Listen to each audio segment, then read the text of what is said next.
degrees. Right, 98.6 degrees Fahrenheit or 37 Celsius. It's this metric that gets drilled into us by school nurses, by our parents, with those little under-the-tongue thermometers, and basically by every medical textbook printed in the last century. Yeah, it's treated as this unshakable, universal baseline for human health. Exactly. But we are actually starting today's deep dive with a pretty massive paradigm shift. Yeah. Because what if that rigid standard, that 98.6 we all know, is actually a 150-year-old myth?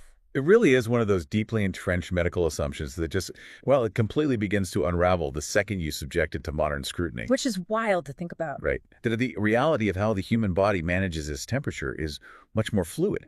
Like when we look at thermoregulation, we're not looking at a static number. We're looking at this continuous, dynamic negotiation between our internal biology and the outside world. And that brings us to the core mission of today's deep dive. Okay. We are unpacking thermoregulation. We're looking really closely at how the brain operates as like a highly sophisticated climate control system. A very busy system. Yeah, so we're going to explore the mechanics of the hypothalamus, the really critical difference between a fever and hyperthermia, because those are not the same thing, and how clinical medicine is now actively hacking this biological thermostat to preserve brain function and save lives. And to really conceptualize this, you have to kind of discard the idea of a basic wall thermostat. It's much more accurate to view it as a predictive survival engine. A survival engine. Yeah, I mean, it's a tiny cluster of neurons in your brain that's constantly processing thermal data, balancing metabolic cost, and making these split-second adjustments just to maintain the delicate chemical environment your cells need to even function. It's like a smart home system, but one where the ultimate question is really about who or what is pulling the levers. Because to understand how the survival engine protects you, we kind of have to start by dismantling that myth of the fixed 98.6 baseline. Like, where did that number even come from? So the origin story takes us back to the mid-19th century, specifically the 1850s and 60s, with this German physician named Karl Wunderlich. Okay. And Wunderlich was incredibly methodical. I mean, he compiled an astronomical data set for his era. It was roughly 1 million armpit temperature readings from thousands of patients in Leipzig. 1 million? Wait, in the 1850s? Yeah. 1 million data points. And based on the sheer volume of that data, he established 37 degrees Celsius or 98.6 Fahrenheit as the absolute mean for a healthy adult. I mean, gathering 1 million data points back then is an incredible logistical feat, but the instrumentation of the time must have been a bit of a limiting factor, right? It was a massive limiting factor. Wunderlich was using these literal foot-long thermometers that took like 20 minutes to register a reading. Wow. 20 minutes for one reading. Exactly. And when modern researchers finally audited his work, the cracks really started to show. So in 1992, Dr. Philip Mackowiak published this comprehensive reappraisal in JAMA Journal of the American Medical Association. Right. And using highly calibrated modern instruments on contemporary subjects, Mackowiak demonstrated that the true average is actually closer to 98.2 degrees Fahrenheit, or 36.8 Celsius. Wait, so my mom and every school nurse basically lied to me about 19th century hardware? I mean, not intentionally, but yes. So the baseline we've been teaching for decades was fundamentally skewed by 19th century hardware. But the sources point out something even more profound than just bad thermometers, right? Like, human biology itself has actually shifted since Wunderlich's time. It has. We have genuinely cooled down. There was a 2020 study published in eLife by Miroslava Prudsev, and her team analyzed medical records spanning from the 1860s to the present day. That's a huge timeline. Right, and they discovered that human body temperature has consistently dropped by about 0.03 degrees Celsius every single decade. A measurable drop every decade. That suggests like an environmental or evolutionary driver, not just some random genetic shift. Exactly. The prevailing hypothesis points directly to sanitation and modern medicine. You know, in the 19th century, populations carried a really high burden of chronic infections, untreated inflammatory conditions, and just poor dental hygiene in general. So they were just always slightly sick. Basically, yeah. Their immune systems were in a perpetual state of low-grade activation, and immune activity generates heat. Today, though, with the advent of antibiotics, widespread vaccination, clean water, our baseline inflammatory markers are significantly lower. Ah, I see. So less chronic inflammation translates directly to a lower baseline temperature. Exactly. It fundamentally changes how we view vital signs then. If our baseline temperature fluctuates across centuries just due to public health, it means the brain's control center, the hypothalamus, isn't defending a hard-coded number at all. Right. And that control center is a very specific region called the preoptic area of the anterior hypothalamus, Yeah. or the POAH for short. Yeah. And for decades, physiologists used this language kind of borrowed from mid-century engineering. They described the POAH as having a strict set point. Like a thermostat dial. Right. The assumption was that if you dropped even a fraction of a degree below this point, your body would immediately generate heat. And if you went a fraction above, it would immediately start cooling you down. But biological systems rarely operate on those kind of absolute binary triggers, do they? They really don't. Modern physiology recognizes that the brain defends what we call an interthreshold zone. It's a dynamic range, not a single point. Okay, so what is that range? Well, for a typical healthy adult, this do-nothing zone sits roughly between 36.5 and 37.5 degrees Celsius. As your core temperature drifts within that specific window, the brain doesn't initiate any defensive mechanisms. No shivering, no sweating. It just lets it ride. Exactly. And furthermore, that zone isn't static. It shifts based on circadian rhythms, the menstrual cycle, your age, physical exertion. It's always moving. I like to think of the POAH less like a strict mechanical thermostat and more like, I don't know, a lenient parent. A lenient parent. I like that. Yeah, like as long as the house isn't freezing cold or boiling hot, it lets a few degrees of fluctuation slide. It only yells or intervenes when things move outside that acceptable boundary. That leniency is a really crucial concept, actually, especially in clinical settings like anesthesiology. Oh, because of the drugs. Right. When a patient is placed under general anesthesia, the drugs essentially paralyze this regulatory system. Anesthesia triples or even quadruples the width of that interthreshold zone. Wow. So the boundaries get pushed so far out that the brain just essentially stops paying attention to the temperature. Exactly. A patient's core temperature can just plummet on the operating table, and the anesthetized brain won't recognize the drop. It won't trigger a shivering response at all. That sounds incredibly dangerous. It is. This physiological blind spot is exactly why perioperative nurses and anesthesiologists have to aggressively use forced air warming blankets and warmed IV fluids. They literally have to act as the patient's external hypothalamus during surgery. That makes sense. But, if the interthreshold zone can be bypassed so completely by chemical agents, it raises a historical question for me. What's that? Well, before we had modern neuroimaging, how did early physiologists even isolate the hypothalamus as the master controller? I mean, you can't just look at the gross anatomy of a brain and spot a tiny temperature dial. You definitely cannot. Pinpointing the hypothalamus required a massive conceptual leap first. Back in the mid-19th century, French physiologist Claude Bernard introduced the concept of the milieu intérieur. The internal environment. Right. Bernard posited that complex organisms could only achieve a free and independent life if they could maintain a stable internal fluid environment, totally regardless of external conditions. Which really pushed back against the era's prevailing view, right? That biological organisms were just passive machines at the mercy of the elements. Absolutely. It laid the groundwork for modern physiology. And then decades later, in his 1932 book, The Wisdom of the Body, Harvard physiologist Walter Cannon coined the unifying term for this self-regulation, homeostasis. Homeostasis, right. We've all heard that one. But taking that abstract concept of homeostasis and physically mapping it to the brain, that was a process of very deliberate, localized destruction. You're talking about the lesioning experiments, aren't you? I am. In the 1880s, researchers like Isaac Ott and independently Aronson and Sachs began inducing microscopic damage lesions in specific regions of animal brains. So they were just, breaking parts of the brain to see what happened? Basically. And they observed that when they damaged the preoptic and anterior regions of the hypothalamus, the animals rapidly developed severe hypothermia. But wait, just inducing brain damage and seeing a temperature spike that doesn't definitively prove you found a thermostat, does it? It just proves you broke a critical component of the system. That's a very fair point, which is why the methodology had to evolve. By the 1920s and 30s, Stephen Ranson at Northwestern University introduced stereotaxic lesioning to thermoregulatory research. Stereotaxic lesioning, what is that exactly? A stereotaxic apparatus uses a three-dimensional coordinate system. Think of it as essentially a physical GPS for the brain. Oh, cool. Yeah, it allowed Ranson to bypass the cerebral cortex entirely. and insert a probe to destroy millimeter-precise clusters of neurons deep within the hypothalamus while leaving the rest of the brain perfectly intact. Okay, so rather than using a sledgehammer, Ranson is using a scalpel. He's selectively cutting single wires in the fuse box, just observing precisely which functions fail. That's exactly it. And through that precision, Ranson mapped the division of labor that is actually still taught in medical schools today. Really? What did he find? He demonstrated that the anterior hypothalamus is the heat dissipation center, so it triggers sweating and vasodilation to cool you down. Conversely, the posterior hypothalamus is the heat conservation and production center.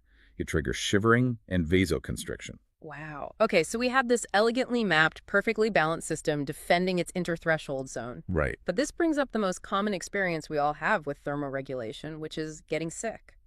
When a bug enters the body, that carefully maintained balance just seems to get thrown completely out the window. It does feel that way. Fever is arguably the most misunderstood physiological process. The persistent misconception is that a fever is the result of the body overheating due to infection, as if the pathogen is physically breaking the thermostat. Right, that's what I always thought. But in reality, fever is a highly orchestrated, deliberate immune strategy. The foundational discovery here happened in 1948 when Paul Beeson demonstrated that bacteria themselves don't cause the fever. Wait, they don't? No. He found that the host's own white blood cells release pyrogenic or fever-inducing substances. I want to break down that mechanism because a localized infection, say, a bacterial infection in a cut on your leg, it has to somehow communicate with the POAH in the center of the brain. How does that signal cross the body? It relies on a very precise chemical cascade. Yeah. Later researchers, notably Charles Denarello in the 1970s, identified the primary messenger as interleukin-1 or IL-1. IL-1. Okay. Right. So when macrophages, those are your frontline immune cells, encounter a pathogen, they release IL-1 and other signaling proteins called cytokines into the bloodstream. Right, cytokine storms, we hear about those. Exactly. These cytokines travel up to the brain, but here's the catch. They don't cross the blood-brain barrier. Instead, they interact with the endothelial cells lining the blood vessels right in the hypothalamus. And those endothelial cells act as like the translator between the bloodstream and the brain tissue? They do. The cytokines stimulate the endothelial cells to activate cyclooxygenase enzymes, specifically COX-2. And then the COX enzymes synthesize a lipid molecule called prostaglandin E2, or PGE2.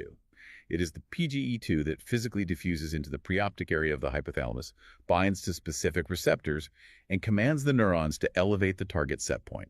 That is fascinating. So PGE2 is essentially a chemical hacker.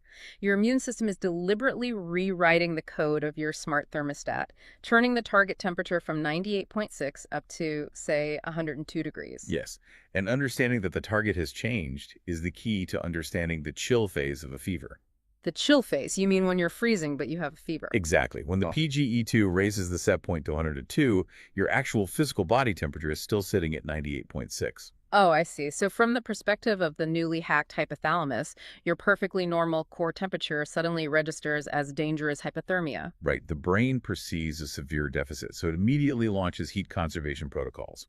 It triggers intense peripheral vasoconstriction, shunting warm blood away from your skin to your core, which is why your skin feels so cold to the touch. And then you start shivering. Yes. Simultaneously, it commands skeletal muscles to rapidly contract and relax. That mechanical friction is shivering, and it generates massive amounts of thermal energy. So you will feel freezing cold piling on blankets, right up until your core temperature finally satisfies that new 102-degree target. The mechanism is amazing, but it makes distinguishing between a fever and hyperthermia absolutely critical, doesn't it? Because if fever is the system deliberately raising the target, hyperthermia must be the system just losing control entirely. Clinically, they're entirely different beasts. In hypothermia, the hypothalamic set point hasn't moved at all. It is still defending that normal interthreshold zone. So what's going wrong? The body's physical ability to dissipate heat through sweating and vasodilation has just been completely overwhelmed by excessive external heat or extreme physical exertion. Returning to that smart home analogy, fever is someone reprogramming the thermostat from the inside.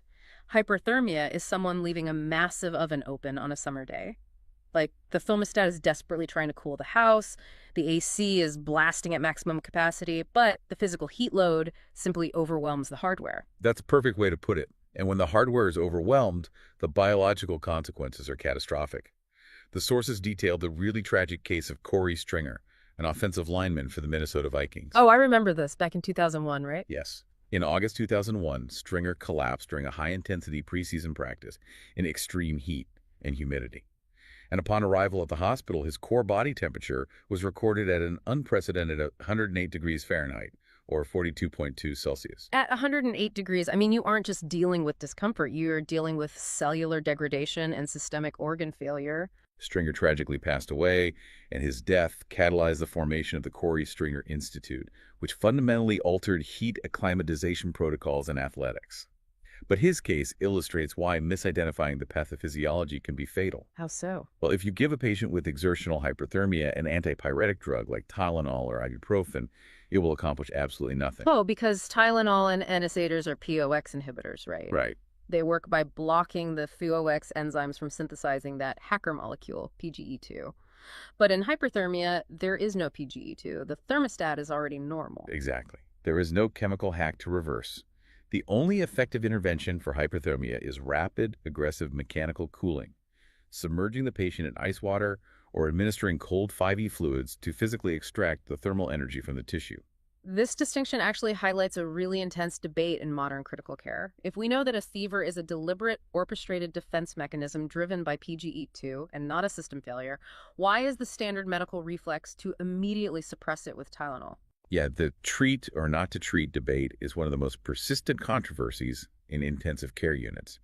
From an evolutionary biology standpoint, fever is highly conserved across species for a very good reason. What's the benefit?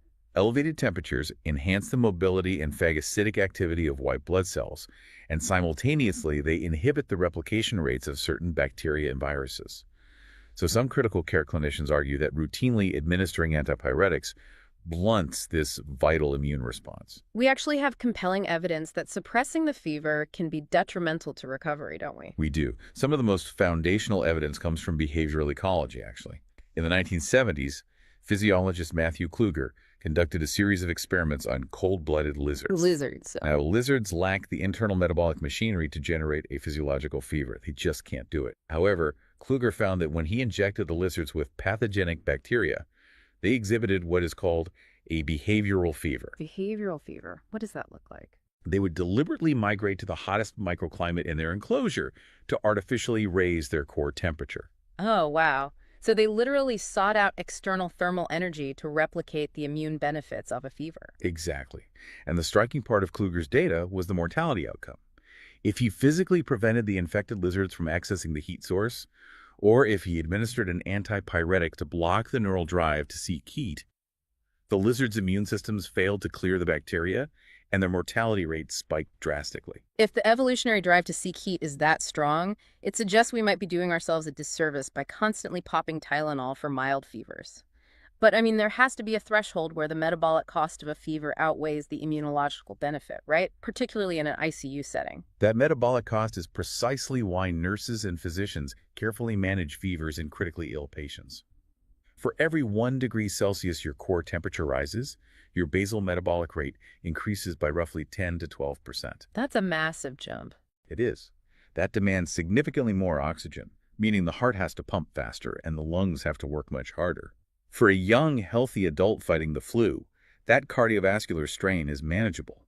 But for an ICU patient with compromised cardiopulmonary reserve, a high fever could precipitate myocardial ischemia and a heart attack. So it's a calculated risk assessment, constantly balancing immune efficacy against cardiovascular strain. Exactly. But up to this point, we've basically discussed scenarios where the brain is either actively managing the temperature or being overwhelmed by the environment. Can the system fail from the inside out, like completely bypassing the hypothalamus? Yes, and it represents one of the most acute emergencies in anesthesiology. It's called malignant hyperthermia. Okay, malignant hyperthermia. This is not a fever, and it is not environmental hyperthermia. It is a pharmacogenetic disorder. Patients with this condition carry a genetic mutation, most commonly in the RYR1 gene, which regulates calcium channels in skeletal muscle tissue. So when these patients are exposed to specific triggering agents, like, say, volatile anesthetic gases, what happens at the cellular level? The anesthetic basically triggers the mutated RYR1 receptors to lock open, and that causes a massive, uncontrolled flood of calcium ions out of the sarcoplasmic reticulum and into the muscle fibers. And what does the calcium do? In muscle physiology, calcium is the trigger for contraction. So this flood causes the muscle fibers to lock into a state of sustained, rigid contraction. The extreme metabolic demand of all that muscle tissue firing simultaneously generates a lethal amount of heat. Wow. So the muscles essentially become runaway furnaces, and the hypothalamus is totally powerless to stop it because failure is happening at the localized muscle level. Exactly. Historically, before the 1980s, the mortality rate for a malignant hyperthermia crisis was staggeringly high. It exceeded 70%. 70%. That's terrifying. But the game changer was the introduction of a drug called dantrolene. Dantrolene works directly at the muscle fiber, antagonizing the RYR1 receptor and halting the release of calcium. Today, with rapid administration of dantrolene, the mortality rate has plummeted to under 5%. It's a perfect example of clinical medicine identifying the exact molecular failure and intervening, but, medicine isn't just reacting to these crises anymore. We've actually reached a point where clinicians intentionally manipulate the body's thermostat to protect vulnerable tissue, particularly the brain. You're referring to targeted temperature management, or TTM. Right. The protocols for TTM were cemented following two landmark studies published in the New England Journal of Medicine in 2002. That was the HACA trial in Europe and the Bernard trial in Australia. Both studies focused on patients who had suffered out-of-hospital cardiac arrests, were resuscitated, but remained comatose. The intuitive response there, especially for a patient in shock, is to apply warm blankets and maintain a normal core temperature. That's what I would assume anyway. And that instinct to warm the patient was standard protocol for decades.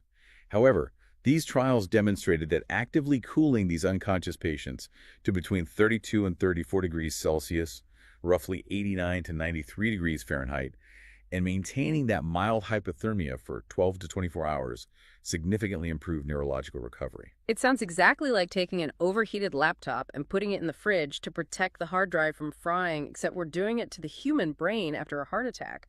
By dropping the temperature, you're fundamentally altering the brain's metabolic requirements. Exactly. By inducing hypothermia, clinicians significantly reduced the cerebral metabolic rate for oxygen.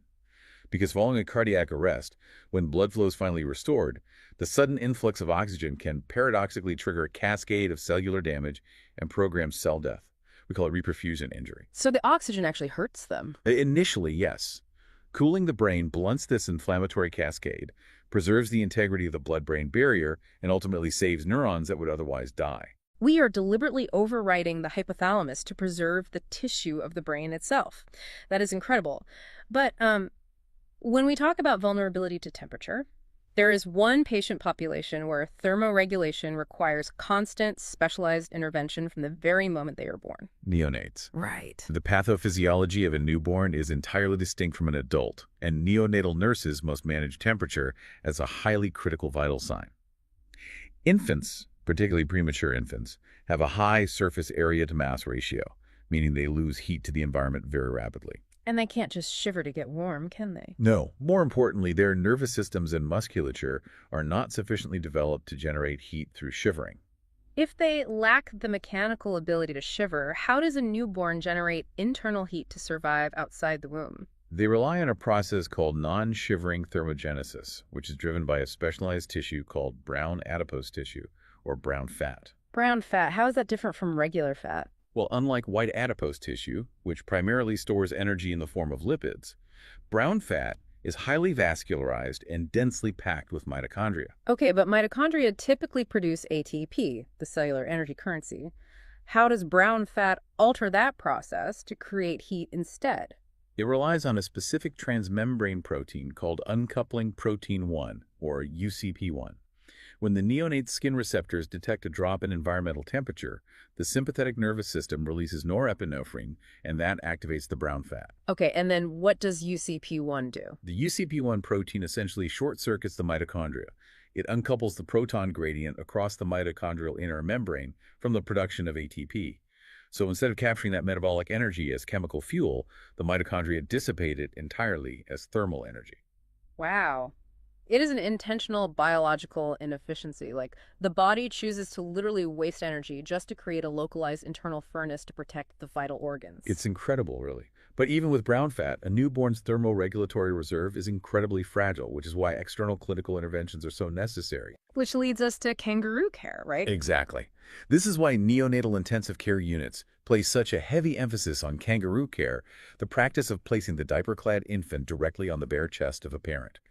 Because the infant's own thermoregulatory capacity is so easily overwhelmed, the parent's body literally functions as an external heating system. That makes perfect sense. Through simple conduction, the parent's thermal energy transfers to the infant, providing the stability that the neonate's immature hypothalamus just cannot yet maintain on its own.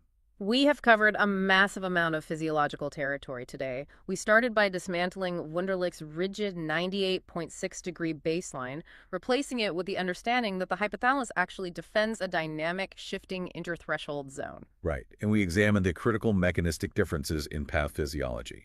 How a fever is a PGE2-driven adjustment of the central set point to fight infection, whereas hyperthermia is just the mechanical failure of the body's heat loss systems against overwhelming environmental stress. And we explored how modern medicine no longer views temperature as just a passive metric. It's an active therapeutic lever, whether we are utilizing dantrolene to stop a muscular meltdown, inducing hypothermia to preserve brain function after a cardiac arrest, or facilitating kangaroo care to bridge the gap for a vulnerable newborn. It really is a completely different way to view the body's thermostat. It is incredible how far our understanding has evolved from simply documenting a number on a chart to actively hacking the control systems of human biology. But, in reviewing the literature on how our baseline temperatures are shifting, there is one final, somewhat provocative paradox to consider. Oh, what's that? Well, we discussed the research showing that human baseline temperature has actually dropped by about 0.03 degrees Celsius every decade for the last 150 years, largely because modern medicine and sanitation have reduced our chronic inflammatory load. Right. So, biologically speaking, we are getting cooler, but simultaneously, anthropogenic climate change is drastically increasing the frequency, duration, and severity of extreme heat waves globally. Ah, I see where you're going with this. Our environment is getting radically hotter, pushing the absolute limits of our physiological capacity to dissipate heat, while our internal baseline is trending in the exact opposite direction. It raises this fascinating evolutionary question. As we engineer a hotter planet, are our bodies silently adapting in the exact opposite direction we might need to survive it? That is a complex intersection of public health and environmental science, and it really emphasizes why deeply understanding the mechanical limits of human thermoregulation will be so crucial in the decades to come. Definitely something for you to ponder the next time you find yourself seeking the shade on a sweltering afternoon. Keep digging into the research, stay curious, and remember, the next time you are shivering violently under a pile of blankets with a seasonal fever, try not to curse the cold. Take a moment to appreciate the complex chemical hacking your hypothalamus is executing just to keep you going. Catch you on the next deep dive. So next time a doctor, puts a stethoscope to your chest, you really should know this one thing. Oh, absolutely. That sound they are listening to, like that classic rhythmic lub-dub you've heard in, literally every medical drama and at every physical you've ever had. Yeah. It is not what you think it is. It really isn't. In fact, for decades, medical textbooks taught the basic physical mechanics of the heartbeat completely wrong. Right, which is just wild to think about. It is. Because, we all just sort of assume listening to the heart is this perfectly understood binary thing. Like it's just a mechanical pump. Exactly. Like the heart is a pump and we are just listening to its gears click and clack. Yeah.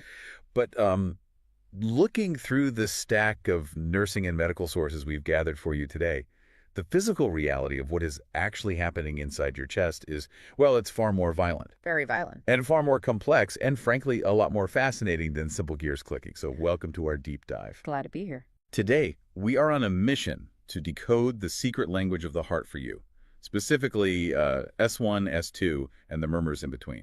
It's such a remarkable journey, honestly. We are going to unpack what you are, actually hearing when you listen to a heartbeat and trace the frankly, highly awkward social origins of how we even started listening to the chest in the first place. That story is amazing. It really is. Plus, we'll figure out how to translate the subtle acoustic clues of extra beats, chaotic murmurs, and explore this fierce modern debate over whether this 200-year-old bedside skill is just quietly dying out in the age of screens. Yeah, the screen age.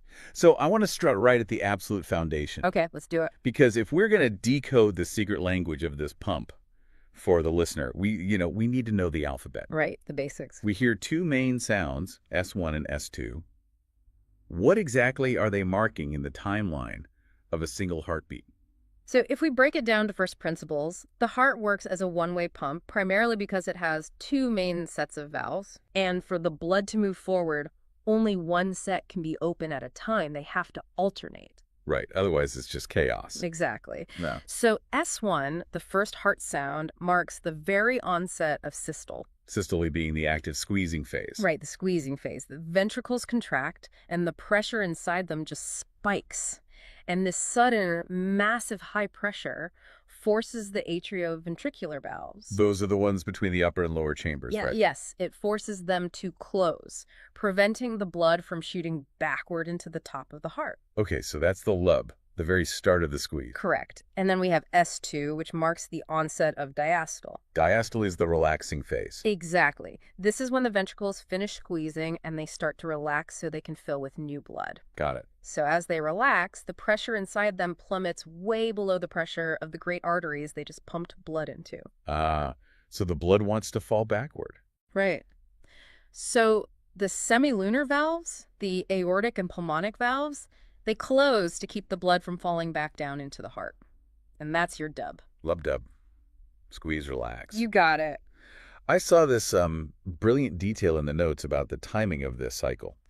At a normal resting heart rate, let's say around 70 beats per minute, diastole, Relaxing phase. right, the relaxing phase, actually takes up roughly 2/3 of the entire cycle. Yes, it does. I mean, the heart spends twice as much time resting and filling as it does actually working and pumping. It is a fundamentally asymmetric cycle, yeah. Yeah. And that long filling time is absolutely critical. It's exactly why managing a patient's heart rate is such a priority in conditions like atrial fibrillation. Because if the heart is beating too fast. Exactly. If a patient's heart is racing at 150 beats a minute, you're primarily robbing them of that diastolic filling time. Yeah. The pump is squeezing incredibly fast, but it hasn't actually had time to fill up with anything. So it's just firing blanks at that point. That is a perfect way to put it, yeah.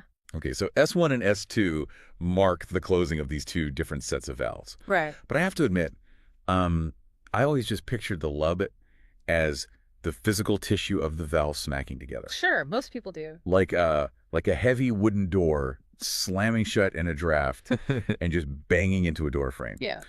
I assumed we were literally just hearing the doors hit the frame. Well, you are totally not alone in that assumption. If you look at older medical textbooks from the 20th century, that slamming door model is explicitly what was taught. Oh, really? Yeah, the mechanical slap of the leaflets touching.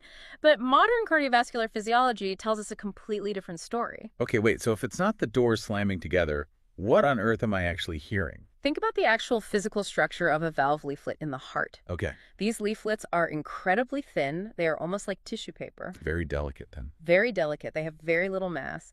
So, from a pure physics standpoint, they physically cannot produce a loud, audible thump just by touching each other. The sound actually comes from fluid dynamics. Specifically, the abrupt, violent deceleration of blood. The breaking of the blood. Yes. Back in the 1960s and 70s, researchers started putting these tiny pressure transducers and microscopic microphones directly inside the heart. Wow. And they discovered that the sound happens when a fast-moving, massive column of blood suddenly hits that closed, tensed valve. So it's not the door itself making the sound, it's the sudden stopping of the rushing water against the door. Exactly. Like when you turn a faucet off too fast in an old house and you hear the pipes bang inside the wall. That is a perfect analogy. The sudden deceleration of the blood against the tensed valve causes this massive acoustic shock wave. It causes the entire cardiohemic system to vibrate. I saw that term in the text cardiohemic system. What exactly is vibrating there? Is it just the blood? No, it's everything. The blood itself, the valve leaflets, the adjacent cardiac walls, the great vessels. Whole plumbing setup. Right, and even the chordae tendineae. The chordae tendineae being those Those little fibrous strings like parachute cords that hold the valves in place? Yes. So those strings pull tight, the valve balloons out slightly under the pressure, the blood crashes into it, and that entire structural apparatus vibrates at a really low frequency. That is wild. And that vibration radiates outward through the chest wall, and that specific acoustic event is what we call a heart sound. The whole closing valve idea is just a convenient shorthand then. We're actually listening to blood violently breaking and vibrating the entire structural scaffolding of the heart. Essentially, yes. Which just makes me wonder. I mean, it's crazy to think we capture this massive violent fluid collision with just a simple rubber tube and a piece of metal. It is pretty amazing. How did medicine even figure out we could hear this from the outside? Like, who decided to put an ear to a chest to decode all this in the first place? Well, to answer that, we have to travel back to 1816. Okay, time travel. To a hospital in Paris. There was this French physician named René Laennec, and he was examining a young woman with symptoms of heart disease. Right. At the time, the standard diagnostic method was called immediate auscultation. Which means literally immediately putting your ear directly on the patient's bare chest. Yes. And given the social mores of early 19th century Paris, I can see where this is going. yeah, Laennec found it highly inappropriate to place his ear directly on the chest of a young female patient. Makes sense. Furthermore, he noted the method was essentially useless on patients carrying extra weight because the fat just muffled the sound anyway. It was kind of stuck. He was. But he recalled this simple acoustic trick from childhood. Oh. Yeah, if you scratch one end of a solid wood beam, you can hear it perfectly if you press your ear to the other end. Oh, like 2 tin cans on a string, but with solid wood carrying the sound waves. Exactly. So he took a quire of paper, just a stack of standard paper, and rolled it up tightly into a cylinder. Just paper. Just paper. He placed one end on the patient's chest and his ear to the other, and he was astonished. He wrote that he could hear the heartbeat more clearly and distinctly than he ever had with his naked ear. That is incredible. A rolled-up notebook basically bypassed 19th century awkwardness and ended up revolutionizing medicine forever. It really did. He eventually refined this paper tube into a hollow wooden cylinder. He combined the Greek words stethos, meaning chest, and skopein, meaning to examine or look into. The stethoscope. The stethoscope was born, and in 1819 he published a massive text where he cataloged and named many of the exact sounds we still listen for today. Okay, so we have this evolution from a rolled-up piece of paper to the modern stethoscope. But looking at the sources on how a modern stethoscope is actually used, is far from foolproof. Oh, definitely not foolproof. I was reading the notes on the chest piece, the part you actually place on the patient. It has two sides, right? The wider flat diaphragm and a smaller cup-like bell. Yeah. I always just assumed you use whichever one fit best on the person's chest. But they're actually acoustic filters, aren't they? They are entirely different tools, yes. Oh. The diaphragm is designed to capture high-frequency sounds. To use it correctly, you must press it firmly against the skin. Firm pressure. Okay. Right, because that firm pressure physically filters out the low rumbling noises, making it perfect for highlighting the crisp, high-pitched sounds of S1 and S2, or, the high-pitched hiss of an aortic regurgitation murmur. And the bell. The bell, however, is designed to capture low-frequency sounds, and the technique is the exact opposite. Light pressure. It must be applied with the lightest possible touch, just barely sealing it against the skin. I was looking at this and thinking about how precarious that is. I mean, if you have a busy, stressed nurse or doctor and they just press the bell a little too hard against the chest. They stretch the patient's skin taut underneath it. Right. And that stretched skin essentially becomes a makeshift diaphragm. You've hit on the exact reason auscultation is considered an art form. By pressing too hard, you instantly delete all the low-frequency acoustic data. It just vanishes. Completely. Ugh. A clinician could be listening to a patient with a critical low-pitched red flag, like a failing ventricle or a narrowed mitral valve, and hear absolutely nothing. Just because they pressed too hard? Simply because they had a heavy hand, yeah. You could literally send a patient home with a failing heart just because of a slight change in pressure from your thumb. It requires incredible intention. Absolutely. So let's say the clinician has the technique down perfectly. What exactly are they listening for when they want to go beyond just a normal lub-dub? I want to bring the listener into this. If you, the listener, have ever sat on an exam table and the doctor asks you to take a deep breath and hold it while they move the stethoscope around, What are they actually doing? They are likely listening for the splitting of S2. Okay, S2 splitting. It's one of the most brilliant, low-tech diagnostic tricks in all of physical exam medicine. It's essentially a 10-second test of your cardiac physiology. Walk us through what is happening inside the chest during that deep breath. Sure. So when you take a deep breath in, your expanding lungs create negative pressure in your chest cavity. Like a vacuum. Exactly like a vacuum. It literally sucks more venous blood back into the right side of your heart. Okay, so the right side suddenly gets flooded. Now, because the right ventricle suddenly has this extra surge of blood to pump out, it takes a tiny fraction of a second longer to empty its chamber. So the right side of the heart falls a tiny bit behind the left side. Yes, and because it falls behind, the pulmonic valve on the right side closes slightly after the aortic valve on the left side. Oh, so they don't close at the exact same time anymore. Right, so instead of a single dub for S2, you hear two distinct snaps. It sounds like lub TA. UPA. And then, when you exhale, the chest pressure normalizes, the blood volume equalizes, and the valves sink back up to a single lub DUB. Lub TA. Lub DUB.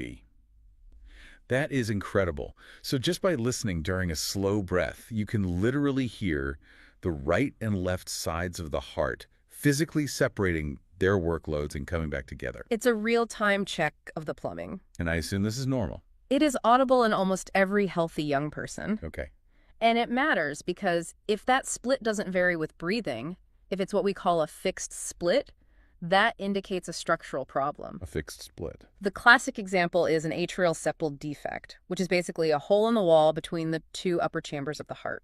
But wait, why would a hole in the upper chambers make the split fixed? Like, why wouldn't breathing affect it anymore? Because that hole allows blood to constantly flow back and forth between the left and right sides. The pressures are always equalizing through that defect. Ah, I see. So when you take a deep breath and draw more blood into the right side, it doesn't really matter. The extra volume just shunts right across the hole. The two sides are permanently linked. Exactly. So the right ventricle always takes the exact same amount of time to empty, regardless of whether you are inhaling or exhaling. Man, so a fixed delay is a huge red flag for a hole in the heart. Very much so. The sources also mention something called a paradoxical split, where it splits on the exhale instead of the inhale. What causes the mechanics to run backward like that? A paradoxical split suggests a severe delay on the left side of the heart. Because normally the left side finishes first. Right.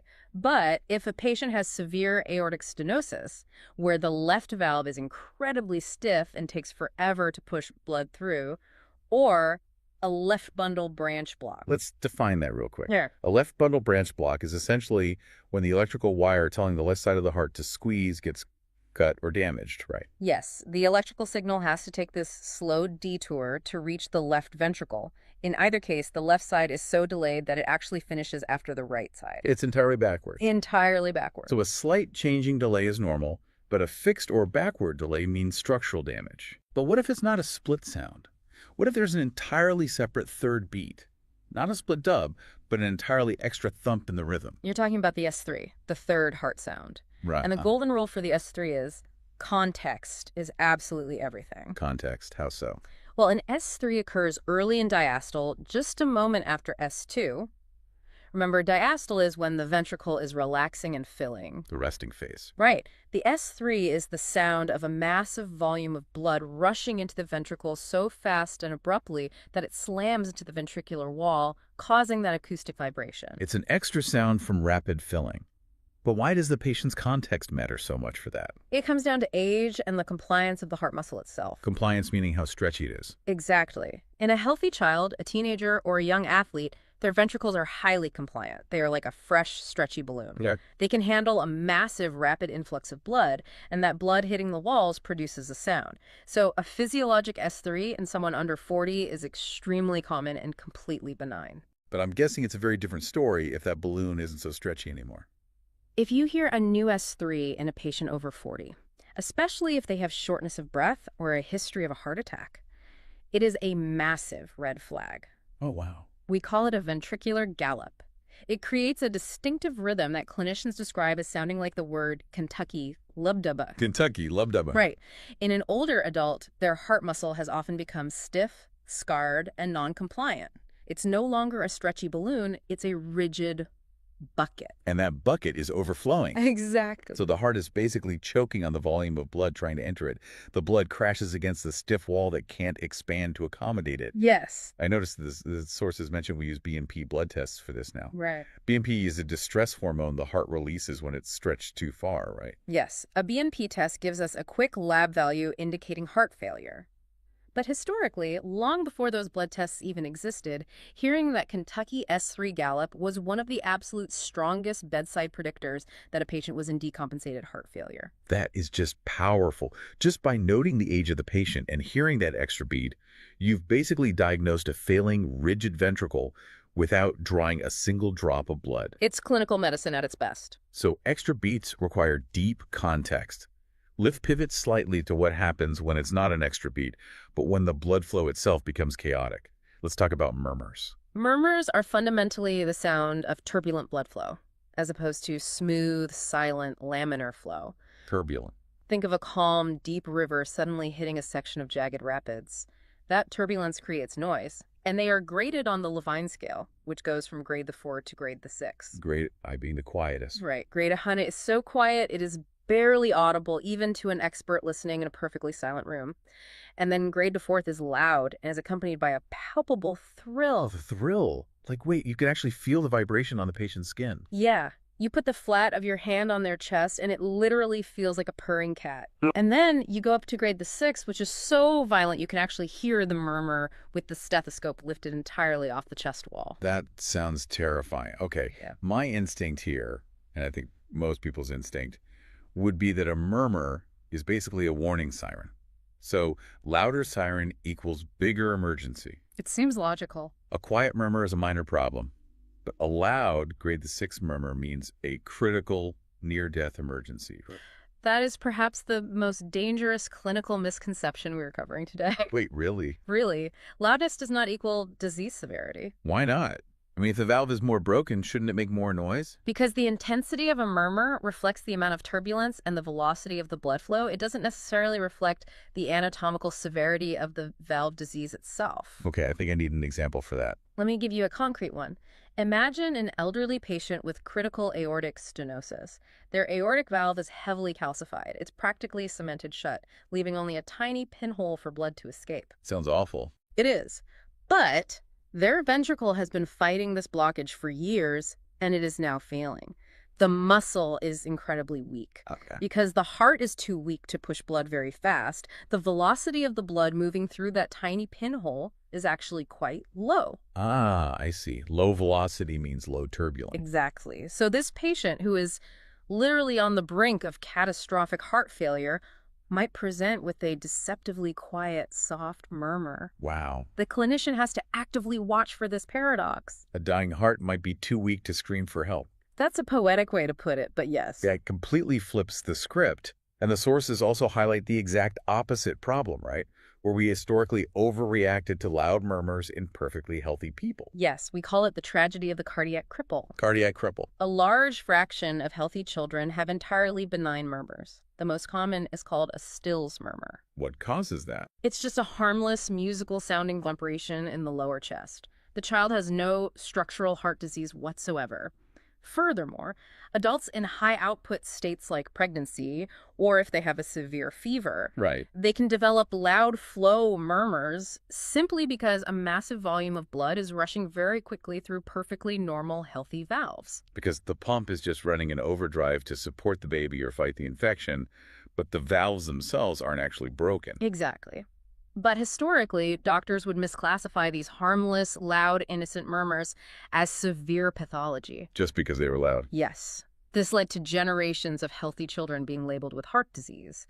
They were banned from playing sports, restricted from physical activity, and subjected to years of unnecessary medical anxiety. That is heartbreaking. They were psychologically and socially disabled by a completely harmless acoustic finding. All because someone assumed loud equaled sick. Hmm.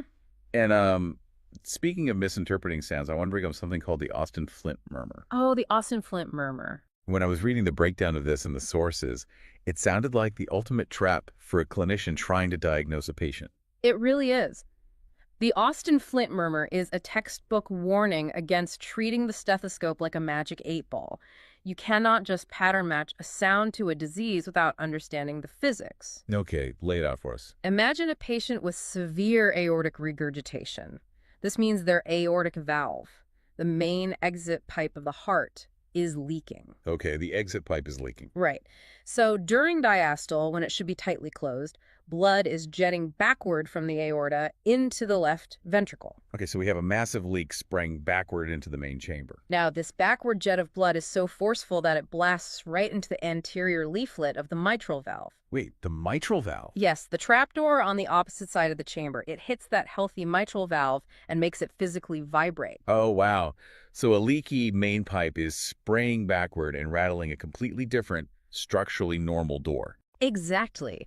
And that rattling vibration produces a low-pitched rumble at the apex of the heart that sounds almost identically like mitral stenosis. Wait, really? Yes, two completely different diseases. A leaky aortic valve versus a stiff, diseased mitral valve producing the exact same bedside sound. So the trap is, you hear the rumble at the mitral door, and you just assume the mitral door is broken. And you might plan a surgery to fix it when the real culprit is a leaky pipe across the room. That is wild. It separates the technicians from the true diagnosticians. A technician hears a rumble and writes down mitral stenosis. Right. A diagnostician synthesizes the whole picture. They check the patient's pulse pressure, they look for peripheral signs of a leaky aorta, and they realize, oh, I am hearing an Austin Flint murmur. Okay, given everything we've just discussed, I mean, how easy it is to press the bell too hard and erase a murmur, how a quiet sound can mask a failing heart, how an Austin Flint murmur can completely trick your ear. Is this 200-year-old skill even surviving in modern medicine? That is the subject of a massive debate right now. The decline in auscultation skills is well documented and heavily researched. I can imagine. There was a famous study published in JAMA in 1997 that tested internal medicine and family practice residents. What did they find? The researchers played recordings of basic, classic heart sounds, and the accuracy rates were shockingly low. Trainees correctly identified only around 20% of the findings. 20%. Yes, they were missing things as fundamental as a third heart sound or a classic murmur. That is slightly terrifying. But let me play devil's advocate here for a second. We have point-of-care ultrasound now, POCUS, right? Yes, we do. A doctor can literally pull a pocket-sized ultrasound wand out of their coat, put it on your chest, and look at a live high-definition video feed of the valve opening and closing. Very true. So if we can just see the backward jet of blood on a screen, why do we even need the stethoscope anymore? Like, why spend years training your ear when you have eyes? The defense of the stethoscope basically comes down to utility, access, and triage. Ultrasound is incredible technology, absolutely. But a stethoscope is essentially free. True. It requires no charging, no batteries, no software updates, no Wi-Fi, and it emits no radiation. It's pure analog reliability. Exactly. And for rapid bedside triage, it is completely unmatched. A skilled nurse or clinician can screen a patient for structural disease or heart failure decompensation in under 60 seconds. In rural clinics, during disaster response, or just on a busy, understaffed hospital floor at 3 a.m., the stethoscope dictates who actually needs the ultrasound in the first place. It's the ultimate sorting hat for medical emergencies. That's it. When a post-operative patient suddenly can't breathe, or a patient with a fever develops a new murmur suggesting a bacterial infection is eating their valve, that immediate zero-prep acoustic assessment is irreplaceable. Yeah, that makes total sense. So, to summarize our journey today for you, the listener, we started by dismantling the myth of the slamming doors. Yes, we did. And realized that when we listen to a heartbeat, we are actually hearing the complex, violent deceleration of blood vibrating the entire structural scaffolding of the heart. Beautifully said. We traced the stethoscope back to René Laennec's rolled-up piece of paper in 1816 Caris, which was driven by the need to preserve a patient's modesty. Right. We learned that holding your breath to hear an S2 split literally proves the interdependence of your left and right heart, and that an S3 Kentucky gallop can be a sign of a perfectly stretchy heart in a child, but a dire warning of a rigid, failing heart in an adult. Context is everything.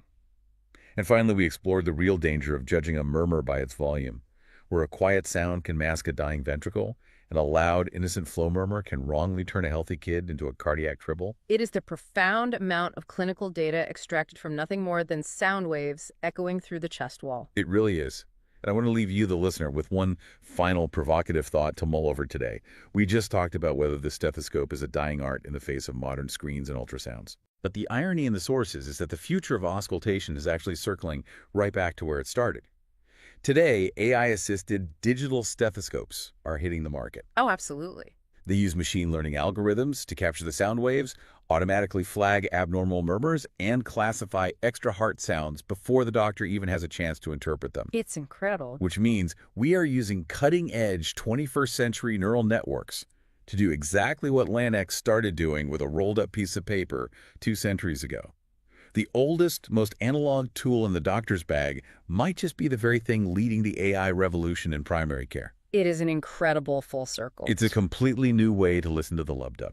Thanks for joining us on this deep dive. Imagine someone collapsing from what looks like a massive sudden cardiac event. The medical team works frantically, but the patient doesn't make it, and the official cause of death is recorded as a heart attack. Right, because it looks exactly like a heart attack on the surface. Exactly. It makes total sense. But then an autopsy is performed, and the medical examiner finds something entirely different. The heart itself was perfectly healthy. Yeah, which is always a shock to the clinical team. Right. The actual culprit was this silent blockage that started weeks ago, nowhere near the chest, totally undetected, until it launched a catastrophic strike. This scenario happens so often in medicine that there's actually a name for it. It's called the autopsy gap. It is a really chilling phrase, and I Yeah. think it highlights just how deceptive this particular condition can be.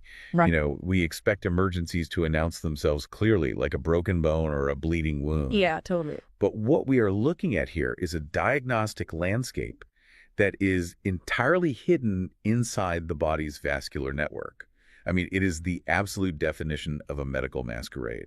Well, welcome to today's deep dive. We are exploring a phenomenon known precisely as the Great Masquerader Pulmonary Embolism, or PE, the silent clot that reaches the lung.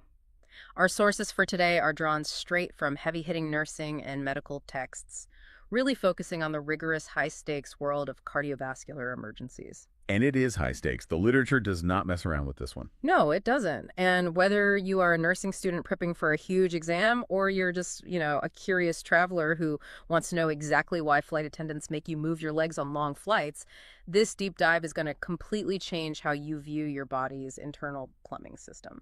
Okay, let's unpack this. What actually is a pulmonary embolism at its core? So, to really understand the pathology, you have to realize that a pulmonary embolism isn't really a standalone disease of the lungs. Wait, it's not? No, not really. It is a destination event. It's the final, terrifying stop of something called venous thromboembolism, or VTE.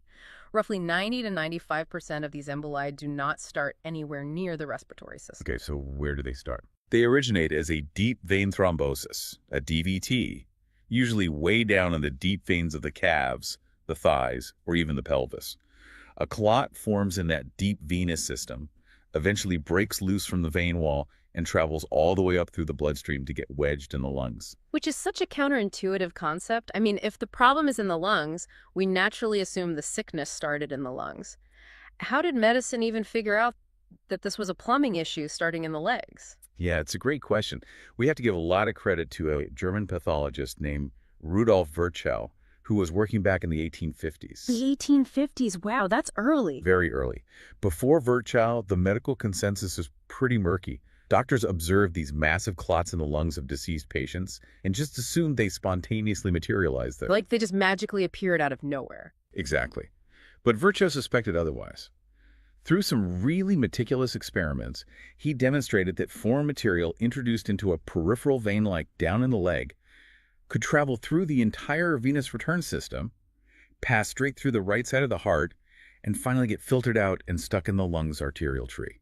So he essentially reframed a lung crisis as fundamentally a venous problem. He did. He completely changed the paradigm. So it's not like a clog that starts in the kitchen sink and backs up the kitchen sink.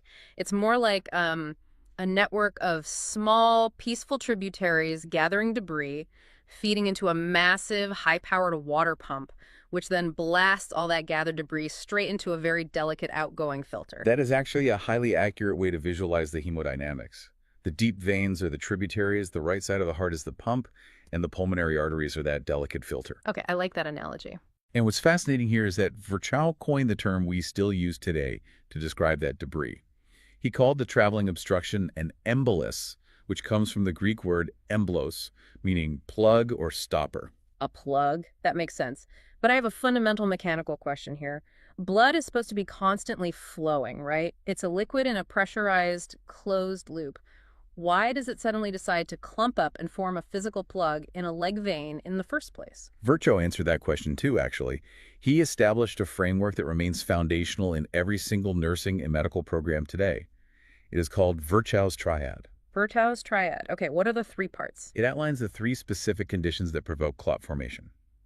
First, you have venous stasis. This simply means the blood is pooling or moving way too sluggishly. Got it, like standing still for too long. Right. Second is endothelial injury, meaning there is physical or chemical damage to the smooth inner lining of the blood vessel. And third is hypercoagulability, which is a state where the blood's chemical composition shifts, making it abnormally prone to clotting. I want to break those down because the sources make it super clear that this triad isn't just some abstract biological concept. It is the exact reason why this condition strikes people in perfectly mundane everyday situations. Oh, absolutely. It's a very grounded in daily clinical reality. Right, so take the first classic textbook scenario from our texts. You have a 68-year-old patient, 3 days post-hip replacement surgery, just resting in a hospital bed. She stands up to walk to the bathroom, clutches her chest, and becomes acutely short of breath. Yeah, that scenario is basically the perfect storm of the triad. Let's look at the pathophysiology there. First, she has been immobile during the lengthy surgery and for days afterward.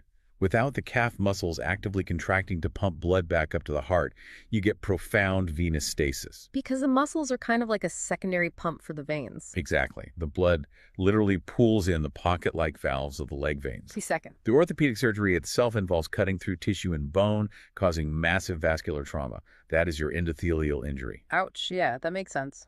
When the inner lining of a vein is damaged, it exposes the underlying collagen, which basically acts like biochemical Velcro, snagging passing platelets. Wow, biochemical Velcro. Okay, but what about the third factor, the hypercoagulability? Is that just a side effect of the anesthesia or something? No, it is actually a deeply ingrained survival mechanism. Wait, really? A survival mechanism? Yeah.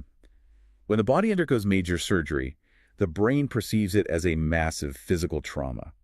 To prevent you from bleeding to death from these huge incisions, the liver floods the bloodstream with acute phase reactants and clotting factors. The blood chemically thickens. Oh, I see. So it's trying to help, but it overcompensates. Precisely. So in our post-op patient, you have sluggish blood, sticky vessel walls, and blood that is chemically primed to coagulate. The clot forms in the calf, she stands up, the sudden change in pressure dislodges it, and it shoots toward the lungs. It makes complete sense why orthopedic surgery patients historically had such catastrophic rates of this. But, the sources also highlight a very different kind of patient to contrast with that elderly hospital scenario. Right, because it's not just the elderly. Exactly. They mentioned tennis champion Serena Williams. In 2011, she suffered a pulmonary embolism after complications from foot surgery. I think it is vital to emphasize for you, listening right now, that peak cardiovascular fitness does not grant you immunity. Clinicians stress this constantly. The biological rules of Virchow's triad do not care about your resting heart rate or how much muscle mass you have. Recent surgery combined with a period of forced immobility is just a potent trigger for anyone.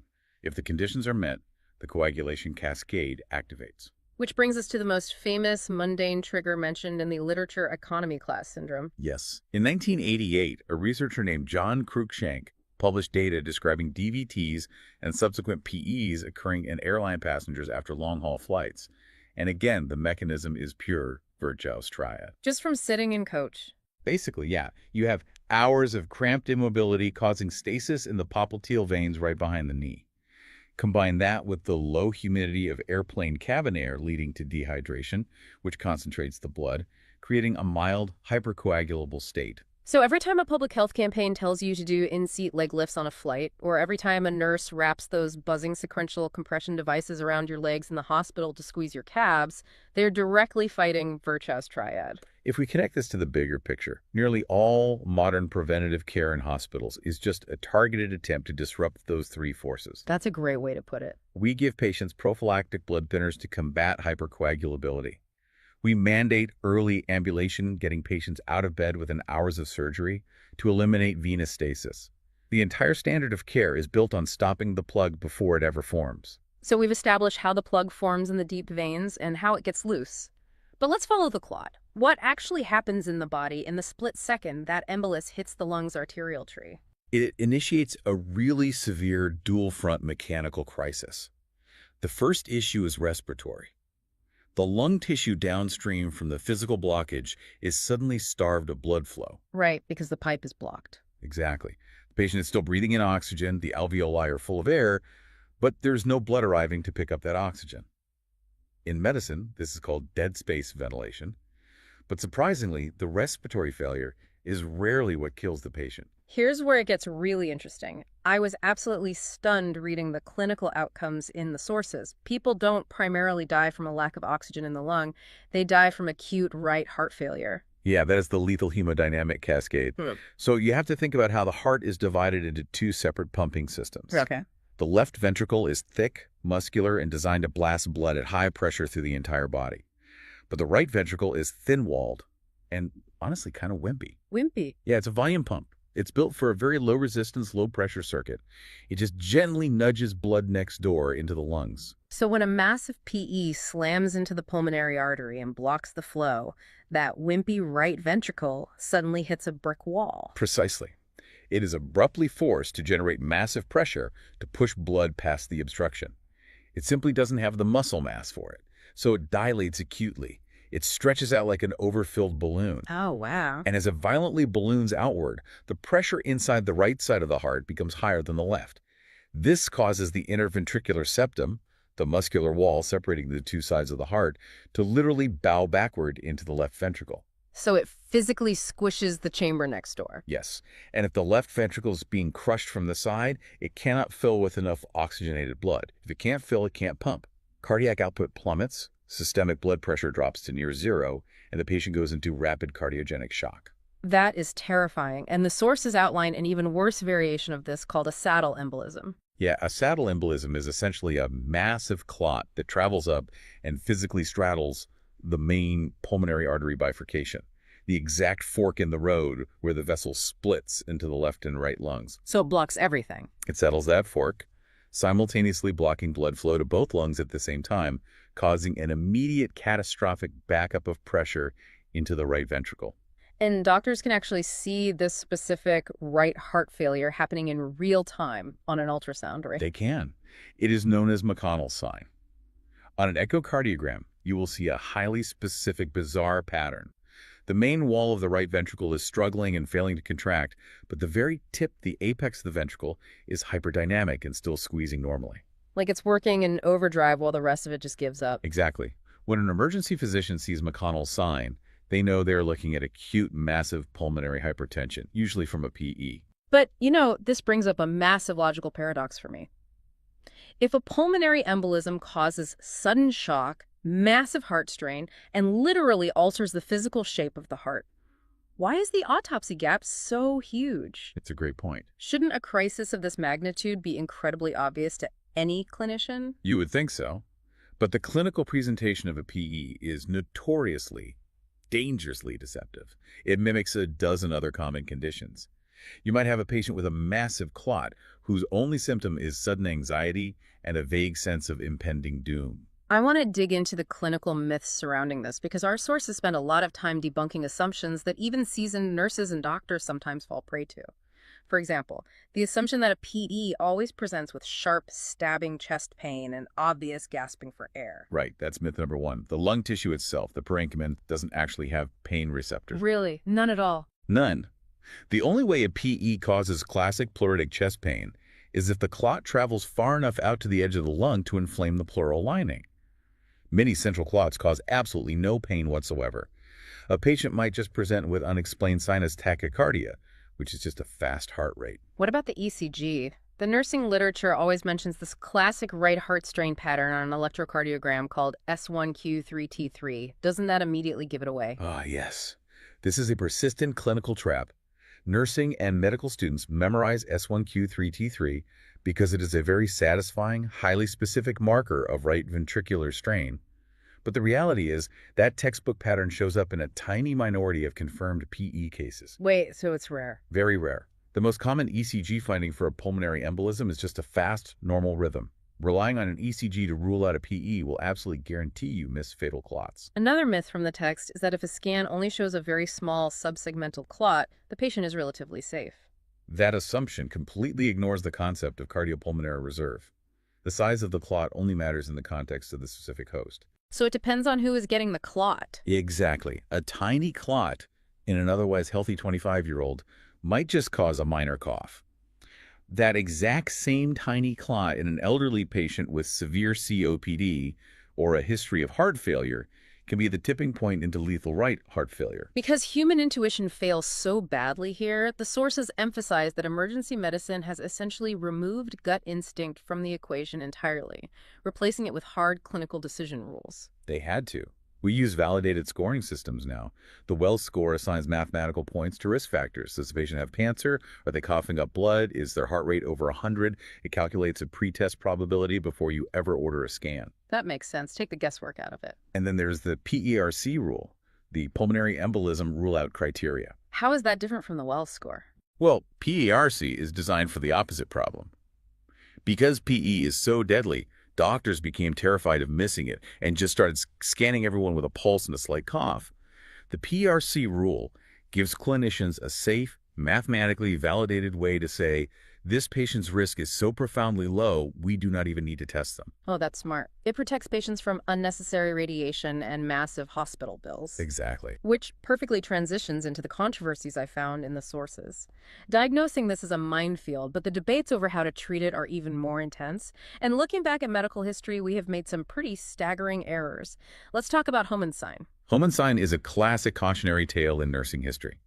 Described in the 1940s, it was a physical exam maneuver where a clinician would forcefully bend a patient's foot, upward dorsiflexing the ankle, and squeeze the calf to see if it elicited deep pain, signaling a DVT. But the sources describe this as a famous clinical failure for two huge reasons.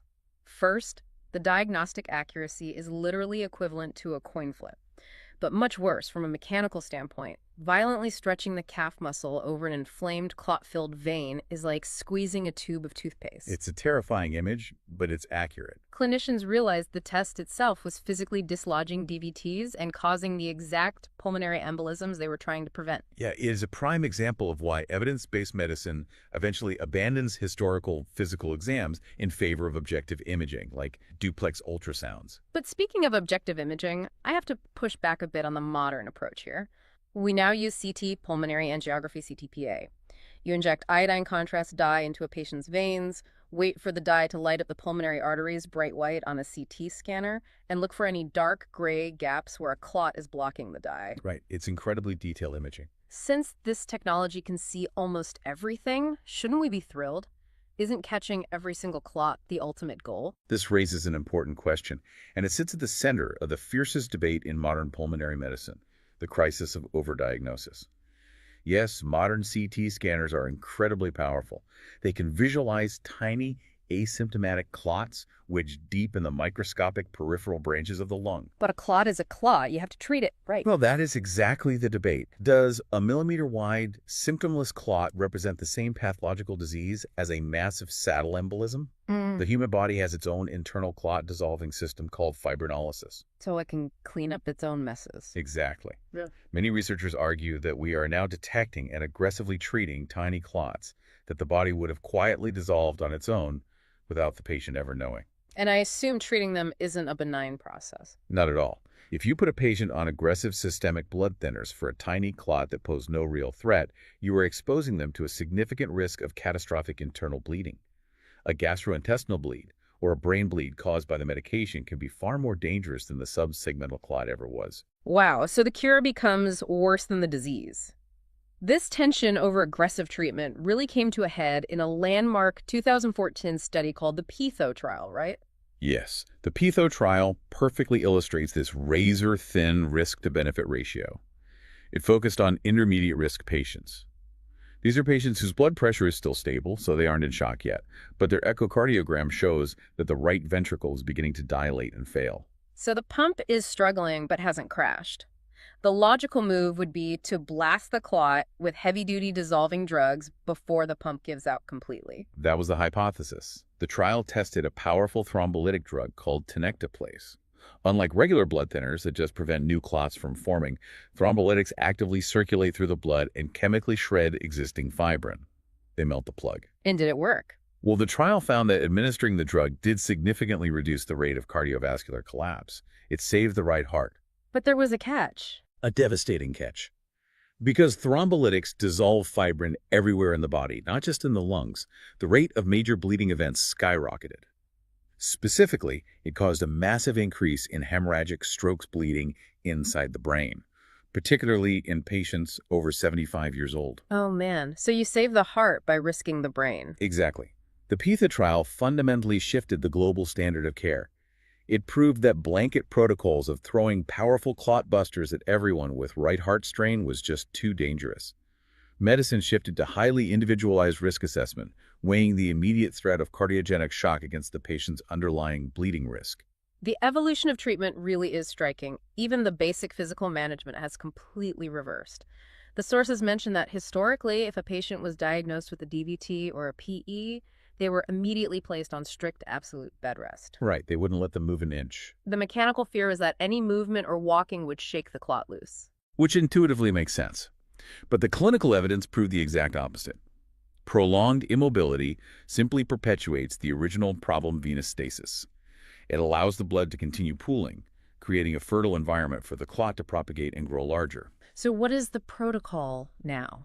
Today, once a patient is fully therapeutically anticoagulated, meaning they have been given fast-acting drugs like heparin or the newer direct oral anticoagulants, the DOACs, which precisely target specific clotting factors to halt the cascade early ambulation, is heavily encouraged. They want you up and walking. Yes.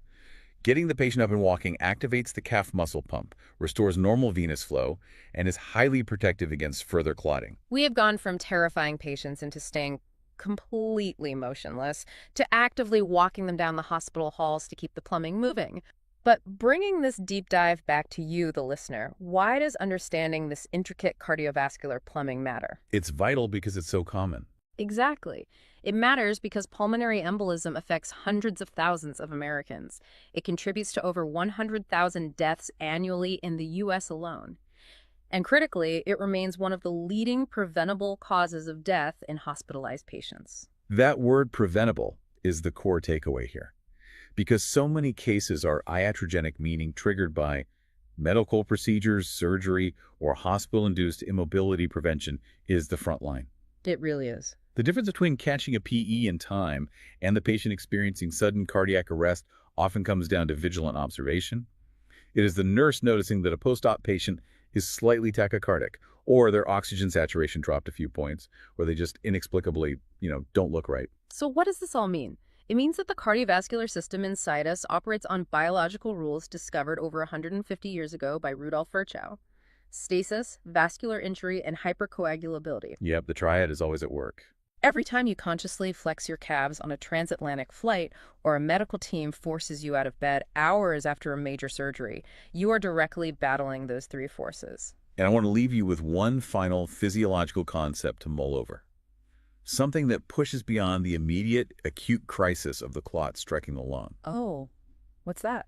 What happens when a PE doesn't kill you, but the body's natural fibrinolytic systems fail to fully dissolve the plug? The clot doesn't just sit there forever. Over months and years, it organizes. What does that mean, it organizes? It transforms into tough, fibrous scar tissue, physically bonded to the inside of the pulmonary arteries. This causes a devastating long-term condition called chronic thromboembolic pulmonary hypertension, or CTEPH. Wow, so the damage doesn't stop. No, it results in a permanent, chronic elevation of right heart pressure, leading to progressive heart failure years after the initial event. It is a haunting reminder that even when the great masquerader is survived, the silent clot can leave a permanent echo in the body, altering the landscape of your heart and lungs long after the initial strike is over. The masquerader leaves its mask behind. It is an incredible look at both the fragility and the immense resilience of our internal plumbing. Thank you for joining us on this deep dive. Keep asking questions, stay curious, and if you have been sitting completely still while listening to this, right now might be the perfect time to stand up and stretch those legs. So I want you to imagine a really specific, incredibly high-stakes scenario right now. You are a triage nurse or maybe a clinical social worker, And you're sitting across a small room from a patient. Right, under those buzzing fluorescent lights. Exactly. And you are trying to predict this incredibly rare life or death event. You literally have to figure out if the person sitting right in front of you is going to survive the night. It's an immense weight to carry. It really is. Yeah. And honestly, how do they do it? Because usually when we talk about a medical diagnosis, there's this, this expectation of precision. Like you break your arm, the x-ray shows that jagged white line, and the doctor points and says, well, there it is. Yeah, it's very binary. It's broken or it's not broken. Yeah. We really like things to be visible and neatly categorized in medicine. But in mental health, and especially in crisis care, that x-ray machine just doesn't exist. You are looking at a diagnostic landscape that is entirely invisible to the naked eye. And that is exactly why today our mission on this deep dive is to unpack how clinicians actually navigate that invisible landscape. We are exploring a whole stack of fascinating clinical and historical sources to understand the science of suicide risk assessment. Basically, the science of asking the question that saves a life. And this really matters for you right now listening to this because the whole landscape of mental health care is fundamentally shifting. I mean, back in July 2022, the United States launched the 988 Suicide and Crisis Lifeline, which was modeled directly on 9/11. Right.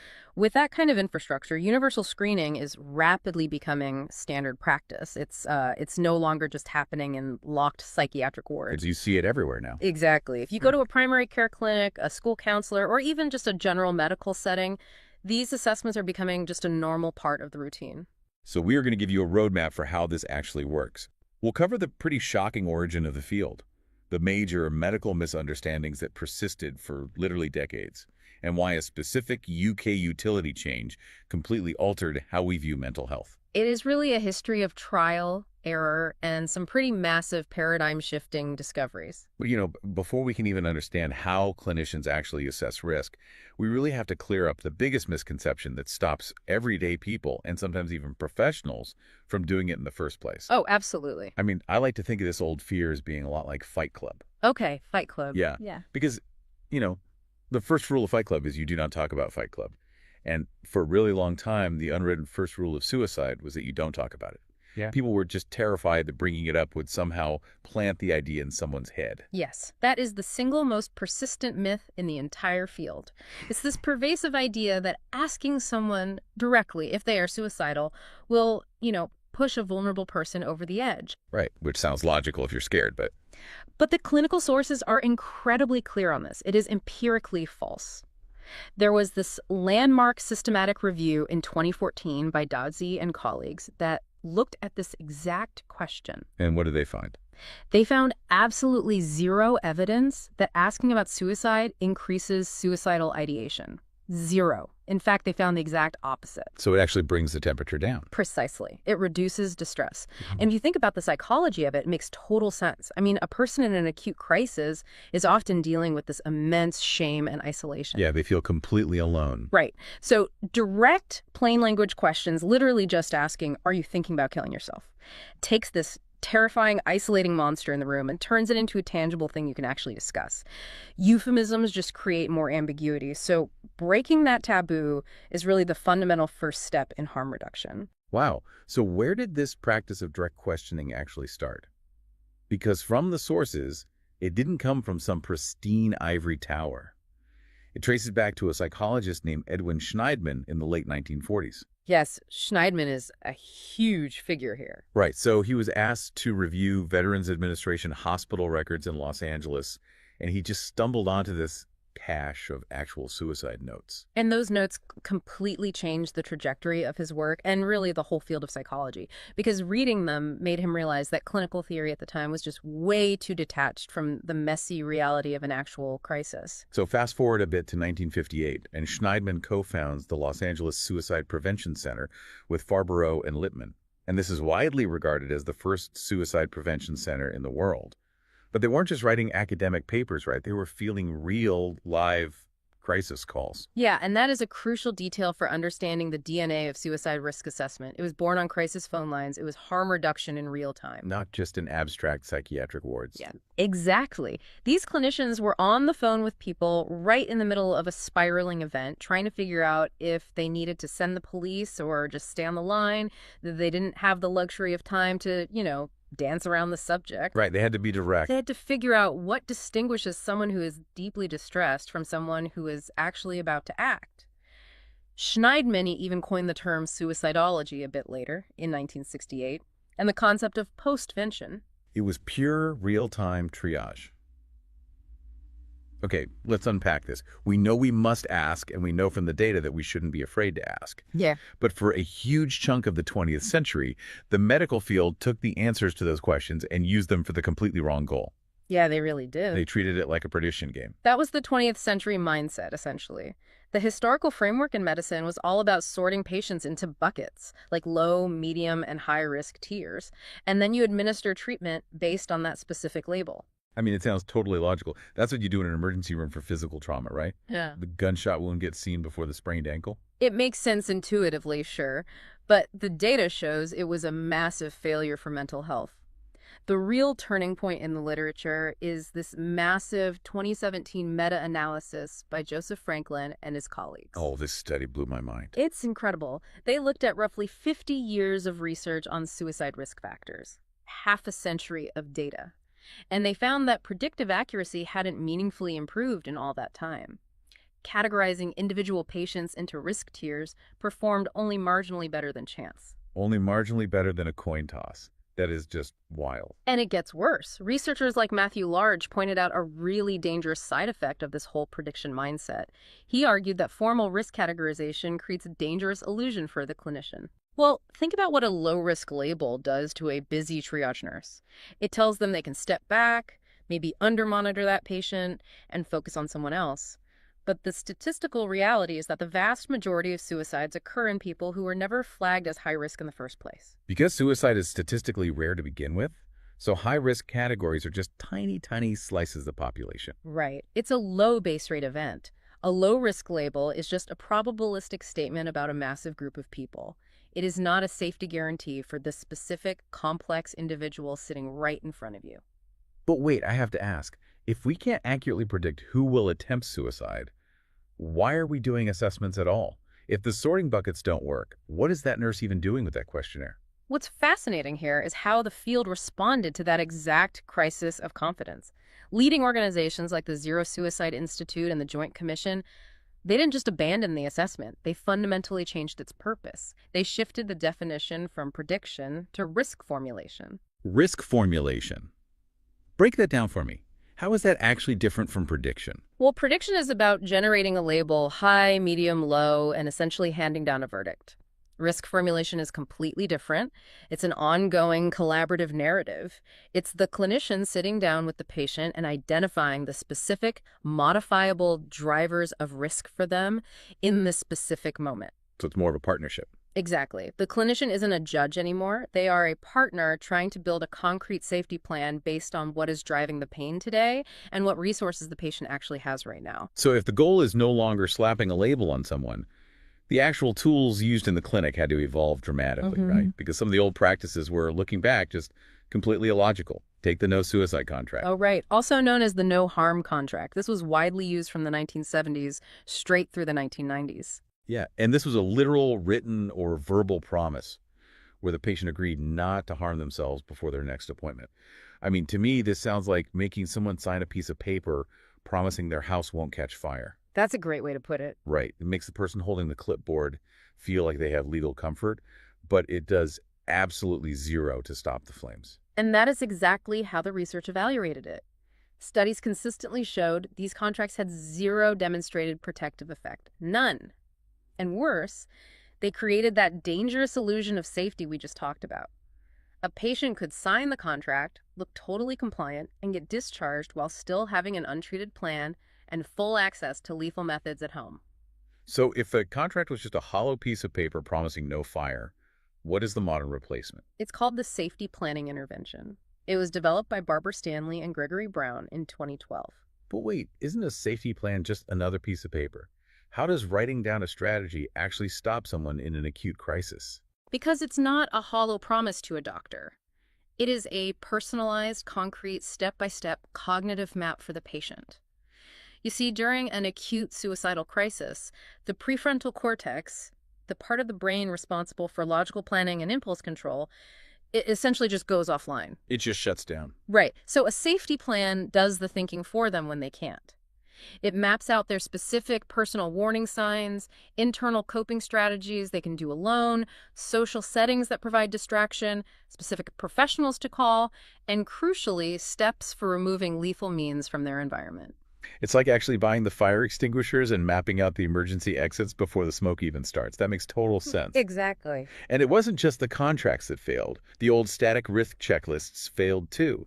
Like there was one in the sources called the SAD Person Scale from 1983. Yes, the sad person scale. It was an acronym standing for demographic things like sex, age, depression, previous attempt. It was supposed to be this quick memory trick for emergency departments. But studies, like the one by Cooper and colleagues in 2016, totally debunked it. They proved that these static scales performed terribly. And if you look at the mechanics of why they failed, it's pretty obvious. You just cannot sum up demographic data to capture acute human distress. Right, because under that old acronym, a 45-year-old single man might score as moderate risk just for existing, while a 20-year-old woman in acute immediate distress might score low risk because she doesn't hit enough demographic check marks. It's treating a static identity like it's a clinical state. Exactly. A checklist score is not a clinical decision, which is why the rise of modern tools looks entirely different. Today, clinicians use tools like the Columbia Protocol, also known as the CSSRS. And the origin of the Columbia Protocol is actually pretty fascinating on its own. In 2004, the FDA put a black box warning on antidepressants, linking them to increased suicidality in youth. Right, that was a huge moment. Suddenly, the FDA needed a highly standardized way to measure suicidal events across all their drug trials. So Kelly Posner at Columbia University developed this protocol, and it worked so well it migrated out of drug trials and into everyday emergency rooms and schools. But how does it actually work? What makes it better than the SAD Person's acronym? It uses branching logic. So instead of just adding up arbitrary points, it acts as a structured funnel. You start with a gateway question, something like, have you wished you were dead or wished you could go to sleep and not wake up? Okay. If the patient says no, you move on. But if they say yes, the logic branches down into the severity of that ideation, then into whether they have a specific intent, and finally, whether they have a concrete plan. I see.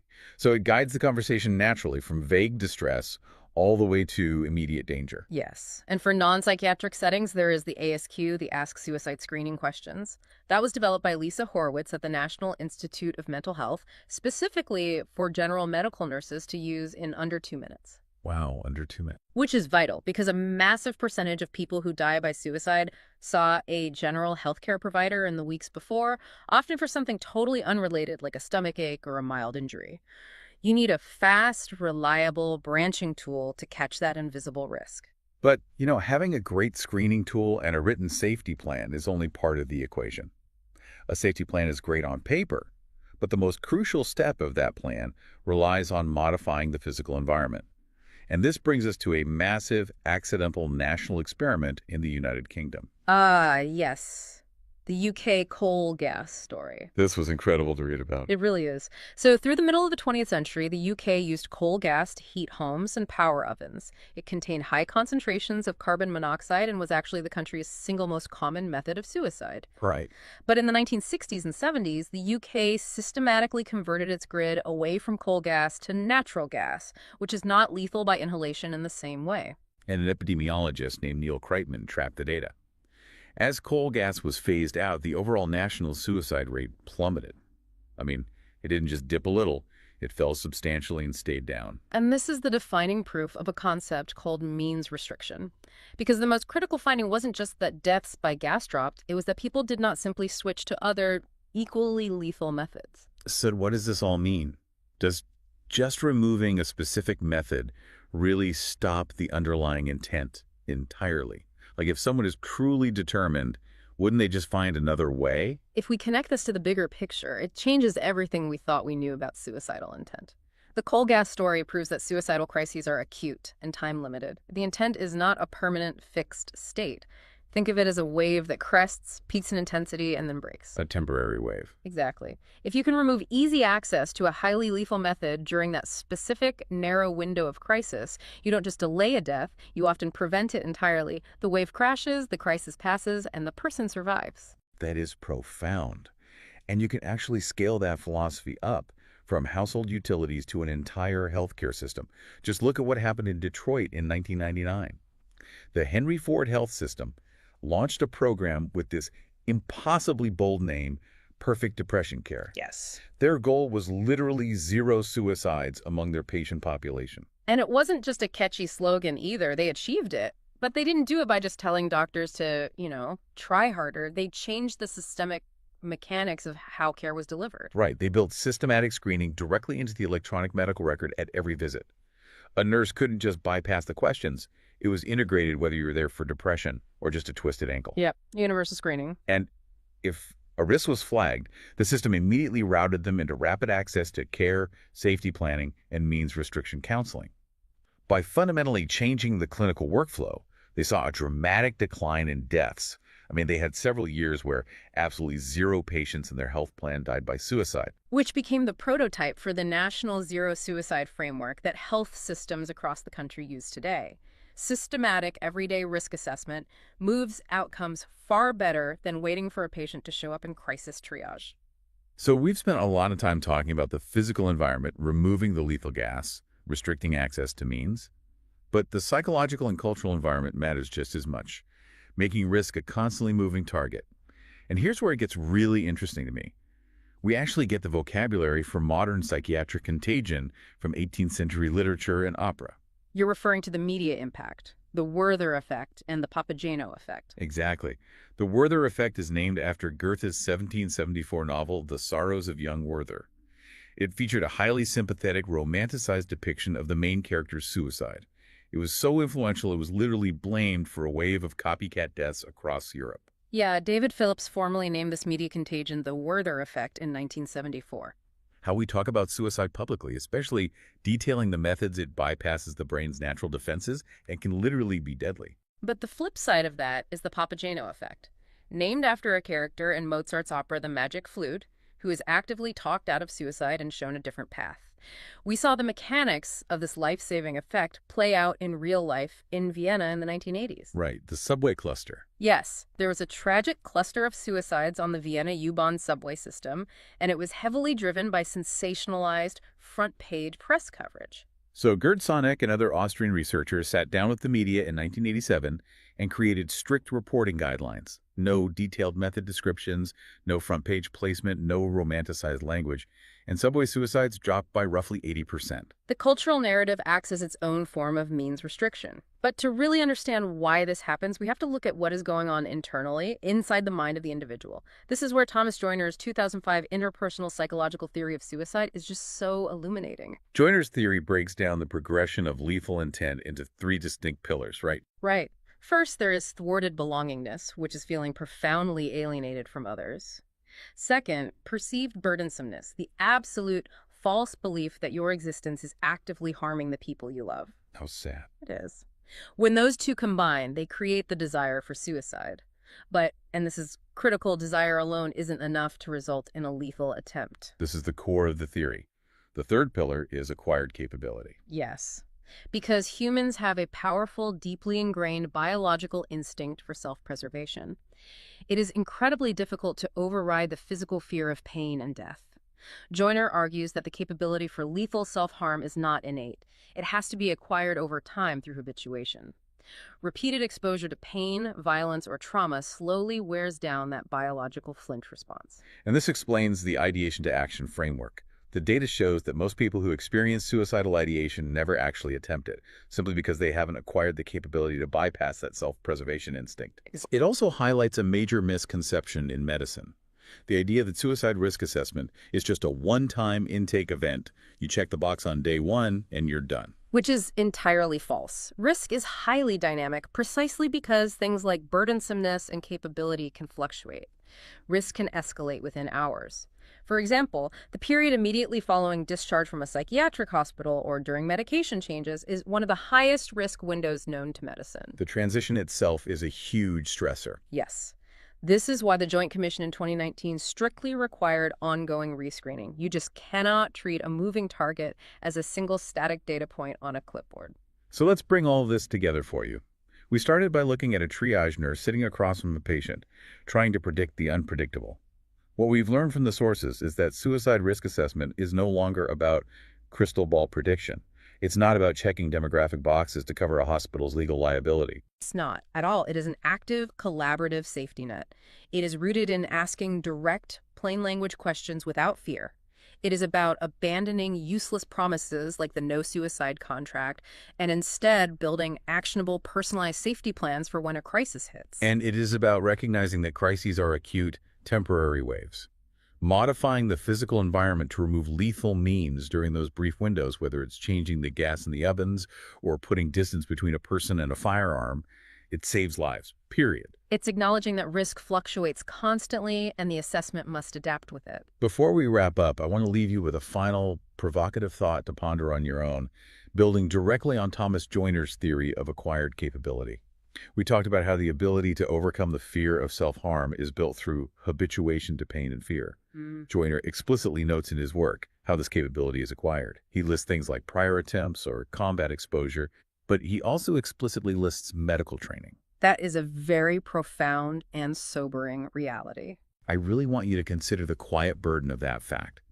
The very nurses, doctors, and medics who are trained to sit in that triage room and administer these life-saving risk assessments might, by the very nature of their daily relentless exposure to pain, trauma, and death, carry a uniquely elevated risk themselves. Wow, yeah. Their biological flinch response is worn down just by doing their jobs. It fundamentally changes how we look at the people asking the questions. When we picture that clinician sitting across the room asking the question that saves a life, they aren't just reading a script. They are human beings, carrying their own vulnerabilities, doing the incredibly hard work of keeping the rest of us safe. It's a really powerful reminder of the humanity on both sides of that clipboard. It really is.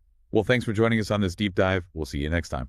So when you think about the human body, it's pretty natural to assume we're just entirely dependent on our brain. Right, yeah. The brain is the master control room. Exactly. Like if you sever the connection between your brain and, say, a leg muscle, that muscle is just paralyzed. It just sits there. It just sits there waiting for an order that is literally never going to come. But, and this is wild, if you take a human heart, completely sever every single nerve connection and actually remove it entirely from the chest cavity. It could just keep beating. Yeah, it'll just sit there on a table, totally disconnected from the nervous system, just beating on its own. It is honestly one of the most surreal physiological phenomena you can ever witness. I mean, it completely challenges our basic intuition about how the body gets its commands. For sure. But, it isn't magic. It's actually this masterpiece of biological engineering and built-in autonomy. And that autonomy is exactly our focus for you today. Welcome to our deep dive into the source material. We're going to be tracing the heart's internal electrical grid, which is called the cardiac conduction system. A really fascinating topic. It really is. Our mission today is to track the exact pathway of electricity from the very top of the heart, the SA node, all the way down to these microscopic things called Purkinje fibers. Right. And by the end of this deep dive, you will understand the brilliant physical design of this network. And crucially, if you're in healthcare, you'll know exactly what happens on a heart monitor when that wiring breaks. Because, unfortunately, that internal wiring does break. And when it breaks, understanding the anatomy of that exact electrical pathway is, well, it's literally the difference between life and death. Wow. I mean, the interventions we use, whether that's, pushing a specific medication, implanting a pacemaker, or even charging a defibrillator, they're all dictated by where exactly the electrical signal gets trapped. That makes a lot of sense. So to really visualize this for you, think of the heart as the ultimate, smart home. Oh, like that. Most organs are like regular houses, right? They're totally dependent on the city's power grid, which in this case is our central nervous system. Right. If the city grid goes down, the house goes dark. Exactly. But the heart is outfitted with its own off-grid generator. It doesn't actually need the city power to function at all. And in biology, this superpower is referred to as being myogenic. That analogy perfectly clears up a really common misconception, actually. It's something that even trips up students in nursing and medicine. Oh, really? Yeah, because people just naturally assume the brain is constantly telling the heart to beat. Right. But it doesn't. That term myogenic, it literally means the origin of the heartbeat is housed entirely within the heart muscle itself. Incredible. Right. This independence comes from a highly specialized, dedicated network of cells. Their entire biological purpose is to generate and propagate electrical impulses. So they aren't waiting around for a command from the brain. Exactly. They're initiating the commands themselves. Okay, so if the heart generates its own power, we really have to start the main generator. Let's do it. Which brings us to the top right corner of the heart, right where the superior vena cava meets the right atrium. This is the SA node, or the sinoatrial node. Yep, the primary pacemaker. And it was actually discovered back in 1907 by two anatomists, Arthur Keith and Martin Flack. And they were doing comparative anatomy, right? Yeah, they were. They actually found this tiny mass of specialized tissue by dissecting the heart of a mole, of all things. A mole, yeah. It's so funny where these breakthroughs come from. Right, and they correctly deduced that this little cluster was the origin of the heartbeat. They found the natural pacemaker. And the way this SA node works is through a physiological property called automaticity. Okay. And this is driven by something electrophysiologists literally call the funny current. See, I always find it slightly humorous when, serious biologists name a critical life-sustaining function something like the funny current. I know, it sounds like a joke. But it behaves in a way that completely defies how normal cells operate, right? Precisely. Like in textbooks, you'll see it denoted as IF. And it's called funny because it contradicts all the standard cellular rules. How so? Well, normally a muscle cell just rests peacefully at a negative voltage. It just sits there. It won't do anything until an electrical shock hits it, forces the voltage to flip positive, and then causes it to fire. Okay, so it waits for a spark. Right. But the cells in the SA node, they refuse to rest. They have these funny ion channels that are inherently leaky. Ah, so during the resting phase, they're constantly letting positively charged sodium ions just leak into the cell. Yes, exactly. So the internal electrical charge of the SA node cell is just slowly, inexorably drifting upward. It's getting more positive. Yeah, it gets more and more positive on its own until it hits this critical voltage threshold. And the moment it hits that line, the cell fires a spark. And then it just resets. Yep. It resets, and the leaking starts all over again. Okay, so the SA node has the leakiest channels of all, which means it reaches that firing threshold the fastest. Exactly. And the source material notes that in a healthy adult, this natural leakiness causes it to fire at a rate of 60 to 100 beats per minute. Which is your normal resting heart rate. Right. And because it crosses the finish line first, it essentially resets all the other electrical cells in the heart before they even have a chance to reach their own threshold. Yeah, that speed is exactly why it's the primary pacemaker. It basically dictates the rhythm for the entire organ. Okay, let's unpack this for a second. Sure. Because if the SA node isn't the only tissue with this automaticity, there has to be a hierarchy, right? There is. You have the SA node running at 60 to 100 beats per minute. Further down, the AV node can fire at 40 to 60 beats per minute. Right. And at the very bottom, the Purkinje tissue can fire at 20 to 40 beats per minute.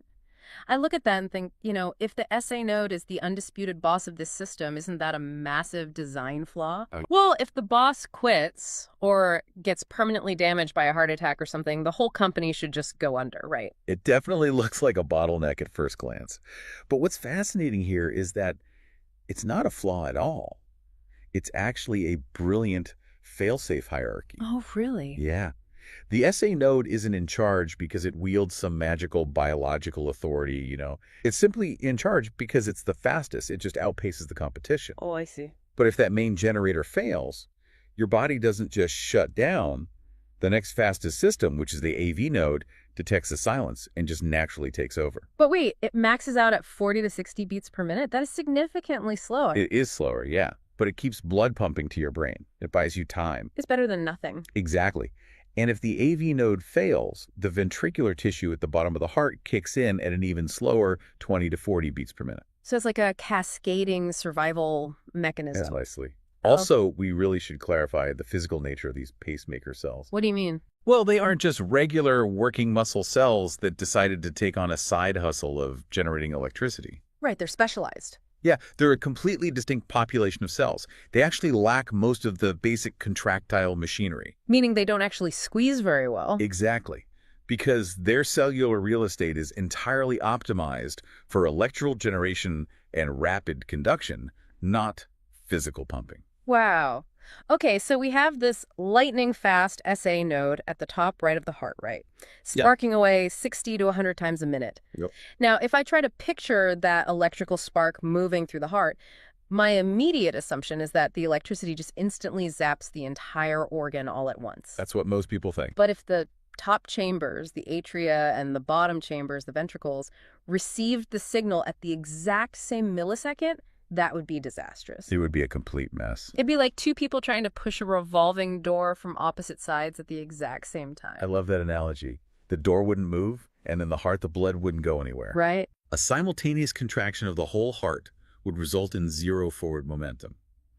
The top chambers would squeeze downward, the bottom chambers would squeeze upward, and they would just compress the blood right in the middle.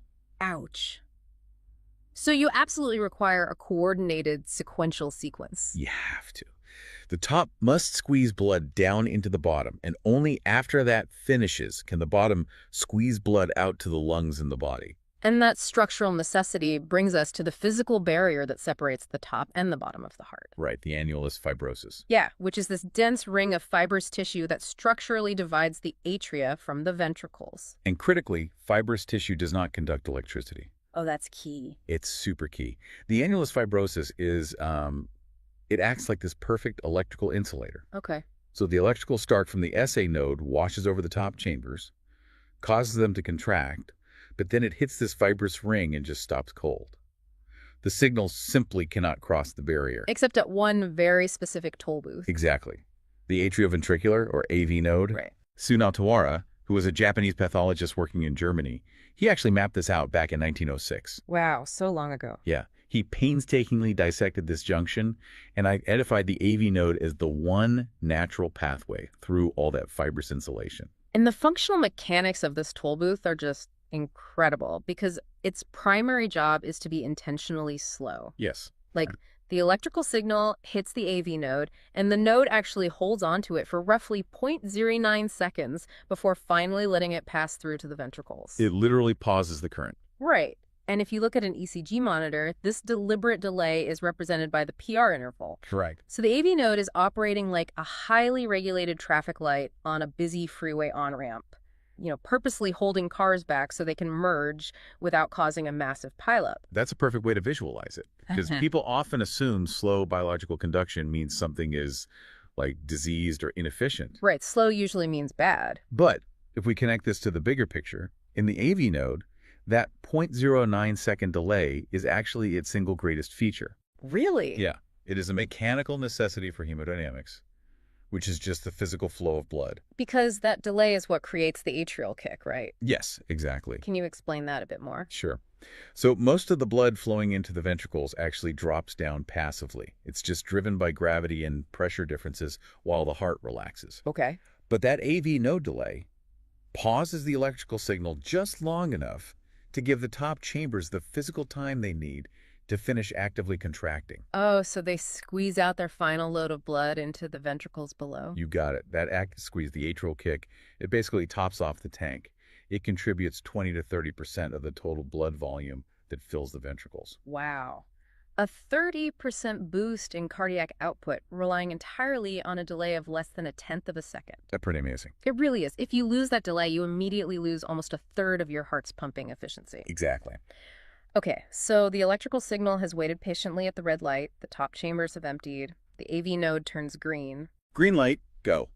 Now the signal has to penetrate the massive, thick muscle walls of the ventricles. So we transition from a deliberate, careful delay to a requirement for absolute lightning speed.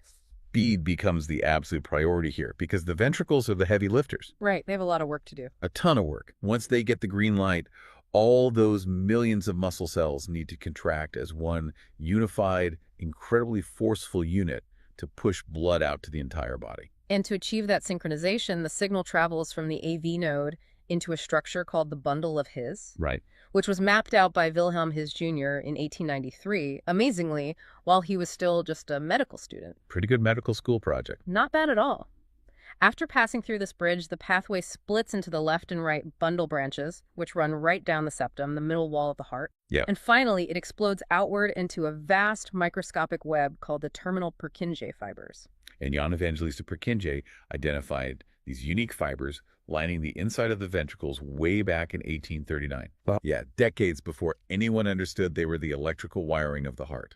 Mechanically, these Purkinje fibers are fundamentally different from regular cardiac muscle, aren't they? Yeah. Because they conduct electricity at a massively accelerated rate. Oh, absolutely. Oh. They function as a biological superhighway. Okay. The goal is to distribute the signal to the very bottom apex of the heart and spread it up the outer walls almost instantaneously. So everyone gets the message at the same time. Exactly. This rapid transit ensures that the working muscle cells across the entire massive left and right ventricles receive the go command at essentially the same microsecond. It guarantees a sharp, coordinated, simultaneous squeeze. Okay, here's where it gets really interesting. Right. If the bundle branches and Purkinje fibers exist solely to ensure that synchronized squeeze, what physically happens when the wiring breaks on just one side?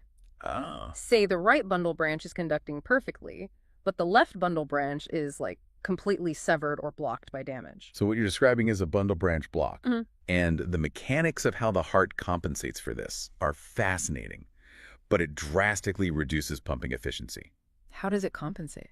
Well, if the left bundle branch is blocked, the electrical signal races down the intact right side at normal superhighway speeds. The right ventricle gets the message instantly and begins to squeeze. Right. But the left ventricle, which handles pumping blood to the entire body, is left waiting in the dark. Because it doesn't have a direct wire anymore, so how does the left side of the heart eventually get the message to beat? The electricity is forced to take a massive detour. A detour. Yeah, it abandons the broken superhighway and has to leak over from the right side, moving cell by cell through ordinary, slow-conducting working muscle tissue. Wow. So instead of a synchronized pump, it creates this kind of weird rolling contraction. Yes. The source material says it's functionally identical to a Mexican wave in a crowded sports stadium. You know, one side stands up and then the movement slowly ripples across to the other side. That's exactly what it looks like. And that rolling contraction wastes immense amounts of mechanical energy. I can imagine. The right side is squeezing while the left side is still relaxed, which pushes the middle wall of the heart out of place, and that reduces the pressure generated. It is a severely inefficient way to pump blood. And clinically, a left bundle branch block presents a massive trap for nurses and doctors reading ECGs in the emergency room, right? Oh, a huge trap. Because if a patient comes in with chest pain and you run an ECG, that detouring electricity drastically distorts the visual readout. It does. It alters it to the point where a mere broken wire can actually mimic the exact signs of a massive STEMI heart attack. It's a notorious pitfall in emergency cardiology. Why does it look so similar? Because the left bundle branch block forces the electricity to travel slowly outside the normal pathways, the entire timing and direction of the signal changes. Okay. On the ECG monitor, the QRS complex, which is the big spike representing the ventricles firing, it becomes wide, jagged, and bizarre. And that specific distortion alters the repolarization wave that follows it. The resulting baseline shift looks virtually identical to the ST segment elevation you see when a major coronary artery is 100% occluded. That is terrifying. It is. Historically, if a patient arrived with chest pain and a brand new left bundle branch block, triage protocols dictated treating it aggressively as a massive heart attack, simply because the broken wire perfectly masked what the actual heart muscle was experiencing. Wow. So the internal wiring dictates everything you see on the surface monitor. Everything. And really, the way medical science ultimately proved this perfect intended pathway, you know, from the SA node, pausing at the AV node, racing down the bundle branches, was by observing the terrifying things that happen when the system short circuits. Exactly. Like, let's look at Wolff-Parkinson-White syndrome, or WPW. Right, WPW. That's a congenital condition first described in 1930. Okay. A patient with this syndrome is actually born with an extra physical band of muscle connecting the top and bottom of the heart. It completely bypasses the fibrous insulation. Yep.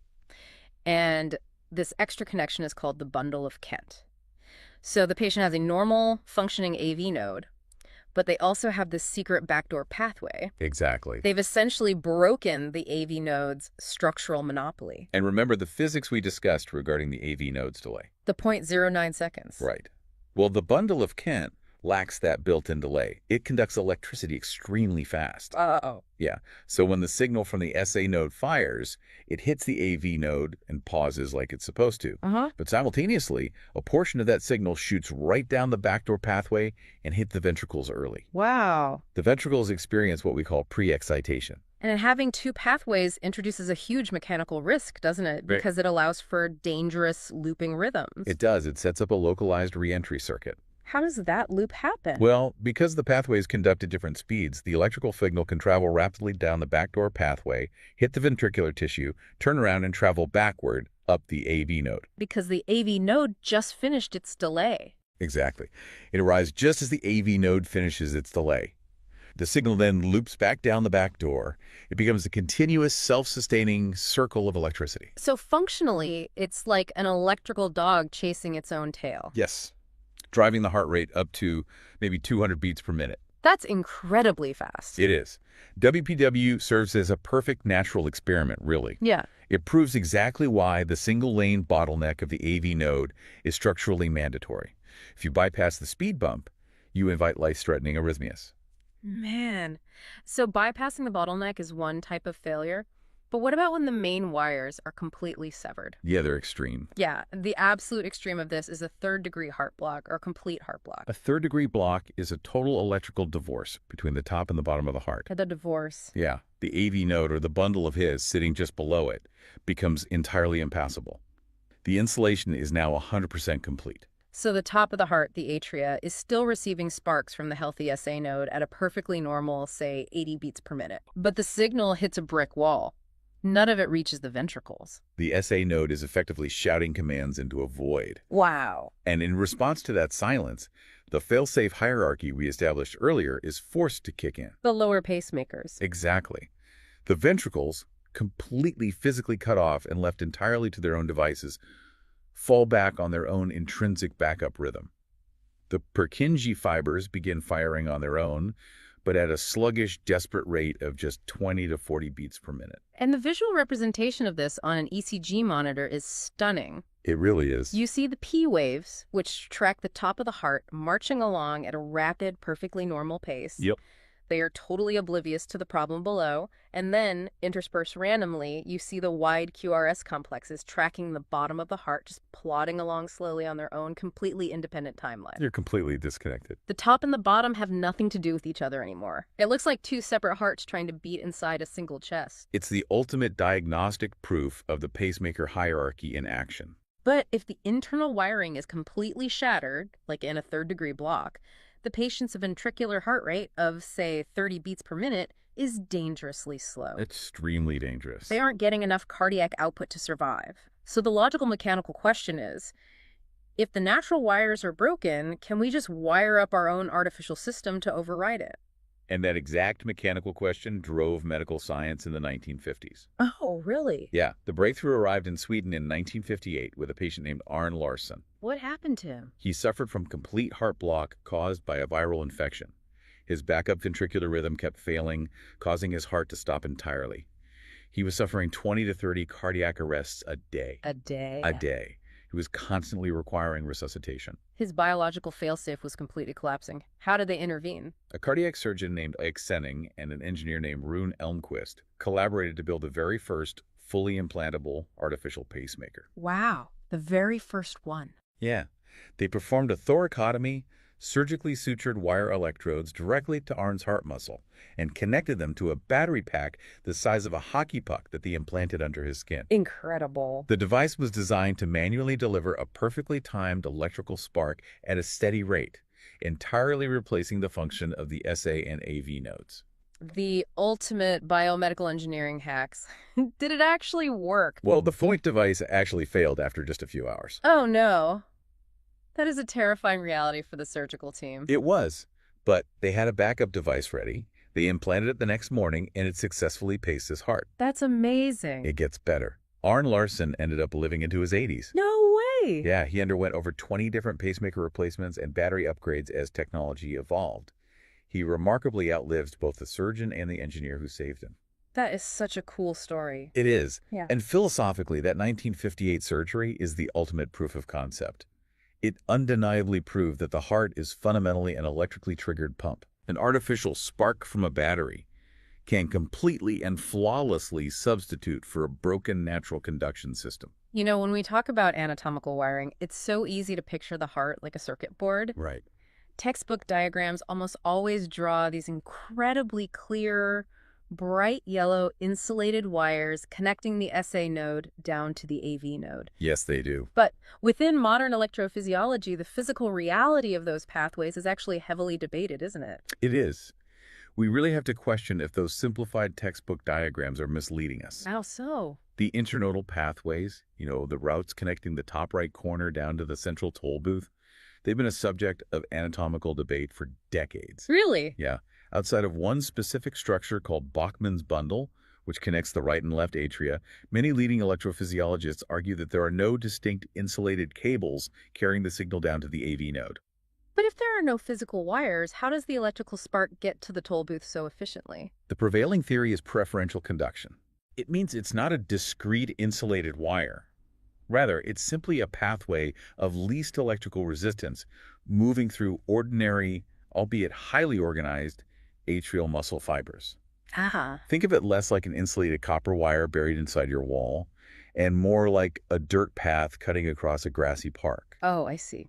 People have walked that exact route so many times that the grass is just gone, and it has naturally become the fastest path of least resistance route to the other side. That makes special sense. Right. The biological reality is just much messier and far less rigidly defined than a neat textbook diagram implies. Okay.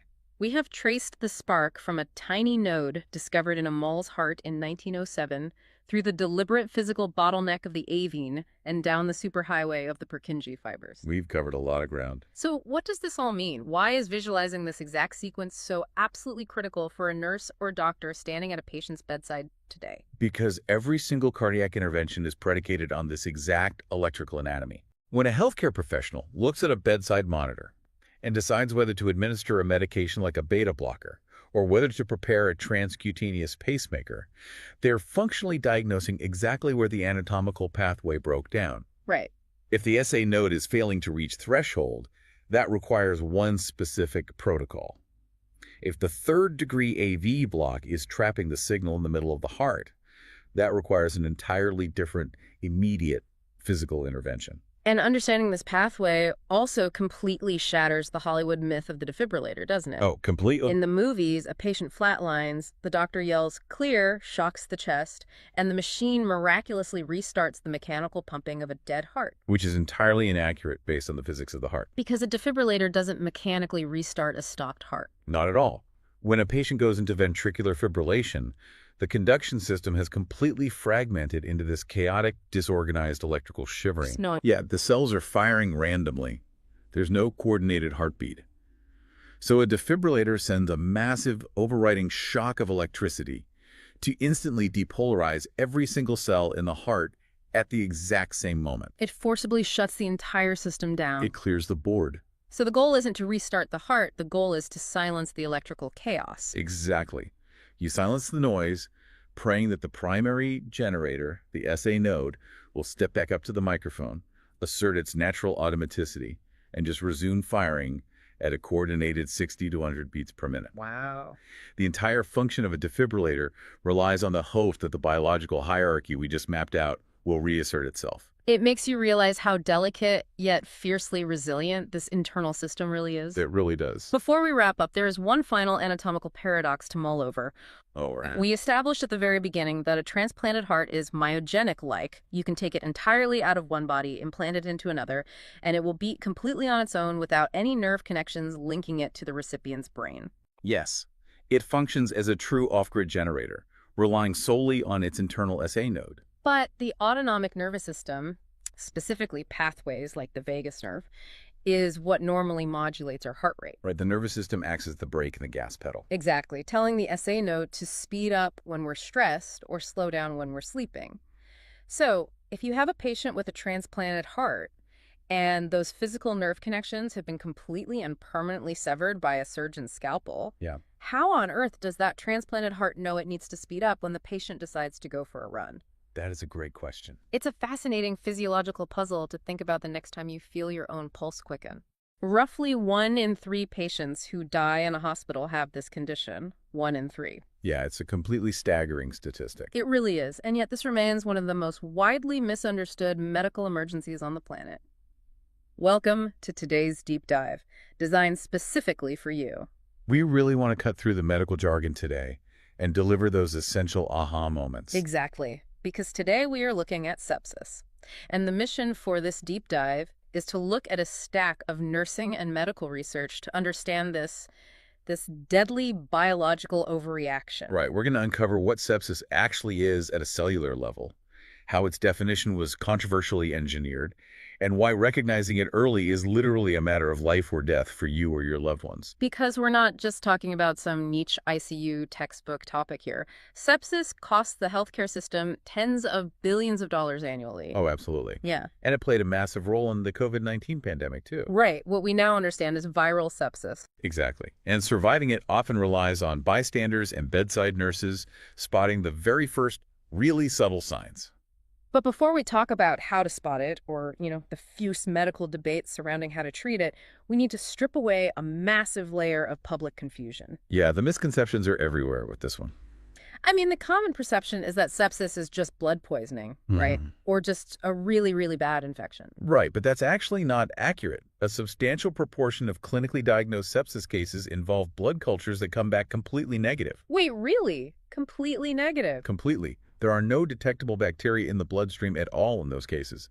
The infection might be highly localized, like a pneumonia in the lungs or a urinary tract infection. Okay, so if the bacteria aren't swimming around in the blood, what's actually happening? Well, the 2016 Sepsis 3 criteria officially defines it as a life-threatening organ dysfunction caused by a dysregulated host response to infection. A dysregulated host response. So it's not the bug. Exactly. It's not the invading bug that ultimately kills a person. It is their own body's reaction to it. Okay, so to understand this from first principles, let's think about how the immune system normally operates. Right. So normally it detects a threat, mounts a localized proportional response to eradicate the pathogen, and then it stands down. So if I get a splinter, my finger gets red and swollen because the immune system is sending white blood cells to that specific spot. Precisely. It's localized inflammation. But in sepsis, that response fails to stay contained. It just goes rogue. It does. Instead of a targeted attack, the body launches a systemic chemical storm. It floods the entire bloodstream with inflammatory signaling molecules called cytokines. And the research highlighted two main culprits there. Yeah, interleukin-6 and tumor necrosis factor alpha. These molecules are essentially biological alarm bells. But in sepsis, the alarm gets stuck in the on position. Just blasting system-wide. Okay, let's unpack this for a second. It's kind of like calling in a SWAT team for a minor noise complaint, and they end up bulldozing your entire neighborhood. That is a perfect analogy. I mean, the infection isn't destroying the house. The body's own security system is indiscriminately wrecking the infrastructure. And the way that infrastructure gets wrecked is fascinating, but also terrifying. Those cytokines tell blood vessels all over the body to dilate, to open up and become permeable. So they get leaky. Right. The physiological purpose is to let immune cells slip out of the bloodstream and into the infected tissues. But when this happens everywhere at once, fluid leaks out of the vascular system. It's like a municipal water system where every single pipe suddenly springs a leak. Which means blood pressure plummets system-wide. And if there's no pressure in the pipes, the blood just can't circulate effectively. Exactly.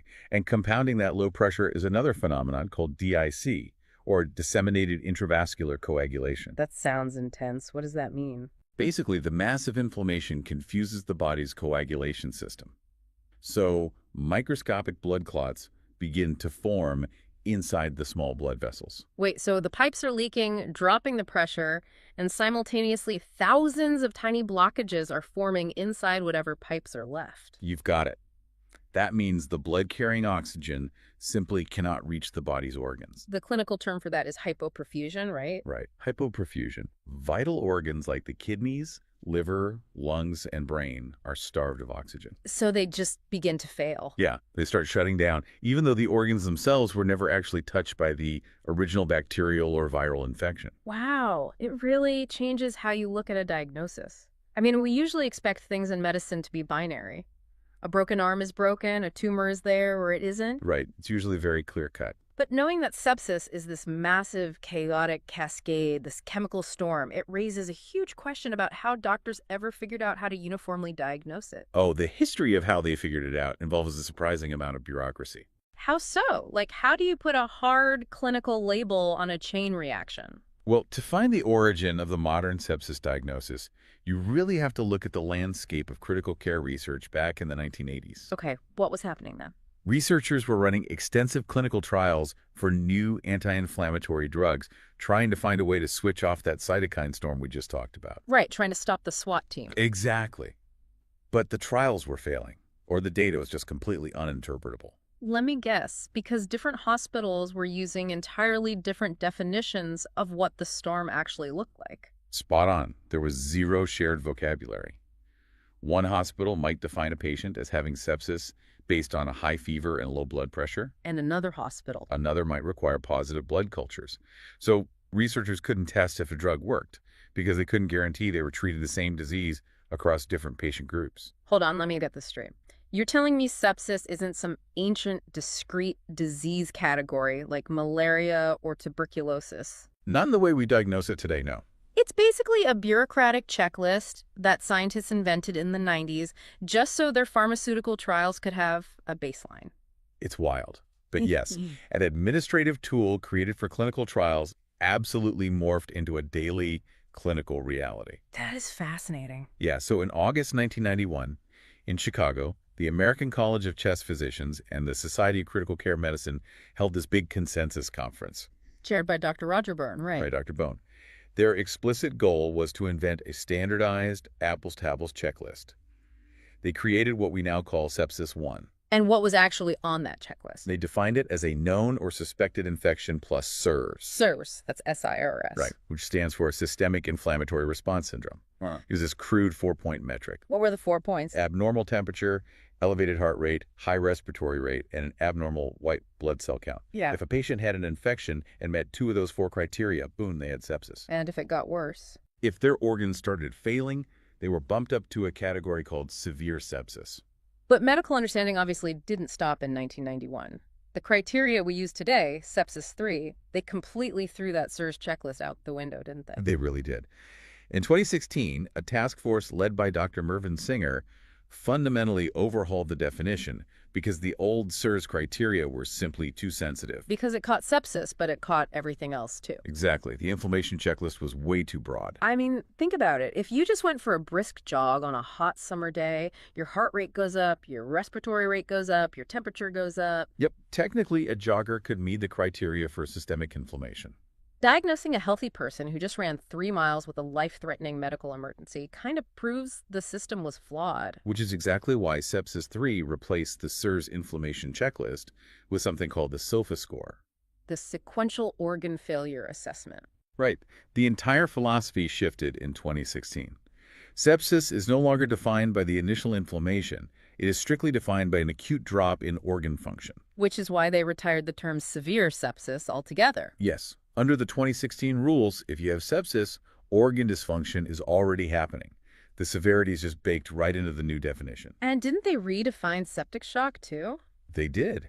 They rigidly redefined septic shock to mean a state where blood pressure is dangerously low despite aggressive intravenous fluids. So you have to use drugs to fix it. Right, requiring specific drugs called vasopressors to manually squeeze the blood vessels and force the pressure back up. But this shift created massive tension in emergency departments, didn't it? Oh, huge tension. Because if you screen for sepsis based on early inflammation, using that old 1991 checklist, it's really easy to spot at the bedside. But you might trigger false alarms. Exactly. But if you wait to screen based on the new 2016 definition of organ dysfunction, you're dealing with a much more accurate prediction of who might die. But you might be catching it way too late. And getting it right at the bedside is a literal race against the clock. The time factor is what makes these academic debates over definitions so critical in the real world. Yeah, and the reality of how fast this moves is perfectly illustrated by the story of Rory Staunton. That case is just heartbreaking. It really is. In 2012, Rory was a completely healthy 12-year-old boy living in New York City, and he scraped his arm in gym class. Just a normal, everyday scrape. Something that happens 1,000 times a day. Right. But over the next few days, he developed a fever, worsening pain, and he started vomiting. So his parents took him to the emergency room. And he presented with abnormal vital signs and lab values that suggested an escalating infection. But because he was a healthy-looking child, the subtle indicators of early sepsis were misinterpreted. They completely missed the systemic response. The hospital actually discharged him with a diagnosis of a stomach virus and dehydration. Wow. He went home, his condition rapidly deteriorated, and he returned to the hospital in septic shock. He died just days later. It's devastating. And it completely dismantles the idea that sepsis only happens to the frail or the elderly or people who are already severely immunocompromised in an ICU. It can kill a healthy child in a matter of days. It can. And following incredible investigative reporting that highlighted how easily those subtle lab values are overlooked in busy ERs, New York State took action. They adopted Rory's regulations in 2013. Right. The law mandated that all hospitals in the state implement and rigidly follow protocols for the early identification and rapid treatment of sepsis. Because every single minute counts. I mean, Dr. Anand Kumar published a landmark study back in 2006 looking at patients who had entered septic shock. The gold hour study. Yeah. The data revealed that for every single hour of delay in getting effective antibiotics into the patient's system, survival drops by an average of roughly 7.6%. Think about that number for a second. A nearly 8% drop in the chance of survival for every 60 minutes that pass without the right medication. It's terrifying. We usually think of a heart attack or a stroke as a time-is-tissue emergency. Right, where you have to get the clot-busting drug in fast to save the heart muscle or the brain. But this data proves sepsis is exactly the same kind of ticking clock. The organs are suffocating and the clock is running. And those terrifying statistics birthed one of the most significant interventions in modern medicine, which is the Surviving Sepsis Campaign's Hour 1 bundle. Okay, so what actually happens in that first hour? Walk us through the bundle. It is a rigid, time-based protocol dictating 4 immediate actions upon recognizing sepsis. First, measure the patient's blood lactate levels. Let's explain why lactate matters here. When organs are starved of oxygen because the blood pressure has dropped, the cells don't just stop working immediately. Right, they try to compensate. They switch to an emergency backup generator called anaerobic metabolism. No. And a byproduct of that backup system is lactic acid. So high lactate in the blood is a direct indicator that the body's tissues are literally suffocating. Okay, so that's step 1. What's step 2? The second step is to draw blood cultures to try and identify the specific bacteria.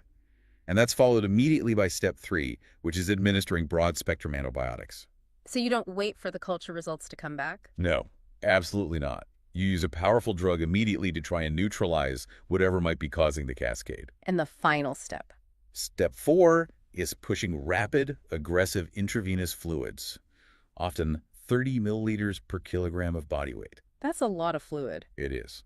The goal is to forcefully refill those leaky pipes and push the blood pressure back up. I mean, it sounds like the perfect, logical solution to the ticking clock. Identify the oxygen starvation, hit it with antibiotics, and pump up the pressure in the first 60 minutes. It does sound perfect on paper. But enforcing this rigid, one-size-fits-all bundle has actually sparked intense institutional turf wars, hasn't it? Oh, massive controversy.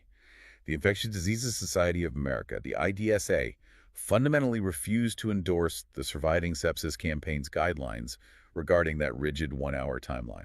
Pushing back against treating a deadly condition in the first hour seems kind of counterintuitive. Why the resistance? It comes down to the danger of medical dogma. Mandating broad-spectrum antibiotics on a rigid 1-hour clock, often before an infection is even definitively confirmed, carries enormous risks. Like driving antibiotic resistance on a macro level, which we know is a massive global health threat. Exactly. But on a micro level, for the patient sitting in the ER, blindly rushing into the sepsis protocol can be dangerous because of mimics. Mimics, meaning conditions that look exactly like the cytokine storm but require completely different treatments. Right. Severe pancreatitis, adverse drug reactions, or even just severe dehydration can present with the exact same inflammatory signs as early sepsis. So if an ER physician is terrified of violating a state-mandated protocol, they might just put blinders on. They just push antibiotics and massive fluids, and they might completely miss the real diagnosis. You definitely don't want to enforce a rule so strictly that doctors are penalized for taking an extra 20 minutes to think critically. And this friction applies to the screening tools, too. When Sepsis 3 was introduced, they created a quick bedside checklist called QS-OFRAT. The quick SOFA. Right. It only looks at 3 things: altered mental status, high respiratory rate, and low blood pressure. The intention there was to give busy triage nurses a really fast, simple tool, right? It was. But extensive follow-up studies prove that QS-OFA is a relatively blunt instrument for early detection. meaning it's highly specific for predicting mortality, so if you trigger the QSOFA alert, you are likely already very sick. Exactly. But it misses a significant number of patients who are in the crucial early stages of the cascade. Which totally explains why many hospitals stubbornly refuse to give up the old 1991 SIRS criteria. The academic definitions evolve, but the bedside realities demand a wider net. You need that wider net to catch people before their organs start failing. And honestly, the debates aren't just about screening. The core assumptions of the treatments themselves have been challenged. Right, like the FEAST trial from 2011. Yes. Led by Dr. Catherine Maitland in sub-Saharan Africa. This trial tested a core assumption of the sepsis bundle pushing rapid, large volumes of intravenous fluid into critically ill children with severe febrile illness. Because the physiological assumption is that more fluid equals better circulation, which equals better outcomes. It's practically a religion in Western medicine. But when they ran the trial with children in Kenya, Uganda, and Tanzania, the results were incredibly counterintuitive. They were shocking. The children who received the rapid fluid boluses actually had a higher mortality rate than those who didn't. The rapid fluids killed them faster. Yeah. And the underlying mechanism of that failure requires a lot of intellectual humility from the medical community. Why did it fail? When you push massive amounts of fluid into leaky blood vessels, that fluid often backs up into the lungs. It's a condition called pulmonary edema. Okay, but we get fluids like that in the U.S. all the time. Right, but in a high-resource Western ICU, if a patient develops pulmonary edema from fluid resuscitation, the clinical team simply places a breathing tube. They connect them to a mechanical ventilator until the fluid clears. So the machine does the breathing while the body processes the extra fluid. Exactly. But in many of the hospitals participating in the FEAST trial, mechanical ventilators simply were not available. Oh, wow. So the aggressive fluid protocol flooded their systems, and without the technological safety net of a ventilator, they couldn't survive the intervention. A deeply entrenched physiological assumption failed completely in a resource-limited context. It really highlights the fundamental tightrope clinicians walk every single day. It does. State mandates and rigid protocols can lead to protocol fatigue, where alarms go off constantly for patients with simple viral illnesses. Which leads to unnecessary treatments and physician burnout. But on the flip side, if you remove the protocols and rely entirely on individual subjective doctor judgment in a chaotic ER, you get cases like Rory Staunton. Subtle clues are missed, and healthy people are sent home to die. The challenge is navigating that space between absolute rules and individual clinical nuance. It's an incredibly difficult balance. So bringing all of this together, what does this mean for you, the listener, navigating the healthcare system? First, understand that sepsis is your body's devastating overreaction to an infection. It's the internal security system destroying the infrastructure. Second, the way we define and measure that destruction is constantly shifting, balancing the need to act fast against the need to be accurate. And third, time truly is tissue. A delay in effective antibiotics actively diminishes the chances of survival hour by hour. But as the FEAST trial demonstrated, the treatment protocol is not universally applicable in every context. Medical interventions always carry trade-offs. Always. But this knowledge is deeply empowering. Yeah, it really is. Public health campaigns like the UK Sepsis Trust's Just Ask, Could It Be Sepsis exist because this is one of the few medical emergencies where a vigilant bystander can change the outcome. Absolutely. If you are in an ER waiting room and notice a loved one exhibiting subtle signs, a sudden change in mental status, or breathing just a little too fast. Or just a profound sense that they don't look right. Right. Asking that specific question to a triage nurse, could it be sepsis, can literally trigger the bundle and save their life. The informed advocate at the bedside is often the most vital link in the chain of survival. They really are. But there is a final, lingering reality of this biological storm to consider. We explored how the immune system overreacts, flooding the body with inflammatory cytokines. Initial fire, essentially. Right. But we haven't talked about what happens when the storm finally breaks. Ah, right. Because sepsis survivors often enter a phase called CARS, or compensatory anti-inflammatory response syndrome. The body basically realizes it's destroying itself and throws the emergency brake. But it pulls the brakes so hard that the immune system swings completely in the opposite direction. It plunges the patient into profound immune suppression. Yeah, they survive the initial explosive overreaction, only to be left entirely defenseless against every other pathogen in the environment. So here is the question to mull over long after this deep dive ends. Let's hear it. If we know that sepsis survivors are walking out of the ICU and into this quiet, deadly phase of vulnerability that lasts for weeks, Right. why is our medical system so fiercely focused on engineering definitions for the first hour of survival and seemingly so poorly equipped to protect and monitor these patients during the dangerous recovery that follows? It's a sobering thought. We obsess over surviving the initial chemical fire. But perhaps we need to learn how to navigate the devastating silence that comes after. So imagine you are standing in an emergency room and you're looking at a patient who presents this like complete medical paradox. Right, a total contradiction. Yeah, exactly. On the monitor, their blood pressure is just spiking to terrifying, potentially lethal levels. But mysteriously, their heart rate is rapidly, aggressively slowing down. Which is not what you expect to see. Not at all. And when you look at the patient, they are literally split in half. From the chest up, they are flushed, sweating profusely, complaining of this pounding, blinding headache. Yeah. But from the chest down, they're pale, their skin is freezing cold, and they've got severe goosebumps. It is a bizarre, terrifying presentation. Yeah. Because looking at them, you're essentially seeing a body at war with itself. Yeah. The vascular system is, well, it's effectively acting as two completely independent antagonistic networks just stitched together at the chest. And that split body presentation is the absolute classic fingerprint of a condition called autonomic dysreflexia, or AD. Right. It's a massive, life-threatening spinal cord emergency.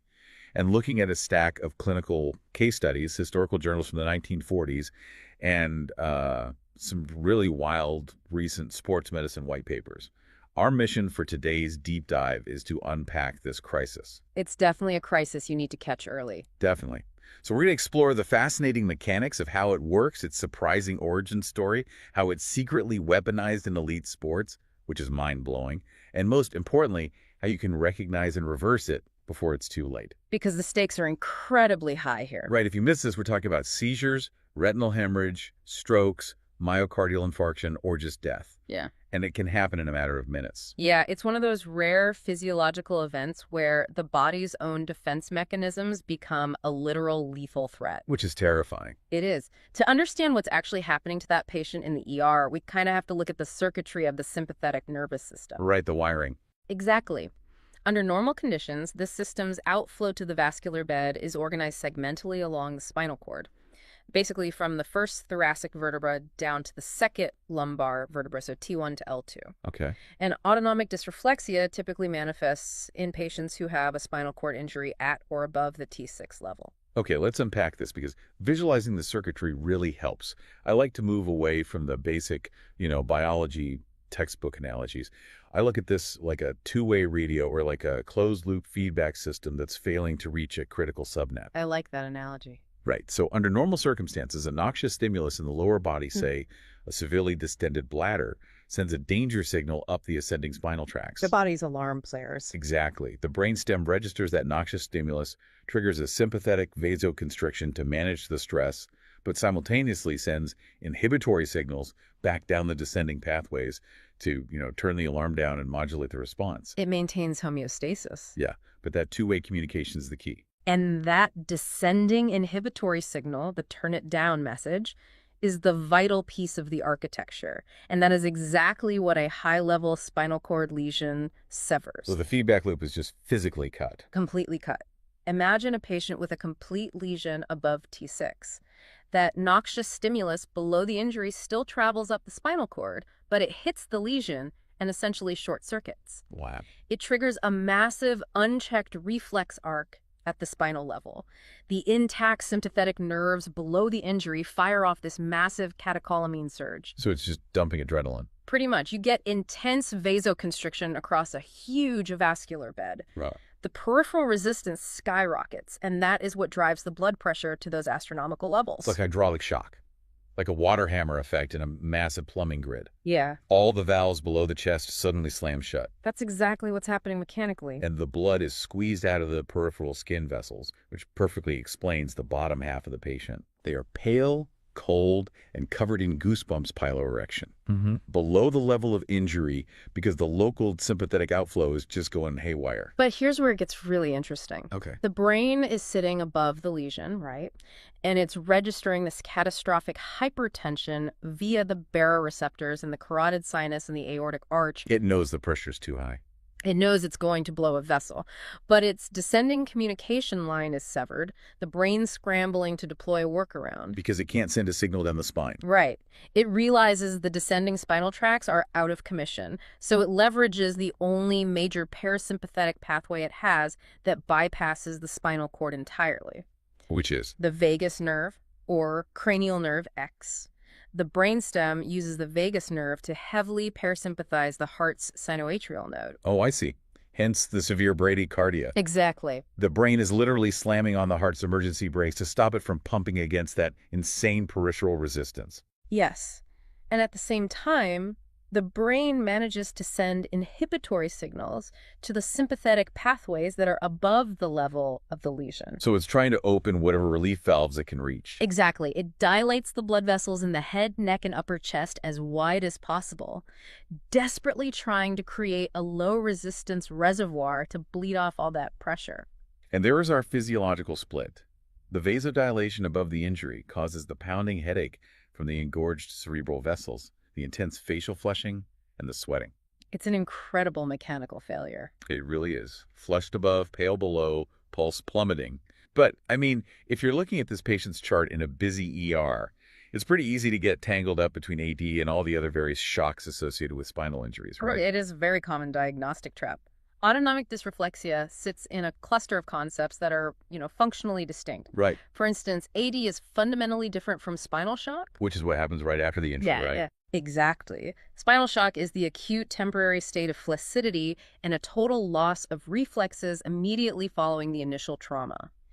AD actually cannot occur during spinal shock because the reflex arcs are completely suppressed. Yeah. AD is a hyperreflexic state that only emerges weeks or even months later once those spinal circuits reorganize and basically awaken. So it's essentially a rebound into hyperexcitability. Yeah.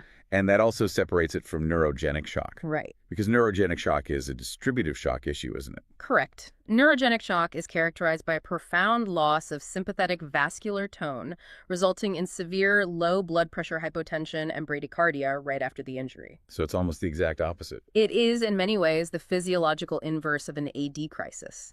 You also have orthostatic hypotension, which is gravity-induced pooling due to compromised venous return, and poikilothermia, the inability to regulate temperature. Wow, okay. So AD is really the acute hypertensive outlier in that whole group. Exactly. It's the one spiking the pressure. So what does this all mean historically? Because, humans have been suffering catastrophic spinal injuries since the dawn of time, combat, falls, industrial accidents. Sure. Yet looking through the historical journals for this deep dive, this dramatic split body crisis wasn't systematically defined until 1947. Why did it take until the mid-20th century for modern medicine to document this? Well, if we connect this to the bigger picture, it actually reveals a pretty grim reality about early 20th century medicine. Oh. The reason autonomic dysreflexia wasn't documented before 1947 is that patients simply didn't survive long enough to transition out of spinal shock. Wait, really? Yeah. Prior to World War II, a severe spinal cord injury was essentially viewed as a palliative sentence. A death sentence. Pretty much. The prevailing medical dogma at the time was just sedation and immobilization. Bladders were either drained passively or just left to overflow. God, so they were dying of secondary complications. Yeah. Sepsis, renal failure, infected bed sores. The mortality rates were staggering. Most succumbed within weeks. So the physiological evolution of the injury never had time to progress to that hyperreflexic stage we were just talking about. Right, they never lived long enough for the reflexes to come back. Exactly. That paradigm only shifted when a neurologist named Ludwig Guttmann arrived on the scene. The guy at Stoke Mandeville. Yes. Guttmann was a Jewish neurosurgeon who fled Nazi Germany, and in 1944 he took over a newly created spinal injury center at Stoke Mandeville Hospital in England, treating paralyzed Allied servicemen. And from what I read, he practically went to war with the medical establishment at the time. Oh, he absolutely did.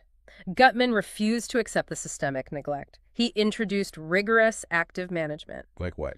He mandated turning patients every 2 hours to prevent tissue necrosis bed sores. He instituted strict schedule-based sterile catheterization to protect their kidneys. He essentially invented comprehensive spinal rehabilitation. Wow. And because of those interventions, alongside, the timely introduction of penicillin, these patients actually survived. Which is the profound irony here. Autonomic dysreflexia wasn't some new disease mutation. It was a latent physiological consequence unmasked by survival.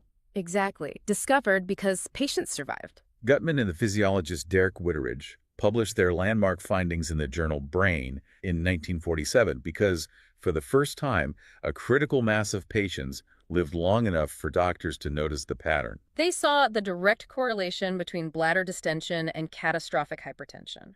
And that correlation remains the cornerstone of clinical management today, doesn't it? It does. Across all the modern literature, bladder distension is the undisputed primary trigger for an AD episode. Something as simple as a full bladder. A kinked indwelling catheter, an overfull collection bag, or simply a misvoiding schedule that accounts for the vast majority of these crises. And what's the second most common? The secondary culprit is typically gastrointestinal, specifically bowel impaction or severe constipation. Okay, but I have to play the skeptic for a second here, Go for it. because I'm sure you're wondering this too.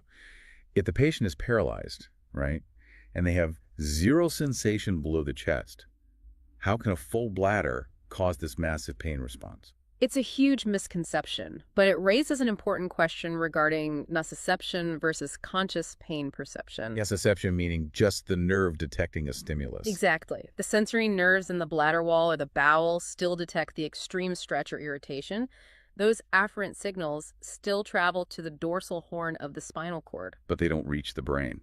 Right. Instead of continuing up to the somatosensory cortex for you to consciously register, ouch, pain, the signal gets trapped at the lesion, and it synapses directly with the sympathetic efferents. So it's entirely a spinal level circuit. Completely. A completely insensate bladder one you can't feel at all will trigger a lethal episode that the patient never actually felt coming. The nociception is real, even if the perception is absent. The body is screaming, but the brain's intercom is off. That is a perfect way to put it. Which actually leads to one of the most staggering things in the sports medicine white papers we reviewed. Because if you understand that this is a predictable mechanical spinal loop, Uh-oh. I don't know who you're going with this. someone who understands that loop could intentionally trigger it. And in the world of elite Paralympic sports, this physiological crisis was actively weaponized. Yes, you're referring to the practice of boosting. Yes, elite wheelchair racers with high-level SCIs figured out that if they deliberately induced a controlled episode of AD right before a race, it acted like a biological supercharger. It is incredibly dangerous. They were intentionally hacking their own autonomic nervous systems. But from a strictly biomechanical standpoint, the logic is sound. Explain that, because it sounds crazy. Well, by purposefully triggering the reflex arc, for instance, by clamping their catheter to overfill the bladder, painfully over-tightening leg straps, or even, in some cases, sitting on a sharp object. Oof, sitting on something sharp. Yes, just to generate that noxious stimulus. These athletes force their bodies to dump a massive surge of epinephrine and norepinephrine into the bloodstream. Which artificially spikes their stroke volume. Right, and increases cardiac output. Furthermore, that intense peripheral vasoconstriction in the paralyzed lower extremities essentially squeezes pooled blood back into central circulation. Oh, wow. So it forces all that blood up into the working muscles. Exactly. It massively increases venous return, which drives extra oxygen delivery to their working upper body musculature. It is functionally a form of blood doping, achieved through targeted self-harm. It's staggering to think about the risk calculus there. I mean, you are pushing your vascular system to the brink of a hemorrhagic stroke just for a VO2 max advantage. And obviously, sports regulators didn't just let athletes race with a systolic pressure of 250. Right, they cracked down on it. The International Paralympic Committee formally banned the practice of boosting in 1994. But how do you even police that? The policing mechanism is directly tied to the underlying physiology. Before high-exertion wheelchair events, athletes undergo strict unannounced blood pressure screenings. Oh, smart. If an athlete presents with a resting systolic reading over 180 millimeters of mercury, they face immediate medical evaluation or outright disqualification. Because they know you couldn't get that high normally. Exactly. The officials are screening specifically for that artificially induced sympathetic surge. Which proves how predictable the syndrome is in a controlled environment. Definitely. But that brings up a massive clinical blind spot. If it's this predictable, why is a patient who rolls into a general ER with a blocked catheter in so much danger of being misdiagnosed? I mean, why is AD chronically underrecognized outside of specialized SCI clinics? It comes down to a fundamental bias in how triage vital signs are interpreted. Okay, what do you mean? Well, imagine our patient from the beginning of the episode arrives at a community ER. They have the pounding headache, the sweating above the injury level. The triage nurse takes their blood pressure, and the monitor reads 120 over 80. Which, to anyone trained in general medicine, is the textbook definition of normotension, like totally healthy. Right. To a general ER physician, 120 over 80 looks perfectly benign. They might diagnose the patient with a severe migraine or maybe anxiety or just essential hypertension. Then they just give them a Tylenol or something. Exactly. Offer a basic analgesic and send them to the waiting room. But the critical rule for autonomic dysreflexia is normal for you is not normal for them. Because their baseline is different. Because individuals with high-level spinal cord injuries lack descending supraspinal sympathetic tone, their peripheral vascular beds are chronically relaxed. So their normal baseline resting systolic blood pressure is usually low, often hovering between 90 and 110. Oh, wow. So a reading of 120 over 80 isn't perfect. If their baseline is 90, that's a 30-point spike. Exactly. A sudden elevation of 20 to 40 millimeters of mercury above their specific baseline constitutes a hypertensive emergency. That's terrifying. That 120 over 80 is a massive red flag. And while the medical staff is falsely reassured by a normal number on the monitor, the underlying trigger, the blocked catheter or the impacted bowel, is going entirely unaddressed. And the hydraulic shock is just compounding. Getting worse by the minute. Normal is a myth when the anatomy has been fundamentally altered.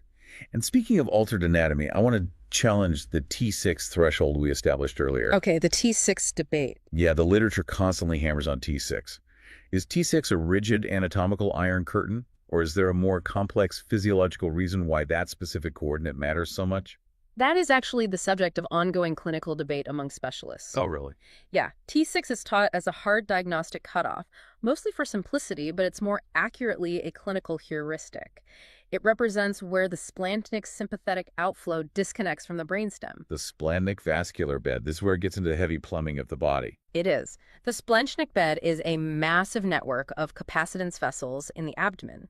It's controlled by sympathetic nerves that arise roughly from T5 to T9, and they converge on the celiac and superior mesenteric ganglia. Okay. This single vascular bed can hold up to a third of the body's total blood volume. A third.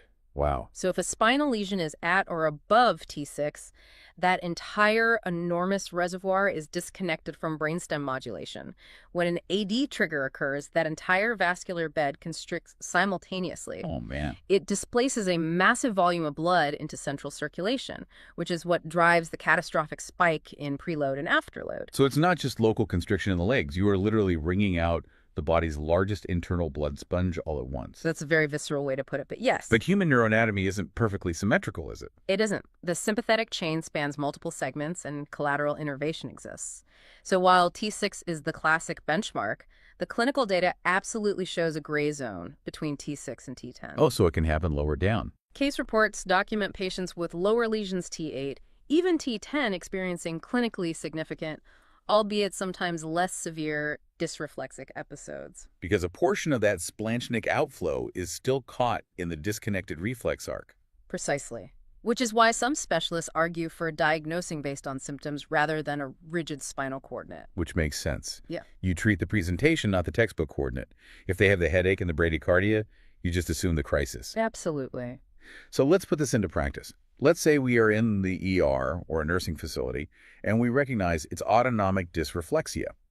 Given that this is fundamentally a mechanical plumbing issue caused by a trapped noxious stimulus, I'm guessing the first move isn't reaching for a systemic antihypertensive pill. No, the clinical mantra here is sit them up before you dose them up. Sit them up. Okay. Pharmacological intervention is a backup, not the first move. Your immediate, absolute first-line action is positional orthostatic offloading. Because they lack descending vascular tone, gravity is actually your best friend. Exactly. You sit the patient bolt upright and lower their legs if possible. By utilizing gravity, you induce venous pooling in the lower extremities, which rapidly decreases venous return and takes the acute pressure off the cerebral vasculature. So it's an immediate mechanical way to lower the blood pressure. Immediate, non-pharmacological afterload reduction. Smart. Once they are upright, you aggressively remove any restrictive clothing, tight belts, or abdominal binders that might be acting as a noxious stimulus. And then you go hunting for the primary trigger. Following the data, T6 and above, check the plumbing first. T6 and above, bladder first. You immediately inspect the urinary catheter for kinks or blockages. You check the collection bag. And if they don't have a catheter? If the patient does not have an indwelling catheter, you must perform in and out catheterization immediately to decompress the bladder. However, There's a catch. there's a critical caveat. You must use generous amounts of topical anesthetic like lidocaine jelly. Because the sheer mechanical friction of inserting the catheter adds a new noxious stimulus to the dorsal horn. Precisely. Which could exacerbate this reflex arc. You don't want to worsen the AD episode while trying to treat it. And what if the bladder is fine? If the bladder is decompressed and the blood pressure remains volatile, you move to the gastrointestinal system to check for fecal impaction. And again, utilizing copious topical anesthetic before performing a rectal exam is absolutely mandatory for the same reason. So it is mechanical problem solving first. Find the kink in the hose, remove the nociceptive input, and the spinal reflex loop should theoretically break. Right. You only turn to fast-acting pharmacological agents if the trigger cannot be quickly identified or resolved and the blood pressure remains critically elevated. What kind of meds do they use for that? Depending on institutional protocols, fast-acting agents like nifedipine, which is a calcium channel blocker that relaxes vascular smooth muscle, or topical nitrate paste, which provides systemic venal dilation, are commonly used. Just to artificially force the vessels open until the underlying irritant is cleared. Exactly. It buys you time. It's remarkable how mechanistic the human body is when you strip away the conscious perception. And I think what really sticks with me as we wrap this up is the everyday vigilance this requires. It requires a lot. Because, we've framed this deep dive in an emergency room, but for someone living with a high-level thoracic injury, a life-threatening split-body crisis doesn't require massive trauma. Not at all. The threshold for nociception can be remarkably low. It can be triggered by things that wouldn't even register for most people. A leg bag strap pulled slightly too tight, severe menstrual cramps, an ingrown toenail. Or even a bad sunburn on their legs. A sunburn. A totally mundane irritant hits that severed feedback loop, and suddenly they are fighting for their life. It means patients and their care teams have to act as physiological detectives constantly. It demands an exhaustive level of situational awareness, day in and day out. Autonomic dysreflexia serves as this profound reminder of the intricate architecture of our nervous system. We are wired with these aggressive, deeply embedded evolutionary fail-safes designed to maintain homeostasis, like the sympathetic alarm bells. But it begs a fascinating question. Yeah, I wanted to ask, what does this all mean for the bigger picture of medical intervention? Well, think about it. When medical advancements like Gutmann's revolutionary rehabilitative protocols or modern trauma surgery alter our fundamental anatomy, allowing us to survive previously fatal neurological injuries, how many other hidden physiological loops are waiting in the dark? Oh, wow. We successfully solved the acute survival problem of spinal cord injuries, but in doing so, we unmasked a latent biological circuit that we never knew existed. Because no one had ever lived long enough for us to see it. Exactly. It makes you wonder what other well-intentioned physiological fail-safes might become our greatest vulnerabilities as medicine continues to push the boundaries of human survival. The alarms we haven't even heard yet. That is a thought that will definitely linger long after this deep dive. It's a lot to mull over. It really is. Well, just remember the clinical triad. Flushed above, pale below, pulse plummeting. Catch the baseline, utilize gravity, and hunt for the trigger. Imagine you're lying in a hospital bed. Someone walks into your room wearing scrubs, checks your vitals, maybe adjusts an IV line, or, helps you with a meal. Right, and you probably assume that the person doing those tasks is simply doing their job. Right, like just following a straightforward schedule from their manager. Exactly. But the jarring reality is that the person turning that dial might not actually be legally authorized to decide when or why you get that intervention. Yeah, it's wild. And if they make a critical mistake, the nurse down the hall who you haven't even seen today could literally be the one who loses their entire career. It's just a massive high-stakes transfer of legal risk that patients are completely blind to. Oh, absolutely blind to it. But for the healthcare workers involved, navigating who was allowed to do that and who ultimately carries the liability, well, that dictates every single minute of their shift. And that is the mission for this deep dive.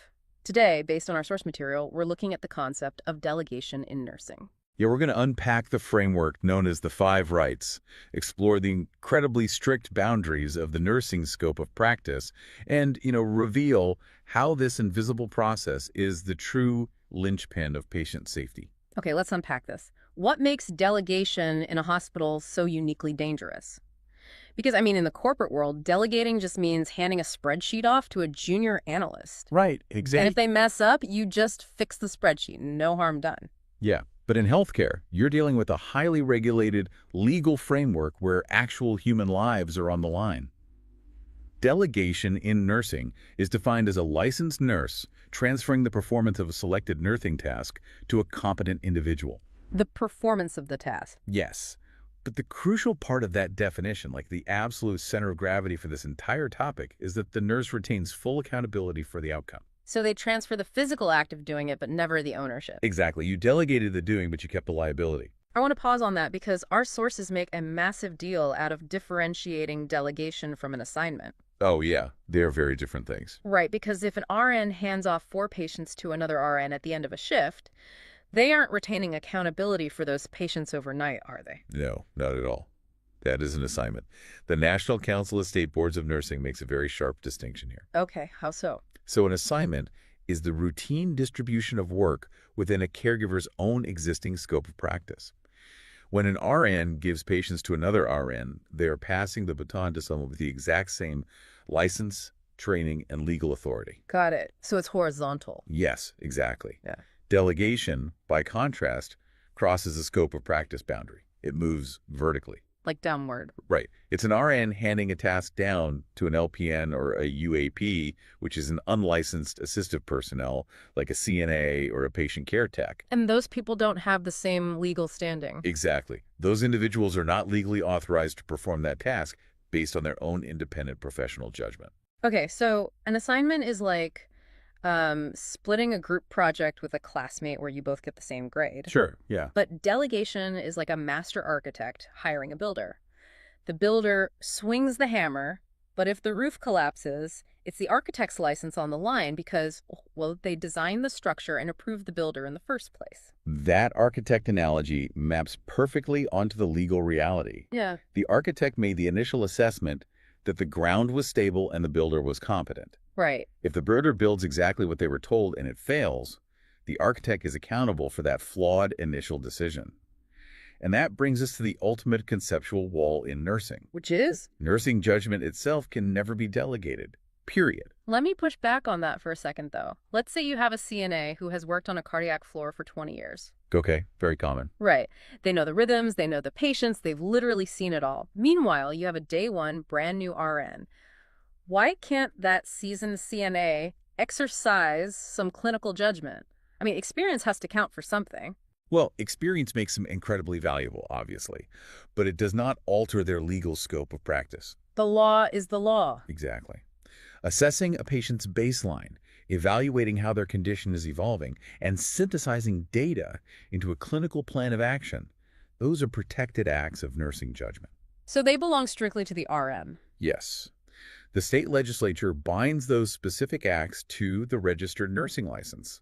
You can delegate the collection of data, but you can never delegate the interpretation of that data. Wow. Yeah, the moment someone tries to pass clinical reasoning over that conceptual wall, you have a catastrophic delegation failure. Okay, but knowing that this wall exists, how do nurses actually navigate it in the real chaotic minute-to-minute world of an emergency room or a busy med-surg floor? It's definitely not easy. Because you can't exactly pause a code blue to go consult a legal textbook, you know?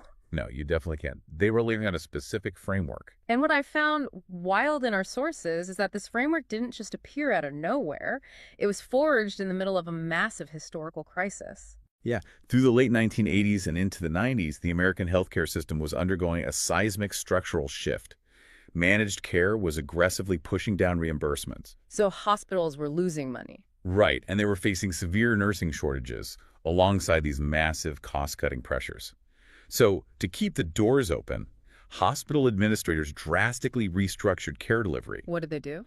They flooded the floors with unlicensed assistive personnel to absorb tasks that were previously done exclusively by RNs. Which sounds like an absolute legal nightmare if the boundaries aren't clearly drawn. Oh, it's chaos. The Nurse Practice Acts across various states had been written for an older, more traditional staffing model. Right, where RNs did mostly everything. Exactly. Suddenly, RNs were being asked to manage these large teams of unlicensed workers, and state boards had very little concrete guidance on what a nurse could legally hand off without abandoning their legal duty of care. So everyone was just guessing. Basically, nurses were terrified of losing their licenses, and management was demanding clinical efficiency. That friction forced the NCSBN to publish a foundational position paper in 1995, clearly defining delegation. And that is where they introduced the famous mnemonic, the 5 rights of delegation. Yes. And what's fascinating here is how the authors engineered this framework. They deliberately modeled the 5 rights after an older, already famous pedagogical tool in nursing. Oh, right, the rights of medication administration. Exactly. The rights of safe medication administration, right patient, right drug, right dose, and so on. They borrowed that structure because it was incredibly effective at taking an abstract legal principle and distilling it into survival math. It gave them the quick checklist. Yeah, a rapid mental checklist they could run through in a high-stress environment. And then 10 years later, the American Nurses Association joined in with a joint statement, fully aligning the ethical standards of the profession with the disciplinary authority of the state boards. Let's get into the mechanics of these 5 rights, because seeing how they apply to real patients completely changes how you view hospital care. It really does. So the first one is the right task. The source material notes these should be standardized, low-risk, predictable tasks. But honestly, isn't a blood pressure check just a blood pressure check? Do you think so, Ray? Yeah, I mean, the cuff inflates, it spits out a number. Why does this require a legal framework? Well, a blood pressure check is mechanically identical every time, but the clinical context alters the legality of delegating it. Okay, give me an example. Taking routine vitals on a stable patient who is ready to be discharged is a textbook delegable data collection task. But imagine that same patient is suddenly shivering, their skin is pale, and their heart rate is spiking. Uh-oh. Right. In that moment, taking the blood pressure is no longer just gathering data. Because recognizing that the patient might be going into septic shock requires interpreting what those numbers mean in real time. Exactly. Interpreting a deteriorating trend and deciding if immediate medical intervention is required, that is a protected act of nursing judgment. So the CNA can't do it then? The CNA can physically wrap the cuff around the arm, sure, but the RN must be the one deciding what that falling blood pressure signifies. The task might look the same, but the risk profile has entirely shifted. Which naturally bleeds into the second pillar, which is the right circumstance. The same task might be perfectly legal to delegate on Tuesday, but grounds for losing your license on Wednesday if the patient's condition changes. Circumstance dictates everything. Consider checking a blood glucose level with a simple finger stick. On a stable medical floor, trained UAPs do this constantly. Very routine. Super routine. Yeah. But what if the patient is in the middle of a diabetic ketoacidosis crisis? Oh, wow. Yeah, their blood sugar is wildly fluctuating, their metabolic state is actively evolving, and they're probably on an insulin drip. That simple finger stick is suddenly the linchpin of a life-or-death medication adjustment. Exactly. It requires RN-level pattern recognition to safely manage that dynamic situation. You can't delegate it. Right. Another classic example is ambulating a patient, walking them down the hall to the bathroom. Seems simple enough. Totally standard task for a nursing assistant. But if that patient is 6 hours post-hip replacement and they are exhibiting signs of new orthostatic hypotension, meaning their blood pressure bottoms out when they stand up, the circumstance demands that an RN manage that mobility. Here's where it gets really interesting, though. Let's say you have the right task and a stable circumstance. You still have to navigate the third right, which is the right person. Yes, the person matters immensely. Because verifying competency isn't just looking at someone's job title. Yeah. Taking vitals isn't a universally applied skill, right? Not at all. You might have a CNA who is perfectly checked off and highly skilled at taking standard vital signs on an arm. That does not legally authorize them to pull vital signs from a complex, invasive arterial line. Oh, that makes sense. The label of the task, Get Vitals, sounds identical, but the specialized skill and knowledge required are vastly different. The sources gave a striking example of this happening in long-term care facilities with tube feedings. It seems like a massive trap for nurses. It really is. It is frequently cited in state board disciplinary reviews.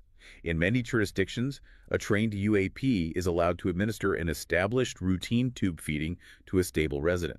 Because it's predictable. Exactly, it's predictable. But almost none of those jurisdictions permit an unlicensed person to initiate a brand new feeding, or troubleshoot a clogged tube, or manage a resident who suddenly starts aspirating fluid into their lungs.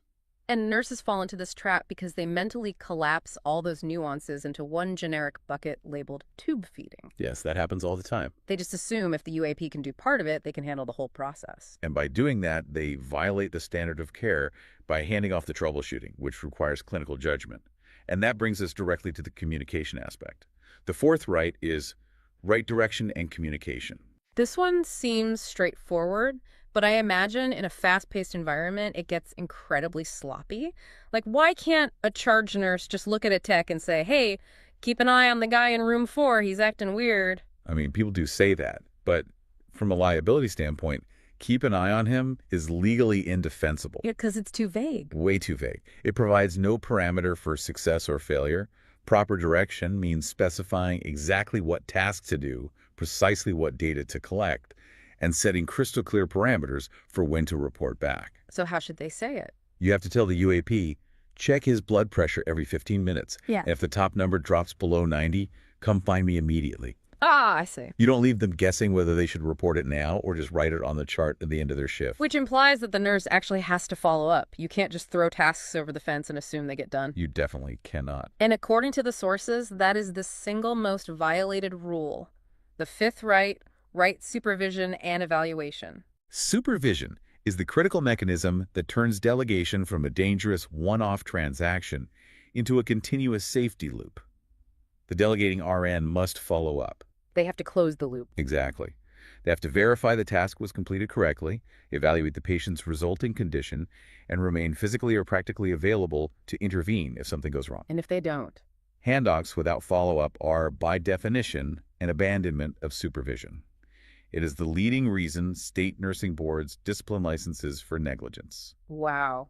You know, the 5 rights sound like a highly logical, foolproof checklist on paper, but they aren't executed on paper. Far from it. They're executed in an environment of intense friction. Which brings us back to the economic reality you mentioned about the 90s. This isn't just a safety framework, it's a financial battlefield. It absolutely is. Delegation is celebrated as a clinical efficiency tool because it frees up the RN to focus on high-level judgment. But hospital administrators know it is undeniably a cost containment lever. Because unlicensed staff are cheaper. Significantly cheaper than paying registered nurses. That financial reality creates a massive conflict between management's budget and the nurse's legal license. So an understaffed hospital has a huge financial incentive to stretch delegation to its absolute breaking point, pushing nurses to hand off more than is actually safe just to survive the shift.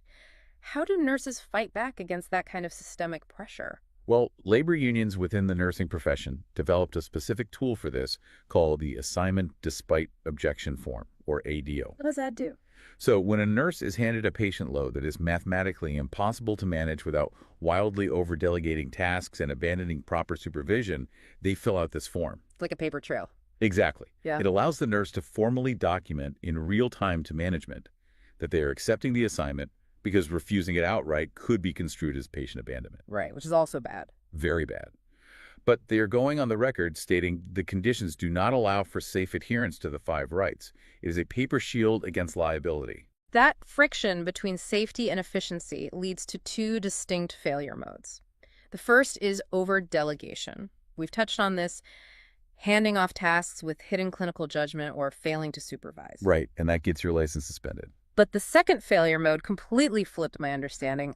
Underdelegation. Yes. If a nurse decides the environment is too chaotic and they just do everything themselves out of an abundance of caution, isn't that inherently safer for the patient? I mean, they are controlling the entire process. It seems highly logical, and honestly, many nurses fall into this trap out of a fear of liability. Or like a super nurse complex. Exactly, a sort of martyr complex where they feel giving away tasks is a sign of weakness.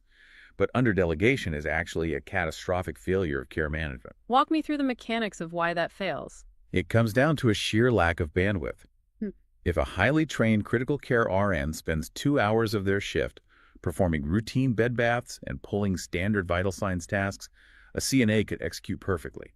That is, 2 hours they are actively neglecting something else. Like what? The complex assessment, medication titration, and clinical reasoning tasks that only their license allows them to do. Oh, wow. I didn't think about it that way. By hoarding the low-risk tasks, they are literally starving the patient of high-level medical judgment. Furthermore, it drives severe burnout. A nurse cannot function as a one-person healthcare system. The psychological pressure of this environment breeds some incredibly pervasive myths. I want to rapidly dismantle a few of the core misconceptions detailed in the research because understanding why these myths persist really crystallizes how delegation impacts the care you receive. Let's do it. Myth number 1, once I delegate it, it's not my responsibility anymore. This myth is born from corporate conditioning, where delegating a project removes it from your desk. Right. In nursing, it is the single most litigated misunderstanding. Accountability never transfers. The state board views the RN as legally answerable for the initial decision to delegate, the competency of the person they selected, and the adequacy of the supervision they provided. So you delegated the doing, you kept the liability. Okay, myth number 2. There's a fixed list of delegable tasks. I think the general public assumes there is just like a laminated poster in the break room dictating exactly what a tech can and cannot do. A static list cannot account for dynamic human biology. So it changes based on the patient. Absolutely. A complex wound dressing change might be safely delegable for a healthy patient on Monday and completely non-delegable for the patient in the next bed who has a compounding infection. The 5 rights demand a fresh, situational analysis for every single patient interaction. That makes sense. Myth number 3, delegating means you can't handle the workload, so you're sloughing it off on the techs. We see this deeply ingrained in nursing culture, but it is entirely false. Appropriate strategic delegation is a mandatory clinical competency. It's part of the job. It is a leadership skill. As we discussed with underdelegation, failing to distribute the workload is what actually jeopardizes the patient's life. And finally, myth number 4, if the UAP makes a mistake and drops a patient, the UAP is solely liable for the lawsuit. Liability in these cases is bifurcated. It is not an either-or situation. So they both get sued. Pretty much. The unlicensed assistant is absolutely accountable for performing the task correctly as they were trained to do. However, the delegating RN carries separate liability for poor judgment in deciding to hand off the task, or for failing to supervise the assistant. Both individuals can find themselves facing legal consequences for a single mistake. Wow. If we pull back and look at the macro impact of this, why is this invisible legal dance so critical for the future of healthcare? If we connect this to the bigger picture, we are standing on the edge of a massive demographic cliff. The baby boomers aging. Yes, we have a rapidly aging global population, surging rates of chronic, complex diseases, and persistent systemic nursing shortages that are only projected to worsen. So the math simply dictates that a shrinking pool of registered nurses is going to have to manage an expanding ocean of patients. Precisely, which means the proportion of daily, hands-on patient care performed by unlicensed assisted personnel is going to skyrocket. That's concerning. Getting this delegation process right, ensuring that nurses can safely scale their clinical judgment across teams of unlicensed staff, is the only way modern healthcare survives.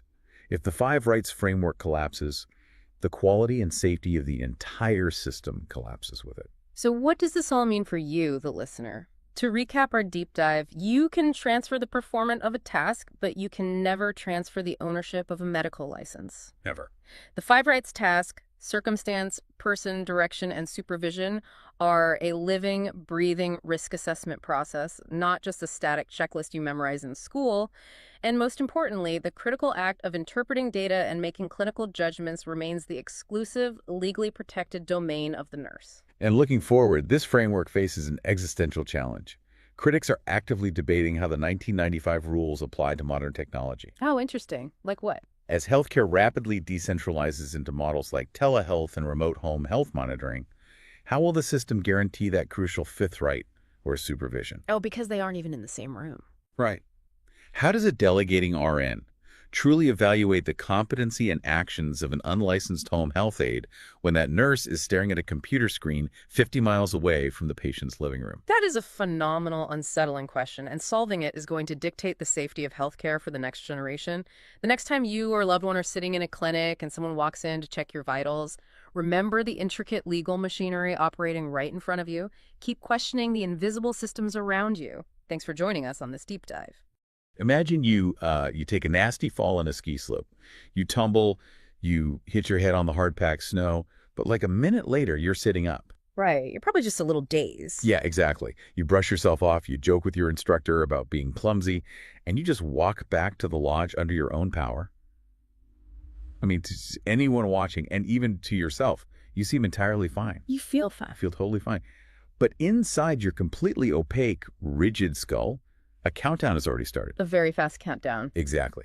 So for anyone listening who has ever wondered how clinicians actually know what is happening inside that closed vault without, running a continuous MRI on someone, we are getting into the mechanics of the neurological assessment in today's deep dive. We are decoding the subtle physical language the brain uses when it is in crisis. And the challenge of the closed vault is exactly why the neurological assessment is so rigorous. And I'd say the fundamental paradigm shift for any medical professional learning this is moving away from the idea of the neuro exam as like a static photograph. Right, like a one-and-done check. Exactly. If you take a single set of vitals or you do a single check of someone's pupils, you know virtually nothing about their true neurological status. A true assessment is a trend line. A trend line. Yeah. It is a systematic, highly repeatable exam designed to establish a baseline and then really ruthlessly hunt for deterioration. Okay, let's unpack this because historically, early neurology treated the exam a bit more like a treasure map, right? I mean, the entire philosophy in the early 20th century was purely diagnostic. Oh, entirely. The clinician was doing these exhaustive tests just to localize a lesion, trying to figure out which specific lobe or nerve tract was damaged based on whatever symptoms they saw. Right. But the evolution of modern trauma and critical care medicine demanded something entirely different. Like when you have a patient surviving a massive car wreck or a severe head injury, the immediate priority isn't mapping the exact coordinates of the damage for a textbook. Yeah, you don't have time for that.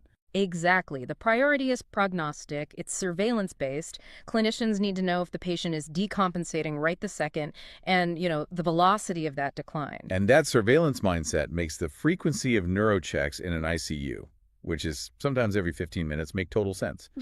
You are tracking a moving target. You really are. But plotting a reliable trend line requires the people plotting those points to speak the exact same language. Yep. And if you look at medical records before the 1970s, the language being used to describe consciousness was just a total free-for-all. It was chaos. We had this incredibly dangerous communication vacuum. Yeah. And you can trace the origin of our modern standardized approach back to 1974 to Graham Teasdale and Brian Jennett at the Institute of Neurological Sciences in Glasgow. Okay. They were basically watching patients get transferred between facilities or just being handed off from a night shift nurse to a morning attending physician. And the charts were filled with these completely subjective adjectives. Like what? Well, a nurse might chart a patient as stuporous. A doctor might write obtunded. Another might use lethargic or semi-comatose. Which, that sounds highly clinical, but I'm realizing that my definition of stuporous might involve a patient who groans when you nudge them, while your definition of stuporous might mean they're essentially unresponsive. Exactly. If the night shift and the day shift are using different subjective adjectives, it is just impossible to know if the patient's brain is actively swelling or if they are just, tired. And that ambiguity was literally costing lives. So Teasdale and Jennett's solution was to completely operationalize consciousness. They stripped away all the philosophical baggage and the need for a clinician to make a subjective judgment about patients' internal state. Right. They broke consciousness down into 3 observable behavioral categories: eye-opening, verbal response, and motor response. And this became the Glasgow Coma Scale, or the GCS. And it's such a recurring theme in medical history, this standardization born from sheer terrifying necessity. And the exact same thing happened with how we measure motor strength, right? Yes. That 0 to 5 scale you experience when a doctor asks you to squeeze their fingers or push against their hands that didn't come from some modern research university. It actually came out of the UK Medical Research Council in 1943. Right in the middle of World War II, they published a wartime pamphlet called Aids to the Investigation of Peripheral Nerve Injuries, because you had thousands of soldiers with combat wounds suffering severe nerve damage, and they were being moved across different military hospitals and field tents. Wow. Yeah. So a surgeon in London and a field medic in France needed an objective way to track if a soldier's radial nerve was recovering or deteriorating. So they created a simple numerical grading system for muscle contraction against resistance. And 80 years later, clinicians are still at the bedside asking patients to pull against their hands and grading them a 4 out of 5. It works. It does work, but I have to push back on the philosophy of the GCS for a second. Oh, go for it. We are taking the entirety of human consciousness, literally the most complex biological marvel in the known universe, and we are reducing it to a 15-point behavioral checklist. It feels almost, I don't know, reductive to grade a human mind like a multiple choice test. Well, it is entirely reductive, and that is, it's genius. Really? Yeah, I mean, the limitations of that reduction are significant, and we will absolutely explore where the GCS fails later on. But in 1974, the sheer utility of having a paramedic in the rain, an ER trauma nurse, and a neurosurgeon in the operating room all look at the exact same patient and agree this is a GCS 7. I mean, that revolutionized trauma care. You are not evaluating the soul. You are just evaluating whether the physical hardware is responding to the physical environment. The hardware, okay, well, that physical environment is really the crux of everything we are talking about today. To understand why dropping GCS score is so terrifying, we have to look at the unique real estate it's measuring. Correct. Because the skull is a very unforgiving container. It really is. We operate under what's called the Monroe-Kelly doctrine. Right. The skull is a fixed volume, rigid vault. Once the sutures fuse in childhood, it does not expand. So inside that vault, you have a very specific equilibrium of 3 components. You have brain tissue, arterial and venous blood, and cerebrospinal fluid. And if the vault is entirely unyielding, and you introduce something new into that space, say a hematoma from a torn artery, or if the brain tissue itself becomes ischemic and swells, the physics dictate that something else must be crushed or forced out. Exactly. But the brain does attempt to compensate initially, and this is a critical phase. When a mass starts taking up space, the brain can shunt cerebrospinal fluid out of the skull and down into the spinal subarachnoid space. Okay, to make room. Right. It can also constrict the venous system to reduce the volume of blood pooling in the brain. It is desperately trying to maintain a normal intracranial pressure, or ICP. I always picture this like packing for a long trip, using a hard-shell suitcase that is already filled to the absolute brim. Oh, that's a good way to look at it. Yeah, and you decide you want to cram one more heavy winter sweater in there. You shove it in, you sit your entire body weight on the lid, and you somehow manage to get the zipper closed. For a minute, the suitcase is compensating for the extra mass. The volume is contained. Right. But the outward pressure on that zipper is immense, and it's only a matter of time before it violently bursts open. And the moment those internal compensatory mechanisms exhaust themselves, you hit the inflection point on the volume pressure curve. The ICP doesn't just creep up, it skyrockets. And as that pressure rises, it threatens the brain's perfusion. The blood flow. Exactly. The level of consciousness, or LOC, is our absolute best window into that perfusion battle. It is the single most sensitive indicator of neurological decline. Meaning it responds faster than heart rate or blood pressure changes. Oh, much faster. The reticular activating system, which is located down in the brainstem, is responsible for keeping you awake, and your cerebral cortex is responsible for your awareness and cognition. Both of these structures are incredibly metabolically demanding. They require a massive, uninterrupted supply of oxygenated blood. If the pressure inside the skull rises even slightly, restricting that blood flow by just a fraction, those tissues suffer immediately. So long before the physical structure of the brain is permanently crushed, the patient's behavior changes. Yes. They might just seem unusually restless in bed. Right. Or they suddenly can't remember what year it is, even if they knew it an hour ago.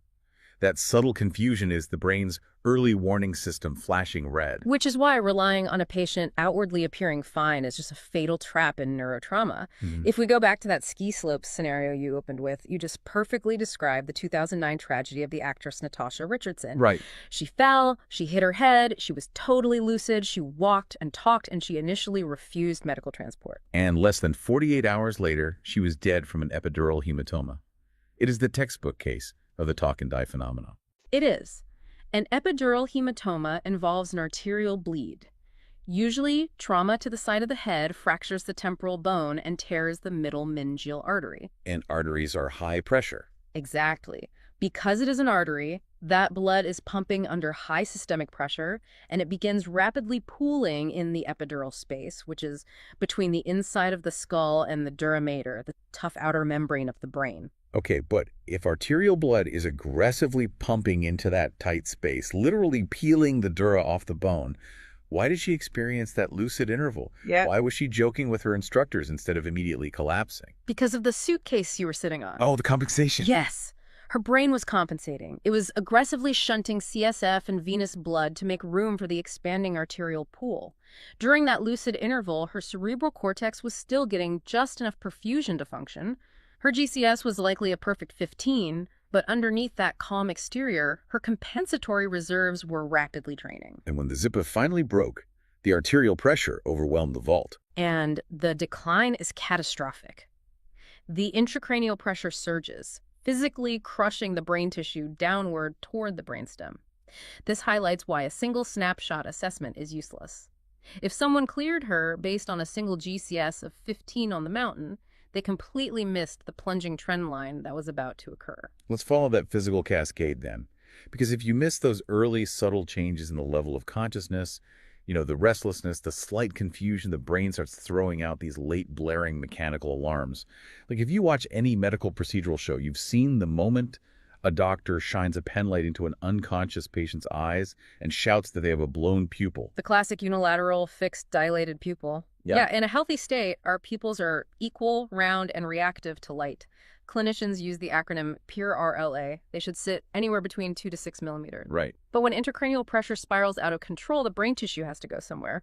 And the only major exit from the closed vault is the foramen magnum, which is the hole at the base of the skull where the spinal cord exits.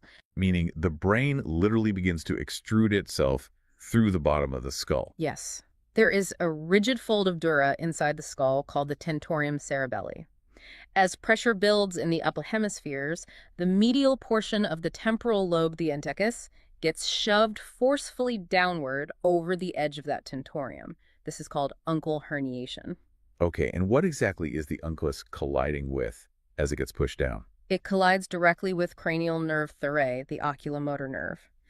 This nerve controls several eye movements, but crucially, it carries the parasympathetic nerve fibers that tell your pupil to constrict. Oh, wow. So when the herniating brain tissue traps and crushes cranial nerve the third against the base of the skull, those constricting fibers are paralyzed. Leaving the sympathetic nervous system completely unopposed. Exactly. So the pupil on that side just aggressively dilates and freezes there, completely unresponsive to the pen light, while the other pupil might still look normal. That structural asymmetry means brain tissue is actively shifting. It is a profound neurosurgical emergency. Once you see a blown pupil, you will likely also start seeing severe motor abnormalities on the GCS. As the compression moves further down the brainstem, you see decorticate posturing, where the patient's arms flex tightly and rigidly inward toward their chest. Like they're pulling toward their core. Right. And if the herniation continues even deeper, damaging the vestibular nuclei, you see decerebrate posturing, where the arms extend rigidly outward and the wrists rotate. At this point, the physical compression on the brainstem is just extreme. The vital signs must be reacting to this level of structural failure, right? They do, and it manifests in a highly specific pattern known as Cushing's triad, identified by Harvey Cushing in the early 20th century. It consists of a widening pulse pressure with profound hypertension, bradycardia, and irregular respirations. I want to break down the mechanics of that triad because it sounds like a massive physiological war between the brain and the body. It basically is. If the pressure inside the skull of the ICP is climbing to astronomical levels, The systemic blood pressure in your body has to rise just Yeah. to overcome the resistance and force oxygenated blood up into the brain. Exactly. If your intracranial pressure exceeds your mean arterial pressure, cerebral blood flow stops. The brain suffocates.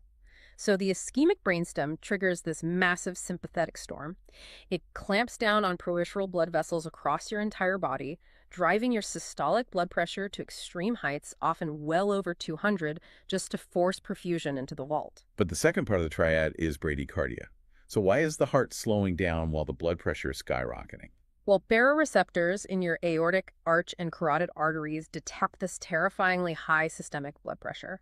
They signal the vagus nerve to slow the heart rate down in a desperate attempt to protect the heart and vessels from literally exploding. Jeez. So you have a slow pounding heart rate paired with massive hypertension. And the third component, irregular respirations, which is often agonal gasping, occurs because the respiratory centers in the medulla are just physically being crushed. And the most critical takeaway here for anyone listening is that Cushing's triad and a blown pupil are not early warning signs. They are the physiological equivalent of the house already having burned to the foundations. 100%. Waiting for Cushing's triad to act on a head injury is medical negligence. By the time the vital signs reflect this triad, the brain has been in a state of severe decompensation for a significant period. Normal vital signs offer absolutely zero guarantee of a stable neurological status. It's like relying on vital signs instead of serial level of consciousness checks is like ignoring the check engine light on your dashboard for weeks Yeah. and only pulling over when flames are physically shooting out of your hood. Yeah. The subtle confusion is the check engine light. Cushing's triad is the engine block melting. That is the exact reality of neurotrauma. We rely heavily on the Glasgow Coma Scale to catch that check engine light to map the pressure changes. But, applying a behavioral tool designed in 1974 to modern high-complexity medicine, it exposes some massive blind spots. The GCS is far from a perfect instrument. Yeah, and one of the most glaring blind spots has to be the intensive care unit. The GCS strictly requires a verbal response. But if you have an ICU patient on a mechanical ventilator with an endotracheal tube passing through their vocal cords, they are physically incapable of speaking. Right, and this created a logistical nightmare for charting. Clinicians started improvising by appending a T to the score, logging a GCS 10T to indicate the patient was intubated. Right. But how do you mathematically account for the missing verbal score? If you assign them a 1 for the verbal component, which designates no response, you artificially tank their total score. Which ruins the entire point of the trend line. Yeah. You're making them look significantly closer to brain death on paper than they actually are, just because a piece of plastic is in their airway. Exactly. It severely distorts research data and clinical handoffs. And this frustration is precisely why Dr. Ilko Wijeks and his colleagues at the Mayo Clinic developed the FOUR score in 2005. They recognized that the GCS was uniquely poorly suited for intubated patients, so the 4R score entirely eliminates the verbal component.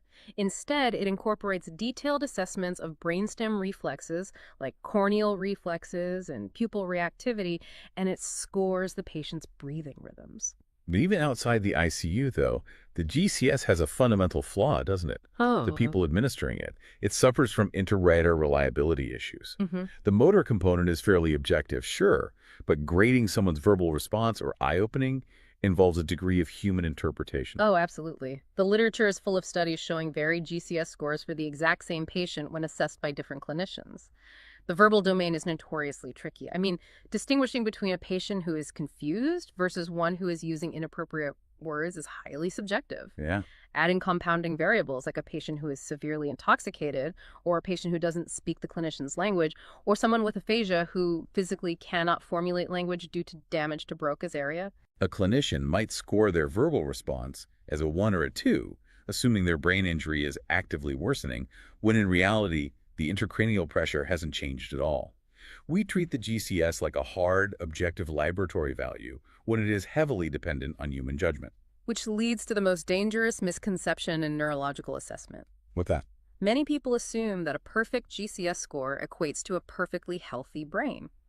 You could have a patient in the emergency department who spontaneously opens their eyes, converses fluidly, and follows commands perfectly with their right arm. They score a pristine GCS 15. but they could simultaneously be suffering a massive ischemic stroke in their right hemisphere. Exactly. The GCS was engineered to track diffuse trauma global pressure changes inside the vault that depress the reticular activating system and consciousness overall. It was never intended to identify focal, localized neurological deficits. A patient can have a perfect GCS-15 while their left arm is completely paralyzed and they are entirely blind in one half of their visual field. Because the GCS doesn't require you to test bilateral strength, and it doesn't test peripheral vision. It is just the wrong tool for the job. Right. And this is why tools like the National Institutes of Health Stroke Scale, the NIHSS, were introduced in the 1980s. The NIHSS is meticulously designed to map lateralized deficits that occur on only one side of the body and specific cranial nerve functions that the GCS completely ignores. Applying the GCS to a stroke patient gives you a false sense of security that could delay life-saving thrombolytic therapy. Well, when you pull all these sources together, the reality of the neurological assessment is incredibly sobering. If you take away anything from this deep dive, it is that a neuroexam is a motion picture, not a photograph. The skull is an unforgiving vault governed by the Monroe-Kelly doctrine. And the absolute most sensitive indicator that the vault is running out of space isn't a blown pupil, and it isn't a massive spike in blood pressure. It is simply a subtle shift in how awake, aware, and oriented you are. Catching that slight behavioral dip is the only way to intervene before the physical architecture of the brain is permanently crushed. The stakes are incredibly high, and it requires immense vigilance. But, looking at the history we've covered, from the 1943 MRC scale to the 1974 GCS, I am struck by a thought that extends beyond the current literature. We have been relying on the exact same behavioral scales for half a century because human observation was basically the only tool we had. We know inter-rater reliability is flawed. We know subtle changes in consciousness are easily missed by an exhausted clinician at 3 a.m. It forces you to wonder if we are on the precipice of a massive paradigm shift. With the rapid advancement of AI and continuous biometric wearables, are we approaching a future where the hourly bedside neurocheck becomes obsolete? Oh, wow. Imagine a wearable device that analyzes microscopic changes in your baseline vocal cadence or subtle delays in saccadic eye movements, detecting a drop in perfusion hours before a human nurse would ever notice you seemed confused. The secret language of the brain has always been translated by people, but perhaps it will soon be decoded entirely by algorithms. From entirely subjective adjectives in a Scottish hospital ward to continuous algorithmic baseline monitoring, that is a fascinating trajectory to consider the next time you look at the biometric sensors on your smartwatch. Thank you for joining us as we unpack the rigorous, high-stakes mechanics of the closed skull.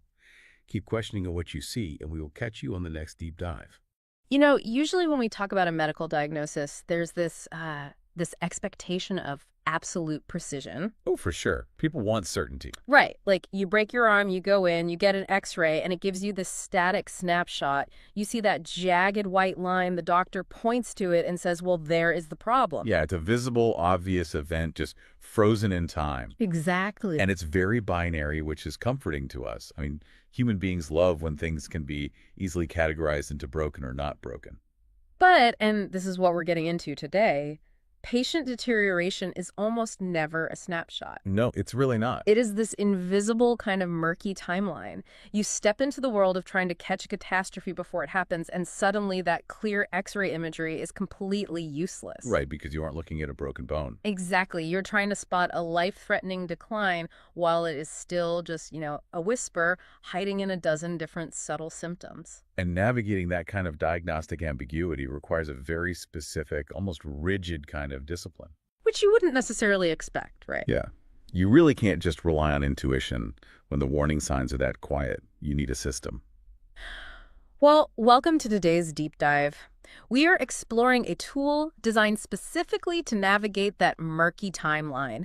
And on the surface, it sounds incredibly basic. Deceptively basic, I would say. Right. It's the head-to-toe assessment in nursing.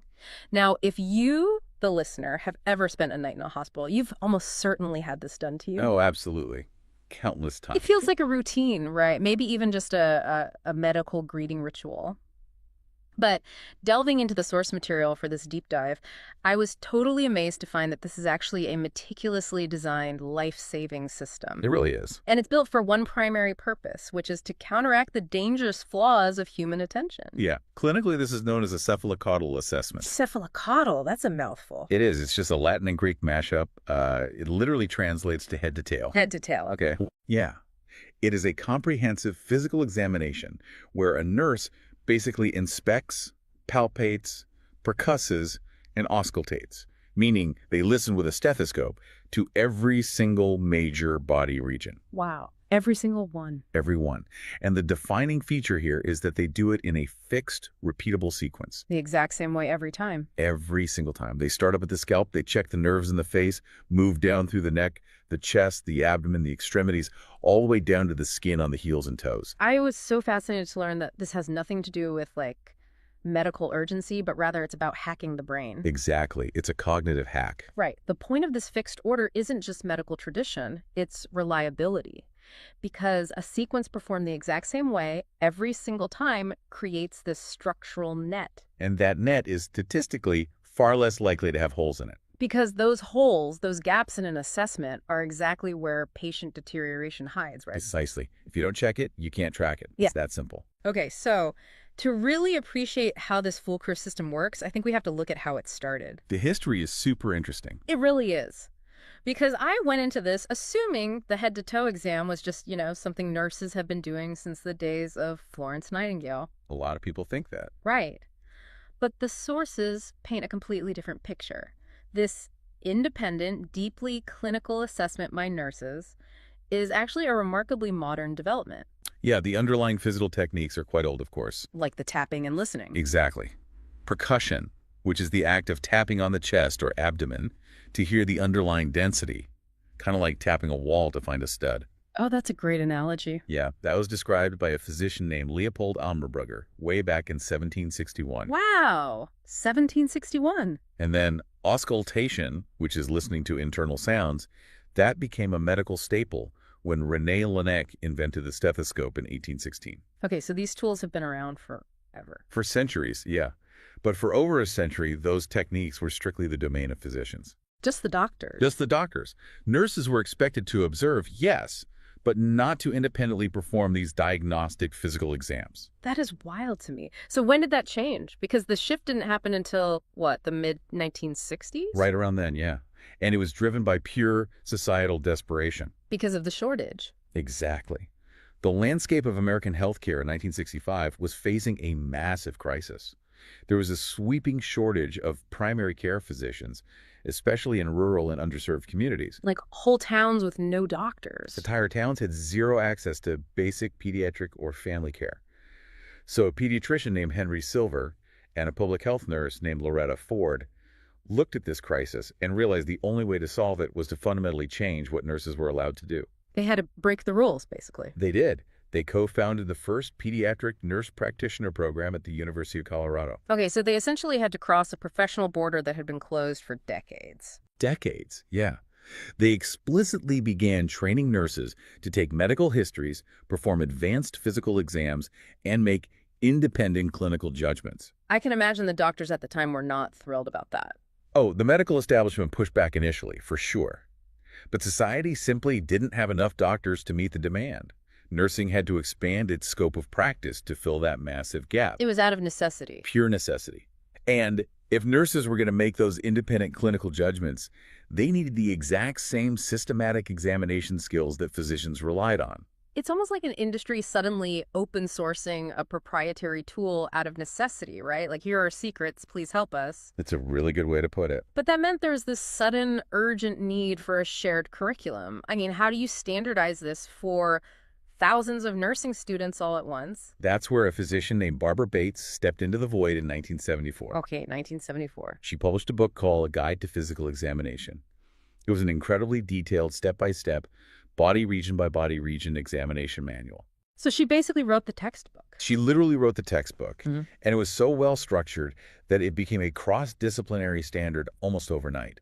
Medical schools, Physician assistant programs and nursing programs all adopted it. That's incredible. Yeah, that textbook is the direct ancestor of the head-to-toe format that is still taught in nursing fundamentals courses today. Which means it wasn't just invented by a single genius in a lab. You know, in our sources, they contrast the head to toe with something like the Glasgow Coma Scale. Oh, right. The GCS. Yeah, that's the 3 to 15-point scoring system used to grade human consciousness. That was very specifically engineered by two guys in 1974. Graham Teasdale and Brian Jenna. Right. But the comprehensive physical assessment wasn't like that at all. It was a convergence of old techniques formalized into a teachable sequence to solve a very real-world staffing crisis. Exactly. And once it was formalized, it was built on some very strict first principles.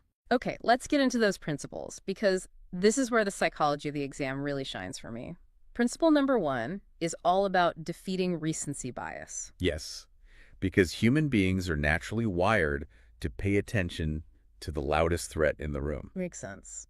In a clinical setting, we often call this the squeaky wheel bias. The squeaky wheel gets the grease. Exactly. If a patient is gasping for air and coughing violently, your brain literally screams at you to focus entirely on their lungs. Which, I mean, that makes perfect sense in the moment, right? You want to fix the breathing. It does, but if a clinician assesses whatever seems most obviously wrong first, then the subtle things get pushed to the back of the line. Ah, exactly. And eventually, whatever is not obviously wrong gets assessed last, or, more likely, not at all, because time runs out or attention fatigues. Right, you get tired. So a strict cephalocaudal order forces every region to get its turn, regardless of what initially grabs your attention. It reminds me of a pilot's pre-flight checklist. Oh, that's a perfect comparison. Right, because you don't just check the left wing because it has a weird scratch on it that caught your eye as you walked up to the plane. Right, you can't just fixate on the scratch. You check the entire aircraft in a specific mandated order. Otherwise, your brain tricks you into skipping the boring parts, and you completely miss, like, the frozen flap on the right wing that is going to cause a crash. Exactly.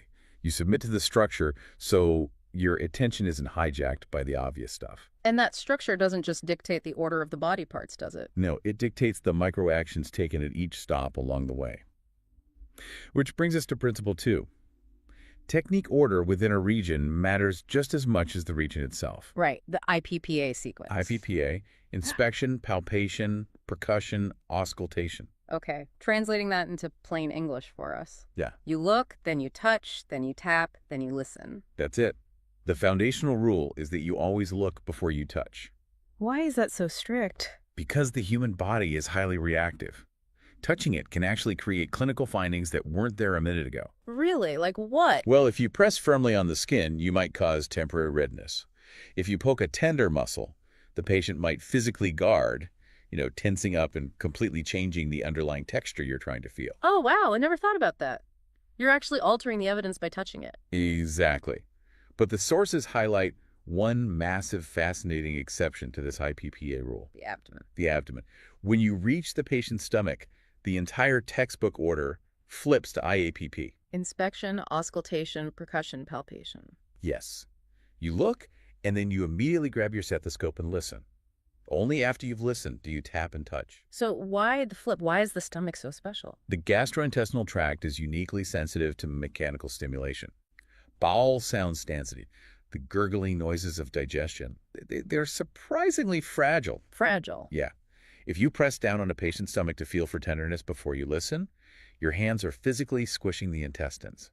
That pressure can temporarily freeze bowel motility, or conversely, it might stimulate a sudden rush of activity. Reading about this in the sources, I pictured the abdomen like a snow globe. A snow globe. Yeah, like if you shake it by poking and prodding before you just sit back and look at it, you ruin the true baseline picture. Oh, I love that. Right. All the snow is flying around, and you have no idea what the environment looked like before you disturbed it.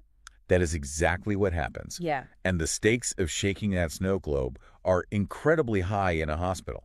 This abdominal flip is one of the most rigorously tested concepts in nursing school practical exams. Because failing to do it creates false medical data, right? Absolutely. Walk us through a real-world scenario of how that actually goes wrong. Okay, imagine a nurse is examining a patient who just had abdominal surgery. The nurse forgets the IAPP flip and palpates the abdomen first, pressing deeply to check the surgical site. Okay. Then they take their stethoscope and listened for bowel sounds. But they've already disturbed the intestines. They shook the snow globe. Precisely. Because of that physical pressure, the bowel temporarily stuns and stops moving. So the nurse hears very little activity through the stethoscope and documents, quote, hypoactive bowel sounds. Right. That charted finding goes into the record. The medical team reads it and treats it as a sign of an ileus, which is a really dangerous complication where the intestines paralyze after surgery. Wait, so the team might, delay feeding the patient or keep them on IV fluids longer? Exactly. Or order unnecessary, expensive scans, all because the examiner touched the stomach before listening to it.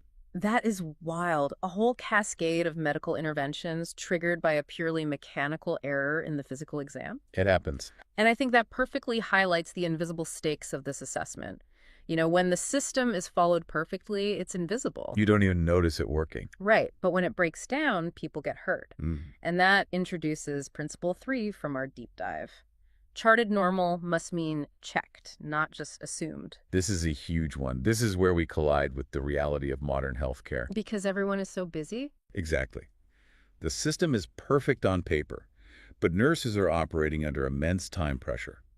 Beatrice Kullish, a prominent nursing scholar, spent years in the 2000s researching a concept she termed missed nursing care. Missed nursing care. Yeah, she surveyed thousands of nurses to find out what essential tasks were routinely left undone during a chaotic shift. And what was the biggest one?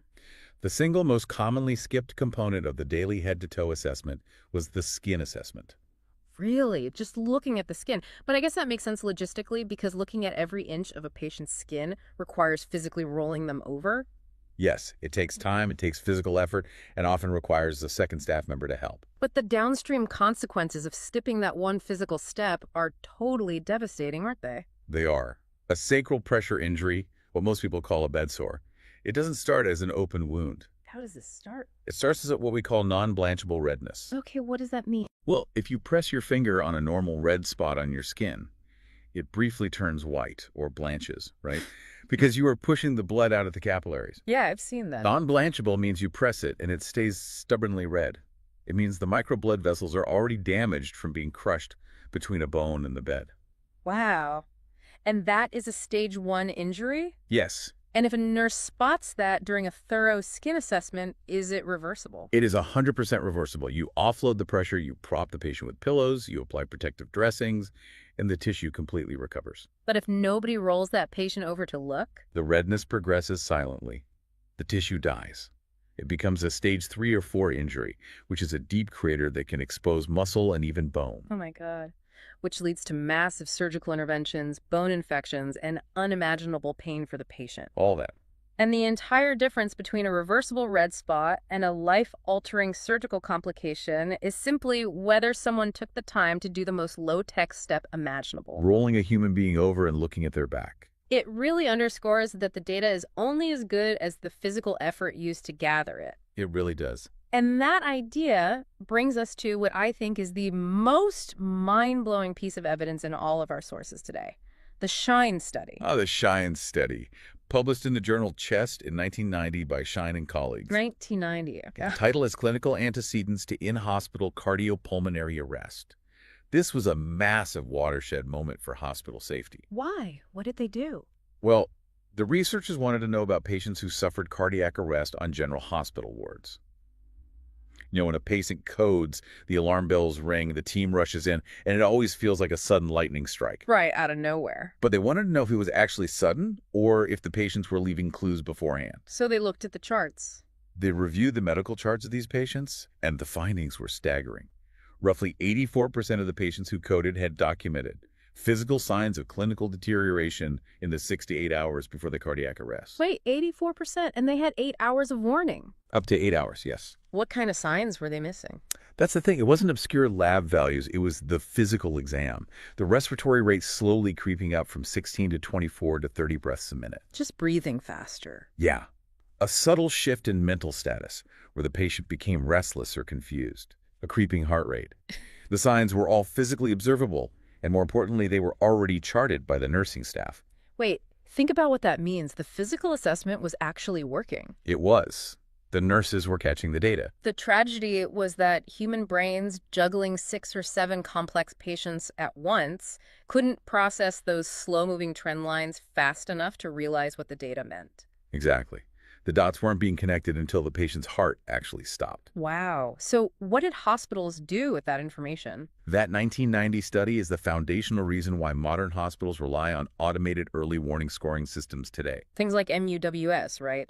The Modified Early Warning Score, and NUWS, the National Early Warning Score. You got it. These systems take the routine vital signs and physical data gathered during the head-to-toe assessment, and they run them through a background algorithm. Because the computer doesn't get distracted by 6 other patients. Exactly. Yeah. The algorithm doesn't get distracted.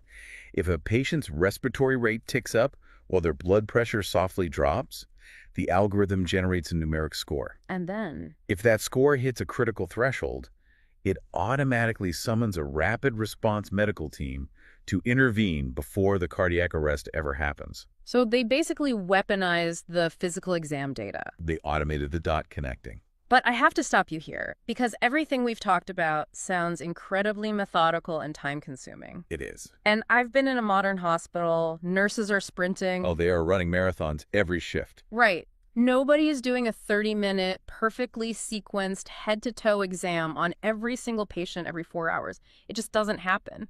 You've hit on the biggest tension in modern nursing practice right there. Nursing schools still passionately teach the comprehensive textbook exam. But on the floor, there is a fierce debate between comprehensive versus focused assessments. How so? Well, a full admission baseline assessment might take 20 to 30 minutes, Okay. but a standard shift assessment might be a highly abbreviated quick head-to-toe that only takes 5 minutes. It hits the airway, breathing, circulation, neurological status, IV lines, and skin. And then there are focused assessments, right, which from the sources, it sounds like they ditch the whole body approach entirely and just target a single complaint. Yeah, exactly. If you come into the ER with a twisted ankle, they aren't going to check your cranial nerves. Right. That would be a waste of time. The debate really centers on efficiency versus safety.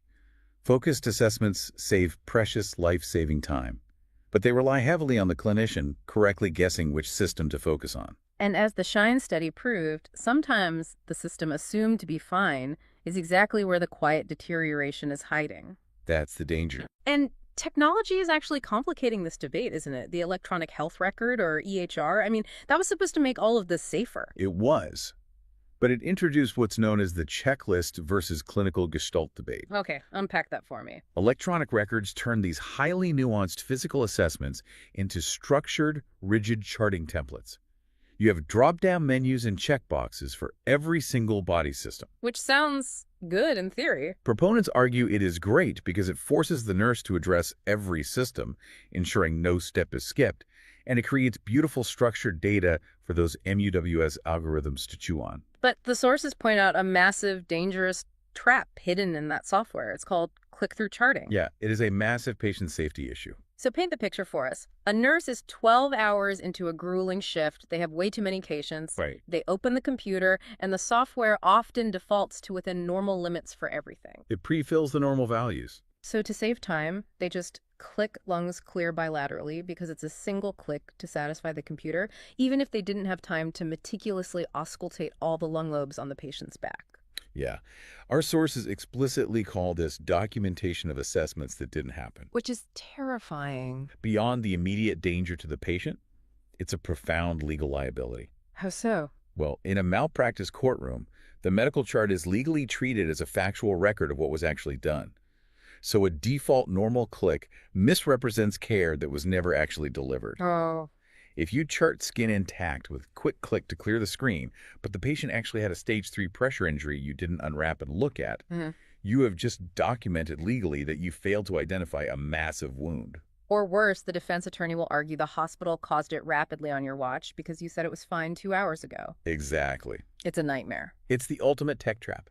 We gave clinicians a software tool to save them time, and the design of that tool makes it incredibly easy to violate Principle 3. Charted normal must mean checked. It's a real problem. Now, there is, however, one specific scenario where violating the cephalocaudal order is not just accepted, it is clinically mandated. Oh, the trauma exception. Yes. Because you obviously do not do a slow, methodical cranial nerve exam on a dying patient. Definitely not.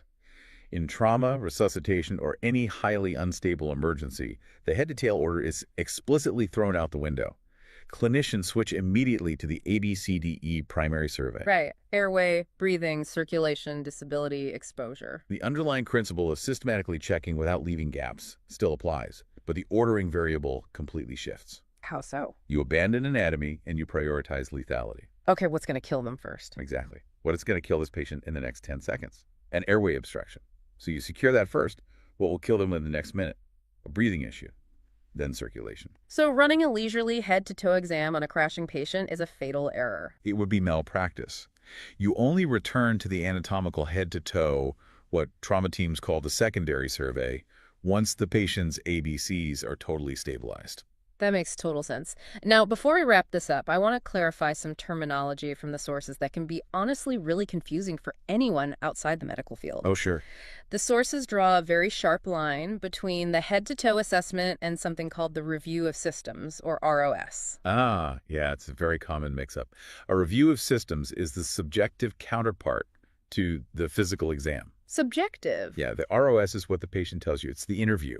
Like, I've had a cough for 3 days, or my stomach hurts after I eat. Oh, okay. Whereas the head-to-toe is purely objective. Exactly. It is what the clinician physically finds with their own hands, their own eyes, and their own stethoscope. Hearing fluid crackles in the lungs or feeling a rigid, board-like abdomen. So you need both. Superior clinical practice requires both. And what is most crucial is when the two contradict each other. Give me an example of that. Well, if a patient subjectively denies being in pain during the review of systems interview, but objectively the nurse observes them grimacing and guarding their abdomen during the physical palpation. That mismatch is a massive diagnostic clue. Massive. It tells you to dig deeper. The sources also mention something called Gordon's functional health patterns, created in 1987. Yeah. Where does that fit in? Marjorie Gordon created a framework of 11 domains. Things like nutritional metabolic patterns, activity exercise, cognitive perceptual It patterns. sounds very holistic. That's exactly what it is. It's meant to be used alongside the physical head to toe to organize a truly holistic assessment. The physical exam gives you the hard biological data, but Gordon's patterns ensure you are also looking at the patient's behavioral, social, and psychological status. So it forces the clinician to remember they are treating a whole human being, not just a collection of ticking biological systems. Beautifully said, yes. So, stepping back to look at the whole picture we've painted today. We've seen how a rural staffing crisis in the 1960s forced an expansion of nursing skills, which led to a formalized, cross-disciplinary physical exam. Yep, the silver lining of a crisis. We learned that the fixed order of that exam is a deliberate psychological tool designed to defeat human recency bias, forcing clinicians to look at the whole patient rather than just the loudest symptom. Defeating the squeaky wheel. Right. We dug into the rigorous micro rules like the IPPA sequence and the critical exception of the abdomen, where you have to look and listen before you touch to avoid shaking that fragile biological snow globe. Don't shake the snow globe. We also confronted the harsh realities of time pressure. Skipping a physical step like rolling a patient can result in devastating, completely preventable pressure injuries. Truly heartbreaking when it happens. And in emergencies, the strict anatomical order is rightly abandoned for the ABCDE lethality sequence. Fix what will kill the patient first. Always. But, the most lingering realization for me comes back to the SHINE study. The 1990 data. Right. That data proved that 84% of cardiac arrests on general wards are preceded by hours of detectable physical warning signs. The head-to-toe assessment is the net designed to catch those signs. It's the safety net. And that leaves me with a final thought I want you, the listener, to mull over. We learned that hospitals built these brilliant automated early warning algorithms, MUWS and NUW, specifically to catch the vital sign deterioration that the SHINE study discovered, right? Right. The algorithm tracks the slow-moving data and triggers the rescue team before it's too late. But those algorithms run entirely on the data entered into the electronic health record. Ah, I see where you're going with this. And we also just discussed how modern EHR software, with its endless drop-down menus and checkboxes, is making it easier than ever for rushed, exhausted staff to click through and chart a default normal without actually touching the patient. It's a very real vulnerability. So the question is, are our high-tech, life-saving algorithms secretly being built on a foundation of fake data? Can technology ever truly replace the life-saving power of deliberate, hands-on human observation? That is the million-dollar question in nursing informatics right now. At the start of this deep dive, we talked about stepping into diagnostic murky waters. When you look at an X-ray of a broken bone, you know exactly what you're dealing with. It's right there in front of you. But when an algorithm is quietly fed, automated, unchecked normal clicks by a burnt-out system, the machine looks like it's working perfectly, right up until the catastrophic moment it fails. It is a genuinely chilling thought for the future of patient monitoring. It really is. Well, thank you for joining us on this deep dive into the head-to-toe assessment. Keep questioning the systems around you, and we'll see you next time. You know, it is completely wild to think about, but just a century ago, gardening was essentially an extreme sport. It really was. I mean, a simple scratch from a rose bush or, a blister from a stiff new pair of shoes. Could literally be a death sentence. You get a little dirt in a cut, the area gets red, streaks start traveling up your arm, and, well, that was it. Game over. You just hope your affairs are in order. Right. There was absolutely no safety net. Human beings lived entirely at the mercy of microscopic organisms. We were losing a massive invisible war that we didn't even fully understand yet. But then we found the ultimate safety net, right? Antibiotics. And because they worked so miraculously well, we basically immediately started taking them for granted. Which brings us to our mission today. We are taking a deep dive into the fascinating high-stakes world of these life-saving drugs. Yeah, and we're going to look at them specifically through the lens of the people on the front lines of healthcare. So, nurses, clinical pharmacists, the people actually administering these medications to you. Exactly. We need to understand how these drugs actually hunt down bacteria, why the safety net is suddenly fraying, and why that golden rule you grew up with, always finish your prescription, is suddenly at the center of a massive medical debate. Yeah, because the era of just casually throwing a Z-Pack at every sniffle, that era is rapidly closing. Okay, let's unpack this. Before we get into the looming crisis, we really need to figure out what an antibiotic actually is. And from what I understand from our sources, the definition itself is a bit of a moving target. It has shifted quite a bit, actually. Originally, an antibiotic was strictly defined as a weapon used in microbial warfare. Microbial warfare? Yeah. So it had to be a natural compound made by one living microbe to kill another living microbe. Think of like a mold in the soil fighting off a nearby bacterium for resources. Right. So under that strict old-school definition, if a scientist creates a germ-killing drug entirely from scratch in a chemistry lab, it's not technically an antibiotic. Precisely. Historically, strict pharmacology textbooks would insist that fully synthetic drugs were antimicrobials or antibacterials, but not antibiotics. But in modern clinical and nursing fields, the term has completely broadened. Oh, okay. Today, it essentially means any drug used to treat a bacterial infection inside the body, whether it was found in a damp forest or, built molecule by molecule in a lab. Good to know. So we don't get tripped up by old textbook definitions if we're reading the literature. Now, the story of how we actually found these things, it is full of drama. When you read the history, it's not just neat scientists in pristine white coats having quiet eureka moments. It's a lot of dirty petri dishes, massive egos, and stolen credit. The ego and sheer stubbornness that drove these early discoveries is incredible. Take Paul Ehrlich in the early 1900s. He established this revolutionary concept of the magic bullet. Magic bullets. Right, the idea that you could find a chemical to selectively kill a pathogen without killing the patient. He's trying to cure syphilis, and he systematically screened hundreds of toxic arsenic-based compounds. With arsenic, the thing famous for, poisoning people. Exactly. And it wasn't until the 606th compound that his team found one that worked without immediately killing the host. Wow. It was marketed as Salvarsan in 1910. He actually coined the word chemotherapy for this, though back then it just meant the chemical treatment of any infection long before it became synonymous with cancer. 606 tries. That is a level of persistence I just cannot fathom. But then there's the story that sounds like it was written for a Hollywood movie, Gerhard Domack, in 1932. Yes, Domack. He was a German pathologist working for a chemical company, and he discovers that a synthetic red dye called Prontosil protected lab mice from lethal streptococcal infections. A red dye? Yeah, but the real drama happened when his own daughter, Hildegard, developed a life-threatening infection. From a sewing needle prick, right. Just like the rosebush scratch. And he's a scientist watching his daughter actively dying, and he takes this massive gamble to give her this experimental industrial red dye. And it saves her life. Unbelievable. The human body actually metabolizes pontosil into a compound called sulfanilamide, making it the ancestor of all the sulfa drugs we use today. Domak won the Nobel Prize in 1939 for this, but the story takes a really dark turn. Nazi Germany actually forced him to decline it. Wait, really? Yeah, he was arrested by the Gestapo for a week just for being awarded the prize. He didn't receive his actual medal until 1947, long after the war. That is wild. A literal miracle cure wrapped up in global fascism.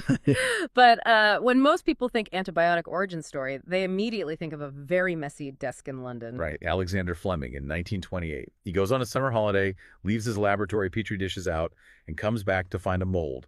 Penicillium notatum had contaminated a dish of Staphylococcus bacteria. Just left it out. Yep. But what he noticed was a clear halo, a ring around the mold where the bacteria had been completely wiped out. The ultimate task failed successfully moment in human history. It really was. Though it's worth noting, Fleming couldn't actually purify it into a usable drug himself. It took a brilliant team at Oxford, Howard Florey, Ernst Boris Chain, and Norman Heatley to figure out the incredibly fragile chemistry and scale up penicillin to make it a functional medicine during World War II. And then we have Salman Waxman, who actually coined the modern word antibiotic in 1941. He was systematically screening soil bacteria looking for these chemical weapons. Yes, and this is where the dark side of academic credit really rears its head. Waxman's graduate student, a man named Albert Schatz, was the one who actually isolated streptomycin in a basement lab in 1943. Which was a big deal. A huge deal. It was the first drug that could cure tuberculosis, a massive world-changing discovery.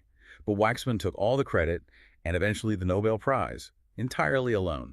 Ouch. I mean, as a grad student, doing the literal dirty work in a basement to watch your boss take the Nobel for your discovery, that is brutal. Schatz actually did the unthinkable for the time. He sued his mentor. Oh, wow. He sued Waxman in Rutgers University. He won formal recognition as a co-discoverer and a share of the patent royalties, but he was essentially blacklisted in the academic community for speaking up. It remains a classic cautionary tale that historians point to about power dynamics in science. So we have this arsenal of miracle compounds born from arsenic, red dye, moldy dishes, and bitter lawsuits. But here is the fundamental question. You mentioned Ehrlich's magic bullet. If these drugs are essentially microscopic poisons designed to violently kill living cells, why don't they kill our cells when we swallow them? That is the absolute cornerstone of pharmacology. It's a concept called selective toxicity. Selective toxicity, meaning it's toxic, but only to a select target. Exactly. To work safely, the drug has to exploit a specific structural or biochemical difference between a bacterial cell, which is a simple organism called a prokaryote, and a human cell, which is a more complex eukaryote. Right. If the drug can find a biological target that the bacteria absolutely relies on, but that human cells don't even possess, it can slaughter the invader while leaving the human host completely unharmed. So it's like targeting the exhaust port on the Death Star. You are finding the one architectural flaw the enemy has that we don't, and dropping the torpedo right there. That is a brilliant analogy. And for nursing education and clinical practice, organizing these drugs by which specific exhaust port they target is the fastest way to understand how they work, predict their side effects, and manage drug interactions. Instead of just memorizing a list. Exactly. Instead of just memorizing complicated names, you look at the spatial journey into the bacterial cell. Yeah. There are 5 major mechanisms or buckets we need to explore. Okay, let's take that journey. If I'm an antibiotic attacking a bacteria, the first thing I hit is the outer defenses, the deflector shield. Precisely. That's our first bucket cell wall synthesis inhibitors. Bacteria have a rigid outer wall made of a highly cross-linked substance called peptidoglycan. It's like a heavy suit of armor. And human cells don't have that. Nope. Human cells do not have this wall at all. We just have a soft membrane. So how do the drugs break the armor? They don't just break it. They stop the bacteria from maintaining it. Penicillins, for example, have a specific chemical structure called a beta-lactam ring. This ring perfectly mimics the natural building blocks the bacteria uses to build its wall. Oh, sneaky. Very. When the bacteria's enzymes grab the drug thinking it's a brick, the drug jams the enzyme permanently. Wow. So the bacteria is trying to build its wall with fake bricks, the machinery jams, and then what? Does it just sit there? No, it dies violently. Yeah. Bacterial cells are highly pressurized on the inside. Without that rigid wall holding everything together, the bacterial cell literally bursts open under its own internal osmotic pressure. It just pops like an overinflated balloon. Exactly. This is the largest, most clinically important group of drugs. It includes the penicillins, it includes cephalosporins, which are organized into generations. Wait, generations? Like an older and newer version? Yes, as you move from first to second to third generation, the drugs trade their ability to kill gram-positive bacteria, which have very thick outer walls, for the ability to kill gram-negative bacteria. What's the difference? Gram-negative bacteria have a thinner wall, but they have an extra sneaky outer lipid membrane that makes them incredibly hard to penetrate. The newer generations were designed to slip past that extra membrane. Ah, so it's upgrading the torpedo to pierce different types of shielding. What else is in this first bucket? You have carbapenems, which are incredibly broad-spectrum, heavy hitters. Yeah. These are often locked away in the pharmacy, reserved as the absolute last-line therapy for severe hospital infections to prevent resistance. The big guns. Right.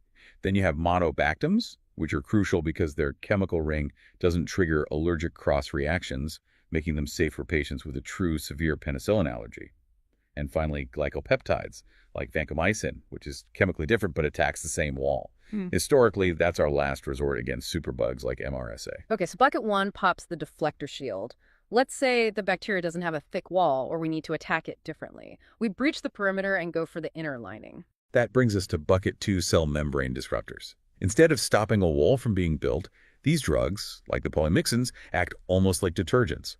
They punch physical holes directly into the existing bacterial cell membrane.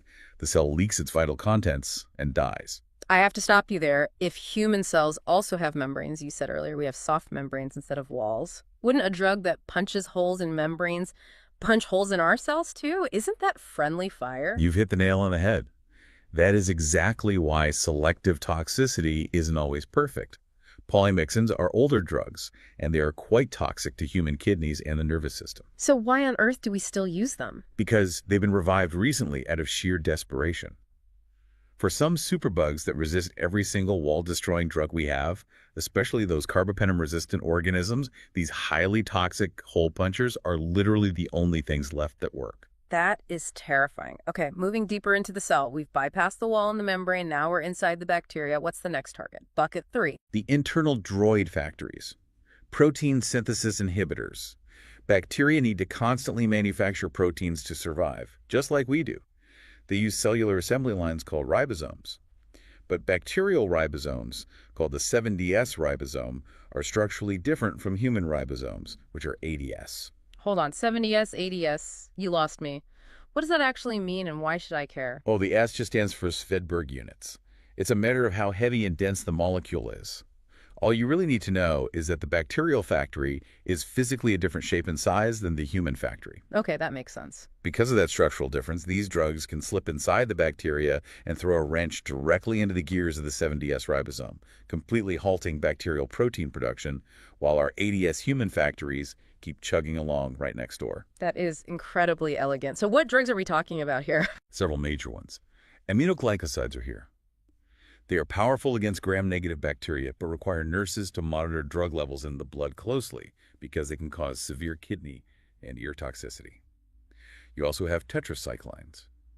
These are fascinating mechanically because they strongly chelate or bind to calcium. Calcium, like in our bones. Exactly. Yeah. That's the primary reason we avoid giving tetracyclines to children or pregnant women. The drug binds to the calcium in developing teeth and can permanently stain them gray or brown, and it can even temporarily stunt bone growth. That is a side effect you definitely want to remember if you're a nurse handing out pills. Yeah. What else jams the ribosomes? It's macrolides. If you've ever had a respiratory infection and been handed a Z-Pack that's azithromycin, it has a long half-life in the body, which is why you only need a short 5-day course. This group also includes lincosamides like clindamycin, which has a notorious reputation we'll get to in a minute, and oxazolidinones, which are newer drugs used for deeply resistant superbugs like MRSA and VRE. All right, so we've jammed the factories. What if we want to go straight for the central computer, the blueprints? That's bucket 4. Nucleic acid synthesis inhibitors. These target the enzymes bacteria use to uncoil and copy their DNA and RNA. If they can't copy their DNA, they can't multiply. Fluoroquinolones, like Cipro, live here. They are highly effective, but they carry heavy FDA-boxed warnings. Warnings for what? They can cause spontaneous tendon rupture, like your Achilles tendon just snapping, and even aortic aneurysms in rare cases. Tendon rupture from taking an antibiotic for a UTI, that is completely wild. Yeah, it's a stark reminder that these are potent systemic chemicals, not candy. Another fascinating drug in this DNA blocking group are the rifamycins, used heavily for tuberculosis. And here's a critical clinical pearl. They block bacterial RNA polymerase, but a hallmark side effect is that they turn bodily fluids, urine, sweat, and even tears a bright orange-red color. Oh my God. Nurse, why am I crying orange tears? Yeah, a heads up would be nice there. Exactly. Nurses have to proactively educate patients about this, or the patient will think they are sweating blood and go into sheer panic. Okay, that brings us to the final mechanism. Bucket 5. We've hit the wall, the membrane, the factories, and the blueprints. What's left? The supply lines, metabolic pathway inhibitors. These drugs block specific steps in how bacteria process essential nutrients. The classic example is folic acid. Bacteria need folic acid to synthesize their DNA. Sulfonamides and trimethoprim block the specific enzymes bacteria use to manufacture folic acid from scratch. But wait, human cells need folic acid too, right? My pregnant sister takes a folic acid supplement every day. We absolutely need it. But human cells don't have the metabolic machinery to synthesize it. We have to get it externally from our diet or vitamins. Since we don't have the factory to make it, targeting that factory in bacteria is a textbook example of selective toxicity. They often combine two of these drugs, like in the medication Bactrim, to block two different steps in the bacteria's supply line at the exact same time. It's incredibly effective. Okay, so we have these incredibly precise tools. We've got torpedoes for the wall, the protein factories, the DNA, the membrane, and the metabolism. But I have to push back here, or at least play devil's advocate for you listening. Go for it. If I'm really, really sick, I have a high fever, I feel terrible, why wouldn't I just want the doctor to prescribe the absolute strongest broad-spectrum antibiotic they have in the pharmacy? Just wipe everything out. Nuke it from orbit. That is a very common and very dangerous misconception. People hear the term broad spectrum and think it means more potent or stronger. It doesn't. A broad spectrum drug doesn't kill a specific bacterium any harder. It simply means the drug is chemically capable of attacking many different types of organisms at once. And why is that a bad thing? If I don't know exactly what's making me sick, shouldn't I just cover all my bases? Because of the friendly fire you mentioned earlier, your body is home to trillions of protective normal flora. The good bacteria living on your skin, in your mouth, and especially in your gut.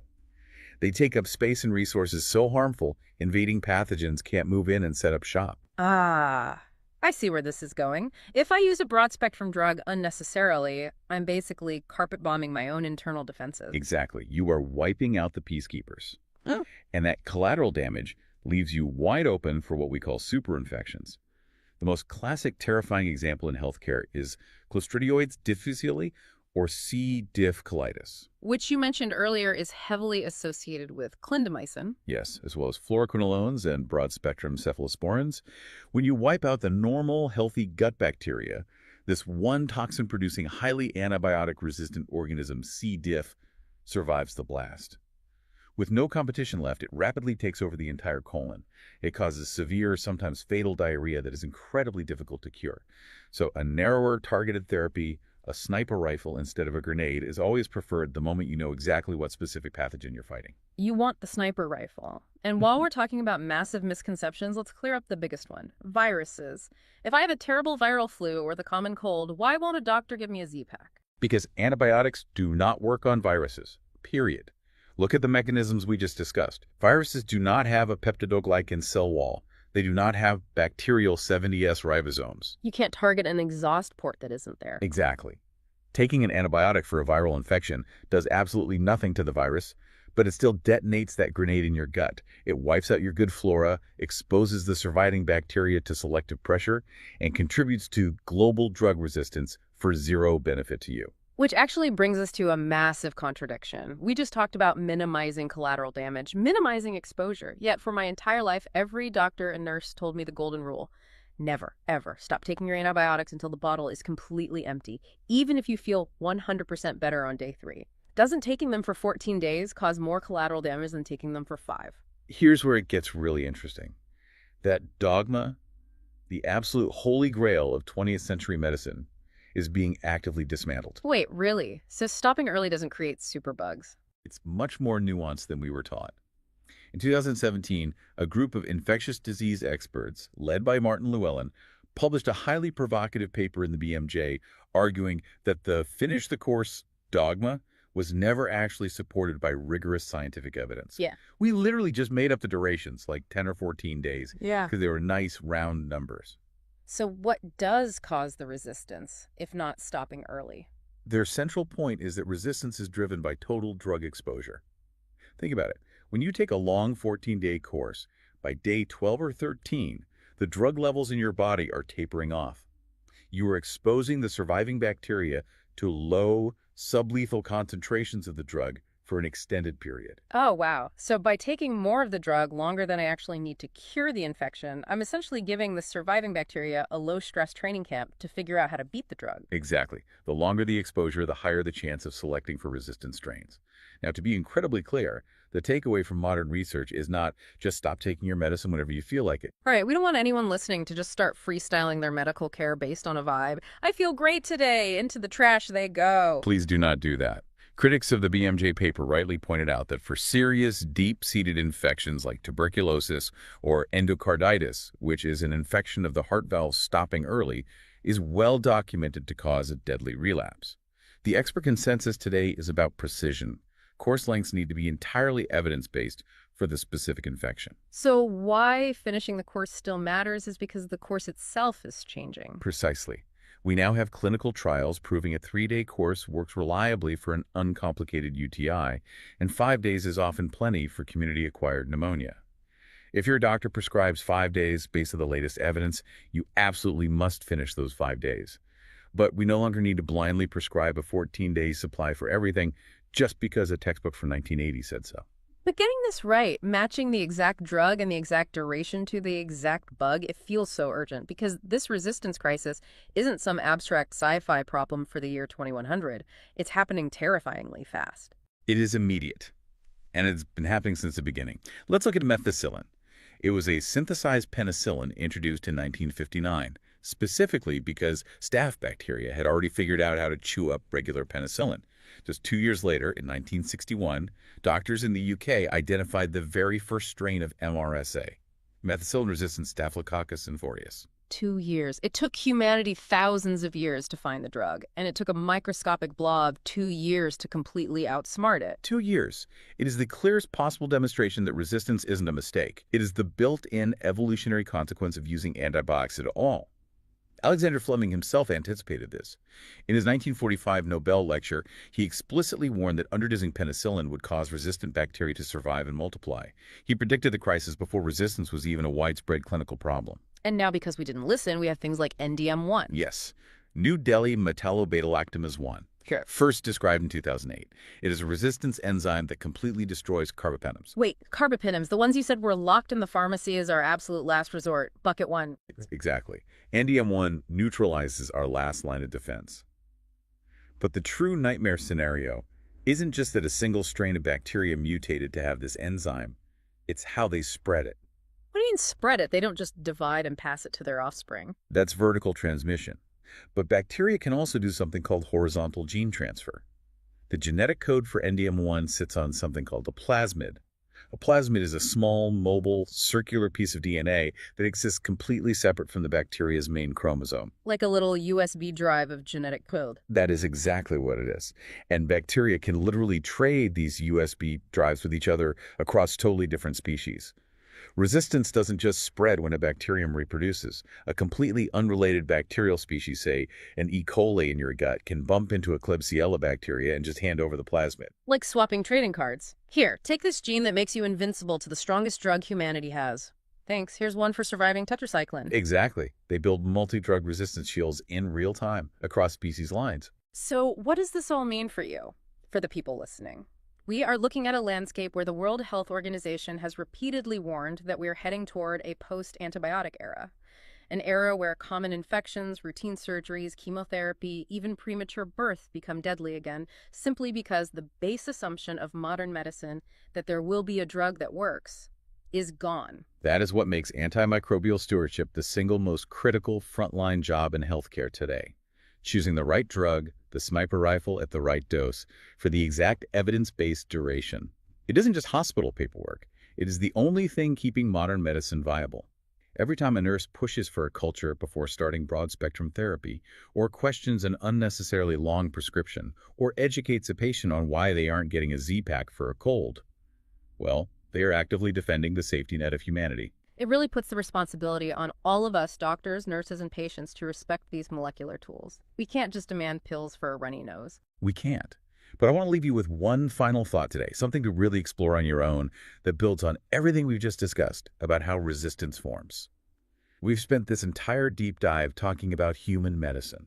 Hospitals, prescriptions, nursing, fighting over a 5-day versus a 14-day course. But historically, a massive share of all antibiotics manufactured globally hasn't gone to sick humans at all. They are fed, by the ton, to completely healthy livestock. Wait, healthy animals? Why would they give expensive drugs to animals that aren't even sick? Because the agricultural industry realized decades ago that continuous low doses of antibiotics make animals gain weight faster, likely by altering their gut microbiomes to absorb more calories. Now think about what we just discussed. If the major driver of antibiotic resistance isn't stopping early, but rather total drug exposure at long sublethal concentrations, think about the implication. Oh my God, the training camps. Exactly. We have an invisible, massive pipeline of resistance genes and plasmids brewing in agricultural feedlots around the world. These invincible bugs are quietly multiplying in the soil, the water runoff, and entering the human food chain, long before a patient ever even sets foot in a hospital to ask for a prescription. That is profoundly chilling. Suddenly, the idea of a simple scratch from a rosebush being a death sentence doesn't just feel like a quaint history lesson from 100 years ago. It feels like a very real reality we could be facing again tomorrow if we're not incredibly careful about how we use these tools.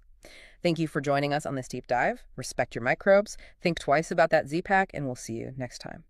If you've ever been sitting in a hospital room, either as a patient or just watching a loved one get care, you probably know the ritual. A nurse walks in, they scan a barcode on your wristband, look you right in the eye, and ask you to state your name and date of birth before they hand over, like a single Tylenol. Yeah, and they do it every single time. Exactly. It can feel a bit repetitive, like bureaucratic overkill, especially when they just did the exact same thing 3 hours ago and clearly know who you are. But that tiny repetitive exchange is actually a surprisingly fragile safety net. A very fragile one, yeah. Right. And it's one with this ghostly, almost unscientific origin story that is currently at the center of a pretty heated medical safety debate. So, welcome to today's deep dive. We are unpacking what the medical world calls the rights of medication administration. It sounds so formal, doesn't it? But it's essentially a critical checklist. Yeah, a checklist designed to stand between routine medical care and fatal errors. We are going to explore how this checklist was born, why the original version of it is fiercely debated when things go wrong, and how this seemingly simple concept protects, or I guess sometimes fails to protect, every single one of us. It's an incredibly important topic because the landscape of patient safety, it really forces us to look at how humans interact with complex systems. We're talking about something that is foundational to modern healthcare training. It's basically drilled into them from day one, right? Oh, absolutely. But when you examine the history and the underlying science of these protocols, you start to realize this mental checklist is carrying a weight it was never entirely designed to hold. Okay, so let's get into what these rights actually are. Because any nursing student knows the classic checklist. It's the right patient, right drug, right dose, right route, and right time. The 5 rights. And reading through the source materials for this deep dive, I just assumed this list was a rigid, official, universal standard. But it turns out this golden rule is actually kind of a moving target. Oh, it is entirely fluid. I mean, if you go to 5 different nursing schools today and ask how many rights there are, you will likely get 5 different answers. Wait, really? Yeah, you might hear 5, 6, 8, 9, or even 12 rights. 12? Exactly. Over the last 30 years, educators and safety organizations have just organically bolted on new items to patch gaps that the original 5 failed to cover. That is wild. I mean, the additions are fascinating, though. You have things like right documentation, which makes total sense in a litigious world.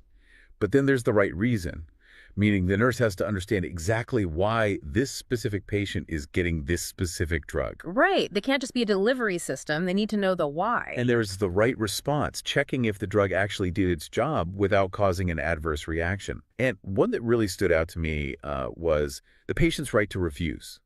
Because patients aren't just passive objects on a bed, right? They can say no, and the system has to document and respect that. Yeah, that expansion of the list really reflects a growing recognition of how complex healthcare has become. But, the most surprising element of this whole foundational concept isn't how much it's grown, it's actually where it came from. This is the part that blew my mind. Right. Because unlike almost every other major medical protocol, there is no founding paper. No paper at all. Nope. We don't have a specific randomized controlled trial we can point to and say, this study proved the 5 rights drop error rates by 80%. It just doesn't exist. So it's basically a medical ghost story. How does an ironclad rule that dictates every single medication pass in every hospital just appear out of thin air? I mean, nursing students memorize this stuff as absolute gospel. It's wild. I know. It really crystallized gradually in American nursing textbooks throughout the 1960s and 1970s. You have to look at the historical context, right? Yeah. Before World War II, the pharmaceutical arsenal was relatively small. You had, what, penicillin and aspirin? Pretty much. But after the war, the number of available drugs just exploded. Suddenly, hospital pharmacology got incredibly complex, incredibly fast. And the nursing profession, they just needed a cognitive scaffold to manage all this new complexity. So this checklist just sort of emerged as folk wisdom, a consensus among educators. So this isn't a lab-tested formula at all. It's more like a family recipe for safety that just got passed down. Like somebody figured out how to not burn the roast, and then the next generation added a pinch of salt, and eventually everyone treats the recipe as absolute law. That is the perfect analogy. It was a pragmatic reaction to a growing problem, not a scientifically validated intervention. And safety organizations today, like the Institute for Safe Medication Practices, they are very vocal about this. They emphasize that despite decades of universal teaching, there has never been robust empirical evidence proving that simply reciting these 5 rights measurably reduces errors. Which is unsettling, honestly. Yeah. But even if it is just folk wisdom, the core ideas do make intuitive sense. I mean, stripping away the medical jargon, the guiding question behind the rights is essentially, what could go wrong right now, and have I tangibly ruled it out? Exactly. It's a defensive mindset. And when you look at the mechanics of what happens when these rights are violated, the risks are absolutely terrifying. So let's break down that core 5, starting with the right patient. Obviously, you need to ensure you aren't medicating the wrong person, but the sources are very clear that just checking a room number is completely insufficient. Oh, room numbers are practically useless for identification. Patients are transferred, beds get swapped. Hospitals are incredibly dynamic environments. And you also have a massive issue with look-alike and sound-alike names. Like 2 John Smiths on the same floor. Exactly. Furthermore, the patient themselves cannot always be a reliable narrator of their own identity. Think about it. If someone is heavily sedated in the ICU, or they're experiencing dementia, or they're a toddler, or maybe they simply don't speak the dominant language of the hospital, you need objective confirmation. Right. That is why 2 unique identifiers, usually a full name and a date of birth, cross-referenced with a barcode scan that is the absolute minimum standard today. Which leads directly to the right drug. Yeah. And this one highlighted a really crazy conflict between pharmaceutical marketing and patient safety. Because drug names aren't designed to be distinct, are they? They are engineered by marketing departments to sound memorable. Yeah, and that marketing imperative creates massive vulnerabilities. Yeah. The classic example in the literature, the one everyone talks about, is insulin. You have Humalog, which is a rapid-acting insulin, and Humulin, which is an intermediate or long-acting insulin. I mean, they sound virtually identical when spoken aloud in a busy hallway. Humalog, Humulin. They do, and they sit in similar-looking vials in the refrigerator, but the mechanism of action is vastly different. So if a patient is prescribed the long-acting Humulin, right, to provide a steady baseline of insulin over 24 hours. Just a slow drip, basically. Exactly. But they accidentally receive the rapid-acting Humalog. Their blood sugar doesn't just dip slightly, it crashes immediately.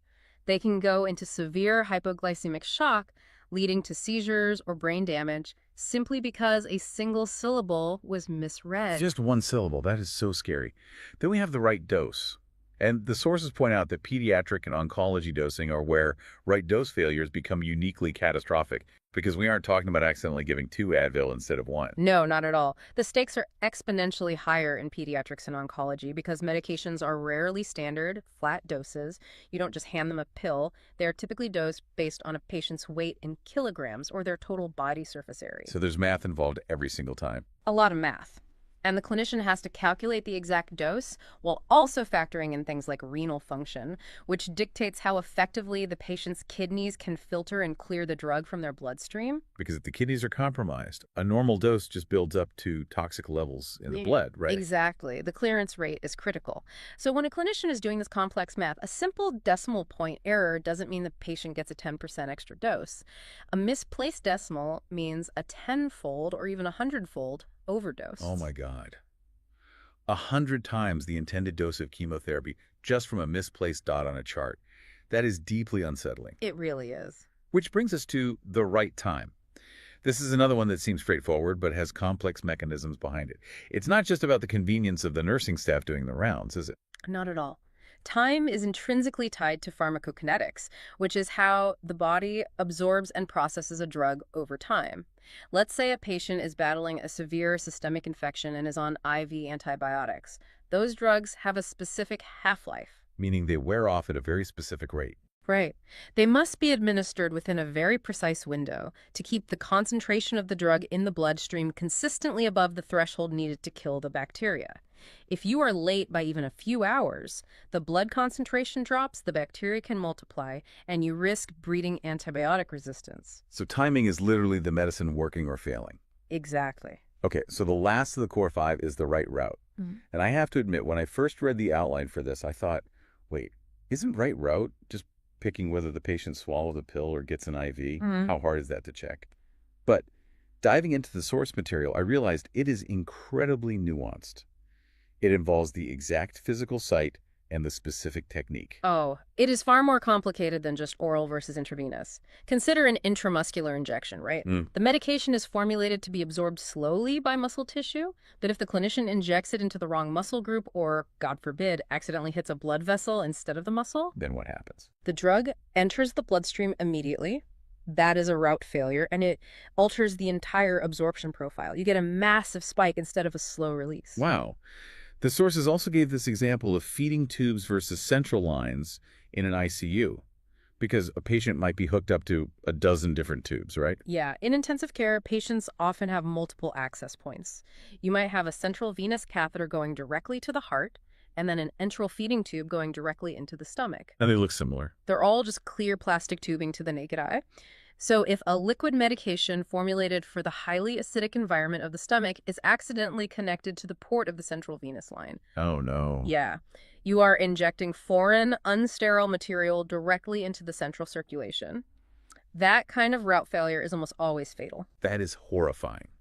And, knowing the theory behind the checklist is one thing, but the reality is that knowing the rules doesn't guarantee safety. We really have to pivot from the theory to the tragic real-world cases, because the history of modern patient safety is essentially written in blood. Unfortunately, yes. These abstract concepts only became national priorities because of devastating real-world failures. Right, and the danger of relying on this folk wisdom checklist really snapped into focus in the 1990s. We're talking about highly trained teams at top-tier institutions failing.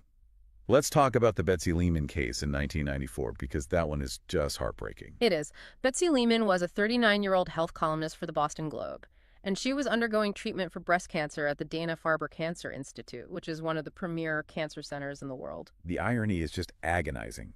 She spent her career explaining medical science to the public, and her death became this defining moment for a right dose failure. She was receiving a chemotherapy drug called cyclophosphamide.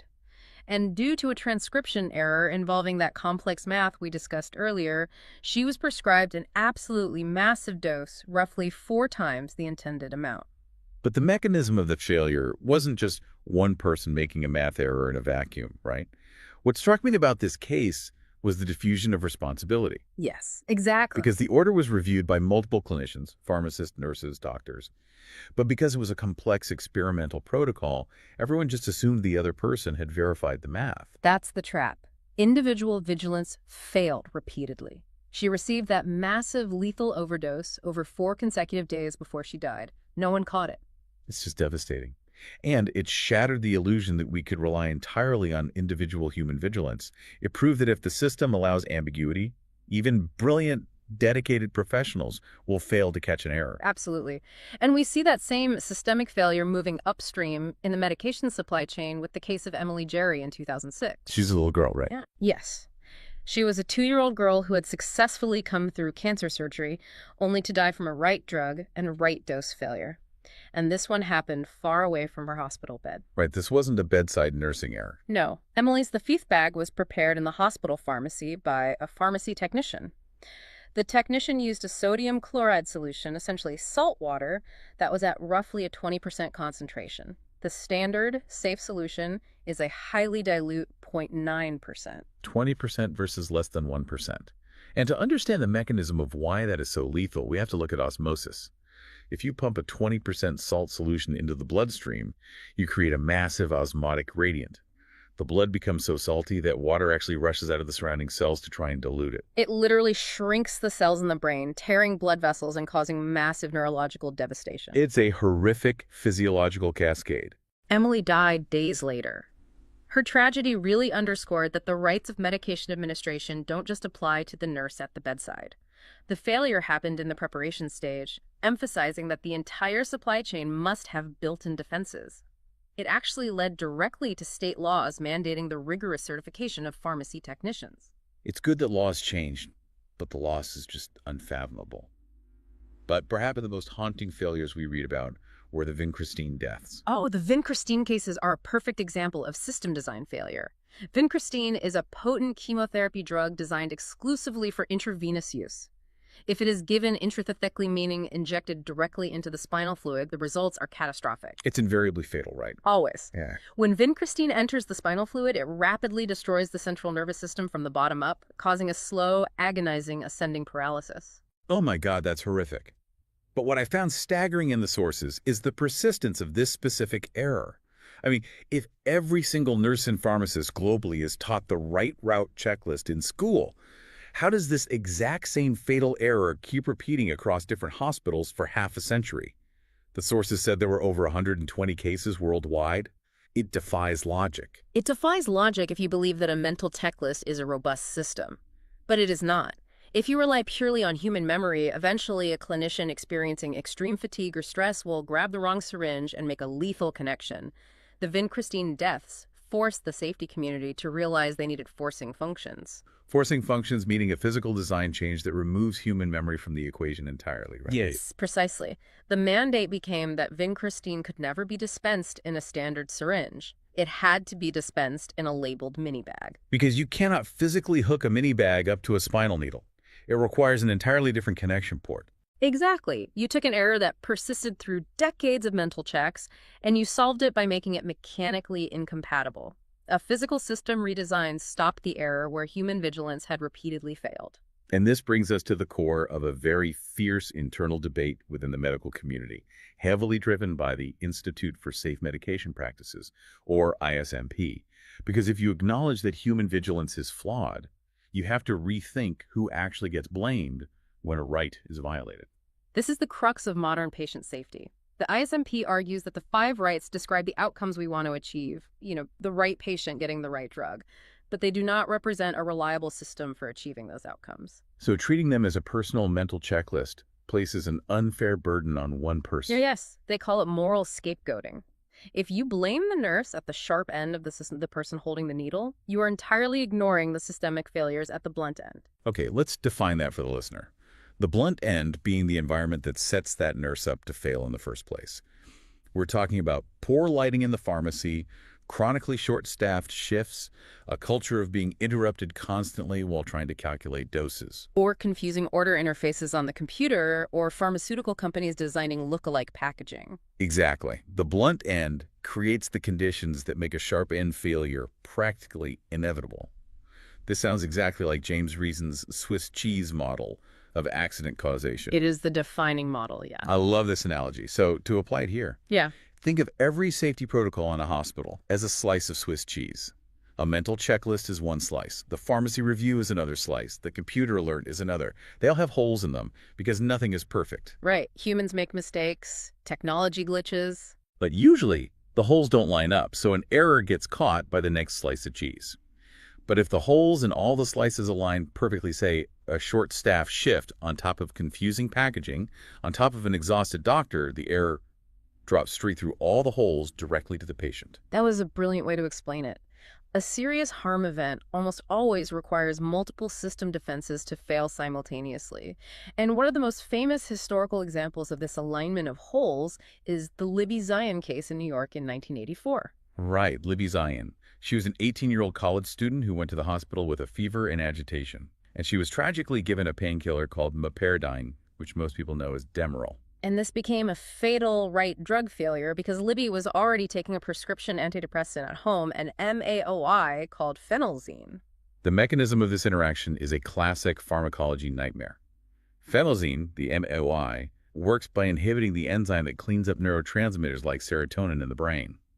Meperidine, the painkiller, triggers the release of a massive amount of serotonin. It's a deadly combination. Yeah, when you combine them, the brain is flooded with serotonin and has no way to clean it up. The result is serotonin syndrome, a cascading physiological crisis causing a fatal fever and seizures. The pharmacological interaction was the proximate cause of death, but the system failure was far deeper. It was a failure of medication reconciliation, which is the rigorous process of cross-checking a patient's home drug list against new hospital orders. And crucially, this failure was compounded by the blunt end. The exhaustion, right? Yes. Exhausted, overworked resident physicians making critical decisions in the middle of the night after working unimaginable hours. That tragedy sparked a massive public outcry. It led to the Libby Zion law in New York, which finally placed strict limits on the consecutive hours resident physicians could work. The investigation recognized that the rights violation wasn't just simple carelessness. It was a symptom of a deeper systemic flaw, which was severe fatigue. You cannot just tell a resident who has been awake for 36 hours to be more careful and expect the error rate to drop. Fatigue impairs executive function just as severely as alcohol intoxication. Recognizing that was a massive paradigm shift in medical safety. So if human memory is inherently fallible and systemic exhaustion creates giant holes in the Swiss cheese, why hasn't modern technology completely solved this problem? I mean, everything has a barcode now, right? Technology has certainly revolutionized the process, but it is not a silver bullet. Hospitals introduced barcode medication administration, or BCMA, and the theory is airtight. The nurse scans the patient's wristband, then scans the drug, and the software algorithm confirms the right patient, drug, dose, route, and time. It sounds completely foolproof. The computer just takes over the mental load. It does, but introducing technology also introduces new, unforeseen failure modes.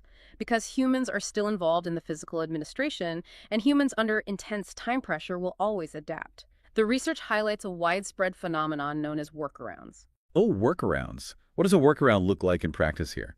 Imagine a nurse on a night shift. The patient is finally asleep. The barcode scanner is tethered to a cart in the hallway, and the cord doesn't quite reach the bed. Scanning the wristband means waking the patient up, turning on the harsh lights, and pulling this clunky equipment into a cramped space. Which nobody wants to do at 3 a.m. Exactly. To save time and preserve the patient's sleep, a nurse might print an extra copy of the patient's wristband barcode and tape it to a clipboard, or even to the wall outside the room so they can scan it quickly without entering. Wait, really? That scanning workaround sounds exactly like buckling a car seatbelt behind your back just to stop the warning chime because you're in a massive hurry. The technology is actively trying to save you, but human time pressure defeats the safeguard entirely. That is a perfect analogy. The tool becomes a hurdle rather than a safeguard. And compounded with workarounds is the issue of alert fatigue. Alert fatigue. Yeah, modern electronic health records are incredibly sensitive. They pop up with a warning for every minor, potentially irrelevant drug interaction. If a clinician sees 50 yellow warning boxes a shift that turn out to be harmless, they develop muscle memory to blindly click ignore on every pop-up. Just clicking through terms and conditions. Exactly. And eventually, they click right past a critical, life-saving red alert. Which explains why for the most dangerous drugs, the high-alert medications like insulin, opioids, or chemo, they don't just rely on one nurse and a computer scanner anymore. They require extra independent double checks, forcing a second nurse to separately calculate and verify the dose. Redundancy is the only proven defense. And all of these realizations from forcing functions to alert fatigue have really culminated in a modern healthcare management philosophy called just culture. How does just culture change the environment on the hospital floor? It attempts to resolve the tension between individual accountability and system design. Under a just culture framework, individuals are held strictly accountable if they engage in genuinely reckless behavior like charting a medication they never actually gave or coming to work impaired. Sure, that makes sense. But crucially, it mandates treating honest, foreseeable human error as a system design flaw to be fixed. If a well-meaning nurse makes a mistake because two drug vials look identical and the lighting is poor, you don't fire the nurse. You change the lighting. You change the lighting and mandate different packaging. It fosters an environment where clinicians feel safe reporting near misses, allowing the system to learn and adapt rather than burying mistakes out of fear of termination. That is such a vital shift, because when you look at this entire landscape, from the ghostly origins of the 5 rights in the 1960s to the complexities of alert fatigue and workarounds, it really changes how you experience care as a patient. The 5 rights are a floor, not a ceiling. Definitely a floor. The Institute of Medicine's landmark 1999 report estimated that tens of thousands of Americans die every year from preventable medical errors, with medication-related errors making up a massive portion of that tragedy. And that's not an abstract number. No, those numbers represent a profound loss of life that stems from incredibly complex systemic interactions, not just simple negligence. They're real people, like Betsy Lehman and Emily Jerry. So, to our listener, the next time you are in a hospital bed and a clinician pauses, looks at your wristband, and asks for your name and birth date before handing you a medication, you realize you aren't just answering a repetitive question, you're actively participating in a decades-old system of redundant defenses. You are acting as the final critical patch over a hole in the Swiss cheese. The patient is truly the final check in the system. But there's a final kind of provocative thought I want to leave you with to mull over on your own. We have seen that human vigilance inevitably fails, even among world-class experts. And we have seen that digital barcode systems are regularly defeated by exhausted clinicians who are forced to create workarounds just to survive the pus of their shift. So maybe the ultimate future of patient safety shouldn't be about adding more checks to a mental list or installing louder alarms on a computer screen. Maybe the future requires entirely redesigning the physical tools of healthcare, just like they did with the vincristine syringe, so that making a fatal mistake doesn't just trigger a warning chime, it becomes mechanically impossible. Moving from a culture of be more careful to a system where it cannot be done wrong. Something to think about the next time you hear that familiar question. Can you confirm your name and date of birth for me? Until next time, keep diving deep.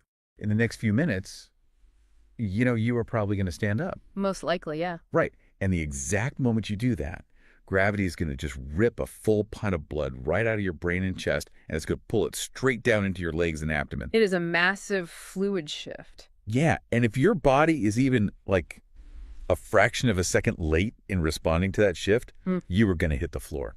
Ah! Welcome to the deep dive. We take the sheer physics of walking around completely for granted, don't we? Oh, absolutely. I mean, biologically speaking, every single time you rise from a chair, your body is essentially fighting off a miniature medical emergency. A miniature emergency. Mhm. That is such a wild way to think about it. But it's true. We are just walking around completely oblivious to this high-stakes physics problem that's, happening inside us dozens of times a day. Gravity is relentless. It pulls roughly the volume of, say, 2 standard water bottles out of your central circulation instantly. And when the internal system that fights that gravitational pull fails, well, it creates a major medical event, one that often goes completely unrecognized. Which brings us perfectly to the mission for our deep dive today into the source material. We are looking at a condition called orthostatic hypotension, or OH. Right. And the goal here is not just to learn some niche nursing vocabulary word, right? Right. We are going to deconstruct the actual mechanics of this invisible blood pressure drop. Because it is a massive predictor of falls. Exactly. We need to look at how it is consistently measured wrong in clinics and why this seemingly simple mechanical failure can actually serve as a crystal ball for your brain health years down the line. I love that framing. Yeah. Because understanding this phenomenon, it really bridges basic physics with incredibly complex neurology. Orthostatic hypotension. It sits at the exact intersection of everyday clinical practice and, serious life-altering consequences.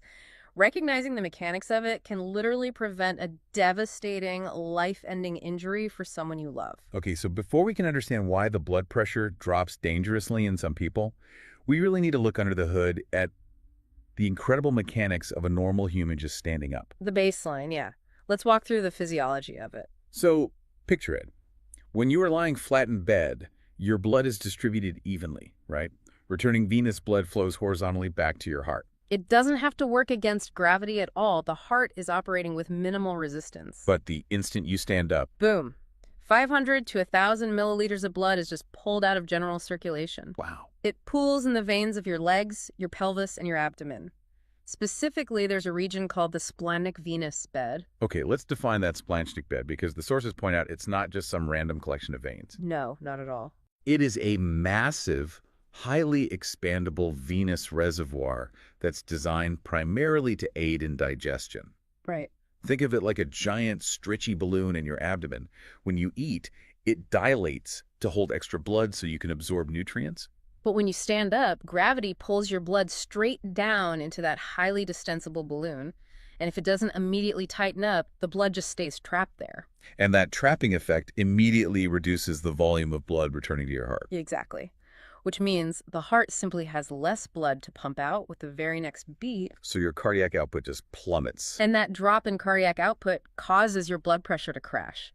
I mean, if nothing else happened in your body, your brain would be starved of oxygen within seconds, and you would lose consciousness. You just pass out. You'd pass out every time you stood up. You only stay awake because of this microscopic, lightning-fast, rapid response system. Yeah, let's get into that. You have these pressure sensors, they're called baroreceptors, located right in the walls of the carotid sinus in your neck. And in the aortic arch near your heart. Right, and they are literally stretch receptors. When the blood pressure drops, the vessel walls become, less stretched. They get a little slack. Yeah, slack. And the receptors detect that slack immediately and fire an electrical signal straight up to your brainstem. They send that SOS signal to a highly specialized cluster of neurons. It's called the nucleus tractus solitarius. Okay, that's a mouthful. It is, but you can basically think of this area as the brain's central circuit breaker for blood pressure. It constantly monitors that incoming pressure data, and it dictates the outbound response. So the central circuit breaker gets the signal that pressure is dropping. It instantly triggers a surge of sympathetic nervous system activity by releasing a flood of norepinephrine. Norepinephrine, which is essentially adrenaline's cousin. Right. And its specific job in this scenario is to bind to receptors on your blood vessels and just aggressively squeeze the pipe shut. It forcefully constricts blood vessels throughout your entire body, including that stretchy splanchnic balloon we talked about. While simultaneously ramping up your heart rate. Yes. This entire continuous loop, I mean, the sensors, the circuit breaker, the chemical clamp, it's called the baroflex arc. In a perfectly healthy person, it fixes the pressure drop within about 30 seconds. So fast. Incredibly fast. Orthostatic hypotension only occurs when a link in that specific chain fails. Okay, let's unpack this because the sources categorize those failures perfectly. Yeah. Using this plumbing versus wiring analogy, which I found super helpful. It's the best way to visualize it. Yeah. So first we have the plumbing, which covers the non-neurogenic causes. The sensory system and the brain's wiring are working perfectly. Right, the brain is doing its job. But there's a physical problem with the fluid or the pipes themselves. The tank is low or it's leaking. Exactly. So a low tank is simple volume depletion.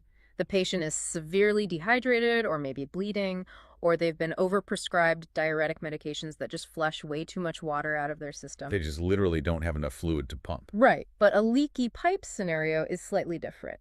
That's where the pipes are too relaxed. Yeah. Usually because of medications. That's exactly. Like a lot of everyday blood pressure drugs, certain antidepressants, or even prostate medications, they act as chemical roadblocks. They literally block the norepinephrine from doing its job. The brain is screaming to constrict the vessels, but the medications act like leaky valves. They prevent the pipes from tightening. And prolonged bed rest causes another plumbing issue, doesn't it? Oh, a huge one. If a patient is hospitalized and immobilized for weeks, that baroreflex literally atrophies from disuse. It just forgets how to work. Well, the body is ruthlessly efficient. If you don't use that reflex to fight gravity on a daily basis, your body just starts expending the energy to maintain it. Wow. Okay, so that covers the plumbing. But then we have the wiring, which covers the neurogenic causes. Right. In this scenario, the fluid tank is completely full. The patient is perfectly hydrated. There are no leaky valves at all. But the sensors or the signaling wires themselves are completely degraded. So the brain never gets the message that the blood pressure is dropped in the first place. Or the brain's command to constrict just never reaches the blood vessels. We see this a lot in conditions like Parkinson's disease or diabetic autonomic neuropathy. And you can actually tell which of these two problems a patient has right at the bedside, can't you? By looking at one simple physiological clue. Yes, their heart rate. It's such a brilliant clinical distinction. How does that work? Well, if a patient stands up and their blood pressure crashes because of a plumbing issue, let's say severe dehydration, their nervous system panics, right? The wiring is totally intact. So the brain detects the crisis. Exactly. The brain screams at the heart to beat faster to compensate for the dangerously low fluid volume, so their heart rate will just shoot up dramatically. But if it is a wiring problem, the heart rate barely rises at all. Right, because the baroflex itself is broken. So the blood pressure is plummeting, the brain is getting less oxygen, but the heart just keeps beating at this totally normal resting pace because the communication lines are completely dead. It is a terrifyingly quiet response to a major physiological crisis. Because the human body has so many different ways to fail at something as fundamental as standing up, the medical community spent like a century arguing over how to actually define and label the failure. Right? Oh, absolutely. I mean, the condition was noticed for centuries, obviously. People fainting when they stood up wasn't exactly a secret, Right. but it wasn't isolated as a specific, measurable diagnostic entity until 1925. Right. The sources mentioned two physicians, John Halley Bradbury and Charles Eggleston. They published this landmark case series of 3 patients, and they coined the term postural hypotension. And the crucial distinction they made back then was separating this sustained pressure drop from just everyday fainting. Because everyday fainting or, vasovagal syncope is what happens when someone locks their knees at a choir concert. Yes, exactly. It is a transient, overactive reflex. The heart rate and blood pressure drop suddenly, the person falls down, gravity equalizes the blood flow, they wake up, and they are essentially totally fine. But Bradbury and Eggleston's patients had a sustained mechanical failure. Their blood pressure fell dramatically upon standing, and it stayed dangerously low for as long as they remained upright. Right. And eventually, the medical nomenclature evolved to orthostatic hypotension, just to be more precise about the actual act of standing upright and actively fighting gravity. Which brings us to the modern definition. Fast forward to 1996, and then reaffirmed in 2011, the medical community decided they needed a strict, standardized yardstick for this mechanical failure. They needed a number. Yeah. A consensus statement defined OH as a drop of at least 20 millimeters of mercury in systolic blood pressure, or at least 10 millimeters in diastolic pressure within 3 minutes of standing. The famous 20-10 rule. So what does this all mean? Let's apply some math to that, because having a rigid number in medicine always raises red flags for patient care, doesn't it? It really does. It creates massive blind spots. Right. Because if you have a patient with a high resting systolic blood pressure of, say, 180, and they stand up and drop to 155, they have dropped 25 points. So they easily meet the 20-drop rule for the official diagnosis. But at 155, they have plenty of pressure to perfuse their brain. They probably feel completely fine. They are clinically asymptomatic despite meeting the diagnostic criteria perfectly. But then, take a frail 80-year-old patient whose resting systolic is only 100.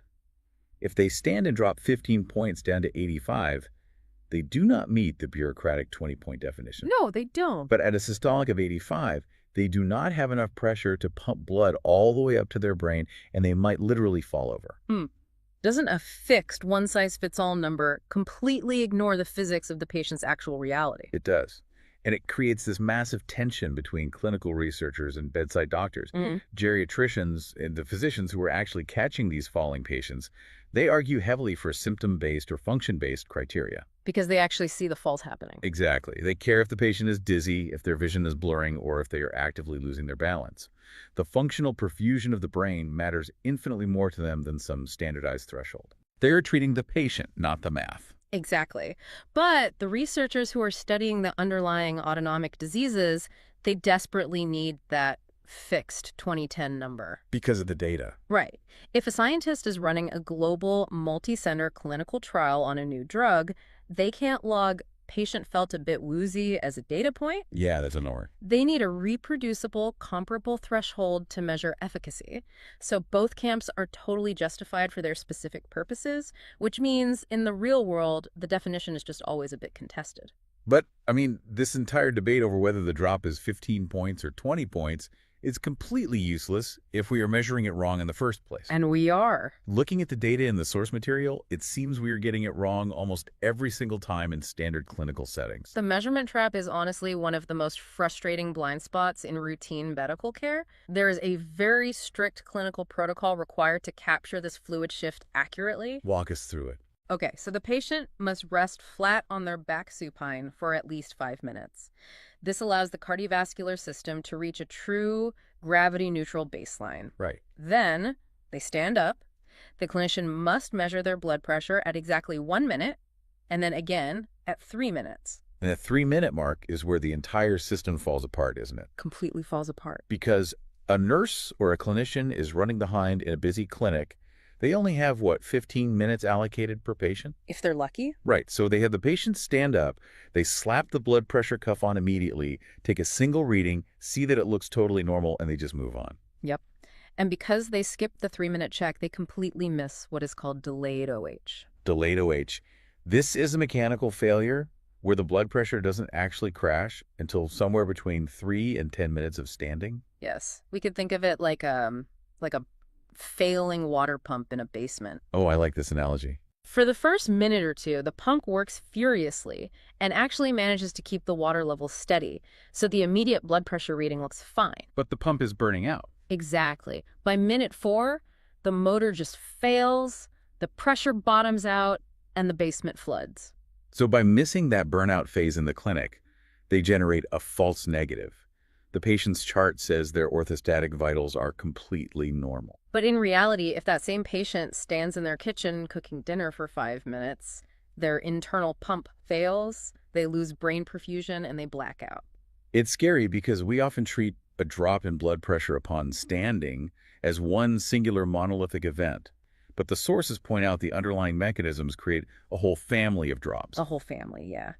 You have classic OH, which is the 20-10 drop within the first 3 minutes. Then you have initial OH, which is this exaggerated, massive drop in the very first 15 seconds of standing, but the body immediately self-corrects. And standard manual blood pressure cuffs cannot even catch initial OH because the mechanical inflation just takes too long, right?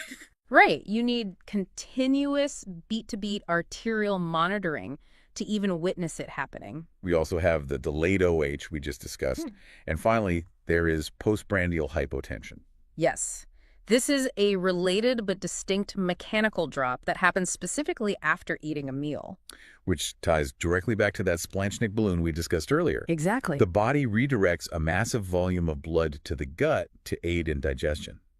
In older adults, especially, nursing home residents, that Splanchnik pooling is so severe that if they stand up immediately after a heavy lunch, their already taxed system just cannot fight gravity. And their pressure completely bottoms out. It is a huge contributor to afternoon falls that a standard morning clinic check completely misses. And measuring this wrong has devastating consequences. Yeah. We're not just talking about feeling a little lightheaded here. No, not at all. For vulnerable populations, OH is a major, highly modifiable contributor to traumatic brain injuries, hip fractures, or just the permanent loss of independence. The nursing home tragedy outlined in our sources is arguably the most common and, frankly, heartbreaking scenario we see. Yeah, let's paint that picture. Imagine an elderly patient in a care facility. A doctor checks their blood pressure. While they are sitting in a chair, it reads high. They have seated hypertension. Right. Doing their job to prevent a heart attack or a stroke, the doctor prescribes multiple blood pressure medications to get that seated number down. And those medications often work by vasodilating, which is chemically forcing the pipes open or acting as diuretics to reduce fluid volume. So we are intentionally inducing the leaky pipe and low tank plumbing issues we talked about earlier. Exactly. We are creating the problem. So later that evening, the patient stands up to go to the bathroom. Because of the heavy load of vasodilating medications, their body is chemically blocked from constricting those vessels to fight gravity. Their blood pressure crashes, they lose perfusion to the brain, they get dizzy, and they fall, often shattering a hip. And the real tragedy is what gets written on the chart. Yes. It gets logged as a mechanical fall, or it is blamed on unsteadiness, generalized aging, or even dementia. The fall is completely misattributed. The very treatment that was intended to reduce their cardiovascular risk became a direct, immediate fall risk hazard. If someone had just checked their standing vitals at that 3-minute mark, they would have seen the numbers crash and they could have adjusted the medications. It's so preventable. Another massive real-world example of the wiring failing is diabetic neuropathy, isn't it? Oh, absolutely. We always hear about how long-standing diabetes damages the nerves in the extremities, causing people to lose sensation in their feet. Right, peripheral neuropathy. But the exact same degradation is happening to the microscopic nerve fibers that carry the baroflex signals. The chronically high blood sugar literally degrades the myelin sheath and damages the wiring of the autonomic nervous system. So a diabetic patient can have totally normal blood pressure sitting down, but the moment they stand, the electrical signal simply never reaches the brain. And that structural nerve damage leads directly into some incredibly dangerous clinical misconceptions in the real world. It really does. The biggest one being the instinct to treat the fluid tank instead of the wiring. You see a patient whose blood pressure is crashing when they stand, the immediate instinct is to assume they are just dehydrated. The logic is, give them a glass of water, run an IV of saline. Which is misconception number 4 in the sources. 4V fluids will not fix a broken baroflex. Right. If the patient has Parkinson's or diabetic neuropathy, their fluid tank is completely full. Their fluid status is normal. Overloading them with saline does absolutely nothing to fix the degraded nerve wiring. And it can actually push them into heart failure by overflowing the tank. Wow. Another misconception is the assumption that OH always causes fainting. The flawed logic dictates that if a patient isn't actively passing out, they don't have the condition. And that is so dangerous. A huge proportion of patients with chronic neurogenic OH are entirely asymptomatic. Really? Yes. Over months and years, their brains simply adapt to operating on a lower perfusion pressure. They might feel a little tired or, experience vague cognitive fog, but they don't faint. So if a doctor waits for the patient to explicitly complain of dizziness before checking their orthostatic vitals, they will just miss the diagnosis completely. Exactly. Here's where it gets really interesting. This leads to an incredible paradox in treating these neurogenic patients. Let's say you properly diagnose a patient with severe neurogenic OH. Their standing pressure is dangerously low, and you want to fix it. Right. You want to keep them safe on their feet. You give them a medication like midodrine. Midodrine acts as a chemical clamp on the blood vessels, forcing the pressure high enough to keep them safely conscious where they're standing up. But what happens when they go to sleep? The pill doesn't know they laid down. It creates the ultimate medical tightrope. We call it supine hypertension. Okay, explain that. So the patient's regulatory system is broken and cannot adapt to positional changes, right? You chemically clamp their blood vessels shut during the day. When they go to bed at night and lie flat, gravity is no longer pulling the blood down to their legs. The fluid is evenly distributed again. But their blood vessels are still chemically forced shut and pumping hard because of the midodrine still in their system. Exactly. The exact same patient who was at risk of fainting from low pressure during the day is now at severe risk of a hypertensive stroke while they sleep. Oh my God. Because their lying down blood pressure has just skyrocketed against those clamped vessels. It is a terrifying balancing act. The sources mentioned that sometimes the only safe solution is having the patient literally sleep with the head of their bed elevated on physical blocks, just to keep a little bit of gravity in the equation at night to prevent a stroke. It underscores the golden rule of autonomic medicine. You have to treat the patient's function, not just a numerical target. Which brings us to the final and perhaps most profound revelation in our source material.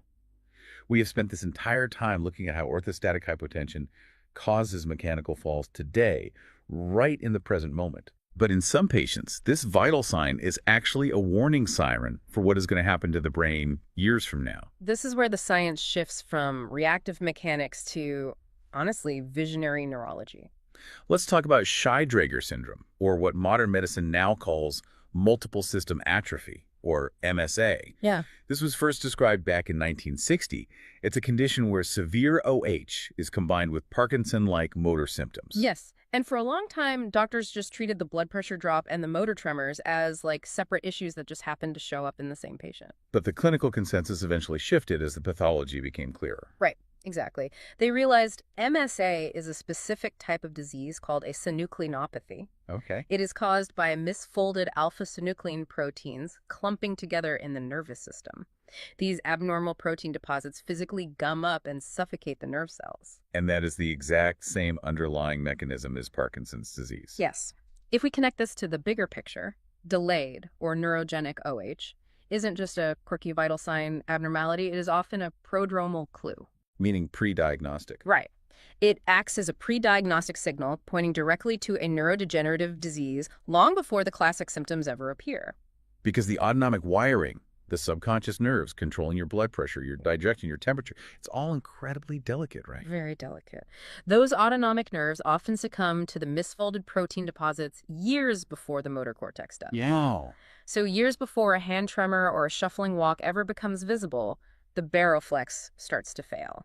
So a simple, properly conducted vital sign check in a general medicine clinic might just be the earliest visible thread connecting a patient to a major neurodegenerative diagnosis a decade down the road. It is quite literally a neurological crystal ball hiding inside a $50 blood pressure cuff. That is just wild. It really underscores why understanding the mechanics behind this basic low-tech screening tool is so incredibly powerful. As we wrap up this deep dive, let's take a step back and look at the mechanical journey we just mapped out.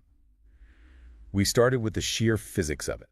The massive volume of fluid pulling into the splash check balloon every time you stand, and the nucleus tractus solitarius frantically signaling the vessels to clamp shut. The amazing baroflex arc. Yeah. We navigated the 2010 rule and why treating a fixed number ignores the actual perfusion of the patient's brain. We broke down the plumbing versus wiring distinction, separating the leaky pipes from the degraded nerves. Right. We covered the absolute necessity of that 3-minute check to catch the failing pump of delayed drops. And we explored the terrifying paradox of supine hypertension, where chemically fixing a fall risk can inadvertently create a stroke risk at night. I want to speak directly to you listening right now. If you, an aging parent, or any family member ever complains of feeling dizzy or heavy when standing up, or if they're taking multiple blood pressure medications, you now hold a very specific, actionable piece of knowledge, to advocate for the full 3-minute orthostatic vital signs protocol. Do not let a rushed clinician check it immediately and move on. Insist on the 3-minute wait to ensure the internal pump isn't burning out. Yeah. It is one of the highest yield, lowest cost interventions in all of medicine. It takes exactly 3 minutes, and it can prevent a catastrophic, life-altering fall. It is so empowering to realize how much control we can have over such a massive invisible risk. But before we go, I want to leave you with one final, lingering thought to mull over. We have spent this entire time deconstructing what happens when the baroflex fails to respond to gravity. Right, the pressure drops. The blood pressure drops, the brain loses oxygen, and the system crashes. But what happens when the reflex doesn't fail, but instead goes into an absolute panicked overdrive? Oh, this is fascinating. There is a condition called POTS, postural orthostatic tachycardia syndrome. It is incredibly common in younger people, particularly women. When they stand up, their blood pressure doesn't drop at all. The pressure stays perfectly stable. But their heart rate absolutely skyrockets. It races out of control, maintaining an excessive, exhausting compensatory response just to keep them upright. It is a fascinating mirror image of everything we just explored today. And a perfect reminder of how incredibly delicate the balance of our autonomic nervous system really is. Until next time, the next time you push yourself out of a chair and walk across the room, take a second to appreciate the silent, split-second medical miracle happening inside your chest and your neck, actively fighting off gravity just to keep you on your feet. Usually when we talk about a medical diagnosis, there's this expectation of mechanical precision. Right. Like you break your arm, the x-ray shows a jagged white line, and the doctor just points at the film and says, there it is, broken or not broken. Exactly, yeah. That visual proof provides this immediate comfort to both the clinician and the patient. I mean, we are just totally conditioned to trust things we can categorize with a quick scan.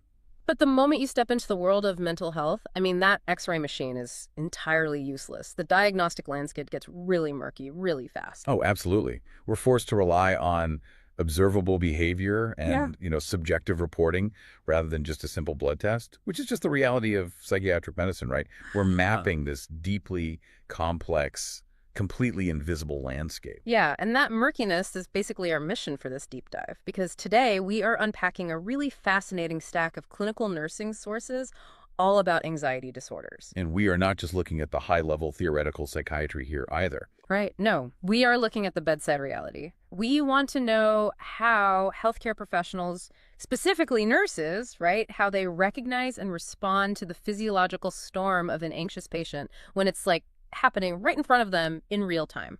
Because that bedside perspective really strips away all the abstraction. We are looking at the surprisingly contentious history of how the medical field even defined this condition, the very real biology it creates in the body, and exactly how nurses use concepts like cognitive bandwidth to de-escalate a patient who's in severe distress. Let's unpack this, because right off the bat, our clinical sources point out this crucial, highly technical distinction from the DSM-5 that pretty much frames everything else we're going to talk about. It really does, yeah. Because in everyday conversation, people use the words fear and anxiety interchangeably all the time. But clinically, they are entirely different biological beasts. Completely different, yeah. Fear is the emotional response to a real imminent threat. It's that immediate fight or flight reaction, like you see a bear charging at you in the woods. Your body experiences fear. Right. Fear is anchored entirely in the present tense. But anxiety is the anticipation of a future threat. So it operates in the future tense. Oh, that's a good way to put it. Yeah. So instead of the sudden urge to sprint away from a predator right now, anxiety manifests as like sustained muscle tension, hypervigilance, long-term avoidance behaviors. The body is essentially preparing for a danger that just hasn't arrived yet and, frankly, might never arrive. And if you're listening and wondering why this distinction matters to you, I mean, just consider the sheer scale of the issue. Whether you are catching up on clinical literature or prepping for a stressful quarterly review at work, or honestly just trying to navigate the modern world, you are going to encounter this physiological cascade at some point. Definitely. This is not some rare phenomenon locked away in a specialized psychiatric ward. No, not at all. The prevalence data underscores that perfectly, actually. According to Ronald Kessler's National Comorbidity Survey replication out of Harvard, anxiety disorders, when you group them together, are literally the single most common category of mental illness in America. Wow. Yeah, roughly 1 in 5 adults will meet the diagnostic criteria for an anxiety disorder in any given year. 1 in 5 adults? That is a staggering statistic. It's massive. Exactly a quarter to a third of all adults will meet the criteria at some point in their lives.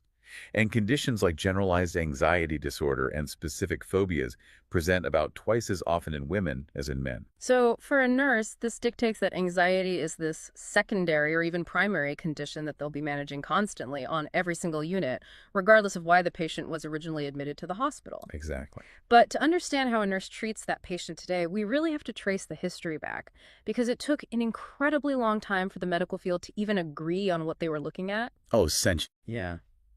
Before 1980, American psychiatry didn't even use anxiety disorders as a plural categorical term. Right. The timeline reveals this really deep struggle for clarity.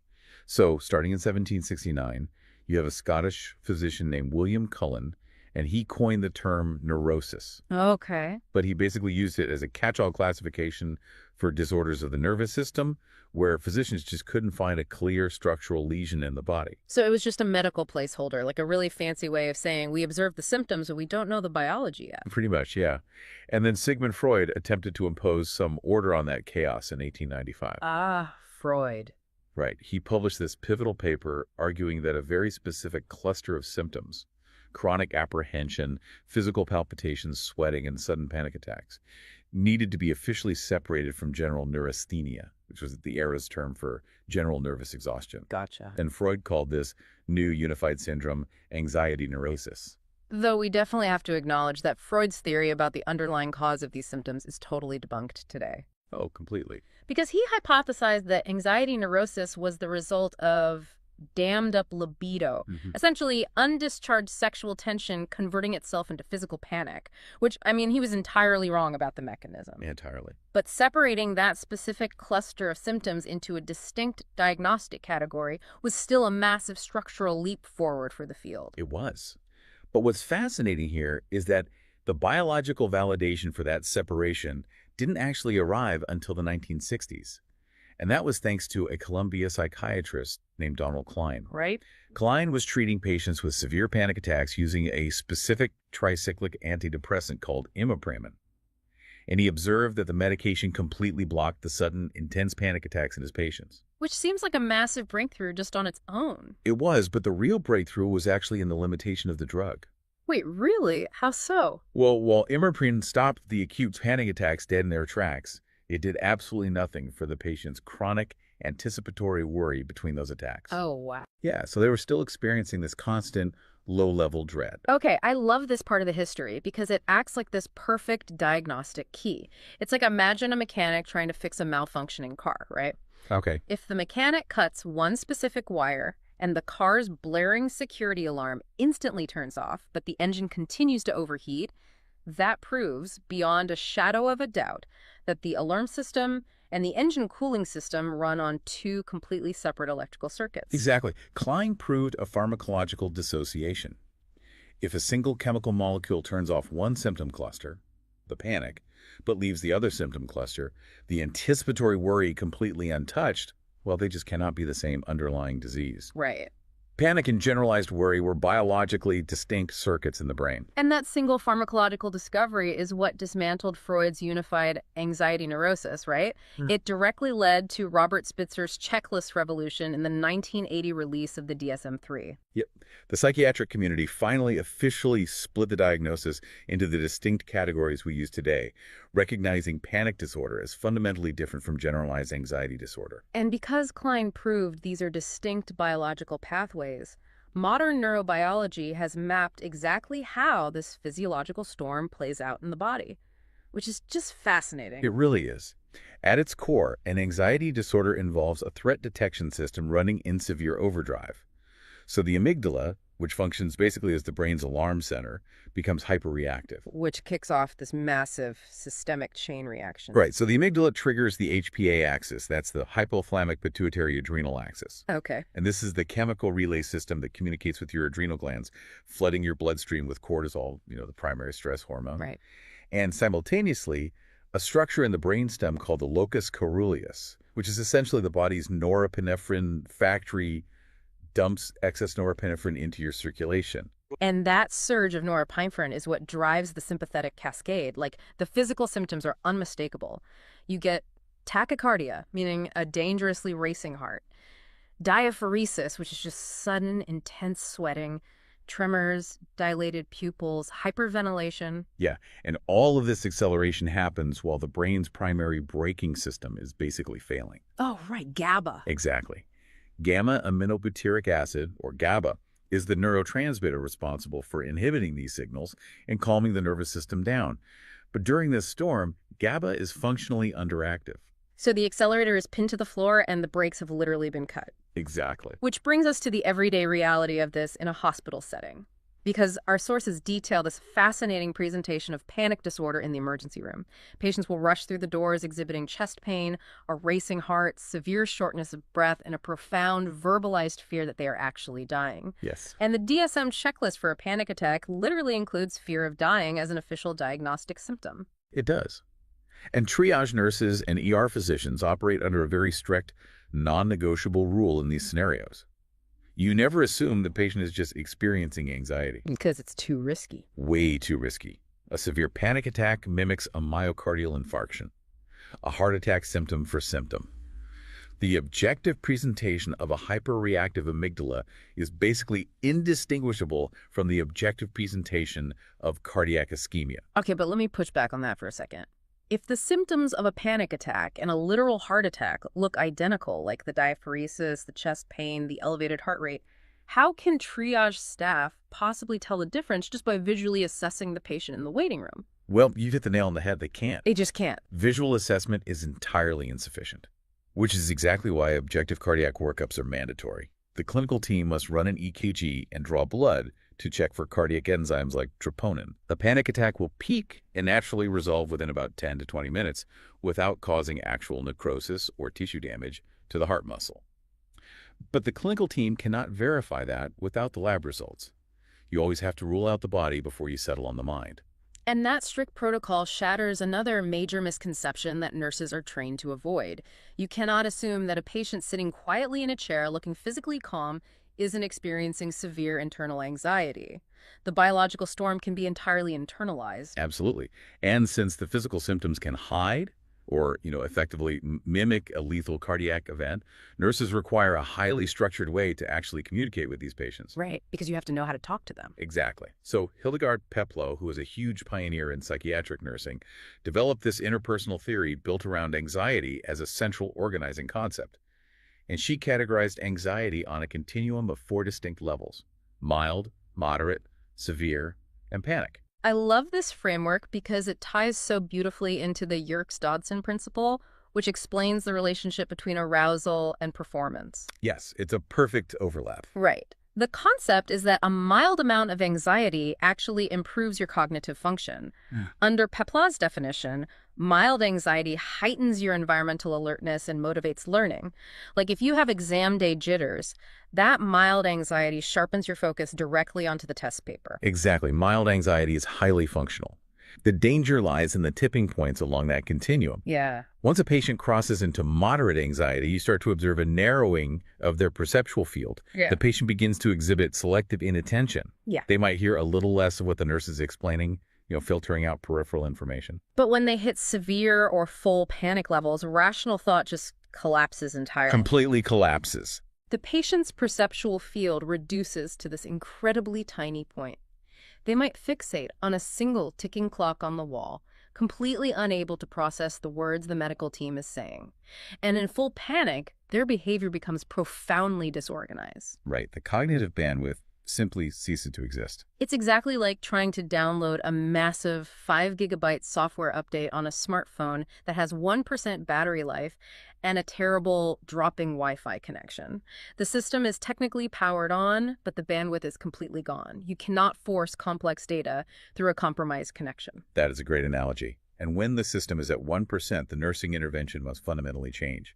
At the mild or moderate levels, a nurse can effectively use therapeutic communication. They can hand a patient a pamphlet and teach them about the potential side effects of a new medication. Sure. But when a patient escalates to severe or panic levels, teaching is immediately abandoned.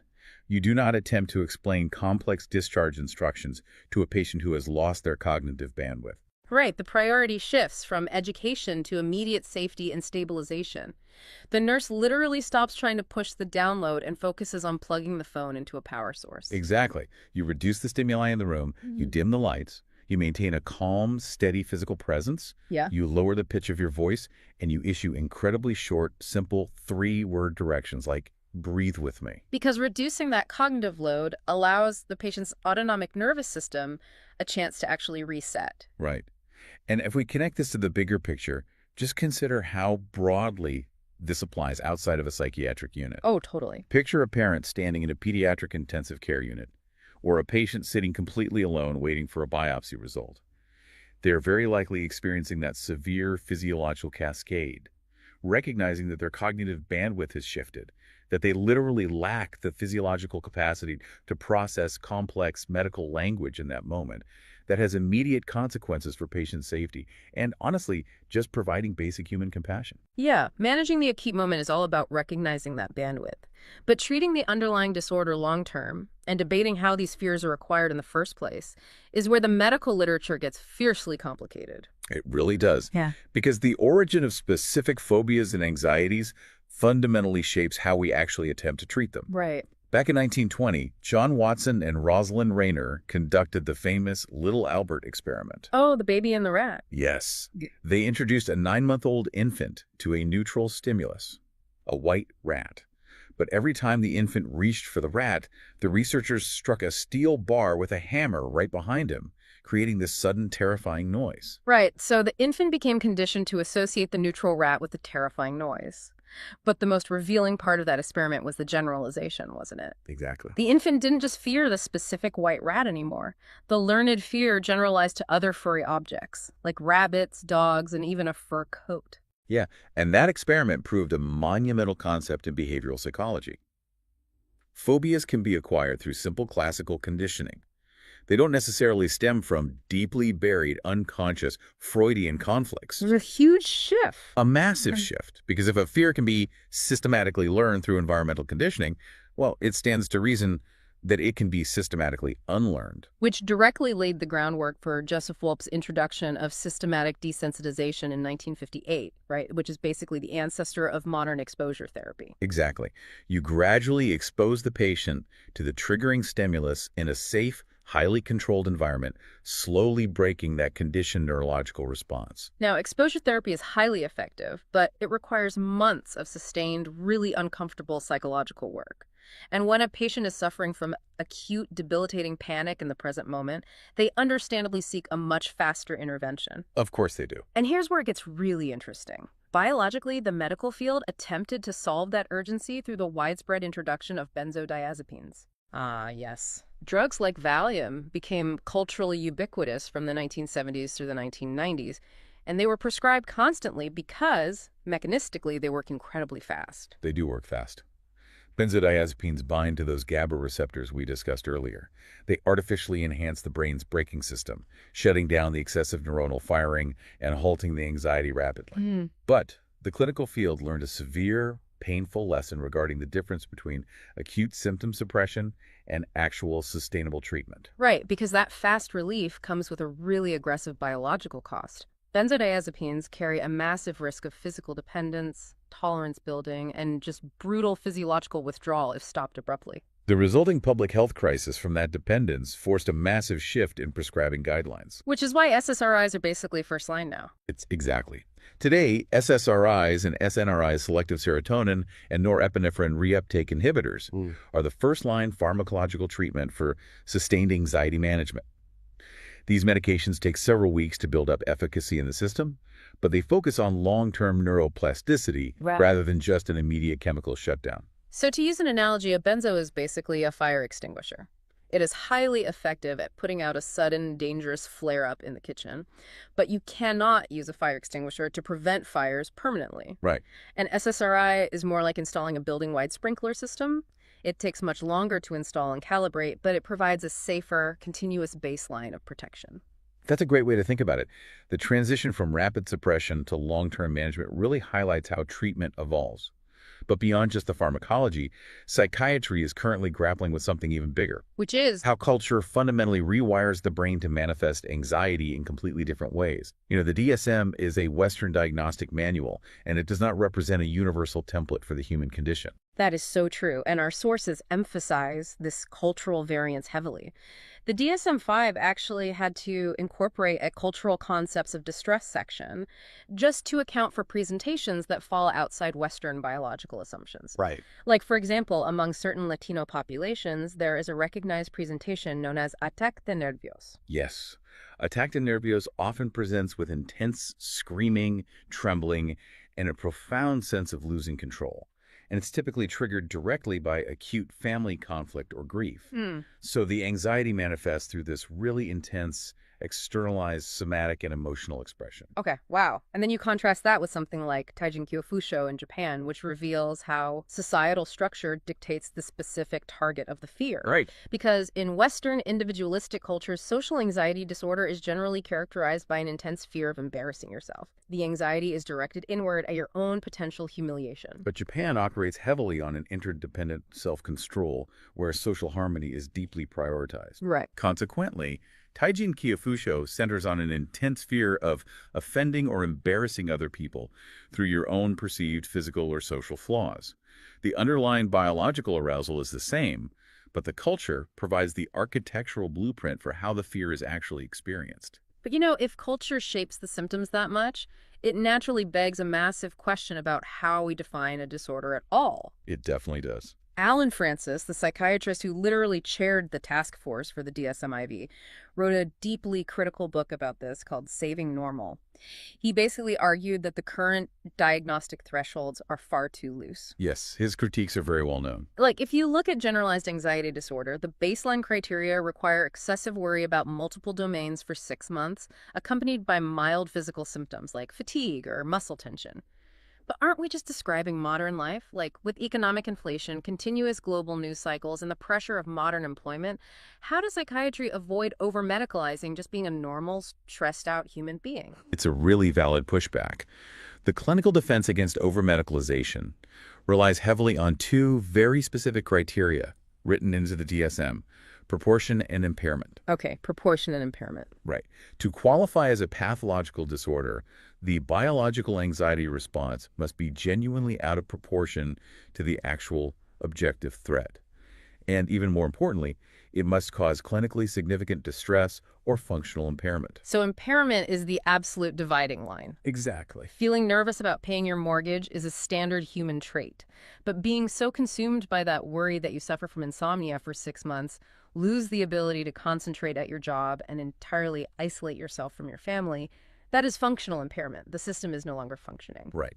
When the biological response actually prevents the organism from executing the necessary functions of daily life, that is when it crosses the threshold into pathology. So what does this all mean when we look at the full picture? We trace the evolution from William Cullen's vague label of neurosis in 1769 through Freud's early categorization directly to Donald Klein, proving with imperpan that sudden panic and chronic worry actually run on entirely distinct biological circuits. And we establish the critical baseline difference, right? Fear is the biological reaction to an imminent threat in the present moment, while anxiety is the anticipatory dread regarding a potential threat in the future. Yeah, and we mapped out that physiological storm, the hyperreactive amygdala triggering the HPA axis, the locus coeruleus flooding the body with norepinephrine, and the failure of GABA to just apply the brakes. We demonstrated that this measurable physical reality is exactly why triage nurses are required to run objective cardiac tests to rule out a myocardial infarction before ever assuming a patient is just having a panic attack. We also explored the practical bedside application through Peplaw's 4 levels of anxiety, understanding that when an individual escalates from mild anxiety into severe anxiety, their cognitive bandwidth just collapses. It's just gone. Exactly. The clinical response must shift away from education and problem solving, prioritizing environmental safety and simplified communication just to let the nervous system reset. And honestly, you don't need to be wearing scrubs in an emergency room to apply that framework. No. Assessing someone's capacity before demanding comprehension is a profound tool for basic human connection. It really is. If you are navigating a conflict with a colleague or trying to comfort a partner and you recognize the physical markers that they have crossed into severe anxiety, you know their bandwidth is gone. Trying to force complex logic or problem solving onto them in that moment is like trying to push a massive data download through a broken connection. You just need to be present, lower the temperature of the room, and provide a safe baseline. The biology dictates the intervention. It really does. But before we wrap up this deep dive, I want to leave you with a final thought to ponder that builds on everything we've just unpacked about diagnosis and culture. We discussed how the modern psychiatric definition of an anxiety disorder fundamentally relies on the concept of proportion, the idea that the fear must be excessive relative to the actual danger. Right, and the concept of functional impairment relies on a relatively stable understanding of what actually constitutes normal environmental stress. But if the baseline actual danger of the world we inhabit continues to rise, driven by ecological instability, relentless economic pressures, and the constant digital influx of global crises, how will those diagnostic checklists have to evolve? That's a huge question. Right. If the environment itself becomes objectively more volatile and objectively more terrifying, does the definition of a disorder fundamentally change? Perhaps that diagnostic landscape is destined to become even murkier. Something to think about the next time you feel your pulse quicken while checking the morning news. Thank you so much for joining us for this deep dive. We'll catch you on the next one. You know, you walk into any modern hospital ward, and there is this profound, almost comforting illusion of control. Oh, absolutely. Like everything is bright, it's sterile, it's highly categorized. You look down the hallway and you see those brightly colored signs taped to patient doors, right? Right, the yellow one for this pathogen, the blue one for that one. Exactly. Maybe a green one near the end of the hall. And it just projects this absolute certainty, this feeling that the medical world has like completely mastered the physical space and everything invisible within it. Yeah, it creates the atmosphere of this highly organized fortress. I mean, the underlying message of that laminated piece of paper on the door is that the enemy, the pathogen, has been perfectly contained by our administrative protocols. But when you actually read the literature, you know, when you dig into this stack of sources on isolation precautions in nursing, like we are today, you realize those tidy little signs are covering up a messy, ongoing battleground. Messy is definitely the word for it. Right. We treat these protocols like they descended from a mountain carved in stone, but the reality is this landscape is driven by evolving aerobiology, complex fluid dynamics, and frankly, a whole lot of historical trial and error. Yeah, we are constantly negotiating with biology. The rules we follow today are really just the current uneasy truce we've struck with microorganisms that are actively trying to bypass our defenses. So our mission today is to decode that rule book for you, Yeah. to look past the laminate and understand what is actually happening invisibly in the air and on the clinical surfaces around you. It's a huge topic. It is. We're zeroing in on the modern CDC and HICPAC framework. That's the Healthcare Infection Control Practices Advisory Committee. Yeah. This is the standard two-tiered system taught in every single U.S. nursing program. Right. And the foundation of that is standard precautions, Yep. which applies universally to every single patient encounter. Which basically means treating all blood and body fluids as inherently infectious. Exactly. Hand hygiene, safe injection practices, throwing on gloves for fluid contact. You do that whether the patient is there for a routine appendectomy or, a mysterious fever. It is the absolute baseline of clinical practice. And sitting right on top of that baseline is the second tier, the transmission-based precautions, heavy hitters. Right. Contact, droplet, and airborne. Okay, let's unpack this. Because before we can understand the massive debates currently raging about how these rules are applied, we have to look at the mechanical foundation they're built on. The physics of it all. Yeah, exactly. We have to answer the physical question, how does this specific pathogen actually cross the space between a patient and a clinician? Because pathogens aren't magic, even if they sometimes feel like it. They obey the laws of physics. Right. They need a physical vehicle to cross that space. Yeah. So let's look at contact precautions first. The vehicle here is direct touch, or a contaminated intermediate surface, a fomite. So like a bed rail. Exactly. If you're dealing with MRSA or VRE, those bacteria are heavily colonizing the patient's skin, the bed rails, the IV pole. The moment you walk into that environment, your uniform is at risk of becoming the vehicle. Which dictates the protocol. Right, donning a gown and gloves before crossing the threshold and keeping dedicated diagnostic equipment inside that specific room. But, reading through the sources, there's this fascinating exception that completely upends this standard routine, and it involves Clostridioides difficile, C. diff. Oh, C. diff. It is the ultimate trip-up in clinical practice. Yeah. It forces a complete behavioral override of the standard hospital routine. Right, because everywhere else in the hospital, the gold standard, like the absolute reflex, is the alcohol-based hand sanitizer. You finish an assessment, you pump the foam, you rub your hands, you move on. It's pure muscle memory. But alcohol does not denature C. diff spores. Yeah. It reminds me of working on a car engine. Imagine your hands are just coated in thick, heavy axle grease. If you pour rubbing alcohol on them, you aren't cleaning anything. You're just smearing the grease around your skin. Right. It doesn't break it down. Exactly. The only way to get it off is mechanical friction.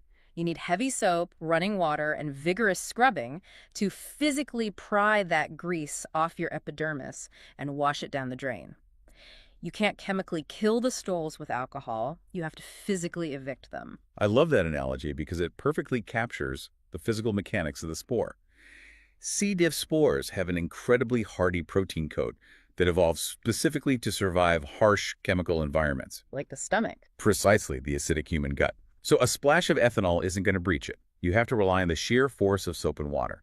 It's a vital concept because it breaks that deeply ingrained muscle memory of the healthcare worker. Now, if a pathogen isn't relying on touch, it might be hitching a ride in a respiratory droplet, which brings us to the droplet precaution category. Right. The vehicle here is respiratory fluid expelled during a cough, a sneeze, or even just talking.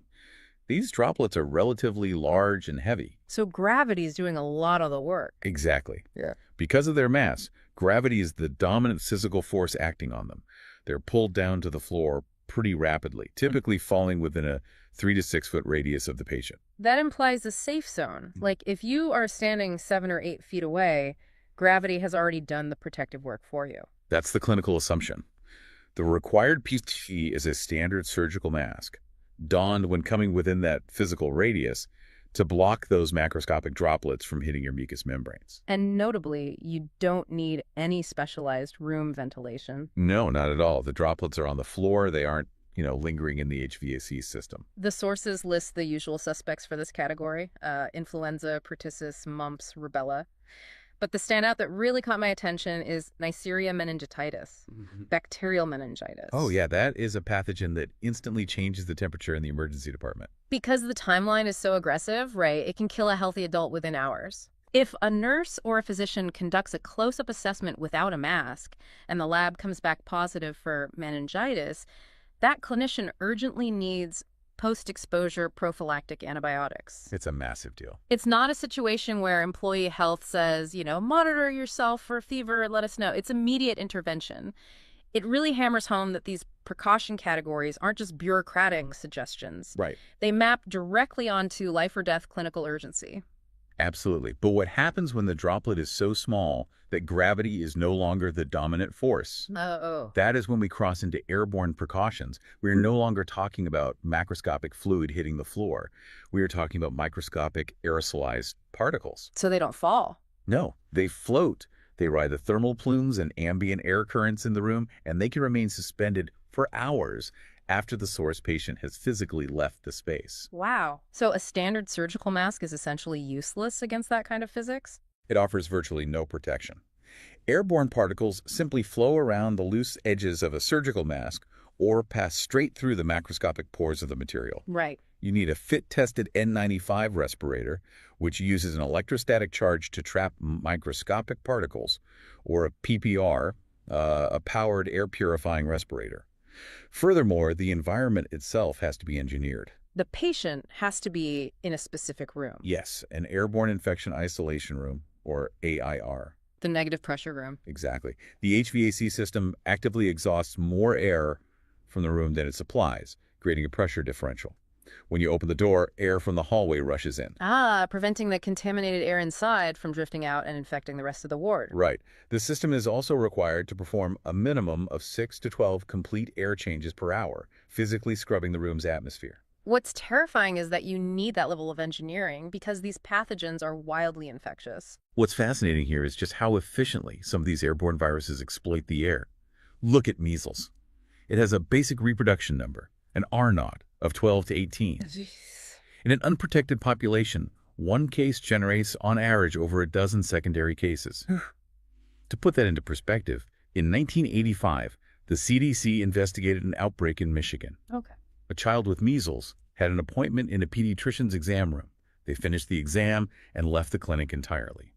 Sometime later, a second child, completely unrelated to the first, was brought into that exact same, now empty room. Wait, the room is empty. The source of the infection is just gone. The patient was gone, but the air itself was still contagious. That second child contracted measles simply by inhaling the lingering suspended aerosols in that enclosed space. Oh, wow. It's a chilling demonstration of why airborne rooms require high-velocity air changes before they are considered safe to re-enter. It is chilling. And looking at this modern framework, contact, droplet, airborne, it feels so mechanically logical. You identify the physical vehicle and you block it. But going through the historical sources, it begs a massive question.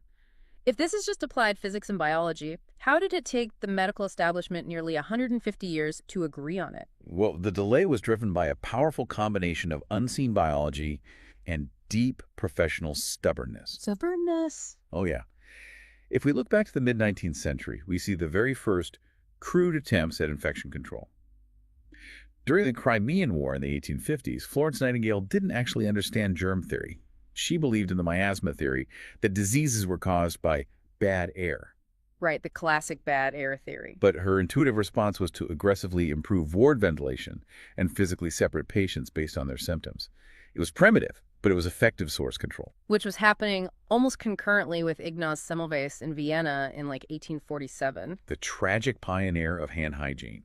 He demonstrated with rigorous data that maternal deaths from puerperal fever plummeted if physicians simply washed their hands in a chlorinated solution between performing autopsies and delivering babies. But the medical establishment didn't just ignore his data. They actively destroyed his career over it. They were deeply insulted. The prevailing mindset was that a gentleman's hands could not possibly transmit disease. Wow. The idea that the doctors themselves were the vectors of death was professionally abhorrent. Semmelweis was mocked, sidelined, and eventually died in an asylum. That is so sad. It is a stark reminder that solid infection control data often loses out to professional ego and established dogma. It really does. And, it took until 1970 for the CDC to publish its first formal hospital isolation guideline. They essentially created a menu of precaution bundles. You had strict isolation or respiratory isolation, and nurses would just select the bundle that matched the patient's diagnosis. Yeah, that was the model for a while. But that entire paradigm slammed into a brick wall in the early 1980s, HIV and AIDS. HIV completely shattered the existing logic of isolation. For decades, the philosophy had been identify the sick patient, diagnose them, and isolate them. But HIV presented a terrifying new reality.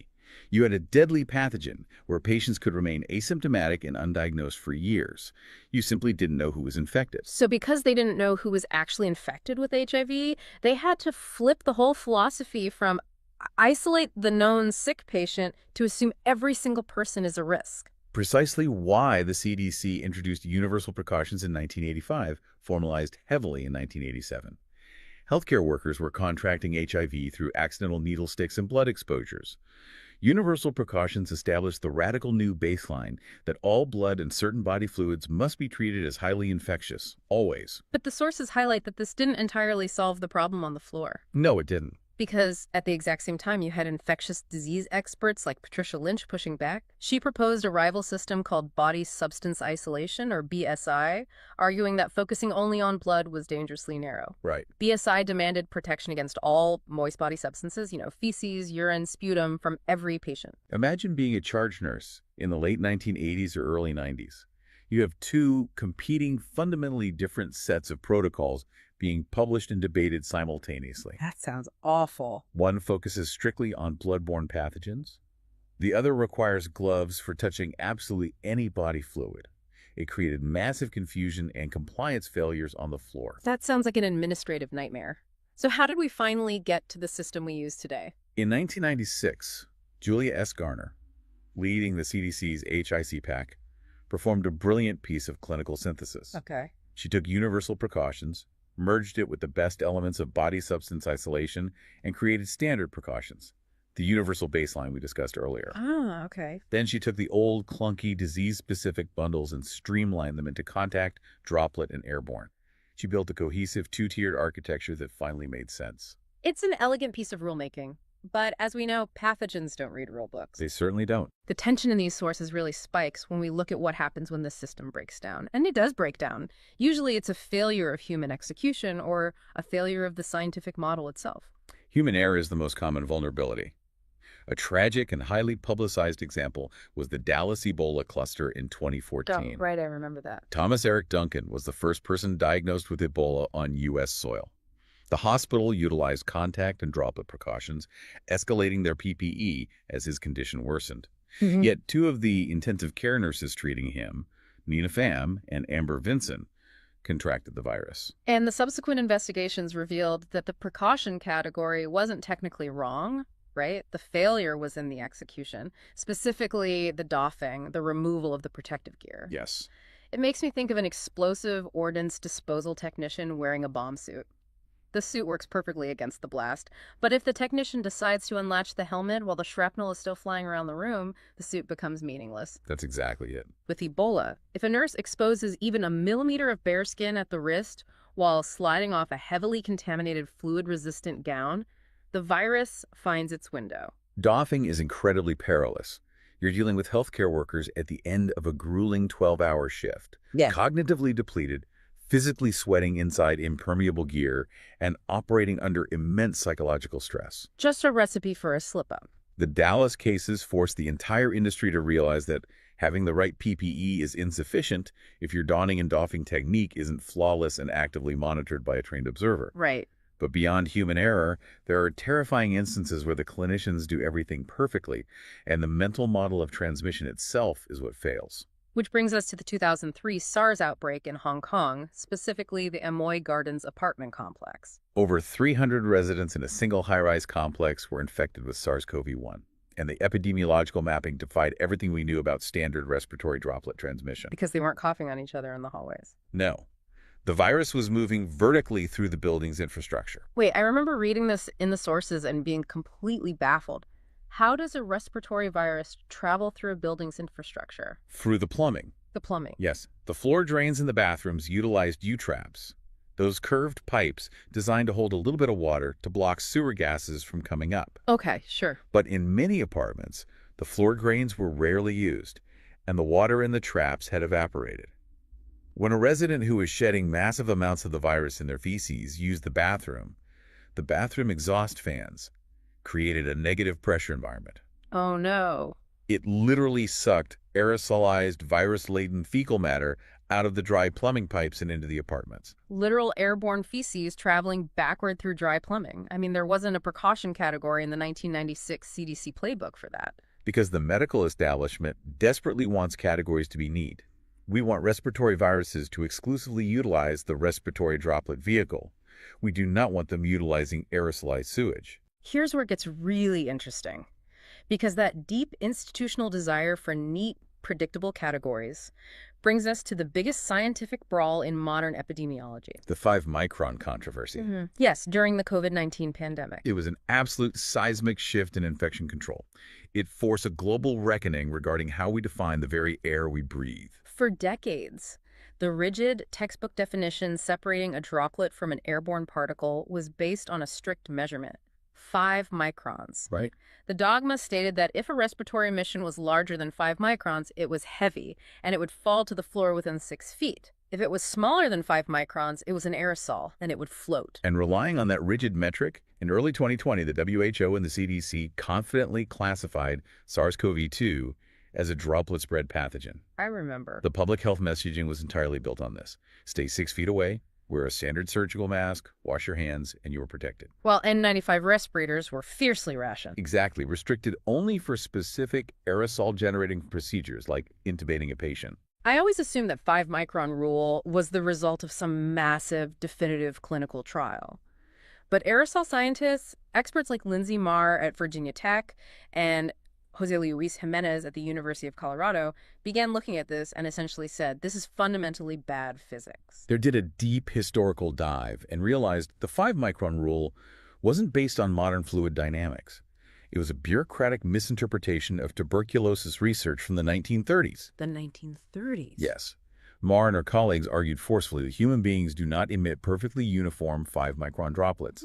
When we speak, when we cough, when we sing, we emit a massive, continuous spectrum of particle sizes. Right. And the physics dictate that in poorly ventilated indoor spaces, even particles much larger than 5 microns can dehydrate in the air, shrink, and travel much further than 6 feet. And the undeniable tragic proof of this bad physics was the Skagit Valley chorale rehearsal in Washington State in March 2020. The super-spreading event that irreparably broke the droplet model. You had roughly 60 people gathered in a room for a 2.5-hour choir practice. They were aware of the virus. They actively tried to maintain distance, staying more than 6 feet apart. Right, following the rules? Following the rules. There was only one symptomatic person in the room. And out of those 60 people, 52 were infected. You cannot mathematically or physically explain 52 infections in a room of that square footage using a 6-foot droplet model. It is impossible. Just doesn't work. The virus was not falling to the floor. It was accumulating in the air as fine aerosols, drifting across the room like cigarette smoke. The sheer force of the epidemiological math proved the aerosol scientists right. And it took months of fierce debate, but eventually, by mid-2021, the CDC and the WHO had to bend to the physics. They revised their guidance, conceding that inhalation of fine aerosols was a primary route of transmission. The medical establishment had to publicly renegotiate its own foundational science in real time. Yeah. If we connect this to the bigger picture, it illustrates exactly why a deep understanding of these mechanics is so vital for the clinician and the informed patient.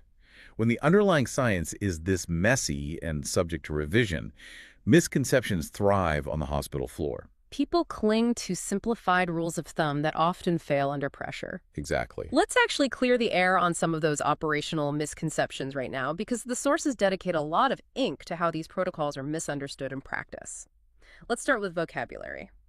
I hear isolation and quarantine used interchangeably by medical professionals all the time. The media conflation of those terms during COVID really entrenched that error, but they are clinically distinct. Okay, how so? Isolation is for the infected.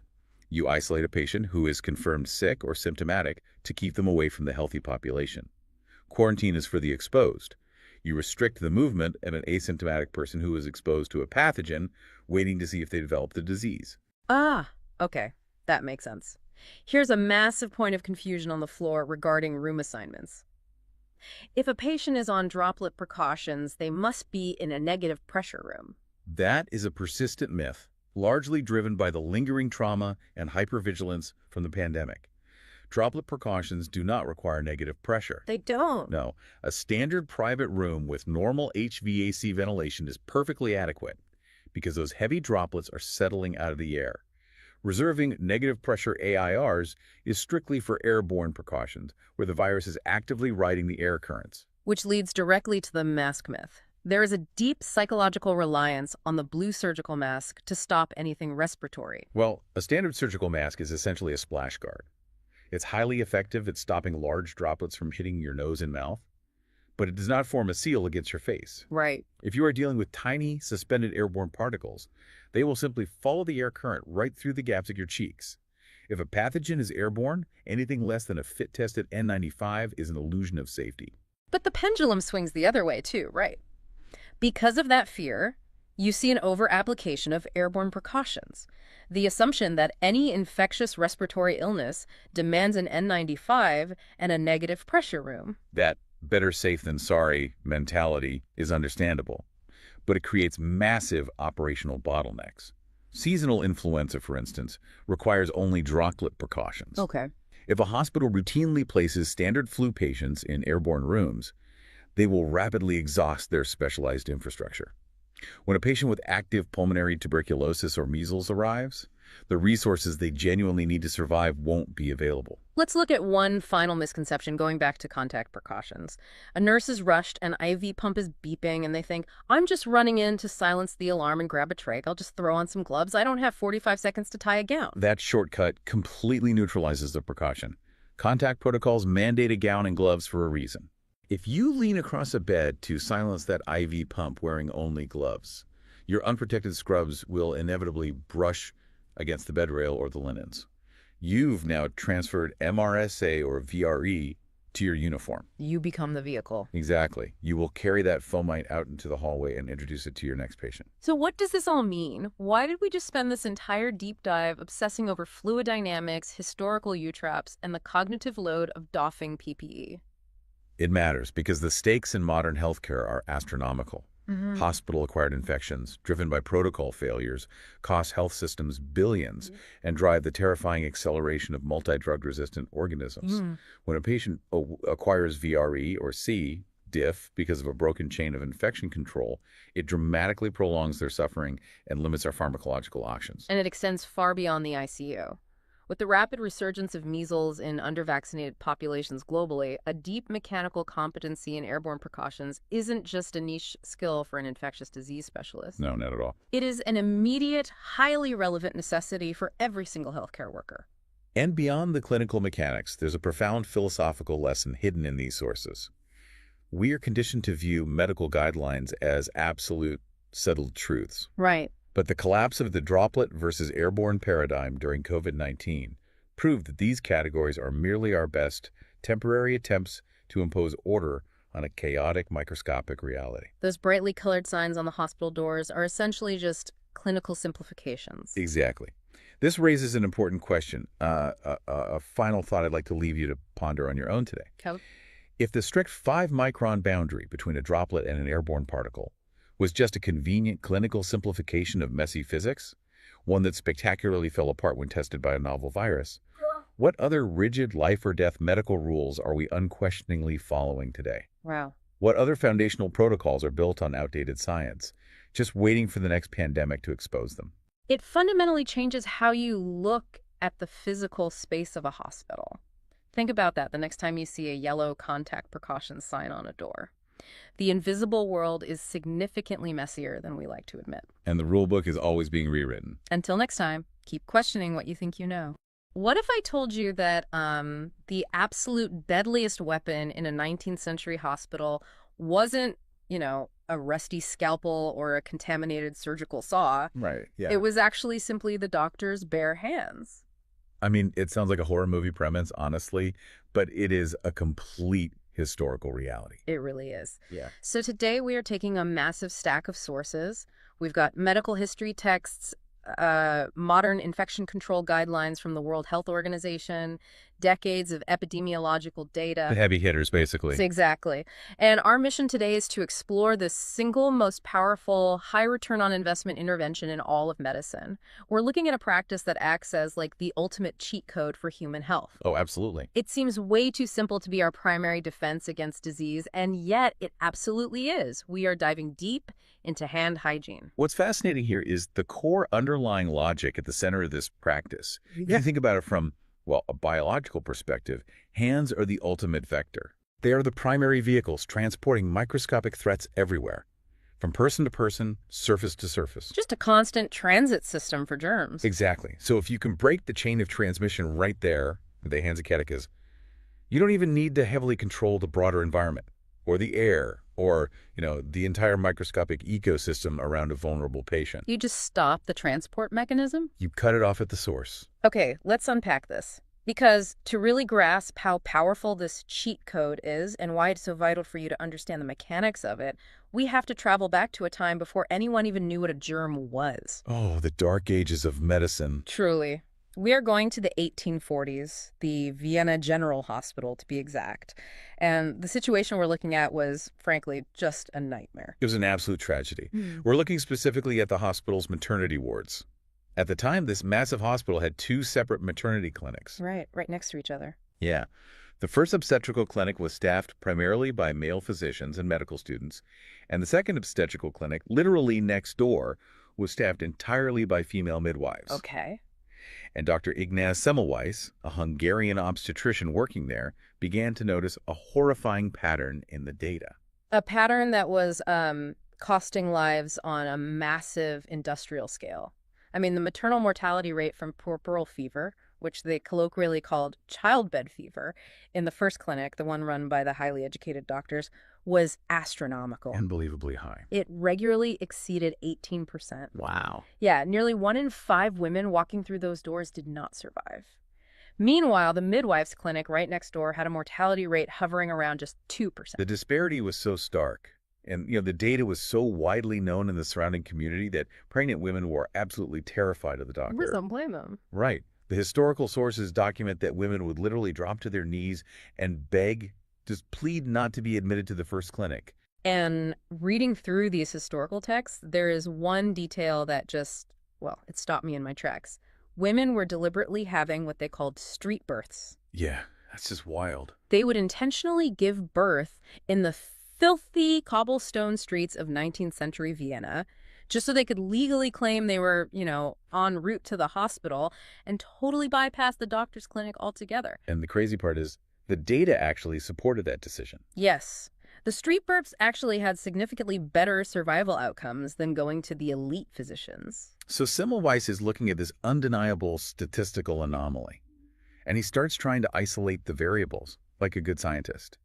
Both clinics shared the same building, so it wasn't the climate. Right. It wasn't the overcrowding, because the midwife's clinic was actually more crowded due to women actively avoiding the doctors. That makes sense. It wasn't the diet either. Yeah. He eventually zeroes in on a major difference in personnel behavior. The physicians and medical students in the first clinic had a completely different daily routine than the midwives. Right. And here is where I have to just stop and ask, because I was appalled on behalf of anyone listening to this right now. They're pretty gruesome. If I'm reading this right, the doctors were spending their mornings doing autopsies in the hospital morgue, like literally elbows deep dissecting cadavers. Yes. And then they're just wiping their hands on a rag and walking straight up to the maternity ward to examine laboring women? That is exactly what they were doing. I mean, how did no one connect the dots? Just based on the sheer visible grime. Didn't anyone look at their hands and think, hey, maybe this is a bad idea? It's a completely natural question for us to ask today, but you have to actively put yourself inside their 19th century paradigm. The germ theory of disease simply did not exist yet. It wasn't even a concept. No, not at all. Louis Pasteur and Robert Koch wouldn't do their foundational work proving that microorganisms cause disease for like another couple of decades. Oh, wow. Okay. In the 1840s, cleanliness was considered a vague, moral, or, aesthetic virtue. It wasn't a scientific, mechanistic requirement. So it's really about class, not biology. Exactly. A gentleman doctor inherently believed his hands were clean simply because he was a gentleman of high social standing. That is wild. And the prevailing scientific theory of the day was the miasma theory. This was the idea that diseases were caused by bad air or foul-smelling vapors coming from rotting matter. Ah, the bad air. Right, yeah. So the idea that a high-status doctor could physically carry invisible death on his hands was fundamentally absurd to them. But surely, I mean, the data was screaming at Semmelweis. What finally gave him the biological clue he needed? It took a very personal tragedy, unfortunately. In 1847, a close colleague of Semmelweis, a doctor named Jacob Kolechka, was accidentally punctured with a student's scalpel during a morgue autopsy. Oh, no. Yeah, he died shortly after. And his own autopsy revealed pathological changes like severe internal damage that were strikingly, unmistakably similar to the women dying of childbed fever in the maternity ward. Oh, my God. It was the exact same disease pathway, but in a man. Yes, and that was the breakthrough moment. Semmelweis realized that the doctors were carrying what he called cadaverous particles, because he didn't even have the modern vocabulary for germs or bacteria. Right. He realized they were carrying these particles from the dead bodies directly into the living, vulnerable bodies of the mothers. So he institutes this massive intervention. He creates a new rule forcing the physicians and students to wash their hands in a chlorinated lime solution before examining any patients. It was a big deal at the time. And what's wild is he didn't even choose chlorinated lime for its antibacterial properties. He only chose it because it was a chemical strong enough to get the smell of rotting flesh off their hands. Right, to combat the miasma, the smell. Yeah, exactly. But the result is completely undeniable. The mortality rate in the first clinic plummets from that horrific 18% down to under 2% in about a year. It's an incredible drop. He successfully matched the midwives' outcomes. And we should note, he wasn't entirely alone in sensing this broader pattern. Over in the United States, Oliver Wendell Holmes Sr. was arguing around the exact same time that doctors were transmitting disease from patient to patient. Based on tracing case clusters, right? Yes. And slightly later, Florence Nightingale revolutionized hospital survival rates during the Crimean War through incredibly strict sanitation and hand-washing protocols. Though she was still operating under the miasma theory, right? Like, she thought she was just clearing out the bad air. She was. Yeah. But her practical interventions worked mechanically. Even if her underlying theoretical framework was incorrect, she was physically removing the pathogens. Okay, but unlike Nightingale, Semmelweis ran what was essentially a naturally occurring, tightly controlled experiment. He dropped the mortality rate to 2%. Yeah, the hard numbers. Yeah, so logically you'd think the medical community would have thrown a parade for the guy. But they didn't. Which brings up a fascinating psychological puzzle. If he proved this with undeniable life-saving data, why wasn't he immediately hailed as a hero? Because the medical establishment of Vienna entirely rejected his findings. It's just so frustrating to hear. It really is. And the reasons why provide a masterclass in human psychology and institutional stubbornness. First, as we mentioned, there was no accepted biological mechanism to explain his data. They couldn't see the germs, so they didn't believe the data. Right. But more importantly, the senior doctors were deeply, fundamentally insulted. They took it as a personal attack on their character. Highly personal. Semmelweis was essentially standing up and telling the most respected, elite physicians in the city that they were the ones actively murdering their own patients. I mean, that's a tough pill to swallow. And to make matters worse, his communication style was incredibly combative. He publicly called his critics murderers. Oh, wow. Yeah, that won't win you any friends. No, he totally alienated the very people whose behavior he needed to change. It makes me think of an analogy for you listening right now. Imagine going up to a modern elite software engineer at a massive billion-dollar tech company, and you prove to them with data that for the last 10 years, their specific, beautiful, elegant code has actually been quietly injecting destructive viruses into their own company's apps. That would not go over well. Not at all. Even if you show them the diagnostic logs, their professional egos just couldn't handle it.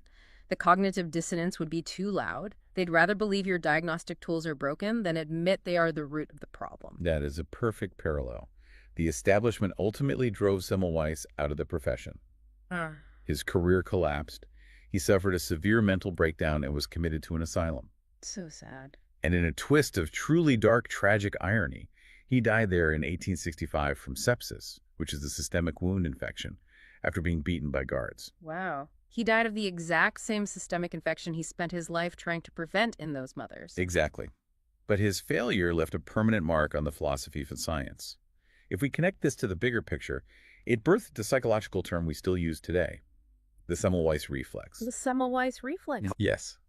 It describes the institutional tendency to reject paradigm-shifting evidence simply because it contradicts established norms or, threatens professional identity without ever actually evaluating the evidence on its merits. So Semmelweis failed to convince his peers because he lacked the underlying biological proof, the germ theory.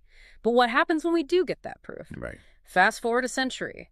Thanks to Pasteur and Koch, we map the microscopic world. We have Joseph Lister's legacy of antisepsis. We have electron microscopes. We know exactly what germs are and how they kill. The science is totally settled. Right. So you'd assume that by the modern era, we must be absolutely perfect at hand hygiene in hospitals. Right, you would certainly hope so. But the modern epidemiological data tells a very different, very sobering story. Uh-oh. Yeah. Even today, global compliance with hand hygiene protocols among trained healthcare workers historically hovers around an abysmal 40%. Wait, I have to pause here. 40%. 40%. That's a failing mark in literally any school on earth. If you're listening to this and thinking, wait, the person drawing my blood or checking my vitals might only have a 40% chance of having washed their hands, you aren't alone. I am genuinely confused. Just shocking, I know. If you are a highly trained nurse or doctor and you literally know the science, you know you could cause a fatal hospital-acquired infection, why would you ever skip it? Is it just simple laziness? That is the assumption most people make. And honestly, it's what hospital administrators assumed for decades. But it's fundamentally incorrect. Really? It is not a knowledge problem, and it is definitely not a laziness problem. It is a systems and workflow problem. This is a classic example of what researchers call the knowledge-behavior gap. Okay, explain that gap to me, because right now it just sounds like negligence. To understand it, you have to think about the immense cognitive load and the physical layout of a busy hospital ward. Think about a nurse on a standard 12-hour shift. They're moving constantly, continuously bouncing between patients. They're interacting with complex 4V pumps, silencing alarms, checking monitors, grabbing supplies. Sounds exhausting. It is.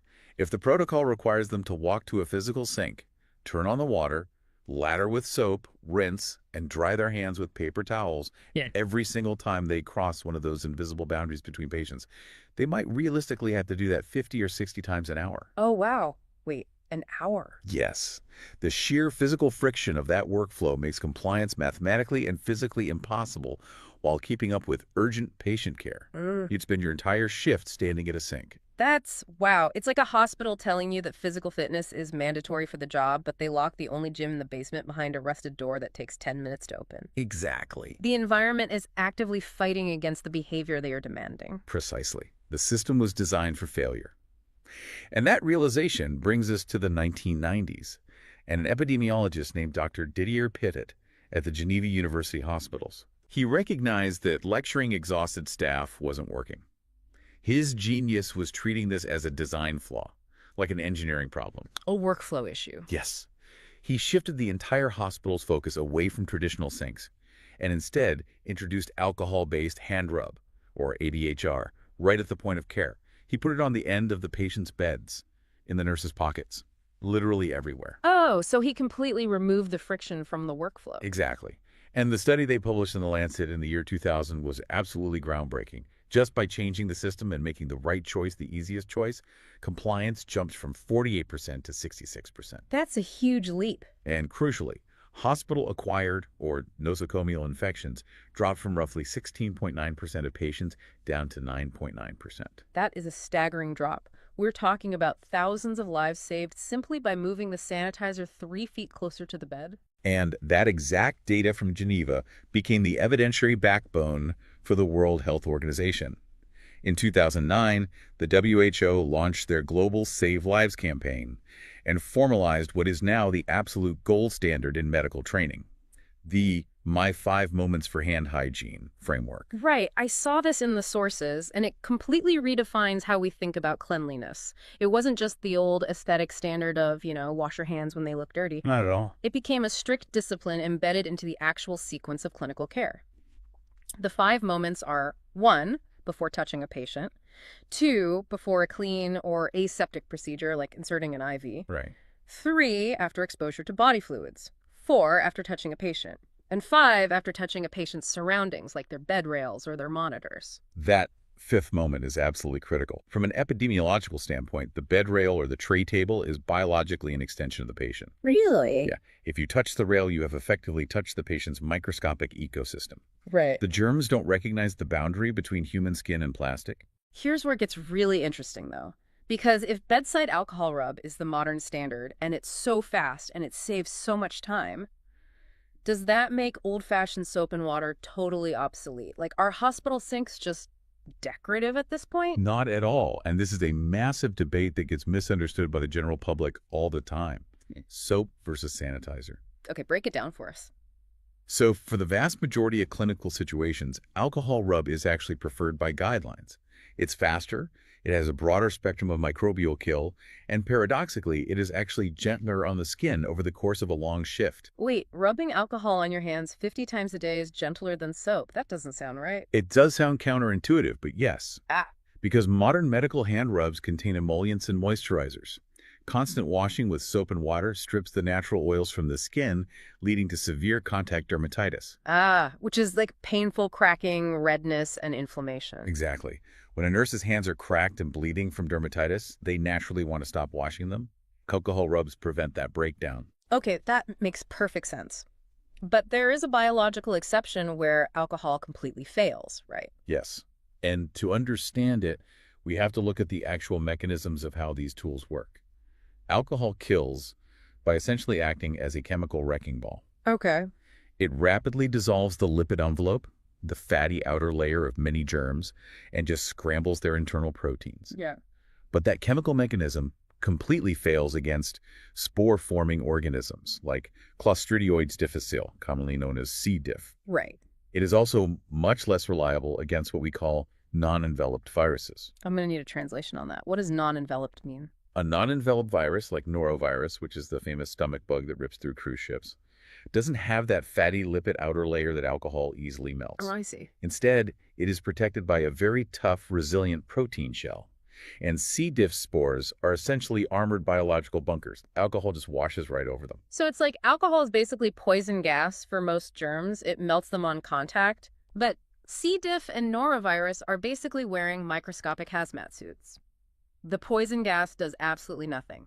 So instead of trying to chemically poison them, you have to physically shove them out the airlock. That is a highly accurate way to visualize it. You need mechanical removal, friction, and rinsing.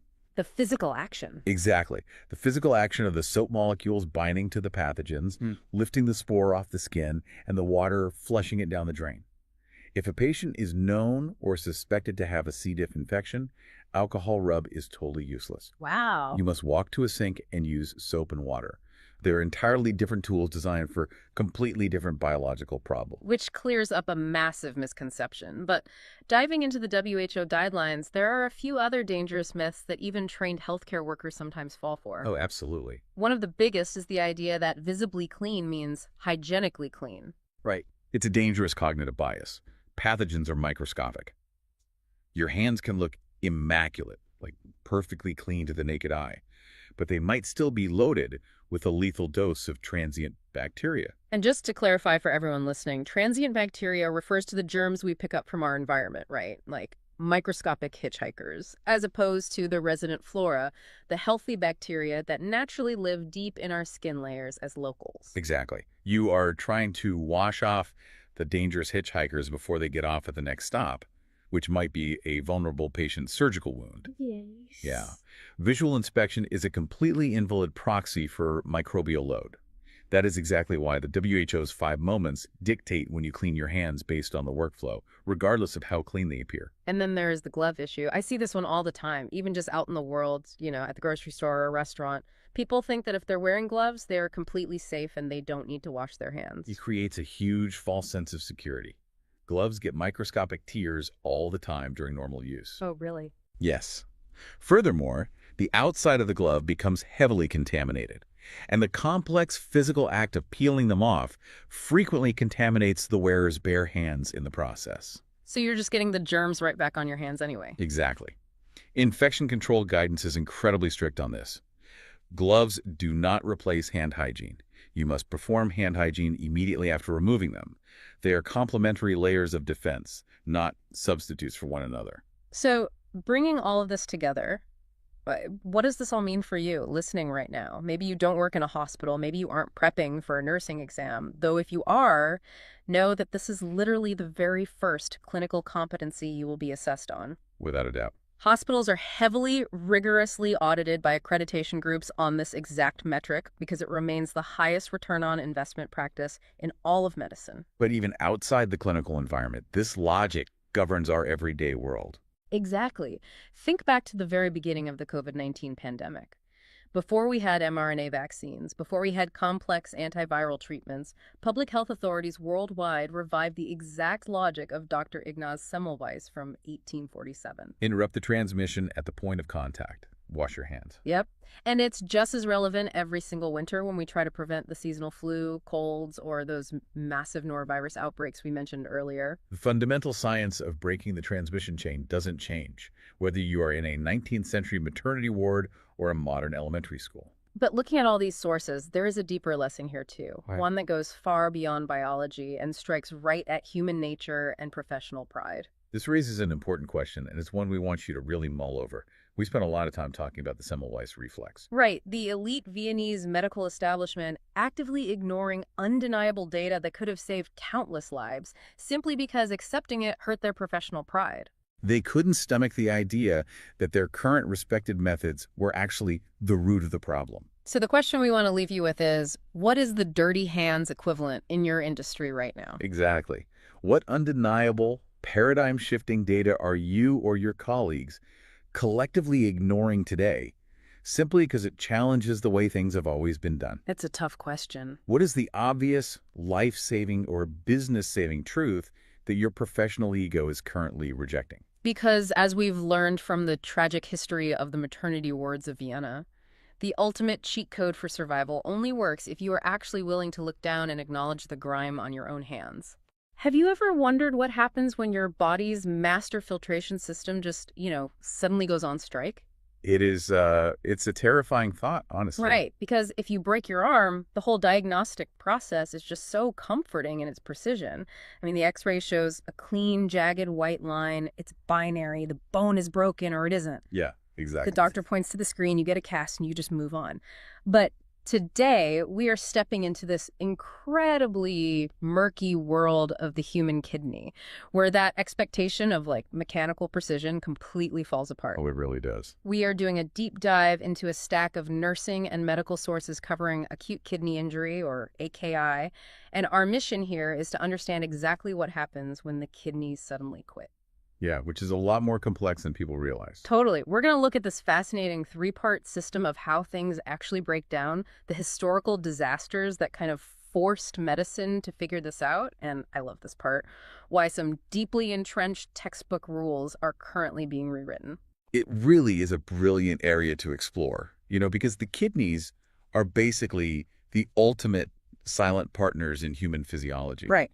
I mean, they are managing your blood pressure, they're balancing your electrolytes, they're fine-tuning your acid base levels constantly. Just doing all the heavy lifting in the background. Exactly. Right. But unlike a heart attack, where, the patient has this crushing chest pain, the kidneys suffer in total silence. So the clinical challenge is that by the time you actually notice they're failing, the systemic damage is often just profound. And that silent suffering, I think, leads us to this incredibly counterintuitive diagnostic reality, which is just a wild fact to me. All the lab values. Yeah. To diagnose a patient with a severe, potentially life-threatening acute kidney injury, you aren't looking for this massive catastrophic number on a lab report. You are looking for a microscopic shift. I mean, a change of just 0.3 milligrams per deciliter in a patient's serum creatinine. Yeah, 0.3. That's just a fraction of a decimal point. That is literally the difference between a lab value of 0.9 and 1.2. Which, clinically speaking, is practically a microscopic margin of error. Right. I mean, if a patient just drinks a little less water one afternoon or, has a heavy meat-based dinner, their creatinine might fluctuate close to that amount naturally. Wow. Yet in the ICU, that tiny 0.3 shift within a 48-hour window, that is the threshold that triggers this massive cascade of medical interventions. Okay, let's unpack this, because how did nephrology settle on a number that small? It kind of feels like hanging a massive diagnosis on a rounding error. It does sound crazy, right? But to understand that 0.3 threshold, You really have to look back at the absolute diagnostic chaos that existed before it. Chaos. Oh, total chaos. Prior to 2004, there was literally no globally agreed upon definition of sudden kidney failure. None whatsoever. Wait, that seems impossible for modern medicine. How are hospitals even tracking their outcomes? Well, they weren't. I mean, not in any way you could actually compare. It was honestly a genuine scientific embarrassment. Wow. You have one hospital in New York, right? And they might define kidney failure as a massive doubling spike in creatinine, and they'd report a 5% failure rate in their surgical ward. Okay. But then a hospital in London might use like a slight drop in hourly urine output as their metric, and they would report a 30% failure rate for the exact same types of surgeries. So they weren't even speaking the same language. Not at all. You had researchers trying to run clinical trials, but because nobody agreed on the basic definition of the disease, the data was entirely useless. We had this huge data comparability crisis. So they essentially just had to lock themselves in a room and force a consensus. Basically, yeah. In May of 2000, this group of leading nephrologists and intensive care physicians held a summit in Vicenza, Italy. And over the next decade, they hammered out a unified standard. So they published the Reifeli criteria in 2004, then the Akin criteria in 2007, and finally the current gold standard from a group called KDIGO in 2012. KDIGO, right. Yeah. Kidney disease improving global outcomes. They're the ones who finally planted the flag on that 0.3 milligram per deciliter increase within 48 hours. But alongside that numerical standard, they also force a massive semantic shift, which I find so fascinating. Like in 2007, the medical community deliberately stopped calling it acute renal failure and officially changed the terminology to acute kidney injury. Yeah, and that is not just some PR rebrand, Yeah. Words dictate clinical action. Right. Is it sort of like, if we use a car analogy, is changing the name from failure to injury like changing a total engine failure light on your dashboard to a check engine light? That is the perfect way to look at it. Because for decades, the word failure implied this binary state, much like your broken arm analogy earlier. Right. It's working or it's dead. Exactly. Yeah. The assumption was either the kidney was working fine or it was completely dead and you needed a dialysis machine right now. But the epidemiological data were showing something far more insidious. If we connect this to the bigger picture, what was that tiny 0.3 bump actually indicating, if not total failure? If we connect this to the bigger picture, it means the tissue is suffering. Like your dashboard analogy, failure was the engine smoking on the side of the highway. Right. But injury is the check engine light. The engine is still running, the car is still moving, but there is a distinct knock under the hood. Wow. What the data revealed was that even a mild transient dip in kidney function, that tiny 0.3 bump that maybe resolves in a few days, it carries real, massive, long-term mortality risks. Even if they don't need dialysis. Even then. Patients who experience that tiny injury have measurably worse outcomes years down the road. So changing the name to injury forced clinicians to actually care about the check engine light instead of just waiting for the engine to explode. Okay, so if we are looking at this check engine light, where is the actual mechanical breakdown happening? Because the clinical framework for understanding this, according to our sources, is the three-compartment model. So that's pre-renal, intrarenal, and postrenal. Yes, and it is the most elegant mental model for AKI. You just have to visualize the urinary system as a highly pressurized pipe attached to a pump. Okay, a pipe and a pump. Right. Blood flows to the kidney, it gets filtered through a microscopic mesh inside the kidney, and then the resulting urine flows out through a downstream drainage pipe. Makes sense. An injury can occur at any of those three distinct anatomical stages. Let's look at the blood delivery first then. Pre-renal AKI. Our deep dive notes say this accounts for roughly 55 to 60% of all cases, making it the most common. And the defining characteristic here is that the kidney itself is anatomically flawless. Precisely. The kidney is totally healthy, but it is starving. Pre-renal AKI is entirely a delivery problem. If you have severe hypovolemia, meaning, low blood volume from a hemorrhage or terrible diarrhea or severe burns, there simply isn't enough fluid in the pipes to push blood into the kidney's filtration system. So no pressure. Exactly. Or, alternatively, you might have plenty of blood volume, but a failing heart, like in cardiogenic shock, so there's just no pump pressure to move it. Let's ground this in a concrete clinical scenario. Say you have an elderly patient who contracted norovirus. She has had severe vomiting and diarrhea for 3 days, hasn't been able to keep water down, and she arrives at the ER with a blood pressure of, 88 over 54. Oh, she is profoundly volume depleted. Her kidneys are just desperate for perfusion. And in her lab work, you will see this brilliant physiological survival mechanism, basically disguised as an abnormal test result. Oh, specifically the BUN to creatinine ratio? Yes, the blood urea nitrogen. Usually that ratio sits around 10 to 1 or maybe 20 to 1, right? But in this severely dehydrated patient, that ratio will spike wildly, maybe 28 to 1 or even higher. The BUN just skyrockets while the creatinine rises much more slowly.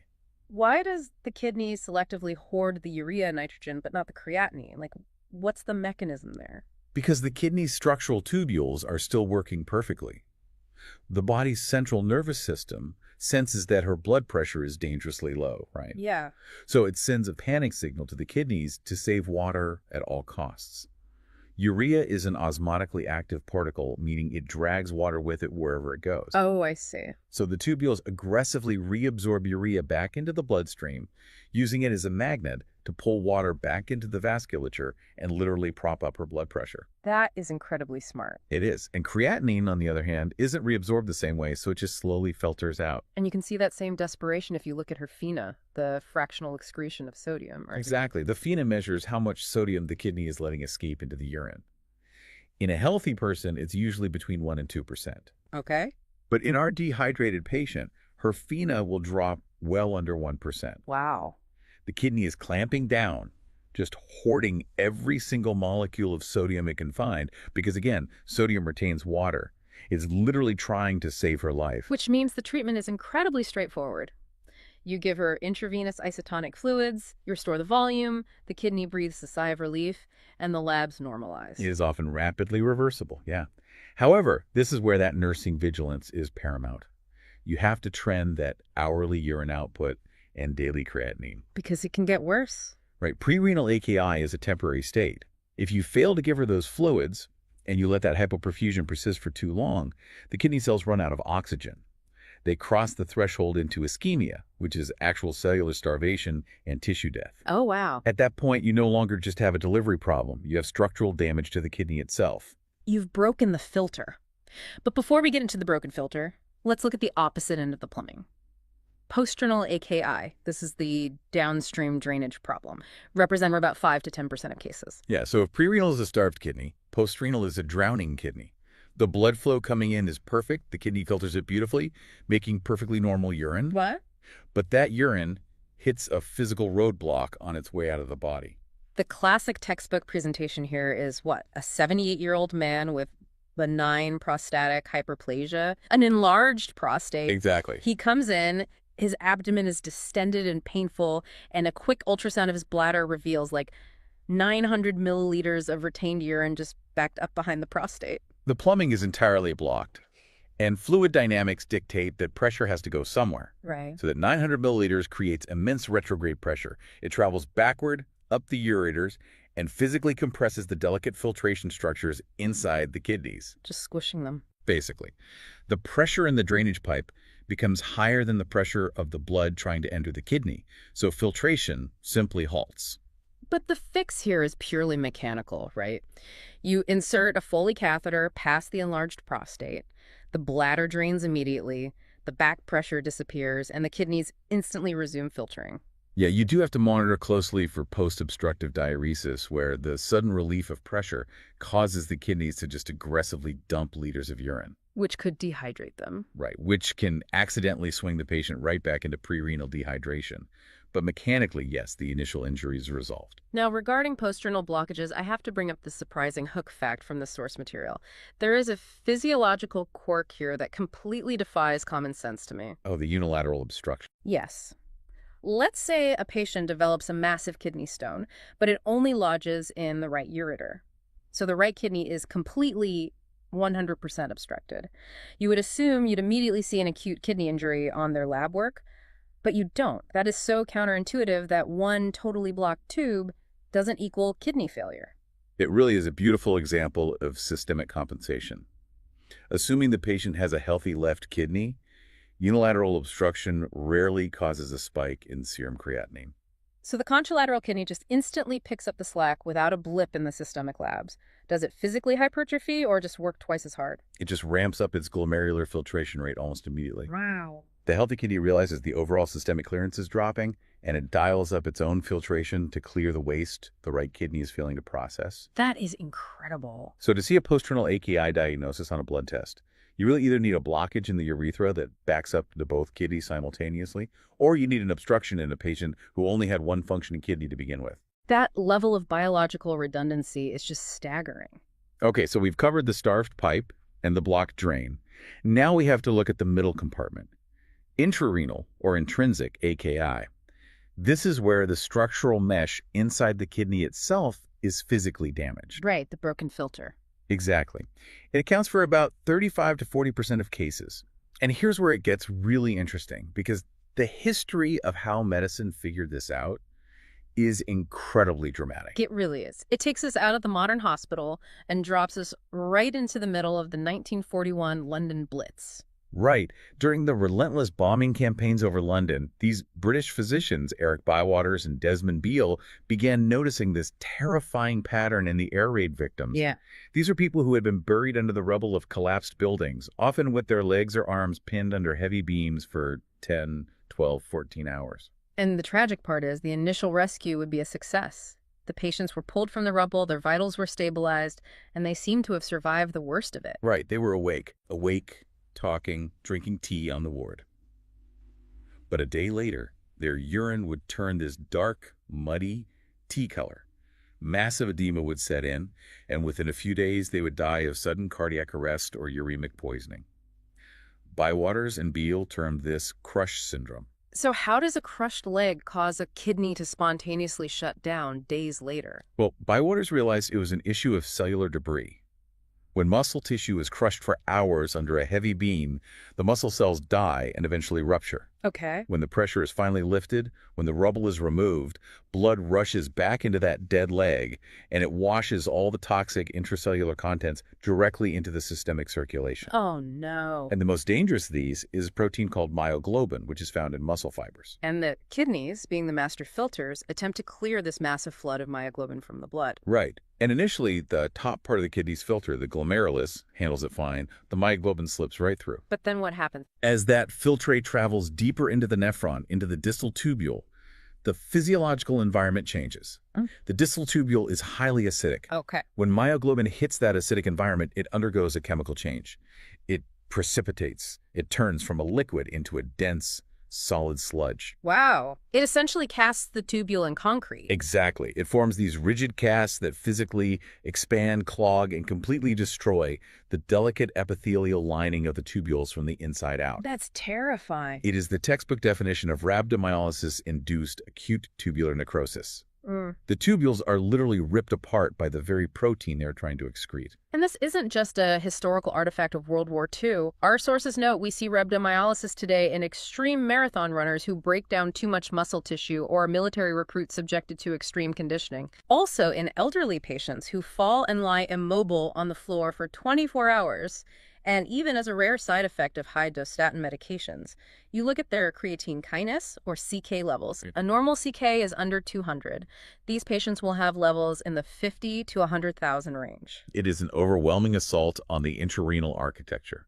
But the truly tragic aspect of this physiology is how long it took for the global medical community to translate this understanding into modern disaster triage. Yeah, you see this tragically play out in the history of disaster response, specifically during the 1988 earthquake in Armenia and the 1999 Marmara earthquake in Turkey. Right.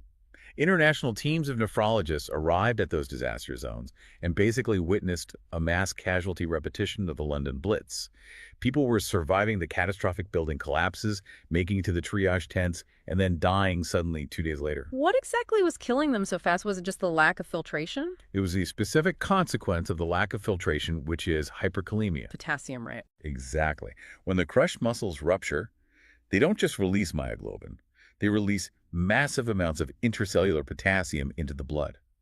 Normally, the kidneys excrete excess potassium effortlessly. But they're clogged. Right, because the tubules are choked with myoglobin sludge, the kidneys shut down, the potassium builds up rapidly in the bloodstream, and potassium dictates the electrical rhythm of the heart. When it gets too high, it triggers sudden fatal cardiac arrhythmias. It's a silent killer because in a triage tent, the patient isn't bleeding out. They look stable until their heart just stops. Those devastating earthquakes forced a total paradigm shift in how we handle crush injuries.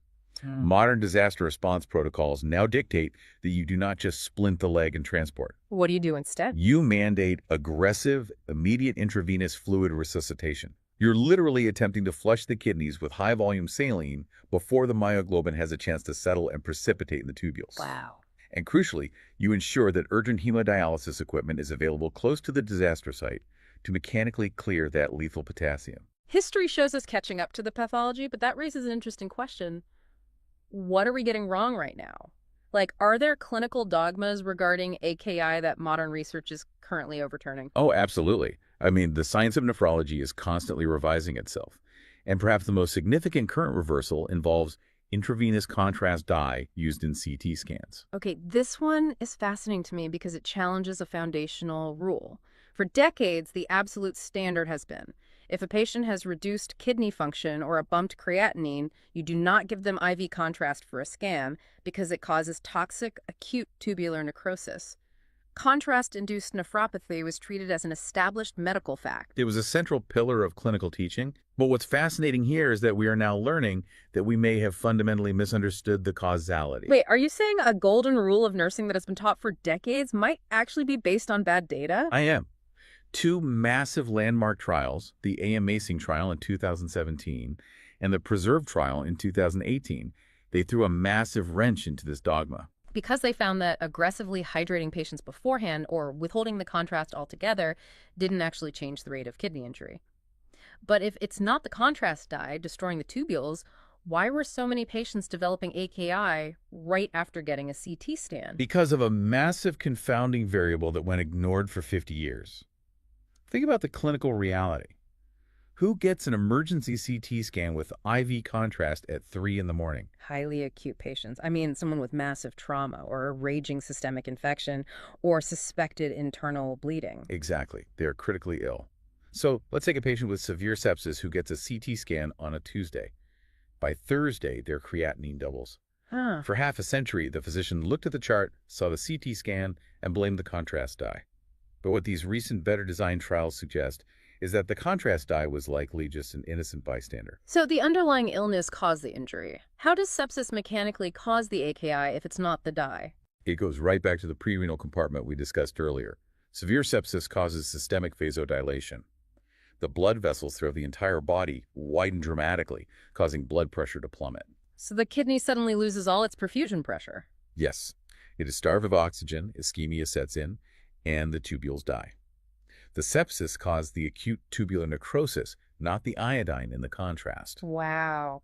Now, it doesn't mean contrast is entirely risk-free in profoundly advanced kidney disease, but the magnitude of the danger was vastly, vastly overstated. It is such a sobering reminder that correlation is not causation, even in a textbook. And there are a few other common misconceptions that trip up clinicians. For instance, the assumption that if a patient is producing a normal volume of urine, they cannot possibly have an acute kidney injury. Oh, that is a highly dangerous assumption. We frequently see a clinical presentation called non-oliguric AKI, especially when the kidneys suffer a toxic insult, like from certain antibiotics. And do they still make urine? Yes, the physical architecture of the kidney is severely damaged, and it has completely lost the ability to filter waste products like urea and creatinine out of the blood, but it is still mechanically pushing fluid through. Oh, man. So the patient might be producing 2 liters of normal-looking urine a day, but that urine is basically just water. It contains no waste. If you only look at the volume in the catheter bag and ignore the rising blood creatinine, you will miss a critical injury. Another major misconception I saw in the sources is that an AKI diagnosis automatically means the patient needs emergency dialysis. Yeah, that's not true either. Dialysis is actually quite rare in the grand scheme of AKI.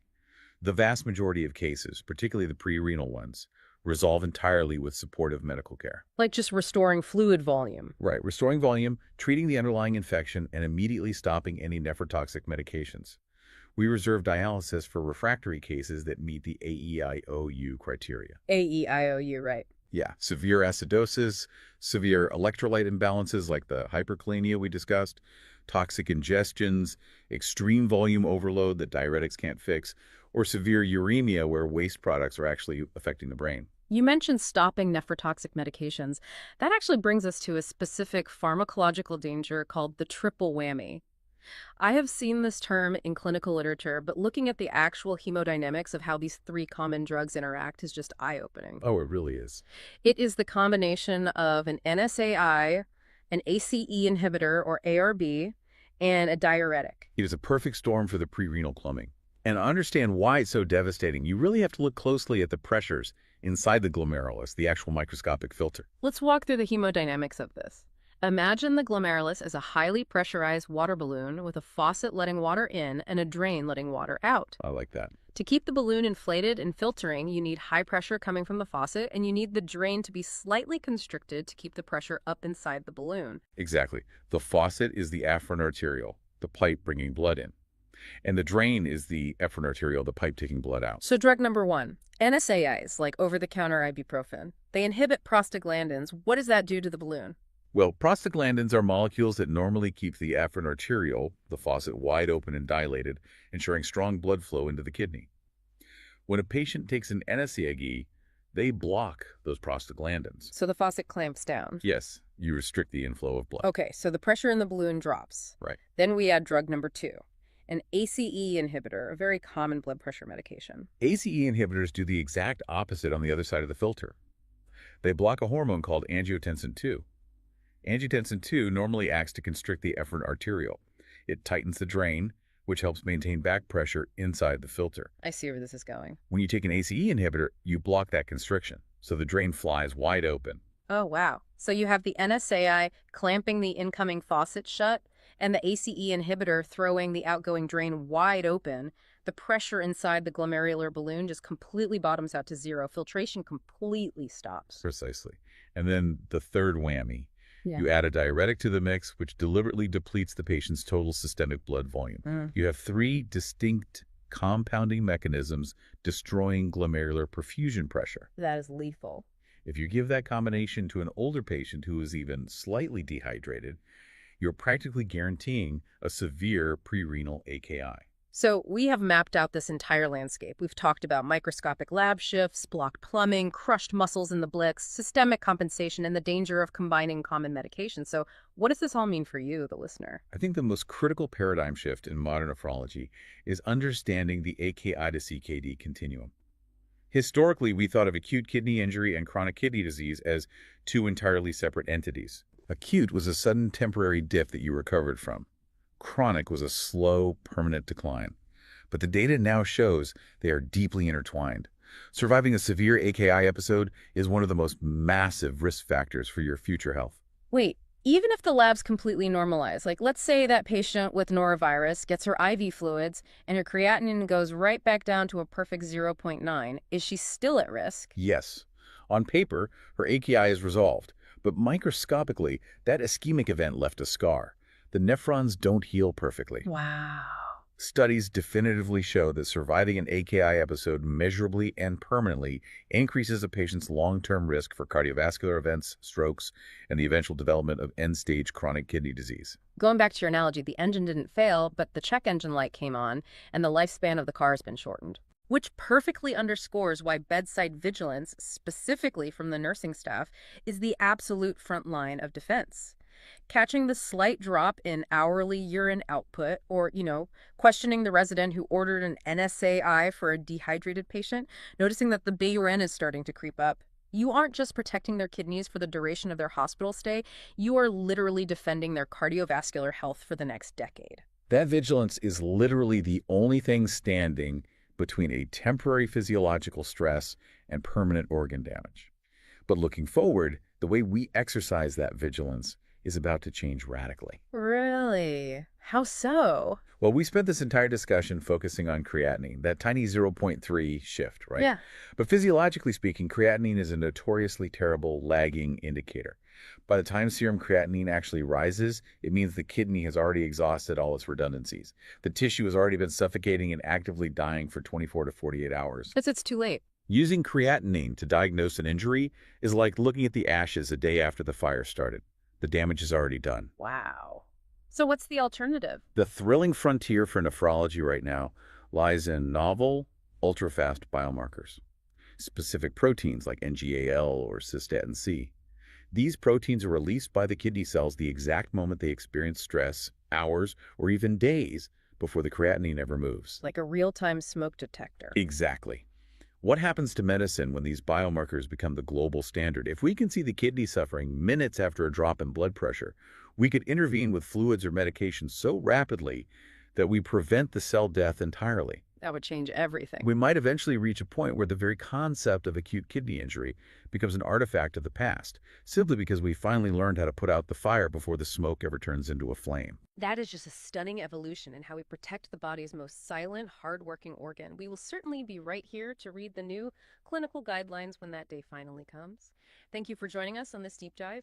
Keep questioning the established dogmas, keep an eye on those leading indicators, and we will catch you next time. Imagine walking into a pharmacy, picking up like an everyday over-the-counter headache pill, and knowing that taking just a few extra could trigger acute organ failure. Yeah, it's a terrifying thought, honestly. Right. Because, usually when we talk about medicine, there's this expectation of total precision. It feels almost like engineering. Exactly. You have a headache, you take a pill, the headache goes away. It feels very binary, very safe. It is deeply comforting to think of it that way. I mean, we naturally want to imagine that a drug simply goes into the body, performs its one designated job, and quietly leaves without touching anything else. But then you look a little closer at pharmacology. For today's deep dive, we're pulling from a massive stack of sources. We've got pharmacology textbooks, historical medical journals, and some pretty dense FDA regulatory guidelines. Very dense. Yeah. And looking through all of this, that illusion of perfect safety completely vanishes. We're looking at a landscape defined by a terrifyingly razor-thin margin between healing you and harming you. Absolutely. So today, we are exploring the therapeutic index. Specifically, we're focusing on narrow therapeutic index drugs, or NTI drugs. Yeah. And our mission for you today isn't just to memorize some medical concept. It's to understand how medical professionals navigate this treacherous gap and why understanding this margin changes everything about how you, the patient, should view your medicine cabinet. When you grasp the mechanics of this, you stop looking at medications as, like, simple on and off switches. You start seeing them as powerful chemical interventions that demand profound respect. Okay, so let's unpack this. I was thinking about how to visualize this concept from the textbooks, and here's what came to mind. Imagine parking a car. Okay, I'm with you. A drug with a wide therapeutic index is like parking a tiny compact car in an empty, massive stadium parking lot. Mm-hmm. You can be a little sloppy. Right, you can park diagonally, whatever. Yeah, you're generally safe. But a narrow therapeutic index drug, that is like parallel parking a wide, heavy truck on the absolute edge of a cliff. A tiny miscalculation, a slight slip of the foot on the pedal, means absolute disaster. That framing captures the stakes perfectly. At its heart, the therapeutic index formalizes a question that every single prescriber and nurse intuitively asks every time they hand a patient a pill. Which is what? Well, it's basically, how much error does this drug forgive? A wide margin forgives a lot of biological noise. A narrow margin forgives absolutely nothing. Wow. Okay, to really get how we measure this forgiveness, we have to look at what the textbooks say versus how it actually works in human bodies. The classic textbook definition is this strict formula. It says the therapeutic index equals LD50 divided by ED50. Right. And breaking that down mechanically, LD50 stands for the median lethal dose. Yeah. That's the exact dosage that kills 50% of a test population. And the ED50 is the median effective dose, meaning the dosage that produces the desired healing effect in 50% of that same population. Got it. So mathematically, if your TI is 100, you have a huge comfortable gap between the dose that helps you and the dose that kills you. But if your TI is 2, the dose that heals sits dangerously right next to the dose that harms. Wait, hold on. Finding an LD50 implies that scientists are actively dosing subjects until half of them die. Obviously, we do not do that to living human patients in a hospital. No, absolutely not. So how is this formula actually useful outside of a textbook? Well, that formula is strictly confined to animal toxicology during the preclinical trials of a new drug. Oh, okay. Yeah, we use mice or rats to establish the baseline chemical toxicity. Once a drug actually reaches human trials in clinical practice, that textbook index is translated into a much more practical concept. We call it the therapeutic range or the therapeutic window. So the window is the real-world human version of the index. Exactly. Looking at the clinical guidelines in our sources, This window is defined as a specific band of drug concentration in the blood. It's bounded on the bottom by the minimum effective concentration, the MEC. Right. If you are below that, the drug basically does nothing. And it's bounded on the top by the minimum toxic concentration, the MTC.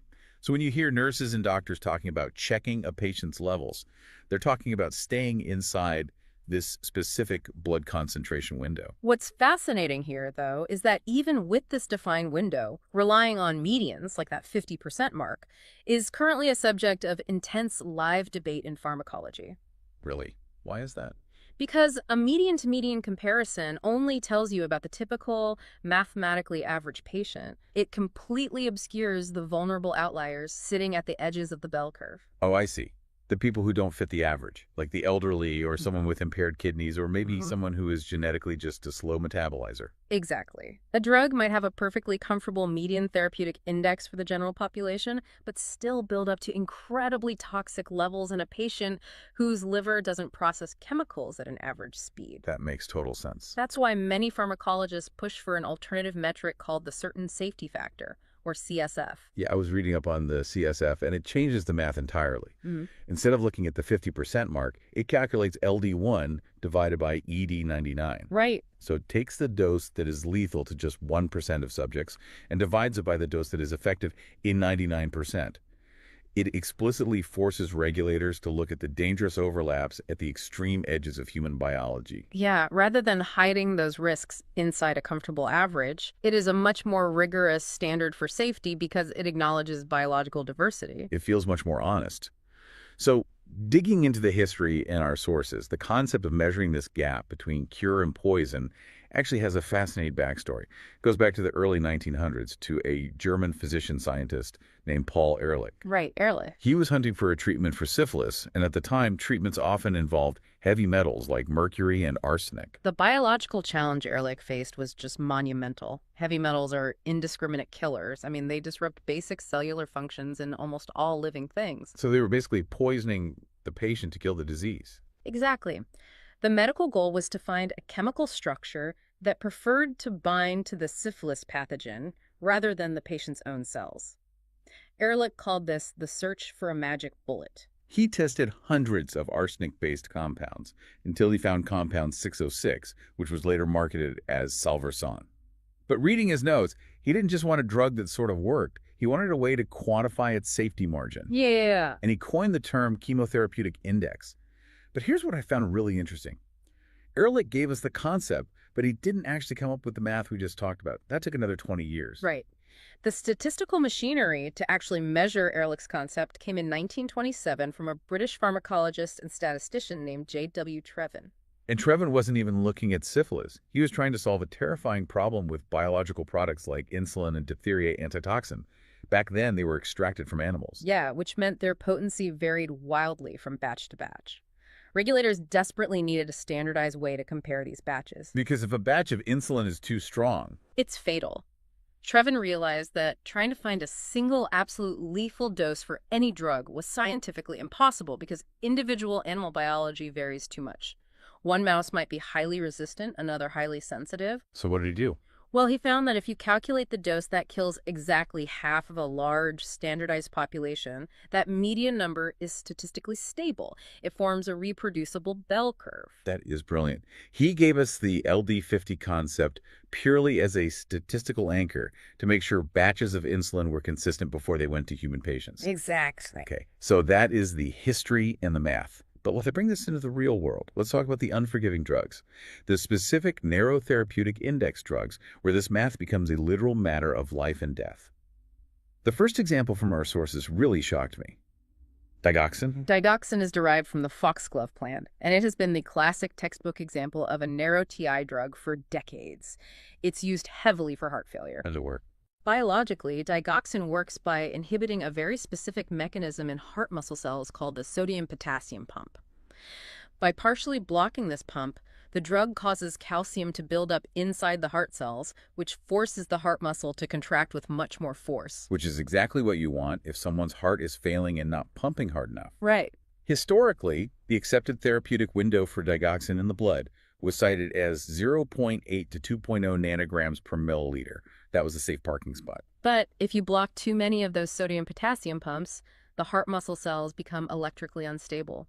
They can't reset their charge properly, leading to fatal arrhythmias. The heart just stops beating in a coordinated rhythm. That's terrifying. And for decades, the medical field believed that as long as a patient was under that 2.0 limit, they were safe from this toxicity. Then came the 1997 DIG trial and a massive reanalysis of that data by Rathor and colleagues in 2003.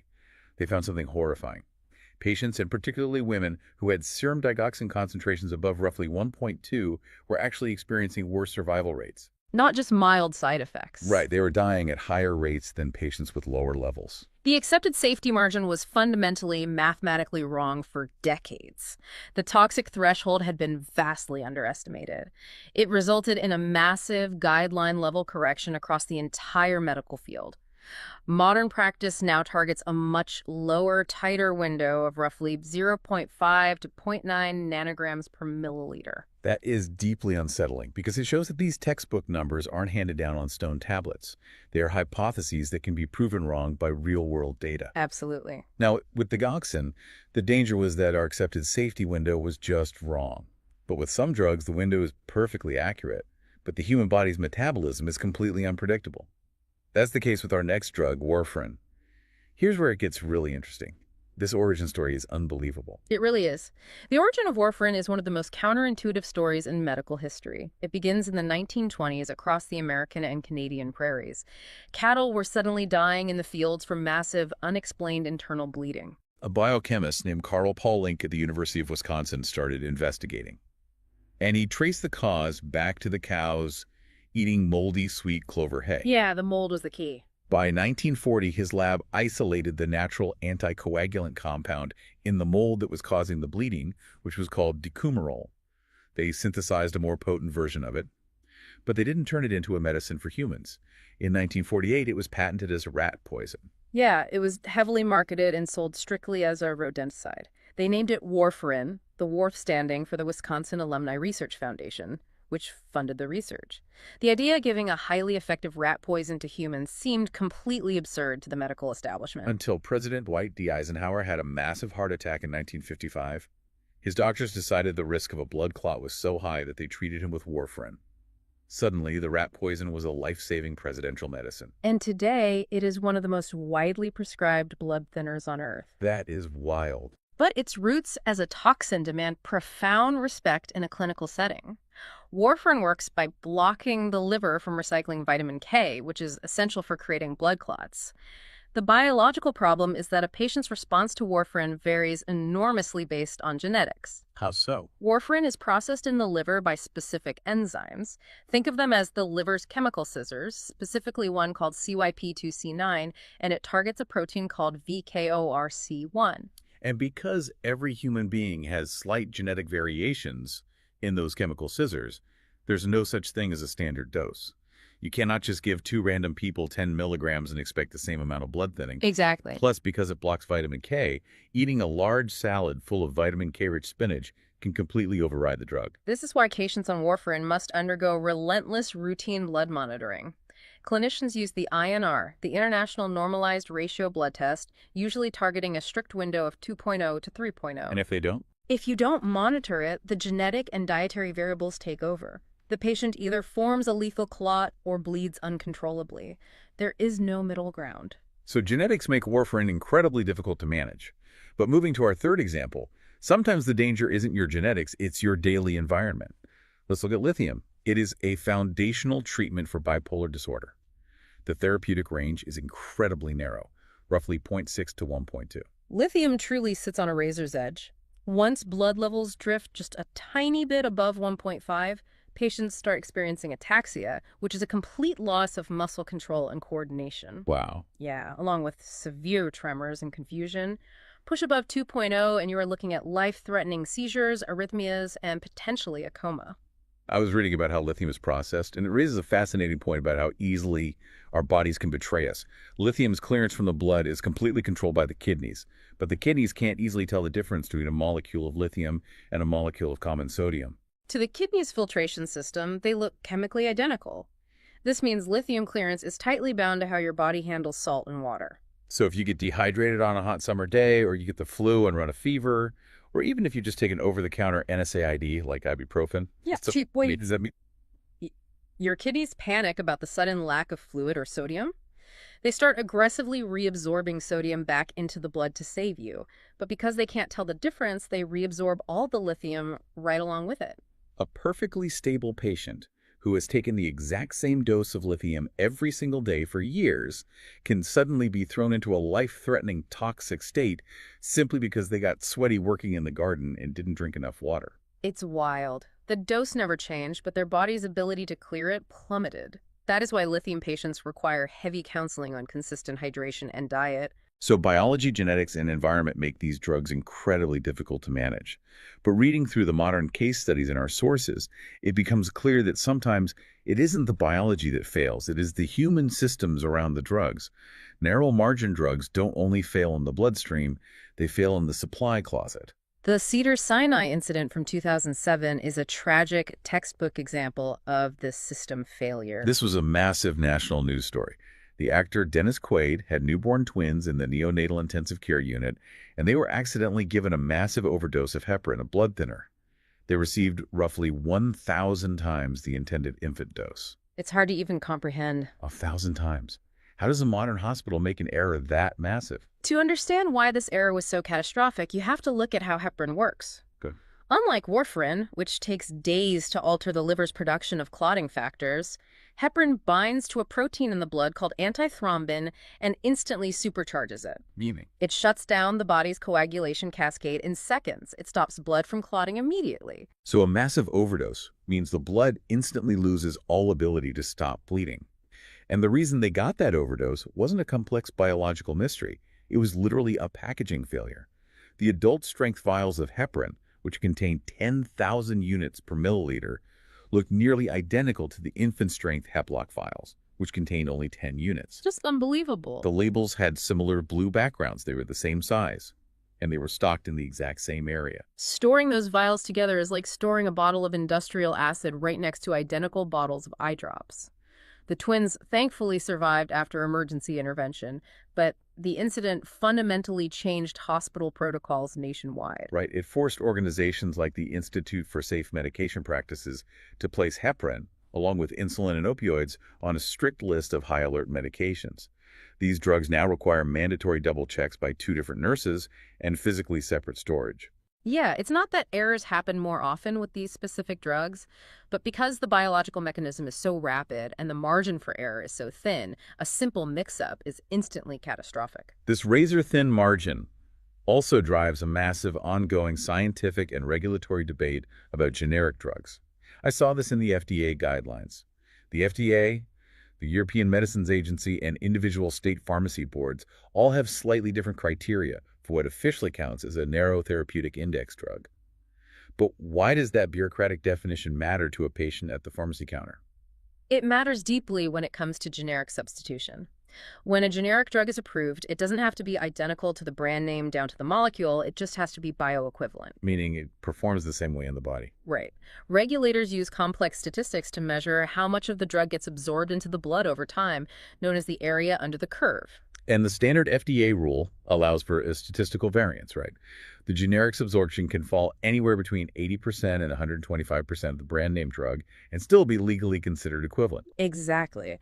And for a wide TI drug, like a common antibiotic, if your blood absorbs 15% less of the generic version, you would never notice. The drug still works perfectly. But mathematically, if you switch a patient from a brand name NTI drug to a generic, and their absorption shifts by 15%, that tiny statistical swing might push them completely out of their safe clinical window. Oh, wow. So a 15% drop means their warfarin stops working and they get a blood clot. A 15% spike means they bleed out. Yeah. That explains why many U.S. states legally restrict pharmacists from automatically substituting generic versions of certain NTI drugs without the doctor's explicit permission.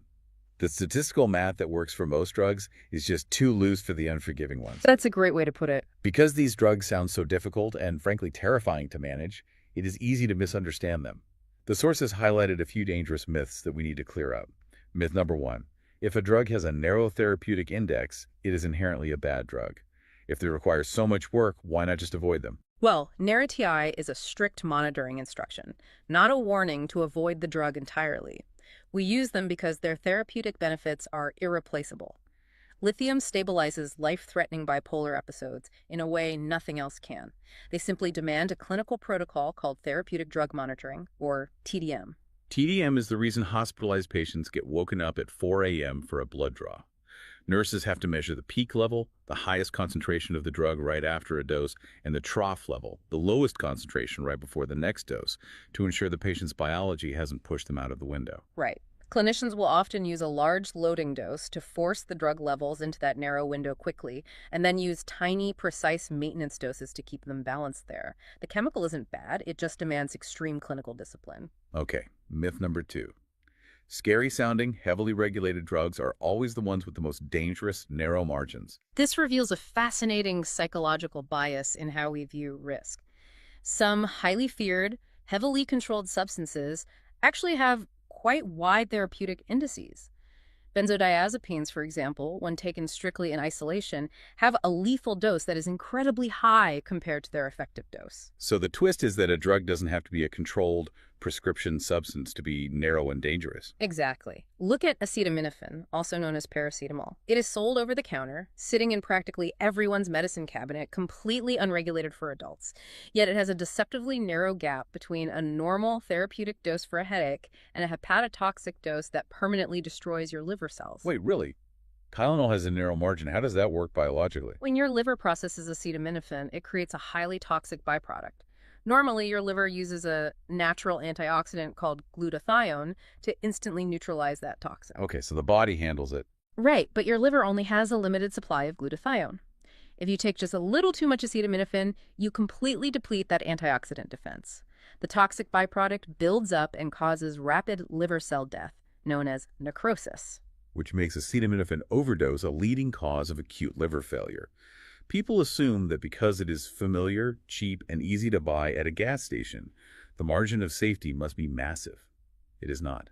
Familiarity is a terrible guide to safety. It is the absolute worst guide to safety. So if we connect this to the bigger picture, why does this matter beyond passing a pharmacology exam?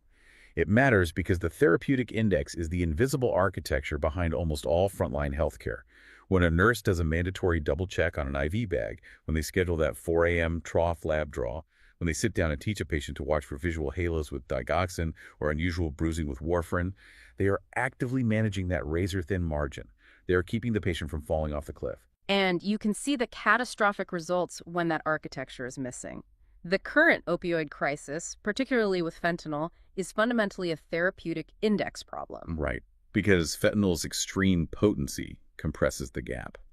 The distance between the dose that relieves pain and the dose that shuts down the brain's drive to breathe is extraordinarily thin. Without a controlled clinical environment to enforce that microscopic window of safety, an unregulated, illicitly manufactured pill on the street becomes instantly lethal.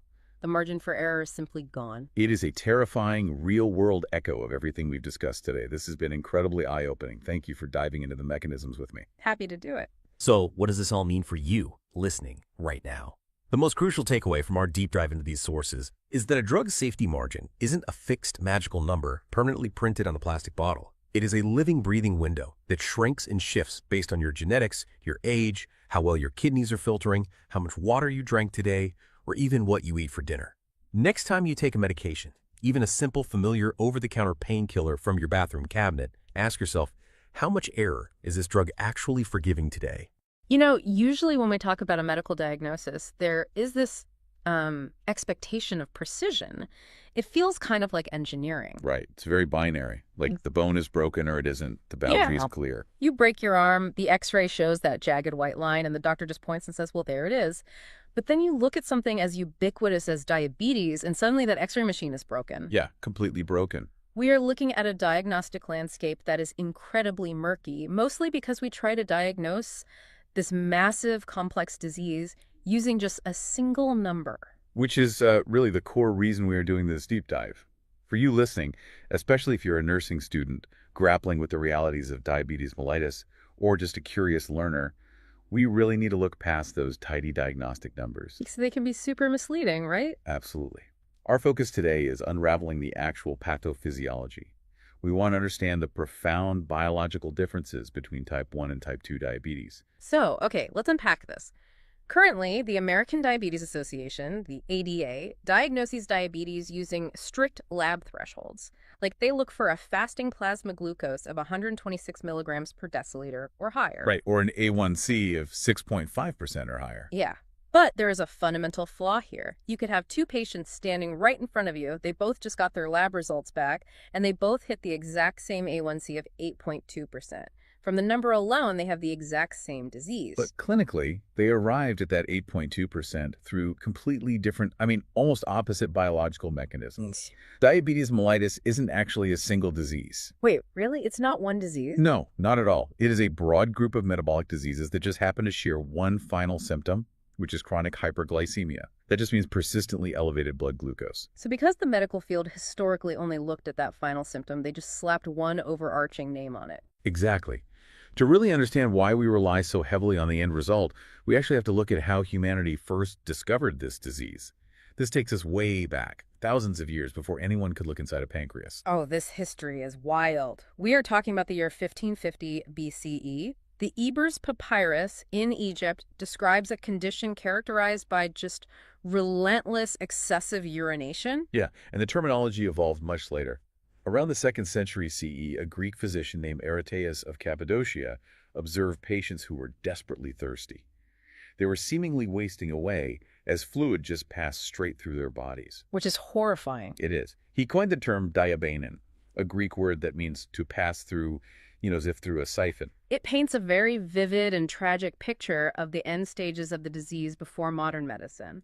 The body is desperately trying to flush out this excess glucose it can't process, and it pulls massive amounts of water with it. Right, the kidneys are just overwhelmed. And for over 1,000 years, physicians were just trying to figure out what was happening using observation, which led to some fairly gross diagnostic methods. I know exactly what you're going to say. In the 17th century, doctors were literally tasting their patients' urine to see if it was sweet. Yeah, literal taste tests. So in 1675, an English physician named Thomas Willis officially added the Latin word mellitus, which translates to honey sweet. Just to differentiate it, right? Precisely. The medical community needed a way to distinguish this sweet urine disease from another condition called diabetes insipidus. That one involves very dilute, non-sweet urine caused by a completely different pituitary hormone issue. Wow, that was the absolute limit of diagnostics back then. You just observed the output. Yep. The ability to actually look inside the body and see the mechanics came in a very tight cluster of discoveries in the 19th and 20th centuries. Like Paul Langerhans, right? Yes. In 1869, this 22-year-old German medical student, Paul Langerhans, was looking at pancreatic tissue under a microscope. He noticed these unusual clusters of cells scattered throughout the organ. He had no idea what they did he? None at all. But they were later named the islets of Langerhans in his honor. Then 20 years after that, in 1889, two physiologists, Oskar Minkowski and Joseph von Mering, were actually studying fat digestion. Okay, so not even diabetes. Right. To figure out the pancreas's role, they surgically removed the organ from a dog. Weeks later, a lab assistant noticed that flies were suddenly swarming the dog's urine. Because it was absolutely saturated with sugar. Exactly. By taking the pancreas out, they proved for the very first time that this specific organ produces a substance essential for controlling blood sugar. Which sets the stage for arguably the most dramatic medical breakthrough of the 20th century. In the early 1920s, at the University of Toronto, surgeon Frederick Banting and medical student Charles Best finally isolated a pancreatic extract that lowered blood sugar in diabetic dogs. And then a biochemist named James Collop purified it for human use. On January 11th, 1922, everything changed. They had a 14-year-old patient, Leonard Thompson, who was actively dying of type 1 diabetes at Toronto General Hospital. Before insulin, a type 1 diagnosis was a guaranteed death sentence, usually within a year or two. Physicians tried to buy these patients time with strict starvation diets, which reduced sugar intake but left the children skeletally thin. It was incredibly grim. The first injection they gave Leonard Thompson was actually too impure. But a couple of weeks later, they gave her a purified batch. His blood sugar dropped, and he began to recover. Insulin turned an inevitably fatal disease into a manageable chronic one almost overnight. It's an amazing story. Banting actually split his Nobel Prize money with Best because he was so furious the Nobel Committee excluded the medical student. That's some great medical drama right there. But as incredible as the discovery of insulin was, I think it created a massive clinical blind spot. Oh, it absolutely did. Insulin was a miracle cure, but it treated the symptom of a failing system. Because it fixed the end result, the high blood sugar, it heavily masked the fact that there are two very different ways that system breaks down in the first place. Which brings us to the actual starting lines of these conditions, the first principles. Let's start with type 1 diabetes, which is fundamentally an autoimmune fire. That's a great way to put it. In type 1, the immune system, primarily the T lymphocytes, goes rogue. It mistakenly identifies the insulin-producing beta cells inside those pancreatic islets as foreign invaders, and it systematically destroys them. When a patient gets tested for this, they often see an alphabet soup of autoantibodies on their lab chart. Things like GAG65, IA2, or ZNT8. What are those actually doing in the body? Well, those acronyms represent the specific targets the immune system is attacking. GAD65, for example, stands for glutamic acid decarboxylase. Say that 5 times fast. Right. It's basically an enzyme that naturally exists inside the beta cells and is essential for them to function. But in a type 1 patient, the immune system's threat detection software glitches. It tags GAD65 as a hostile pathogen. So the presence of these autoantibodies in the blood is basically the smoke billowing up from that autoimmune fire. Exactly. And there is a genetic blueprint for this glitch, right? The HLA genes. Yes, specifically the human leukocyte antigen genes like HLA-DR3 and HLA-DR4. These genes code for the major histocompatibility complex. That is basically the immune system's threat display window. So if you have these specific variants, your immune system is highly sensitive and prone to friendly fire. Yeah, but genetics alone aren't enough to start the destruction. Something in the environment, very likely a viral infection like an enterovirus, appears to act as the trigger. It tips a genetically susceptible person into full-blown autoimmunity. The terrifying part is the silent progression. By the time a patient actually starts showing symptoms like intense thirst, 80 to 90% of their beta cell mass is typically already gone. It's staggering. I've often heard the analogy of a factory making keys for a lock, but that feels a bit passive to me. To visualize what's actually happening at the cellular level, I like to think of a massive city transit system. Oh, I like that. Yeah, glucose is the passengers, and insulin is the train fleet that moves them out of the bloodstream and into the cells. Type 1 diabetes is like the city's own military bombing the train yard. It's an absolute deficiency. It does not matter what your diet is or how much you exercise, the trains are gone. That captures the absolute nature of the deficiency perfectly. Type 2 diabetes, however, starts from the complete opposite direction. It begins with insulin resistance. Okay, so how does that look in the transit analogy? Well, the transit system is fully operational and the trains are running. Yeah. But the stations, the peripheral tissues like your muscle, liver, and fat, refuse to open their doors to let the glucose passengers inside. The stations are refusing entry because of ectopic fat, right? But Yeah. I always hear that term thrown around without much explanation. How does fat actually stop glucose from getting into a cell? To understand that, we have to look at the Randle cycle. Sometimes it's called the glucose fatty acid cycle, which was described in 1963. Ectopic fat refers to lipid storage in places it shouldn't be, primarily inside the liver and muscle cells. So they're just getting stuffed with fat. Right. When these cells are overwhelmed by excess circulating free fatty acids, they start metabolizing the fat for energy instead of glucose. Which makes sense on a survival level, I guess, but what does it do to the insulin signaling? Burning all that fat generates high levels of intracellular metabolic byproducts, specifically things like diacylglycerol. These byproducts are physically disruptive. They interfere with the insulin receptor substrate pathways. Wait, so they just block the signal? Pretty much. Insulin arrives at the cell membrane and binds to the receptor, swiping its badge to open the door. But the electronic signal gets scrambled by these fat byproducts. The door stays shut. And the glucose passengers just build up in the bloodstream. So what does the pancreas do when it senses this massive crowd of glucose going nowhere? It compensates through brute force. The beta cells pump out massive amounts of insulin to try and force the signal through. This state is called hyperinsulinemia. That sounds exhausting. It is. For a few years, this works. The blood sugar stays roughly normal because the pancreas is working intense overtime. But the beta cells can't pull overtime forever. The cellular stress must be immense. The stress is terminal, honestly. Over decades, these overworked beta cells suffer from literal chemical damage caused by chronic exposure to high glucose and high lipids. We call this glucotoxicity and lipotoxicity. So they basically poison themselves trying to keep up. Exactly. The oxidative stress overwhelms the cell's internal machinery until they literally undergo apoptosis-programmed cell death. The insulin secretion eventually crashes, falling far behind the massive demand. And that is when the clinical hyperglycemia emerges. So type 2 is a relative insulin deficiency layered on top of severe resistance. Exactly right. This mechanical difference isn't just theory. It dictates exactly how these diseases show up in the real world. I was looking at the concordance rates for identical twins, and the split between the two diseases is fascinating. Oh, the twin data isolates the genetic variable perfectly. If one identical twin develops type 1 diabetes, the co-twin's risk of developing it is only about 30 to 50%. Which proves they have the exact same genetic threat detection glitch, but an external environmental trigger is absolutely required to ignite the autoimmune fire. Yep, spot on. Contrast that with type 2 diabetes. If one identical twin develops type 2, the co-twin's concordance is commonly cited in the 70 to 90% range. Wow, that is a massive jump. It really is.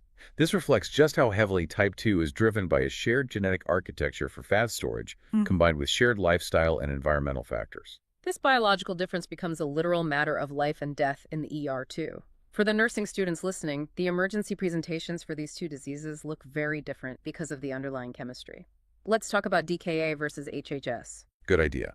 DKA stands for diabetic ketoacidosis, and it is the hallmark emergency of type 1 diabetes. Because a type 1 patient has virtually zero circulating insulin, their body thinks it's starving. Even if their blood sugar is sky high. Yeah, because the glucose can't get into the cells. Without insulin to act as a braking system, a specific enzyme in the fat cells called hormone-sensitive lipase goes into overdrive. The fat cells release massive amounts of free fatty acids into the blood. And the liver tries to process all that fat, right? The liver takes those fatty acids and rapidly converts them into ketone bodies for emergency fuel. The problem is that ketone bodies are highly acidic. So the blood turns acidic. Right. They flood the bloodstream, overwhelming the body's natural buffering systems, and the blood pH drops dangerously low. This acidosis disrupts enzyme functions body-wide, creating a life-threatening crisis.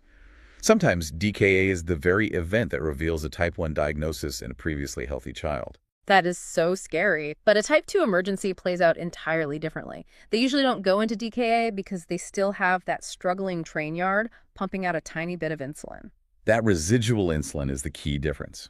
A type 2 patient might not have enough insulin to control their blood sugar, which can skyrocket catastrophically to 600, 800, or even over 1,000 milligrams per deciliter. Oh my gosh. 1,000. Yeah, you get that high. Right. But that tiny trickle of insulin is usually enough to keep that hormone-sensitive lipase in check, so they don't experience the massive fat breakdown, and they don't produce significant ketones. Instead, they present with HHS, hyperosmolar hyperglycemic state. The blood sugar is so high, it essentially turns the blood into a thick syrup. Yeah, syrup is a good way to picture it.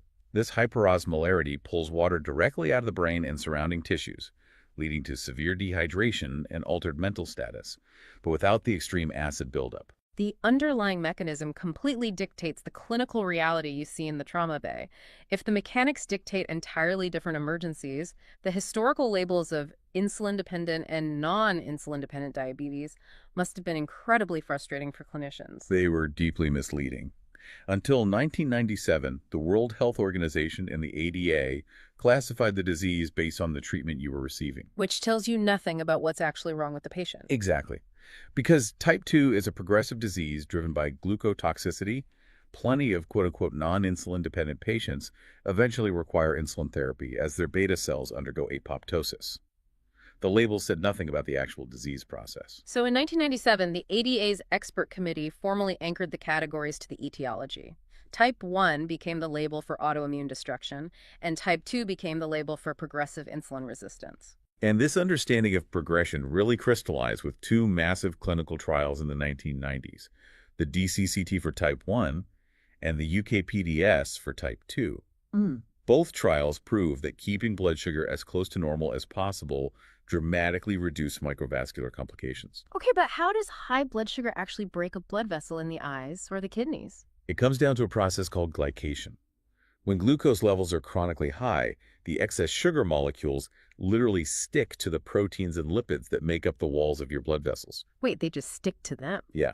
This creates what are called advanced glycation end products, or AGEs. That sounds like rust building up inside a pipe. It functions very much like that. These AGEs stiffen the vessel walls, promotes systemic inflammation, and cause the tiny capillaries in the retina of the eye, the filtering units of the kidneys, and the linings of the nerves to physically thicken and leak. The DCCT and UKPDS trials prove that the hyperglycemia itself is what drives this structural damage. Okay, so we've established this very logical, neat two-bucket model. Type 1 is the autoimmune destruction. Type 2 is the fat-induced insulin resistance. Right. But here's where we get to the cutting edge, because nature hates neat boxes, and modern science is actively taking a sledgehammer to this binary. Oh, yeah. The two-bucket model is now openly debated inside endocrinology. The major turning point was a 2018 Swedish study published by Almqvist and colleagues in the Lancet Diabetes and Endocrinology. They didn't just look at a few basic labs, did they? No, they applied complex cluster analysis to massive amounts of metabolic and genetic data from nearly 9,000 newly diagnosed diabetes patients. And they didn't find two groups. They found 5 distinct clusters of the disease. 5 unique metabolic profiles. They identified a severe autoimmune cluster, which maps to our classic type 1, but then they broke the type 2 bucket into 4 separate diseases. Wow, 4. Yeah. They found a severe insulin-deficient cluster where patients look like they have type 2 but produce very little insulin and have a massive risk of retinopathy. They found a severe insulin-resistant cluster where patients produce plenty of insulin but have an incredibly high risk of kidney disease. And finally, they identified a mild obesity-related cluster and a mild age-related cluster. The implication there is staggering. It means treating every quote-unquote type 2 patient the same is physiologically backward. A severe insulin-deficient patient needs a completely different pharmaceutical strategy than a severe insulin-resistant one. Absolutely. The textbook binary is largely a simplification we've kept around for teaching and medical billing convenience. We can actually see this blurring of the lines in clinical practice right now with something called LADA. LABA stands for latent autoimmune diabetes in adults. Some clinicians informally refer to it as type 1.5, right? Yes. These patients test positive for the exact same autoantibodies as type 1, especially GAD65. Yeah. The autoimmune fire is burning, but it's burning in slow motion. And because they are adults and they don't immediately go into DKA, they get misdiagnosed as having type 2. This is a critical failure mode that nurses and clinicians must watch for. A lean adult comes in with elevated blood sugar. The clinician assumes it's type 2 based on age, puts them on an oral medication like metformin, and sends them home. But metformin primarily reduces glucose production in the liver. It does absolutely nothing to stop the immune system from destroying the beta cells. Right. Eventually, the destruction completes, and the patient absolutely requires insulin. Misdiagnosing LEA delays necessary therapy and causes immense metabolic stress. That actually touches on one of the biggest misconceptions we need to clear up.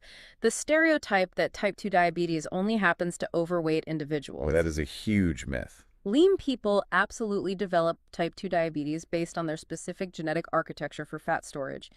If your body has a very low capacity to safely store fat in subcutaneous tissue, even a small amount of weight gain can spill over as ectopic fat into the liver and trigger the Randle cycle. The epidemiology forces us to confront these stereotypes constantly.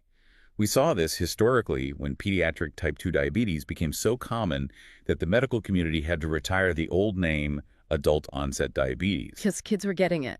Exactly. And we must also confront the myth that type 1 is caused by a poor diet. Type 1 has zero to do with sugar consumption. It is an autoimmune genetic roll of the dice, and the stigma around it causes needless guilt for families. Which brings up a fascinating current debate in the medical community, the concept of reversing type 2 diabetes. We hear this a lot with the rise of bariatric surgery and extreme low-calorie diets, like those studied in the UK's DIRECT trial. Yes, the DIRECT trial was groundbreaking. They showed that intensive weight loss can effectively clear out that ectopic fat infiltrating the liver and pancreas, restoring normal glucose control in a substantial fraction of patients. It is a phenomenal therapeutic advancement, demonstrating just how mechanically driven insulin resistance is. But the ADA strongly prefers the term remission over cure or reversal. Because the genetic susceptibility to the Randle cycle hasn't gone anywhere. Precisely. The genetic architecture remains. The beta cell capacity and the underlying insulin resistance will rapidly re-deteriorate if the ectopic fat returns, or simply as a consequence of aging. Remission acknowledges that the environmental trigger has been removed, but the underlying biology requires lifelong vigilance. So what does this all mean for you listening? Why did we just spend 20 minutes dissecting the Randall cycle, autoantibodies, and identical twin studies? Because understanding the mechanism is the absolute foundation of clinical relevance. If you are a nurse and you treat a type 1 patient's DKA the way you would manage a type 2 patient's HHS, or if you assume a 35-year-old lean adult can't possibly have LADA, that misunderstanding can be fatal. Furthermore, understanding these pathways is the only way to make sense of the modern pharmaceutical revolution we are seeing. Take the blockbuster GLP-1 receptor agonists, like semaglutide. Right. They work by mimicking incretin hormones. Yeah, which naturally amplify the pancreas's ability to print those insulin badges in response to food. Or the SGLT2 inhibitors, which bypass the insulin system entirely and just force the kidneys to dump the excess glucose cargo directly into the urine. You cannot understand the treatments without understanding the biological machinery they're acting upon. The pathophysiology underpins every treatment algorithm, every emergency response protocol, and how you educate your patients to take control of their own health. I want to leave you with a final thought to mull over. Back in 1997, the medical community redefined this disease overnight.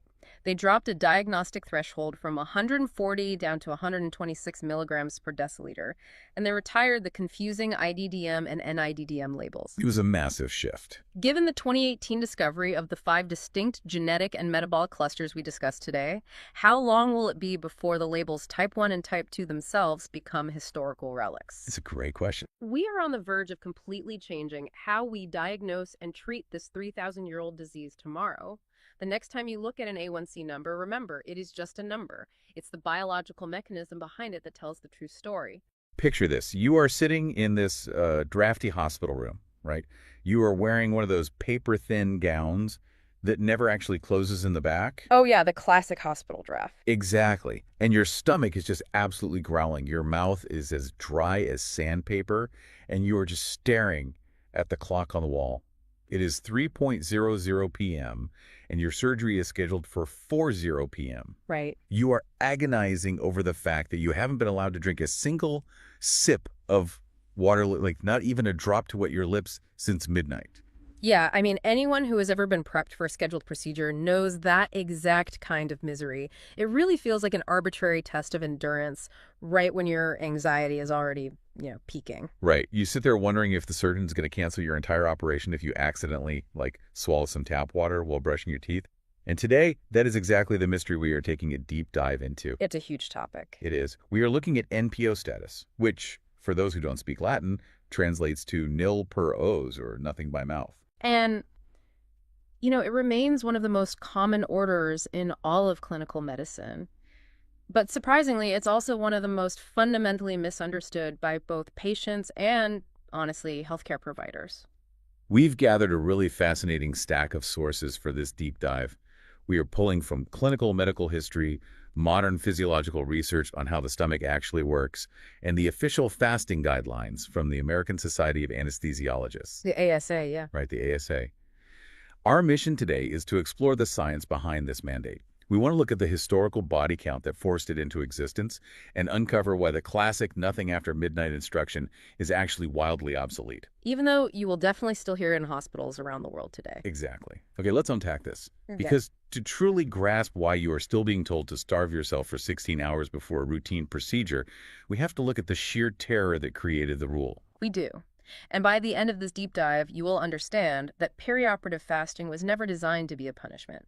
It's an incredibly high-stakes calculation of fluid dynamics and human physiology. Designed to protect you when your body's natural defenses are chemically shut down. Exactly. So to understand the origins, we have to go back to an obstetrics ward in the 1940s. Specifically, the lying-in hospital in New York, right? In 1946? Right, 1946. An obstetrician named Curtis Mendelson published this landmark paper in the American Journal of Obstetrics and Gynecology, and it completely altered the trajectory of anesthesia. What did he actually find? Well, he reviewed roughly 44,000 pregnancies at his hospital where general anesthesia had been administered to laboring mothers. Wow, 44,000 cases. And we need to contextualize what childbirth looked like in 1946, right? Because general anesthesia was practically the default for delivery back then. Oh, absolutely. And they were typically using ether gas delivered through a very simple face mask. Just a mask over the face. Yeah. The clinical reality of that era created a perfect storm. You had these patients who were rendered completely unconscious. Endotracheal tubes, breathing tubes that seal off the airway, those were not standard practice yet. So these mothers were unintubated. Right, unintubated. And furthermore, because labor is inherently unpredictable, they were going to sleep with completely full stomachs. Which is terrifying. And Mendelssohn's numbers really show why. Out of those 44,000 cases, he documented that about 1 in 667 resulted in aspiration. Which is a terrifyingly high rate for something so catastrophic. Yeah, I mean, the mothers were passively regurgitating or actively vomiting and inhaling their own stomach contents directly into their lungs. Right, and I want to break down the mechanics of why that is so uniquely lethal, because when someone aspirates under ether, what is physically happening inside the lung tissue is just devastating. Break it down for us. Mendelssohn basically identified two distinct mechanisms of destruction. First, if the mother aspirated solid food particles, it created a catastrophic mechanical obstruction. Like the food physically blocked the airways. Exactly. It blocked the bronchi and they asphyxiated. It's mechanical. But the second mechanism was even more insidious. If they aspirated liquid gastric acid, that hydrochloric acid flooded the delicate alveolar sacs. The sacs where oxygen exchange actually happens. Right. Wow. I mean, that sounds like pouring battery acid over the most fragile, permeable tissue in the human body. That is a very accurate way to picture it. It triggers a massive inflammatory response. The acid essentially strips away the protective lining of the lungs. Ouch. Yeah, causing severe chemical burns and pulmonary edema. The lungs literally fill with fluid in response to the burn. And that specific chemical pneumonitis went on to be named Mendelssohn syndrome. So this was a highly visible, highly traumatic cause of maternal death on the labor ward. And faced with healthy mothers dying from inhaling their own lunch, the medical community panicked. Obviously. I mean, they had to do something. The emerging field of anesthesiology needed a solution immediately. And they landed on a rule that was memorable, easily enforceable, and required zero clinical judgment. Nothing by mouth after midnight. Just a universal mandate. Boom.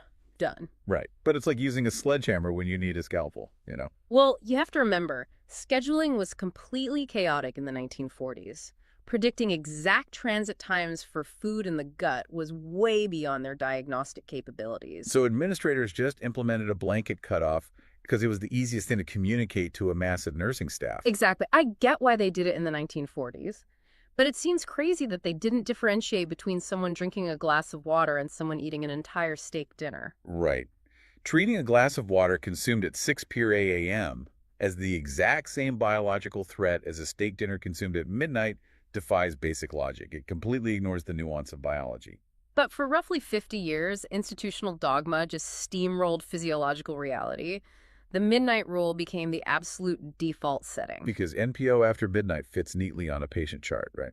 Exactly. And it transfers the burden of compliance entirely onto the patient. But fast forward to the 1980s and 90s, and researchers finally acquired the tools to measure what actually happens inside the digestive tract. They started questioning the foundational biology of the NPO order. Like, if we're trying to prevent Mendelssohn syndrome, what are we actually trying to control? And everything hinges on protective airway reflexes.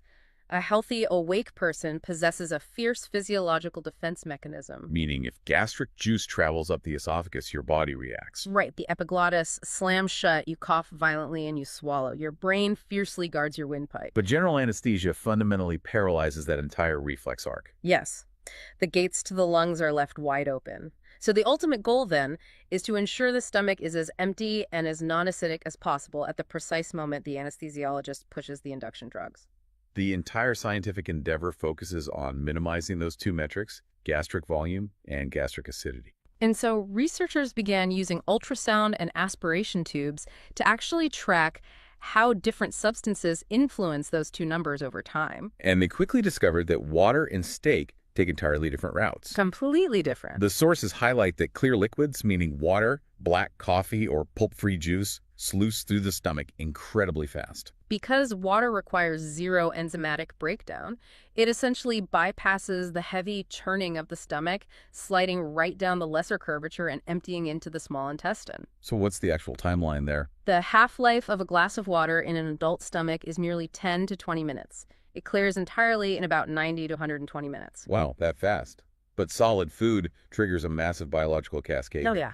A meal high in fat or protein alerts receptors in the duodenum. Those receptors release hormones like cholecystokinin, which actually clamps the pyloric sphincter shut. So the stomach basically turns into a blender. Exactly. It secretes acid and churns the food for hours to liquefy it before it can pass.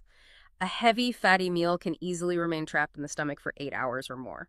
So recognizing this profound difference in transit times, the American Society of Anesthesiologists officially dismantled the midnight rule. They did. In 1999, with updates later in 2017, they introduced the evidence-based 2468 rule. And this operates on a sliding scale of risk, right? Right. According to the ASA, you need 2 hours of fasting for clear liquids, 4 hours for breast milk, Okay, what about solid foods? 6 hours for infant formula or a light meal like tea and toast, and a full 8 hours for fried food, fatty food, or heavy meat. That makes so much more sense. The brilliance of that tier system is its direct mapping to human anatomy. The time frames correspond to the actual ultrasonographically measured emptying curves of the stomach. Right. Wait, so under modern rules, if you have a scheduled afternoon surgery, you could theoretically wake up and have a cup of black coffee. Why isn't that happening in the real world? What's fascinating here is the massive collision between evidence-based medicine and institutional inertia. The data clearly supports a 2-hour window for clear liquids, but the reality on the ground is dictated by habit. Yeah, we found surveys in the source material showing a stunning disconnect.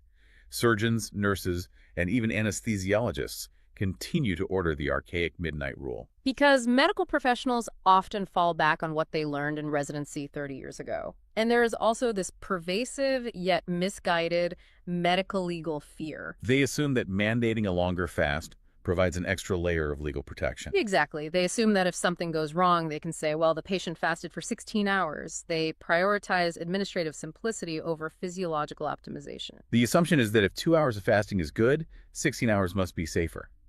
But the sources absolutely obliterate that idea. They do. Prolonged fasting does not incrementally decrease stomach volume or acidity past that initial emptying window. It actually introduces entirely new measurable harms. Like what? What happens to a patient fasting that long? Well, we routinely subject patients to severe dehydration. We induce hypoglycemia, a critical drop in blood sugar, which is super dangerous for pediatric and diabetic populations. And I imagine they get terrible headaches. Pounding headaches. And paradoxically, dehydrating the gastric mucosa actually increases the incidence of severe postoperative nausea. But the most glaring danger of a 16-hour fast is human behavior, isn't it? Yeah. When you strip away all hydration and sustenance from an anxious person for an entire day, they get desperate. Yeah, and desperation breeds noncompliance. A starving, profoundly thirsty patient is highly likely to secretly cheat. Right. They sneak a sip of water or a quick bite of food in the parking lot before walking into the pre-op area. And that is terrifying for an anesthesiologist. A secret, unrecorded meal completely blindsides the care team. It is infinitely more dangerous to induce anesthesia on a patient hiding a full stomach than it is to simply allow a documented, controlled, 2-hour clear liquid fast. So what does this all mean? It means the safe medical tradition was actually making postoperative recovery worse for the patient. Exactly.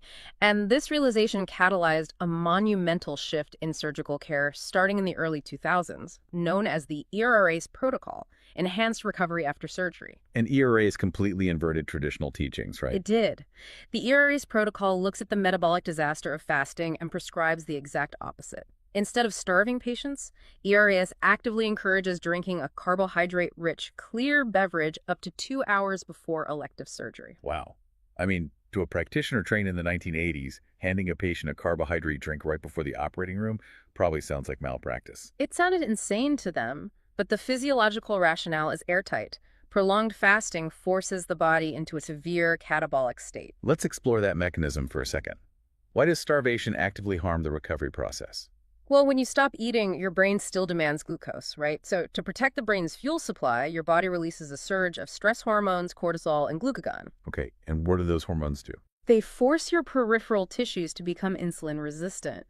Your body essentially locks the cellular doors, preventing muscles from absorbing glucose, and instead begins breaking down your skeletal muscle to harvest amino acids for survival. So you are intentionally triggering muscle wasting and insulin resistance mere hours before inflicting the massive physical trauma of surgery. Yes. But by administering a clear carbohydrate beverage at the 2-hour mark, the fluid rapidly empties from the stomach, honoring the safety window. And more importantly, the sudden influx of carbohydrates triggers an insulin spike. Exactly. It flips the metabolic switch, the insulin shuts down the catabolic stress response, and pushes the body into an anabolic building state. You preserve muscle mass, stabilize blood sugar, and drastically improve the body's ability to heal post-operation. Right. The old midnight tradition was actively sabotaging the patient's recovery. Okay, so we have mapped out the perfect scenario for elective cases. You control the diet, you time the carb drink, and the metabolism is optimized. But medicine is rarely a perfect scenario. Oh. What happens when a trauma patient rolls through the doors or an appendix bursts and we have absolutely no control over the clock? Well, the entire 2468 framework relies on a verifiable patient history. When an ambulance brings in a multi-trauma patient or a laboring mother needs an emergency C-section, time goes out the window. Right, you have to assume they just finished eating a massive Thanksgiving dinner. Exactly. Anesthesiologists label this full stomach precaution. Fasting is a magnificent tool for risk reduction, but in an emergency, physical technique supersedes the clock. And that's where they use a specialized protocol called rapid sequence induction, or RSI. Right. And the defining feature of RSI is a physical intervention called cricoid pressure, often referred to as the Selleck maneuver. It's basically a brilliant mechanical solution to a biological problem. It really is. An assistant places firm downward pressure on the cricoid cartilage in the front of the patient's neck. It operates precisely like stepping on a garden hose, right? That's a great analogy. By pressing the cartilage backward against the cervical spine, they physically pinch the esophagus shut. So it creates a mechanical barricade. Yep. As the paralyzing drugs take effect and those protective reflexes vanish, the pressure prevents any gastric contents from traveling up into the pharynx. And meanwhile, the anesthesiologist rapidly secures the airway with a breathing tube. Okay, moving from emergency interventions to a fascinating debate buried in the sources, the great chewing gum controversy. Oh, this is a fun one. Hospitals have strictly banned chewing gum in the pre-op waiting room for decades. Right. The prohibition stems from the cephalic phase of digestion. The theory is that the physical act of chewing tricks your brain into thinking a meal is arriving. So the vagus nerve stimulates the stomach to secrete gastric juice. Exactly, thereby increasing gastric volume and acidity, which theoretically elevates the risk of aspiration. The logic sounds sound until researchers actually put it to the test, right? Right. Clinical studies used ultrasound to track the gastric fluid volume in patients actively chewing gum before surgery. And what did the data show? It reveals a slight increase in fluid production, but the volume is completely clinically insignificant. It does not meaningfully alter the risk profile. Yet, if you try walking into a pre-op holding area, chomping on a piece of gum today, the nursing staff will likely force you to spit it out or even threaten to delay your procedure. It is a prime example of a ban sustained purely by institutional inertia rather than modern evidence. Here's where it gets really interesting, though. While chewing gum is a minor administrative annoyance, there is a modern pharmacological curveball actively rewriting the anesthesia rulebook as we speak. You're talking about GLP-1 receptor agonists. Yes, drugs like Ozempic, Wegovy, and Mounjaro. These medications have saturated the market for diabetes management and massive weight loss, and they are causing absolute chaos in the operating room. Because the core mechanism of a GLP-1 drug involves hacking the incretin system to artificially delay gastric emptying. It essentially freezes the digestive conveyor belt, right? Keeping food sitting in the stomach much longer to promote a constant feeling of fullness. Which works beautifully for weight loss, but it entirely dismantles the foundation of the 2468 rule. Those ASA guidelines assume a normal, functioning digestive tract. So a patient on Ozempic could strictly follow an 8-hour fast, stop eating at midnight, arrive for an afternoon surgery, and still have a stomach completely full of solid food. Exactly. The aspiration risk skyrocketed so noticeably that in 2023, the ASA was forced to scramble and publish entirely new consensus guidance specifically targeting patients on GLP-1s. So what are providers having to do now? They're having to utilize point-of-care gastric ultrasound. They literally bring an ultrasound machine to the bedside, place the probe over the antrum of the stomach, and physically look through the abdominal wall to grade the volume of contents before they dare administer anesthesia. Wow. Yeah. If we connect this to the bigger picture, modern medicine can no longer rely on a wall clock to determine safety. Comorbidities like severe acid reflux, diabetic gastroparesis, and now blockbuster drugs like Ozempic, they demand that medical professionals evaluate every single patient as a unique, dynamic physiological system. And this evolution in understanding why nothing by mouth matters impacts the healthcare system far beyond the surgical suite. The way a hospital manages NPO status ripples through every department. Oh, absolutely. Enforcing archaic, prolonged fasting protocols creates massive bottlenecks. It drives up patient dissatisfaction scores, increases the incidence of post-operative delirium in elderly populations, and just wreaks havoc on hospital throughput. Consider the daily reality of case delays. A patient is handed a piece of paper that says nothing by mouth. They interpret that literally, assuming a single drop of water will ruin the surgery. Which is totally understandable. Right, so they skip their essential morning beta blockers or antihypertensive medications. They arrive in pre-op, their blood pressure is dangerously high due to missing their dose, and the entire surgery has to be canceled. And that's why the clinical nuance of knowing when to instruct a patient to take their essential medications with a small sip of clear water is a critical daily skill for frontline nurses. Fasting is a precision instrument. Used correctly, it ensures a safe anesthetic induction. Applied bluntly, it compromises healing. I want to leave you with a final thought to mull over regarding the immense power of medical communication. Yeah. A patient sitting in a drafty gown, terrified they ruin their surgery by swallowing toothpaste water or suffering a hypertensive crisis because they skipped their heart medication, is really a victim of poor communication. It's completely preventable. When the medical establishment relies on outdated blanket phrases like NPO after midnight instead of providing clear, biologically sound explanations, it demonstrates something profound. The words medical professionals use to guide a patient's behavior are just as critical to a successful outcome as the surgical scalpel itself. Well said. So the next time you are staring at that ticking clock on the hospital wall, you will know exactly the science, the history, and the physiological balancing act happening behind the scenes. Picture this. You're sitting in a dead silent room. Oh, I know where this is going. Right. Maybe it's a high-stakes board meeting, or, you are taking a massive, perfectly quiet exam. You could literally hear a pin drop. The absolute worst time for it. Exactly. And then suddenly, without any warning at all, your stomach just lets out this massive, audible, whale-like growl. The ultimate biological betrayal. It really is. Everyone hears it, and you just have to sit there sort of hoping they all pretend it was an air conditioning vent or something. You just want the floor to swallow you whole. It is a universally awkward human experience, but actually, today's deep dive is all about that exact noise.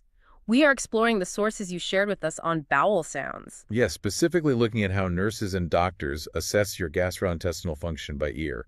Right. We are exploring the good, the bad, and the ominously silent. Which is such a fascinating area to look into, because listening to the abdomen has been this untouchable cornerstone of the physical exam for generations. Right. But as your sources highlight, the science behind what clinicians are actually hearing and how much they should even trust those sounds is going through a pretty dramatic paradigm shift right now. Okay, let's unpack this.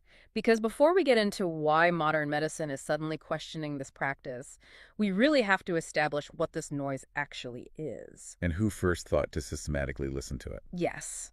And the sources point out this fantastic ancient Greek word that I just can't stop thinking about. It's borborygmus. Borborygmus, it's such a great word. Or borborygmi if you have multiple rumbles going on. It actually dates back about 2,400 years to the Hippocratic corpus. Wow. And it's literal onomatopoeia, borborygmos. It just sounds like a rumbling, gurgling gut. It really is a brilliant word. But to understand why the gut makes that borborygmi sound, we kind of have to look at the underlying machinery. Okay, lay it on us. Well, we have this tendency to think of the gastrointestinal tract as a passive pipe. Like the plumbing under a sink. Right, exactly, where food just falls down via gravity. But it's not. It is a continuous, highly active muscular tube. I mean, it has to be to move everything along. Yeah, it's lined with both circular and longitudinal layers of smooth muscle. And those muscle layers contract in these highly coordinated, rhythmic waves. To push the contents. Yes, the food, fluid, and gas, all the way from your stomach down to your colon. That coordinated wave action is called peristalsis. And as that fluid and gas gets pushed through the tube, I mean, it doesn't just flow silently, right? Not at all. The sources describe how this material eventually hits areas where the diameter of the tube suddenly changes. Like a bottleneck. Exactly. A prime example is the ileocecal valve.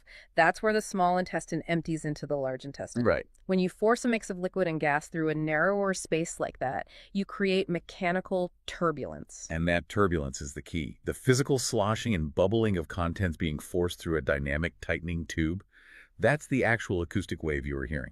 So the bowel sound is just the auditory byproduct of peristalsis. You hit the nail on the head. But for most of human history, physicians just heard the really loud rumbles, right?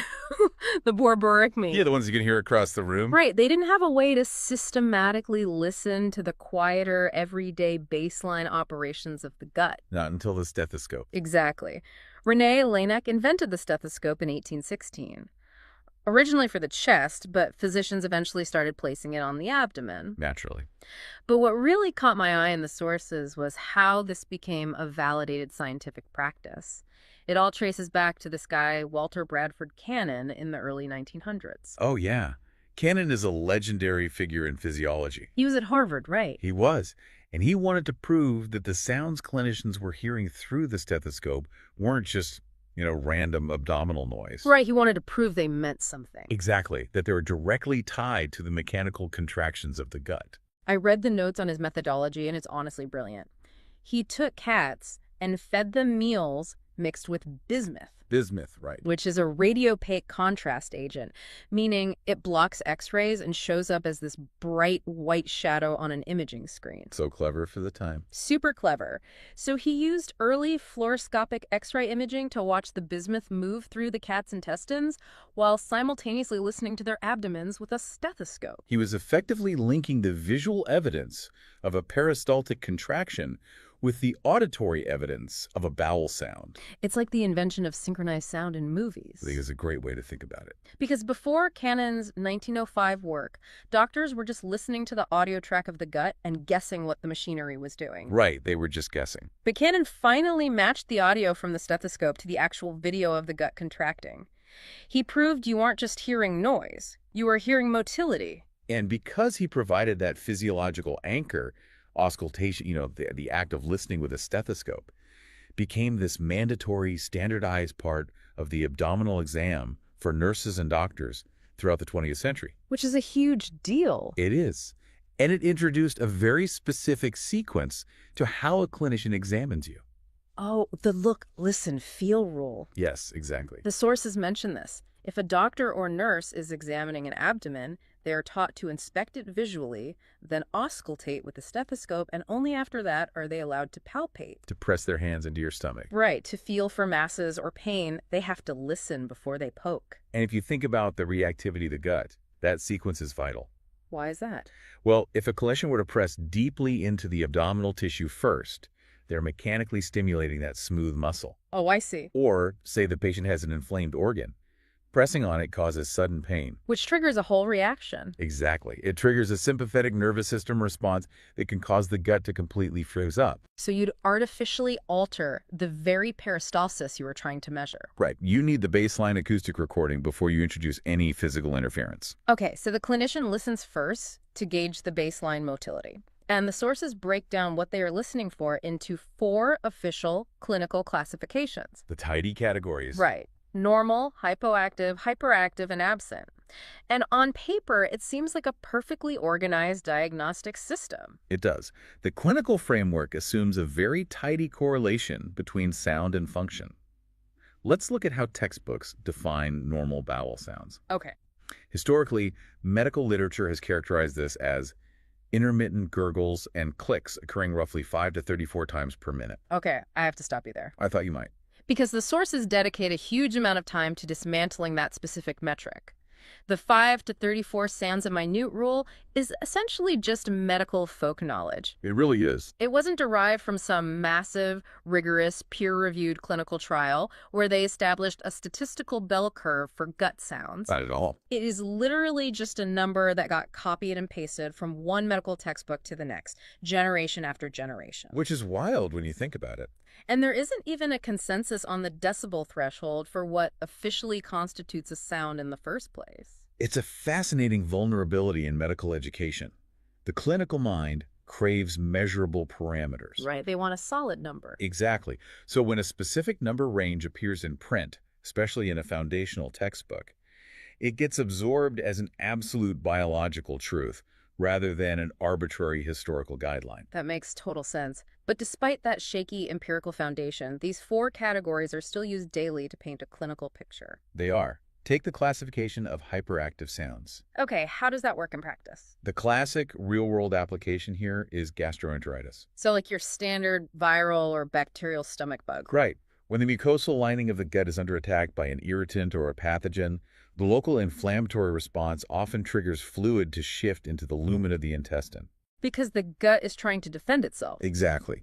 The gut's primary defense mechanism is to flush that offending agent out as rapidly as possible. So the enteric nervous system kicks the smooth muscle into overdrive. You get hyperperistalsis. Yes. The resulting sounds are incredibly loud, frequent, and turbulent. These are your hyperactive bowel sounds. Which directly correlates with the physical symptoms, right?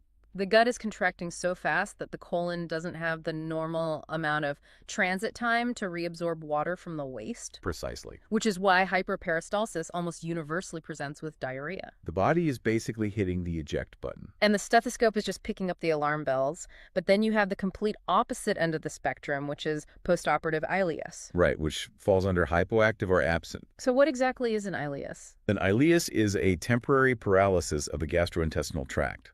It is incredibly common after abdominal surgery. Because of the trauma of the surgery itself. Exactly. When a surgeon handles, cuts, or manipulates the intestines, it triggers a massive local inflammatory cascade. The body knows it's been invaded. Right. Macrophages release cytokines, the sympathetic nervous system ramps up, and all of these factors combine to essentially tell the gut's motor function to go to sleep. Just to facilitate healing. Yes. The peristaltic waves just stop.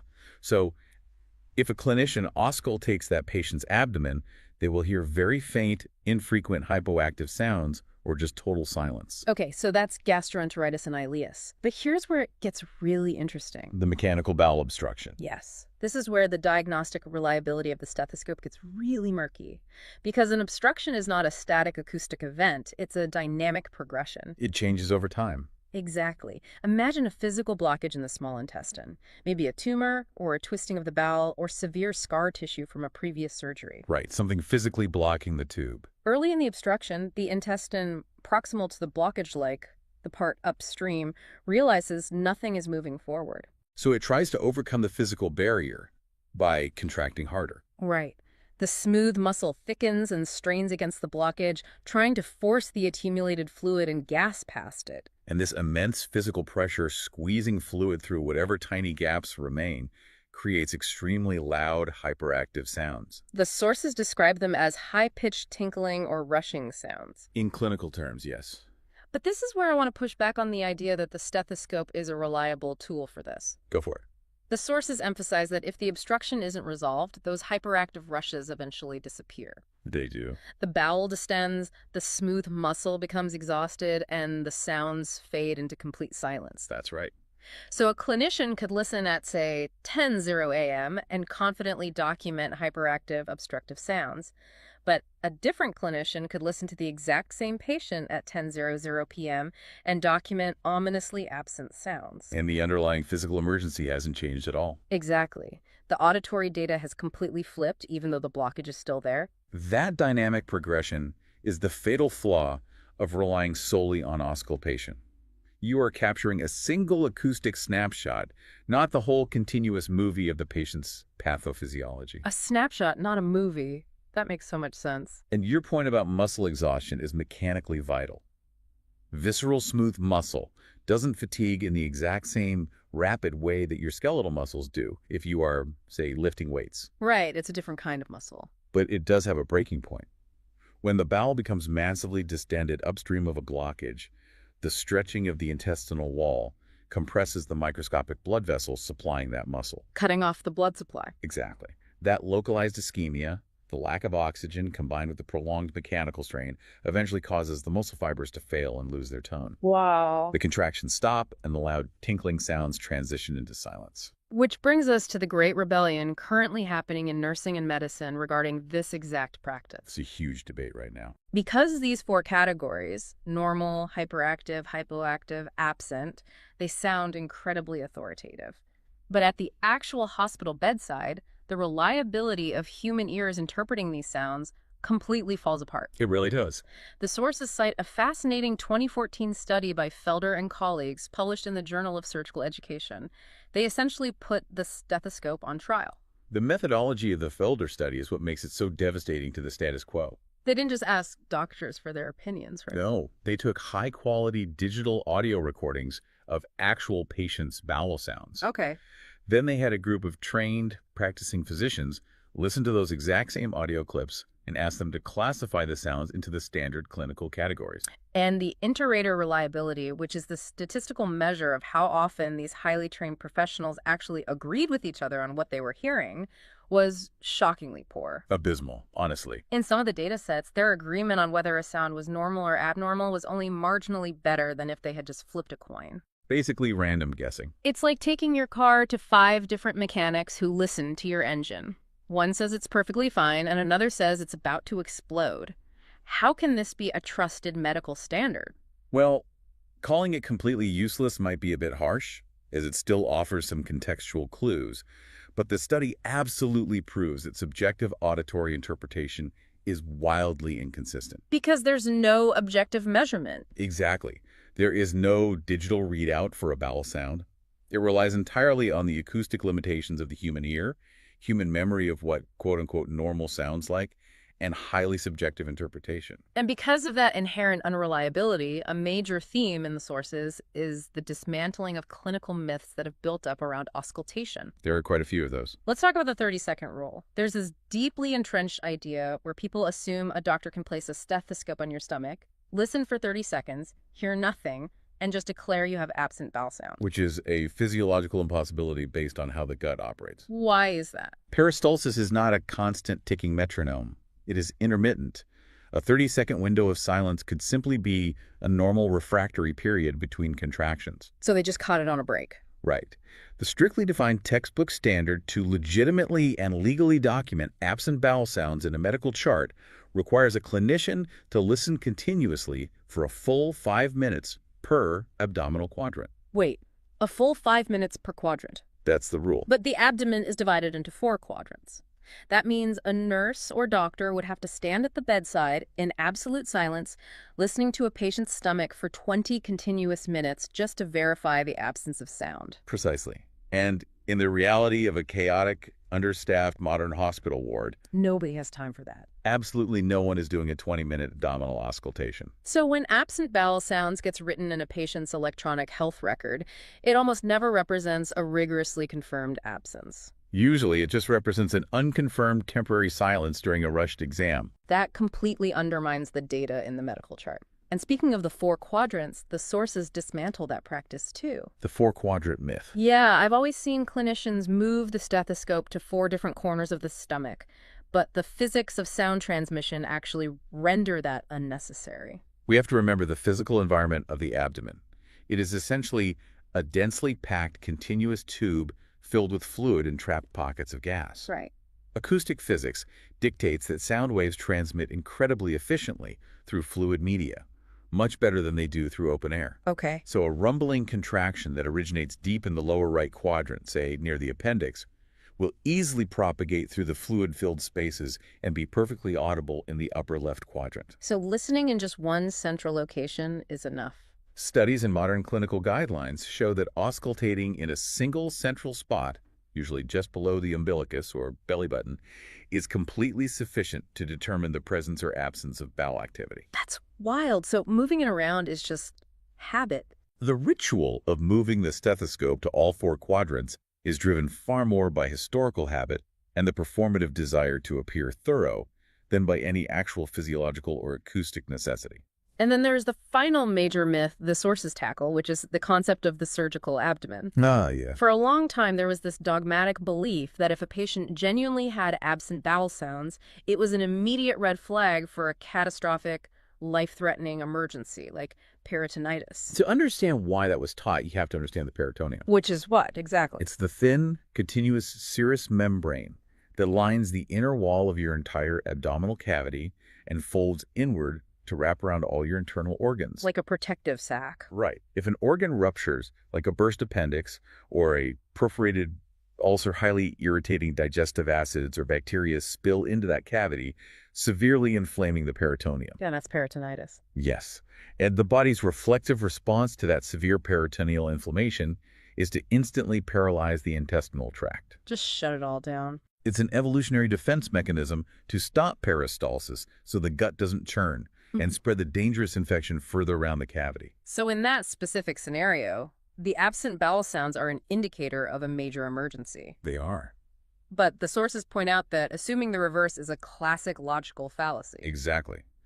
All patients with severe peritonitis might have absent bowel sounds, but not all patients with absent bowel sounds have peritonitis. It's just a highly non-specific finding. Right. A completely silent abdomen might indicate a surgical emergency, but it might also just indicate a patient who is heavily sedated, receiving certain pain medications, or simply experiencing a normal lull in baseline motility. So you absolutely cannot rule a life-threatening emergency in or out based on acoustics alone. No.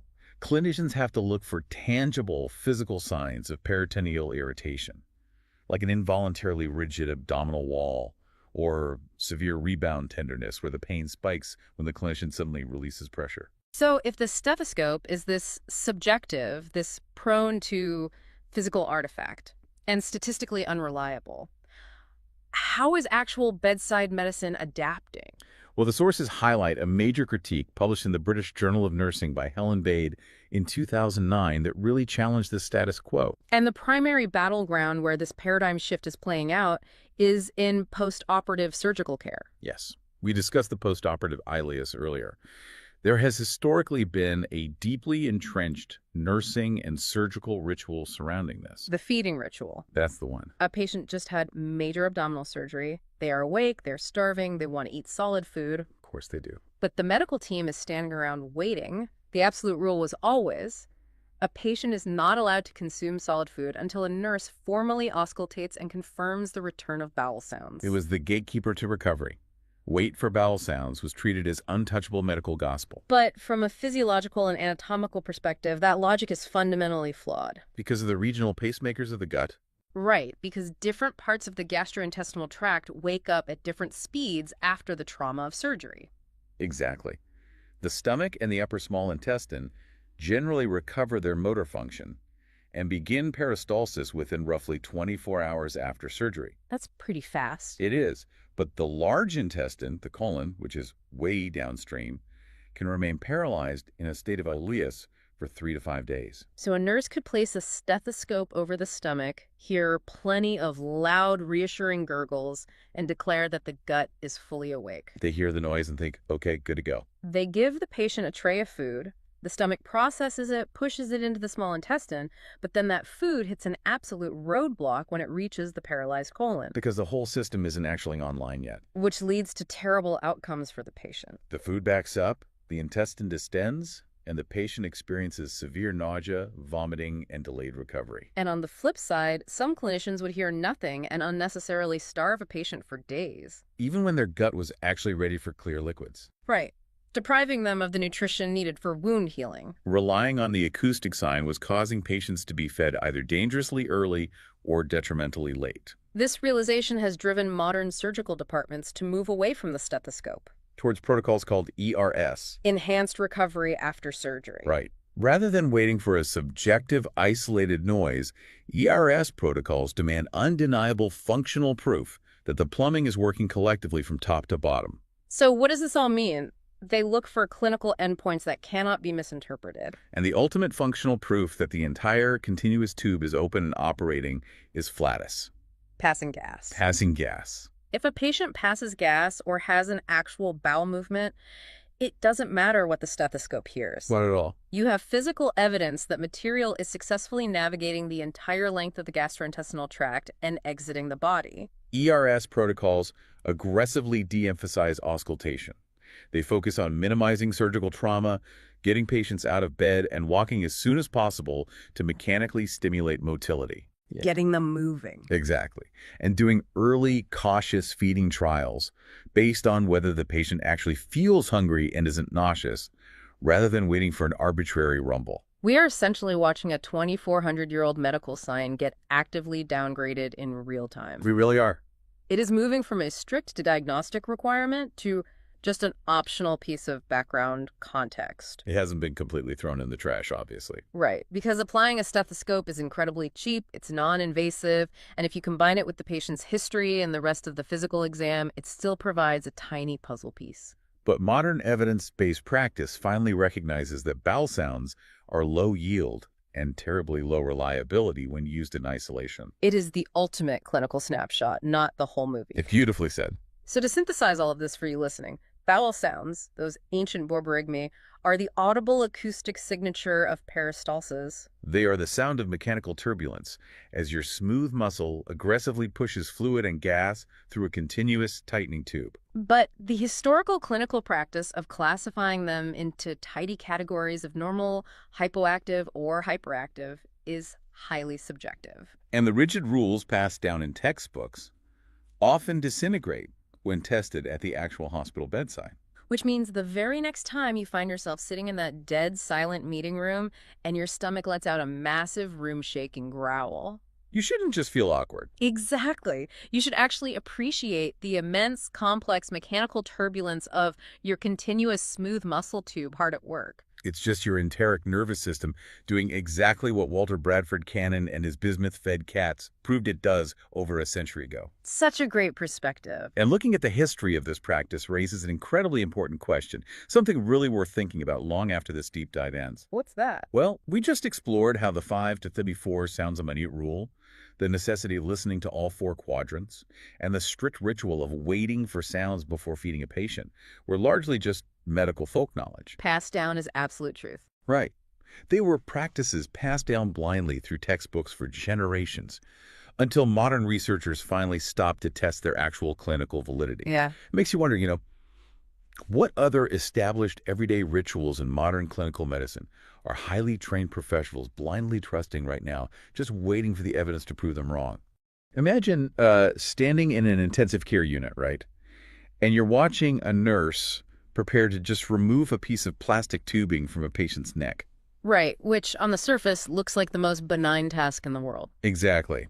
You'd think, you pull it out, apply some pressure, slap a dressing on it, and you're done. But that is definitely not what happened. No. Instead, the bed is abruptly flattened, the patient's head is tilted downward, the nurse leans in, instructing the patient to, take a deep breath, hold it, and bear down as if they're lifting something incredibly heavy. Yeah, the tension in the room just spikes. Because if the timing of this removal is off by even a single second? Right, a sudden hiss of air could get sucked into the open vein, travel straight to the heart, and cause, immediate cardiovascular collapse. It's a phenomenal contrast. I mean, we see these lines sitting quietly taped to a patient's chest or arm for weeks, just blending into the background of standard hospital equipment. Yeah, completely invisible almost. But the physical laws governing them are just incredibly unforgiving. And that is exactly what we are focusing on today. Welcome to our deep dive into central venous catheters, which are universally known as central lines. A very fitting name, as we'll get into. For sure. So our mission for you today is to completely re-examine this vital access point. You might look at a central line and assume it's just, a heavier duty version of a standard phythe. Which is a super common misconception. Totally. But today, we are breaking down the fascinating battlefield physiology of these lines, the hidden biological and honestly bureaucratic risks they carry, and the intense daily discipline required to keep patients safe. Yeah, we have a really great stack of sources covering the core principles, the debates surrounding complication rates, and the meticulous care protocols required for these lifelines. So to understand why a central line demands that level of respect, we first have to establish what makes it well, central. Right, and the defining feature has absolutely nothing to do with where the needle punctures the skin. Okay, let's unpack this. Because framing the device entirely around its destination completely changes how we evaluate the risks. Exactly. A catheter earns the classification strictly based on the final resting place of its tip. By definition, that tip must reside in one of the great vessels of the body. Specifically, like the lower third of the superior vena cava, right? Yep. Right at the cavoatrial junction where it meets the right atrium of the heart. So the destination dictates the fluid dynamics, which is kind of the entire point of the device. Oh, absolutely. The superior vena cava is this massive conduit. Blood is rushing past that catheter tip at roughly 2 liters per minute. 2 liters a minute. That's just wild to picture. It really is. So if I can offer an analogy here to help visualize that flow rate, placing a standard peripheral IV into a small vein in your forearm and pushing highly concentrated medications through it. It's like dumping a bucket of harsh industrial chemicals into a tiny, slow-moving creek. Right. The chemicals just linger there. Exactly. It inevitably damages the banks of that creek. But a central line bypasses the creek entirely and drops that same payload directly into a roaring river. That's a perfect way to look at it. The volume and the velocity of that flow instantly disperse whatever you're putting in. The sources actually highlight total parenteral nutrition, or TPN, as the classic example of this. Right, IV nutrition. Yeah. When a patient relies entirely on IV nutrition, the fluid is incredibly hypertonic. It's thick, heavily concentrated stuff. And if you try to infuse that into a standard arm vein, the clinical guidelines cap the concentration at about 900 milliosmoles per liter, right? Spot on. And the reason for that strict cap comes down to basic cellular osmosis. Because if you put something that concentrated in a small vessel, Right. The massive number of solute particles creates an osmotic gradient. It literally draws water out of the veins and endothelial cells just to balance the concentration. oh wow, so it's basically dehydrating the vein from the inside out. Precisely. Those cells shrink, which triggers this immediate inflammatory cascade, resulting in severe phlebitis. And that inflammatory cascade is exactly what destroys the peripheral access, which forces the care team to constantly, hunt for new veins. Yeah, it's a nightmare for everyone involved, but central lines bypass that limitation completely. Because of that 2 liter a minute flow. Exactly. You can safely run TPN at 1,800 to over 2,000 milliosmoles per liter through a central line. Rather than double the peripheral limit. Because it hits that roaring river, the hypertonic fluid is diluted into the systemic circulation instantaneously, long before that damaging local osmotic gradient can even form against the vessel wall. That actually clears up a major misconception I hear from people. Folks who are somewhat familiar with the infection risks of central lines often wonder, why don't teams just default to standard IVs to play it safe? Right, they think, just use the smaller needle, it's safer. Exactly. But it's not a simple hierarchy of safety, is it? No, not at all. It's about matching the tool to the therapy. Delivering a harsh, vesicant-like, highly concentrated potassium chloride or continuous vasopressors through a peripheral IV risks extravasation. Which is when the drug leaks into the surrounding tissue, right? Yes.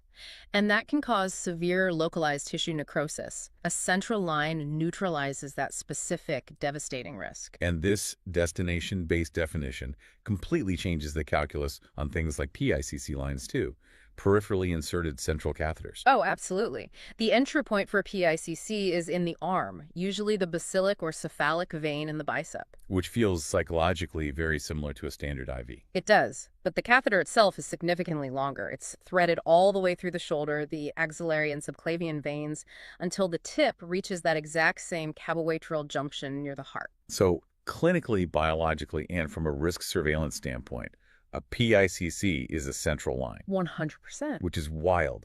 So threading a piece of plastic all the way into the central circulation to harness that massive blood flow is an incredibly effective concept. Brilliant. But successfully navigating a needle and a wire deep into the chest cavity, mere millimeters from the lung and major arteries, that seems terrifying. How did we even figure this out? Well, the push to solve that anatomical puzzle actually originated under really desperate circumstances. The foundational technique goes back to a French surgeon named Robert Aubagnac in 1952. Okay, 1952. Yeah, and he was operating in battlefield conditions, attempting to rapidly resuscitate soldiers who were suffering from profound hemorrhagic shock. And when a patient is in profound shock, their peripheral veins shut down completely, don't they? Exactly. The body aggressively clamps down on the veins in the arms and legs to shunt whatever blood volume is left to the brain and vital organs. So you physically cannot thread a standard IV into a fully collapsed arm vein. You just can't. So Albaniak leveraged a crucial piece of human anatomy to bypass this, the subclavian vein, which is positioned just beneath the collarbone. The clavicle, right? Right. It doesn't collapse. It remains open even in severe shock because the vessel wall is physically tethered to the underside of the clavicle and the surrounding dense tissue. So it acts almost like a rigid tent, holding the vein open regardless of how low the patient's blood pressure drops. That's exactly it. The access point is permanently available. But, I mean, stabbing a hollow needle blindly into the chest of a bleeding trauma patient still sounds like a remarkably blunt instrument. Oh, it was. But the refinement of that blunt instrument came just a year later, in 1953, from a Swedish radiologist named Sven Ivar Seldinger. Ah, the Seldinger technique. Yes, and it is arguably one of the most elegant mechanical solutions in modern medicine.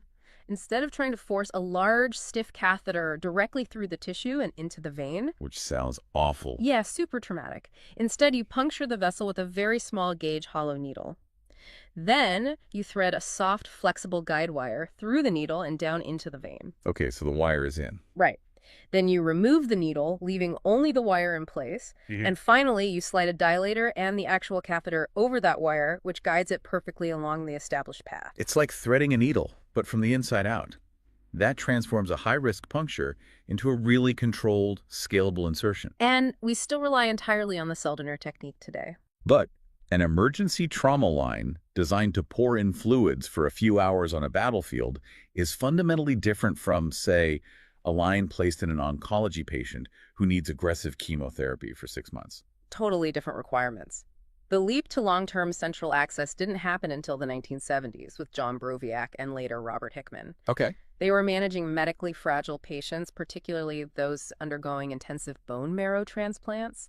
So they swapped out the stiff plastics for wider, softer silicone tubing that could live safely in the veins for months. But the material alone wasn't the biggest breakthrough, was it? No, their true innovation was this tiny little cuff made of Decrin, which is a synthetic polyester wrapped around the external portion of the catheter that sits cuddled under the skin. I read about this in the sources. That Dacron cuff essentially tricks the body into accepting the foreign object. Right. It creates a localized inflammatory response. The body's immune cells, like macrophages and fibroblasts, recognize the porous synthetic texture of the Decrin. And then they just grow into it. Pretty much. Over the course of a few weeks, those fibroblasts migrate into the cuff and lay down a dense collagen matrix. So the tissue biologically integrates with the polyester. Exactly. It locks the catheter in place and creates this impenetrable fibrotic barricade that physically stops skin bacteria from migrating down the outside of the tubing and into the bloodstream. That is just brilliant. Yeah. But, given that we've been refining this tech and these anatomical approaches since the 50s and 70s, surely we figured out the absolute safest place on the body to put these things by now, right? And you would think so. Yeah. But the medical community is actually still heavily divided on the best approach because there is no universal safest site. It's all about trade-offs, isn't it? Strict geography of clinical trade-offs. Ah. We have really extensive data on this, most notably from the landmark 3 Sites trial, which was published in the New England Journal of Medicine in 2015. Right. They looked at the 3 primary access points. Yeah. The subclavian vein in the chest, the internal jugular in the neck, and the femoral vein in the groin. Let's break down those trade-offs, starting with the chest Albaniak's original subclavian approach. So the subclavian site boasts the absolute lowest rate of catheter-related bloodstream infections and symptomatic blood clots. Because it sits on a nice, flat, clean portion of the chest. Exactly. It's incredibly easy to maintain a sterile dressing there. But the trade-off is mechanical. Because of the lungs. Right. Because the vein rests intimately against the top of the lung, it carries the highest risk of insertion trauma. Specifically, there's a 1 to 2% risk of causing a pneumothorax collapsing the lung during the needle stick. Which is a pretty terrifying complication. Conversely, the femoral vein in the groin removes the lung from the equation entirely, right? It does. The femoral line is technically much easier to place, particularly during a chaotic code blue when the chest and neck are crowded with other providers. And zero risk of hitting a lung. 0. But its anatomical location makes maintaining strict hygiene exceedingly difficult. The groin is just not a clean area. So the femoral site carries a vastly higher incidence of severe bloodstream infections and deep vein thrombosis if the line stays in place for more than a really short emergency window. So it requires a critical care team to actively weigh the immediate mechanical risk of insertion against the creeping cumulative risk of infection, all based on what they expect the patient's clinical course to be. It's the daily balancing act, yeah. Although it's worth noting that the mechanical insertion risks across the board absolutely plummeted in the early 2000s when the standard of care shifted. Yes, you're referring to the widespread adoption of real-time 2D ultrasound. Driven heavily by those 2002 NCLEX guidelines. Yeah, right. Exactly. For decades, physicians relied on the blind landmark technique, feeling for the collarbone, finding the pulse in the neck, and just advancing the needle based on where the vein should be. Which sounds so antiquated now. It really does. Using ultrasound to actively visualize the needle tip entering the vein on a screen vastly reduced the incidence of accidental arterial punctures and failed attempts. But even with perfect ultrasound placement, securing the access is just the beginning of the timeline. Because the moment that line is active, the clock starts ticking. The body now has a permanent highway from the outside world directly to the heart. Which leads to the most persistent battle in critical care. Right. The long-term maintenance of these lines revolves almost entirely around preventing CLAS or central line-associated bloodstream infections. CLABSIs represent a massive systemic threat in healthcare. And this brings us to one of my favorite stories in medical safety. The Keystone ICU project, spearheaded by Dr. Peter Pronovost at Johns Hopkins, which was published back in 2006. Such a game changer. It really was, because he tackled these catastrophic infections not by engineering some fancy new antimicrobial polymer, but by introducing a rigid 5-item piece of paper, a checklist. And the elegance of the intervention is in its simplicity. Let's run through those 5 steps. Sure. 1, strict hand hygiene. 2, maximum barrier precautions during insertion. Meaning the doctor wears a sterile gown, mask, and cap, and the patient is covered entirely with the massive sterile drape, not just a tiny towel. Right. 3, skin antisepsis with chlorhexidine instead of the old povidone iodine. 4, actively avoiding that femoral site in the groin for adult patients whenever possible. Because of the infection risk we just talked about. Exactly. And 5, a daily rigorous review of whether the line is actually still needed. The results of standardizing those 5 steps were just staggering. The median rate of CLABSIs across the participating ICUs plummeted from 2.7 per 1,000 catheter days to 0. Absolute 0. This essentially free checklist decimated a leading cause of hospital-acquired morbidity. But the true genius of the Pronovost checklist wasn't just the physical steps. It was the cultural shift, right? Definitely. The protocol explicitly empowered nurses to halt the procedure if a physician compromised the sterile field. Anyone could speak up. If we connect this to the bigger picture, the Keystone Project demonstrated that clinical safety is fundamentally an active, continuous system. It's not a set-it-and-forget-it thing. And sadly, the COVID-19 pandemic revealed exactly how fragile those active systems are. It was a stark natural experiment. When ICUs were overwhelmed, patient-to-nurse ratios exploded, and severe patients required continuous prone positioning lying on their stomachs. The daily, meticulous maintenance of those lines became nearly impossible. And hospitals that had proudly maintained 0 CLABSI rates for over a decade suddenly watched their infection numbers surge. Because the safety net didn't fail due to bad science, it failed because the operational capacity to execute the checklist completely collapsed under the strain. Which highlights a really significant friction point in clinical practice. When an infection happens, it's really easy to just blame the doctors or nurses, to assume someone must have skipped a step in the dressing change or contaminated a port. And while breaks in techniques certainly do happen, blaming the staff ignores the fundamental biology of placing a synthetic object into the human bloodstream. Because bacteria don't just float passively in the blood, do they? No, especially ubiquitous skin flora like Staphylococcus epidermidis. When they encounter that plastic catheter, they adhere to the surface and begin secreting an extracellular polymeric substance. It's like a dense, slimy matrix of sugars and proteins. Yes, a biofilm. A biofilm. And this biofilm acts as an impenetrable biological shield. It firmly anchors the bacterial colony to the catheter wall. And the matrix actually physically blocks the patient's white blood cells, right? White blood cells and systemic IV antibiotics, they just can't penetrate it. Once a biofilm forms on a central line, you cannot simply push antibiotics through the tube to sterilize it. The infection risk compounds every single day that plastic remains in the vein, regardless of how flawlessly the nurses manage the external dressings. That biological reality feeds directly into the really intense political and bureaucratic debates surrounding Clave SI reporting. Oh, the surveillance gaming. Yeah, because counting these infections isn't just an internal quality metric anymore. No, in the United States, CLAB HSI rates dictate hospital reputation metrics and heavily impact financial reimbursement from organizations like Medicare. Which creates a massive perverse incentive.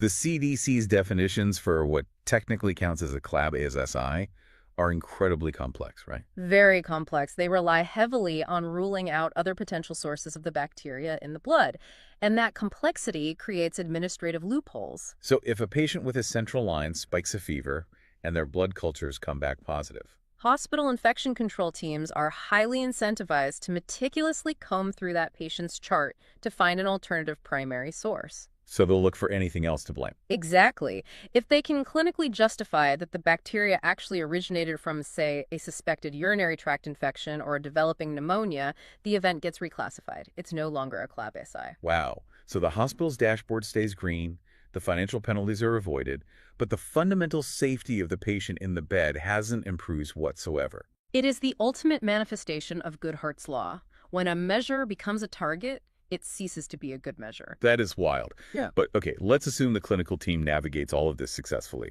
The patient's condition improves, they satisfy step 5 of the Pronovost checklist, and the doctor says, great, we can pull the central line. The prevailing assumption for most people is that removing the device eliminates the danger. You pull the tube out, the infection risk drops to 0, and the patient is safe. But here's where it gets really interesting. Mhm. It goes back to the very first thing we talked about today. The physical act of removing a central line is treated as a high-stakes, code blue emergency drill for nursing students. Because of that destination near the right atrium. Right. Explain why taking a simple tube out creates such a terrifying physical dynamic. It all comes down to atmospheric physics and intrathoracic pressure. The central venous system, especially the superior vena cava near the heart, operates under very low pressure. During inspiration, when a patient breathes in, as the diaphragm drops and the chest cavity expands, the pressure inside the chest actually becomes negative relative to the outside atmosphere in the room. It essentially creates a vacuum effect inside the vein. Exactly. So if a nurse pulls a large bore central line out of the jugular vein in the neck, and the hole connecting the skin to the vein remains open for even a fraction of a second, The pressure differential just takes over. the vein does not simply bleed outward like you'd expect. Instead, atmospheric pressure forcefully pushes ambient air down the tract and sucks it directly into the central circulation. An air embolism. A sudden, massive bolus of air travels instantly into the right ventricle of the heart. The mechanical churning of the heart whips that air and blood into this frothy airlock. And that blocks the blood flow. It completely obstructs the pulmonary outflow tract. The heart continues to pump frantically, but no blood can reach the lungs. It induces immediate, often fatal cardiovascular collapse.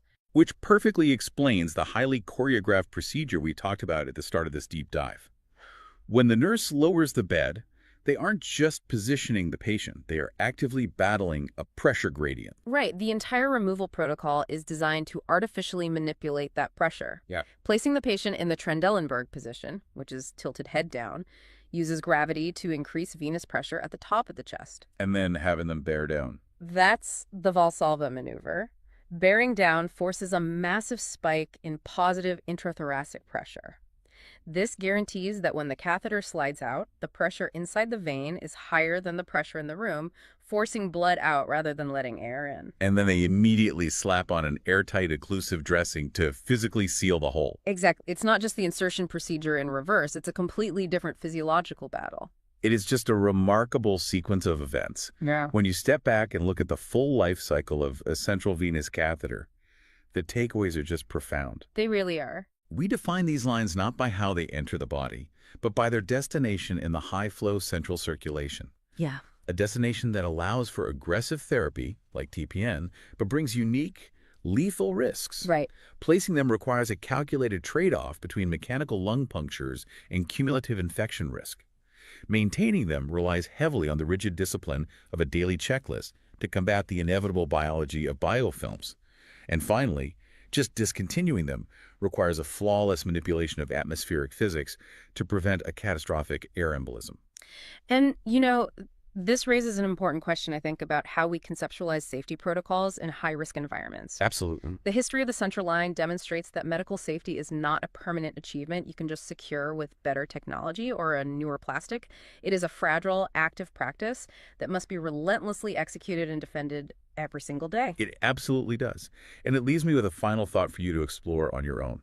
We discussed how Dr. Pranavost's remarkably simple 5-point piece of paper eradicated central line infections in ICUs across the country. Yeah. It succeeded because it fundamentally democratized safety. It gave the frontline nurse the institutional authority to halt a highly trained physician if a basic standard was compromised. Which is huge. It really makes you look at the broader world and wonder, what other incredibly complex, high-stakes environments, whether in commercial aviation, corporate boardrooms, or even the daily operations of your own workplace, are currently vulnerable to catastrophic preventable failures simply because they lack a basic checklist that empowers every single person in the room to speak up? It's a great question. Think about that the next time you see a seemingly benign piece of plastic tubing taped to a patient's arm. It's never just plumbing. Thanks for joining us on this deep dive. We will catch you next time. It's 2 in the morning, right?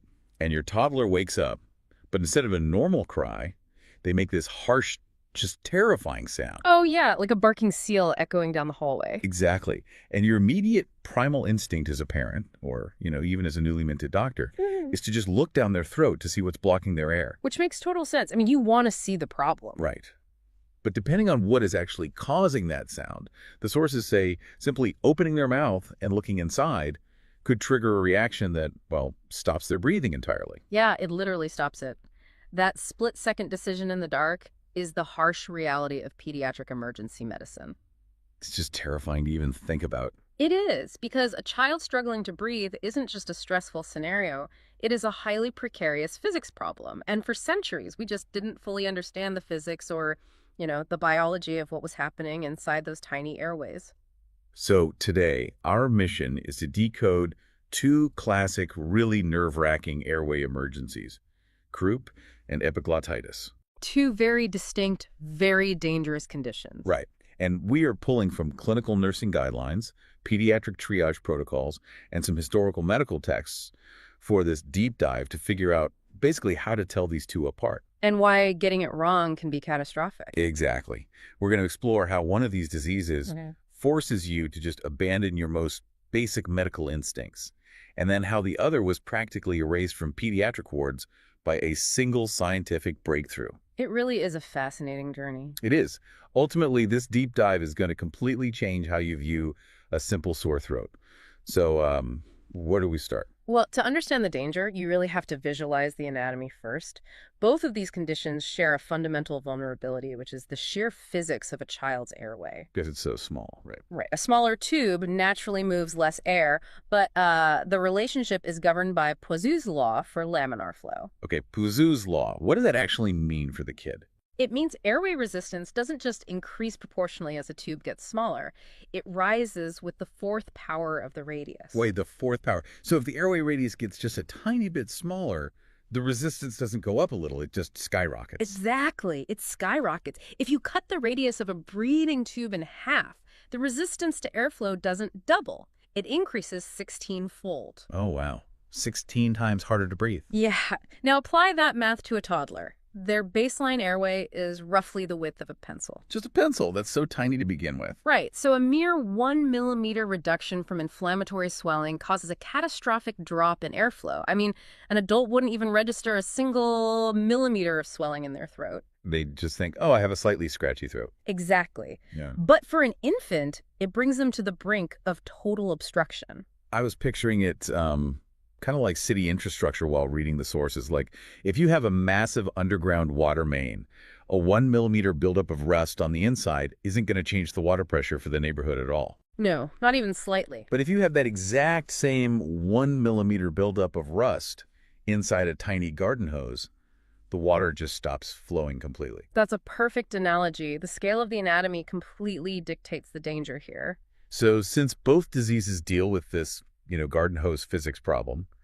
The difference must come down to where that 1 millimeter of swelling actually is. Precisely. Location changes absolutely everything. So croup, which is formerly called laryngotracheobronchitis. There's a mouthful. It is, yeah. But croup is a viral inflammation, and the swelling happens just below the vocal cords, so in the subglottic space. Okay, below the cord. Right. Now, epiglottitis is anatomically distinct. The texts sometimes call it supraglottitis because the swelling sits directly above the airway opening. Ah, okay, so above versus below. Yes. And historically, epiglottitis was almost always a bacterial infection targeting the epiglottis, which is that tiny leaf-shaped flap of cartilage that, folds down to protect your windpipe when you swallow. So below the cords for croup, above the cords for epiglottitis, that tiny anatomical shift, like literally just a few millimeters of difference in the throat, creates wildly different sounds when a child actually arrives in an emergency room. Right, it really does. Croup has that distinct auditory signature we mentioned at the start. The harsh, barking cough. The source is universally compared to a barking seal. Yeah, the seal bark is classic. But the real hallmark sound of croup is stridor. Stridor, that's the high-pitched one, right? Right. It's a high-pitched crowing noise that you hear when the child breathes in. You are literally hearing turbulent airflow violently struggling to pull through that narrowed subglottic passage. It sounds exhausting for the kid. It is. And fun fact, the word croup actually derives from an old Scottish dialect verb, roop. Roop. What does that mean? It means to shout or cry out hoarsely. Oh, wow. So it's a disease literally named after the forceful sound it produces. But epiglottitis doesn't have that loud, chaotic bark, does it? No, it doesn't. And honestly, it is often eerily quiet, which is much, much more alarming to clinicians. Quiet is bad. Very bad. Clinicians are taught to look for the 3Ds when it comes to epiglottitis: drooling, dysphagia, and distress. Dysphagia, meaning difficulty swallowing. Exactly. The child isn't barking because they are dedicating every single ounce of their energy just to pull oxygen past that swollen flap of cartilage. And the drooling happens because the airway is so swollen and it hurts so much to swallow that they can't even clear their own saliva. Right. They just let it spill out. While reading the clinical sources for this deep dive, I noticed a very specific physical posture these kids adopt too. It's called the tripod position. Oh, yes. The tripod position is a huge red flag. Yeah, they sit up, lean forward, put their hands on their knees, jut their chin out, and just open their mouth. And I was thinking, no one teaches a 2-year-old to do this. No, it's entirely instinctive. Wow. It is an unconscious biological drive to manually align their internal anatomy. They are trying to force open whatever tiny airway diameter they have left. It's like a primal survival reflex. Exactly. And recognizing that tripod posture brings us to really a foundational rule in nursing and medical education. A golden rule. Yes, if you see a child in that posture, drooling, visibly working for air, you must never attempt to visualize the throat with a tongue depressor. See, I had to read that line in the guidelines twice. Because if someone says their throat hurts and they can't breathe, the most universal medical instinct is to say, open your mouth, let me look. Of course it is. But the guidelines treat a tongue depressor like it's a loaded weapon. How does just looking at a throat kill a patient? It comes down to the evolutionary purpose of the larynx. I mean, its primary job isn't actually speech. It's to act as a security door, preventing food or water from getting into the lungs. Okay, so a biological bouncer. Exactly. And when the epiglottis is massively infected and inflamed, that biological tripwire is hypersensitive. So any touch sets it off. Any mechanical stimulation, just the physical touch of a wooden stick, or even the child panicking because you're forcing them onto their back to look in their mouth, it makes the brain think it's choking. Oh, I see. So it triggers a laryngospasm. The muscles violently slam the security door shut. And because the airway is already critically narrowed by the disease, that spasm just seals it off entirely. Wow. Yeah, in seconds, a child who is struggling to breathe becomes a child who cannot breathe at all. So you literally have a patient suffocating in front of you, and your medical protocol is to touch absolutely nothing. Nothing. You keep the child calm. You let them sit right in their parent's lap in whatever posture they choose. No IVs or anything. No 5E lines, no blood draws, absolutely no laying them flat. Simultaneously, you are urgently calling for anesthesia and an ear, nose, and throat specialist to secure the airway in the operating room. Why the operating room specifically? Because they need an environment where they have specialized surgical tools to bypass the throat entirely if that airway completely closes. They might need to do an emergency tracheotomy. It's wild that we know to do this now. I mean, the precision we have today, knowing exactly when to intervene and when to keep our hands in our pockets, it's built on a long foundation of historical trial and error. Oh, absolutely. A lot of tragic error, unfortunately. Yeah. I mean, if we go back to 1765 in the texts, Francis Home, a physician in Edinburgh, published an inquiry trying to define croup. But doctors back then were basically treating all childhood throat illnesses as one giant, undifferentiated soup of respiratory deaths. Right. And the devastating failure of that era was lumping viral croup together with diphtheria. Diphtheria, which is totally a different. Completely different pathogen. Diphtheria is a highly lethal bacterium that creates this thick, grayish, leathery pseudomembrane in the throat. A membrane that physically grows across the airway. Yes. It physically grows and literally chokes the patient from the inside. So a bacterial membrane essentially acting as a cork. Precisely. And because physicians couldn't easily differentiate the two, they treated the viral, usually self-limiting croup with the exact same aggressive panic as diphtheria. Which meant what, practically? It meant they subjected children with viral croup to futile, agonizing remedies. Leeching, harsh emetics to induce vomiting, even early tracheotomies in unsterile conditions. All because they believed a fatal membrane was forming when it wasn't. Right. It wasn't until the 1880s, when the diphtheria bacterium was actually isolated under a microscope, that pediatricians could confidently separate the viral illness we call croup from the bacterial nightmare of diphtheria. And untangling those diseases allowed doctors to finally figure out what actually works for croup. Yes, finally. And the modern treatment involves a massive contradiction to typical medical advice, which I found fascinating. Usually, if you have a sick child with a fever and a terrible cough, the absolute last thing you do is take them out into the freezing winter air. Right, you want to keep them warm. Yeah. But parents historically would bundle up their barking toddler, run out to the car on a cold November night, and by the time they actually reached the ER triage desk, the kid was breathing easier. Because the cold air wasn't just a placebo, it acts on the fundamental biology of the subglottic tissue. How so? The cold night air triggers reflex vasoconstriction. So, the blood vessels in the inflamed mucosa rapidly shrink in response to the temperature drop. And shrinking blood vessels means less swelling. Exactly.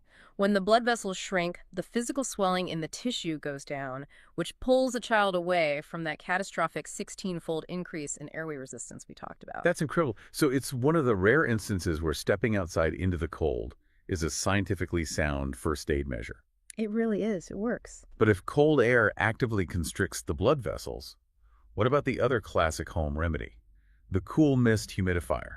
I mean, it feels like every nursery has one of those elephant-shaped humidifiers pumping mist into the room. Oh, the cool mist humidifiers. They've reached a near universal folk status. But they're a perfect example of a treatment persisting simply because it feels intuitively helpful. Wait, they don't work. When subjected to controlled clinical trials, the evidence for mist therapy altering the course of croup is remarkably weak. Really? So people are just filling their rooms with steam for no reason? Well, it might soothe the dry throat, sure, but it does not effectively shrink subglottic edema. The swelling stays the same. Okay, so if mist doesn't shrink the swelling, what does? I mean, we obviously can't just leave a toddler out in the winter air all night long. No, definitely not. The paradigm shifted significantly following a 2004 study published in the New England Journal of Medicine by Bjornson and colleagues. What did they find? They demonstrated that children with even mild croup benefited from a single dose of oral dexamethasone. Dexamethasone, that's a corticosteroid, right? To forcefully shut down the inflammation? Exactly, and just one dose. It drastically reduced return visits to the emergency room and severely shortened the duration of symptoms. Just one dose did all that. Just one.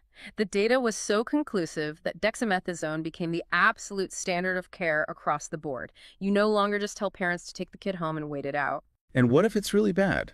Like a severe case?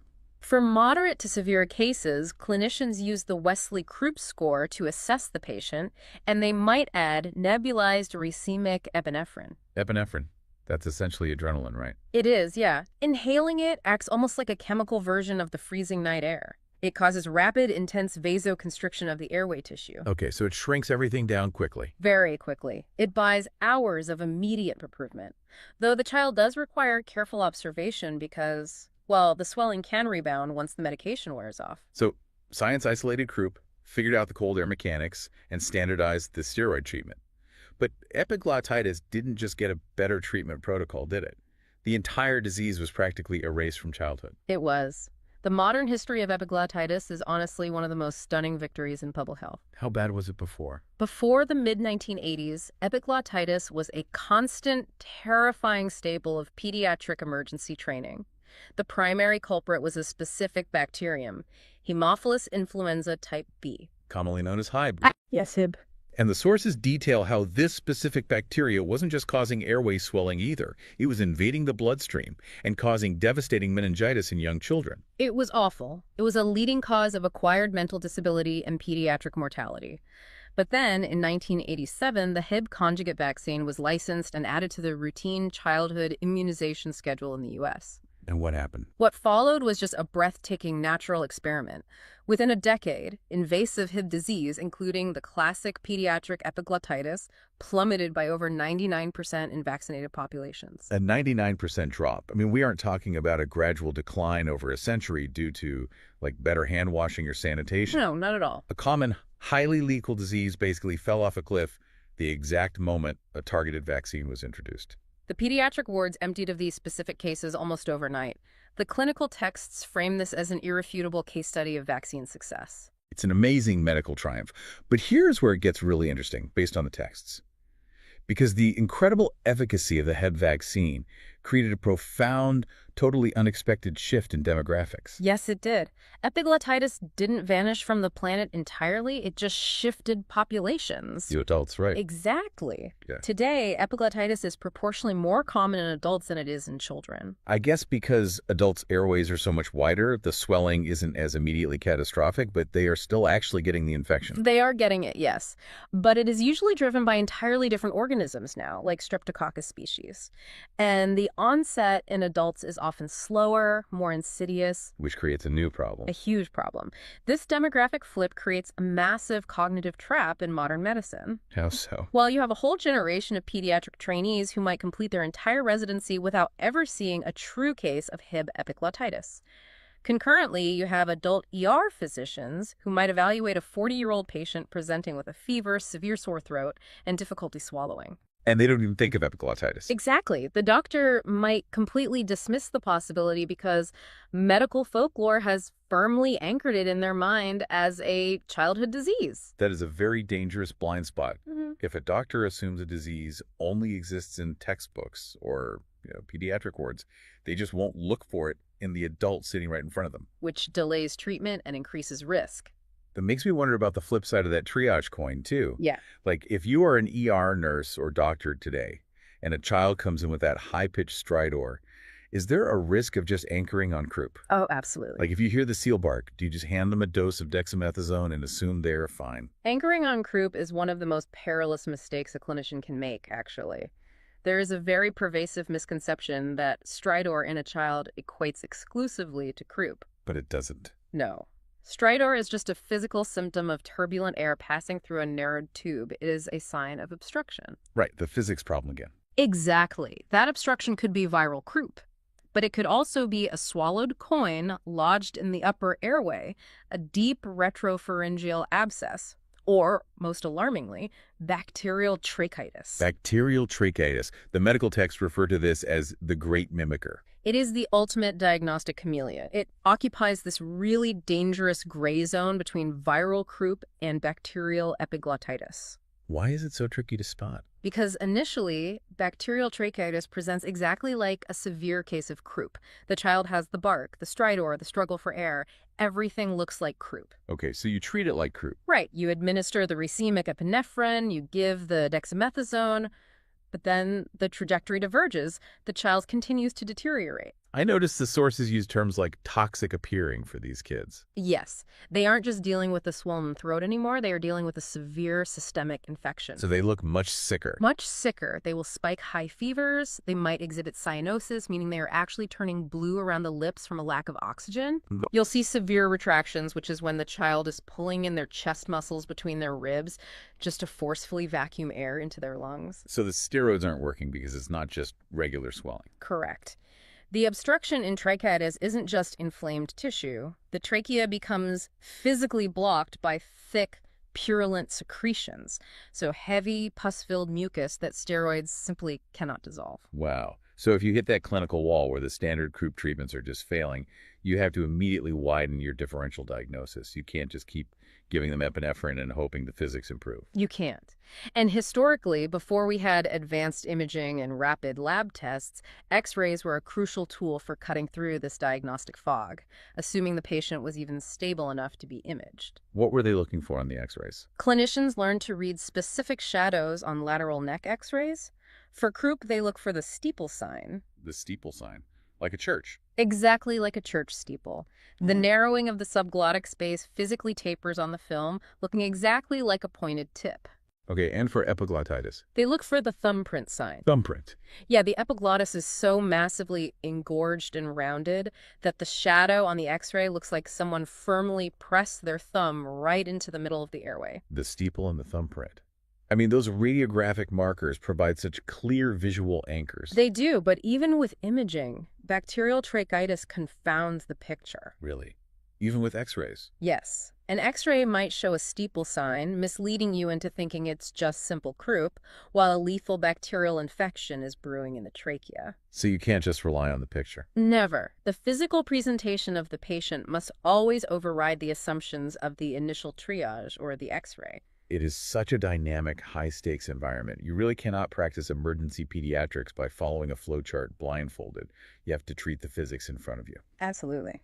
Well, we've covered a lot of ground today. We started this deep dive exploring the unforgiving math of a child's tiny airway, where a single millimeter of swelling dictates whether oxygen reaches the lungs. And we uncovered the evolutionary tripwire behind the strict do not look rule of epiglottitis, where a single wooden tongue depressor can trigger a fatal laryngospasm. Right. We also mapped the historical struggle.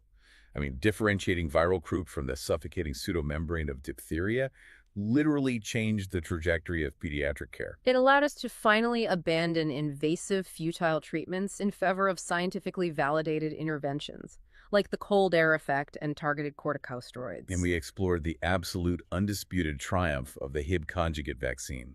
It didn't just mitigate a disease, it virtually eliminated a terrifying pediatric airway emergency, proving that human intervention can fundamentally alter the landscape of infectious disease. The practical application of this knowledge is immense.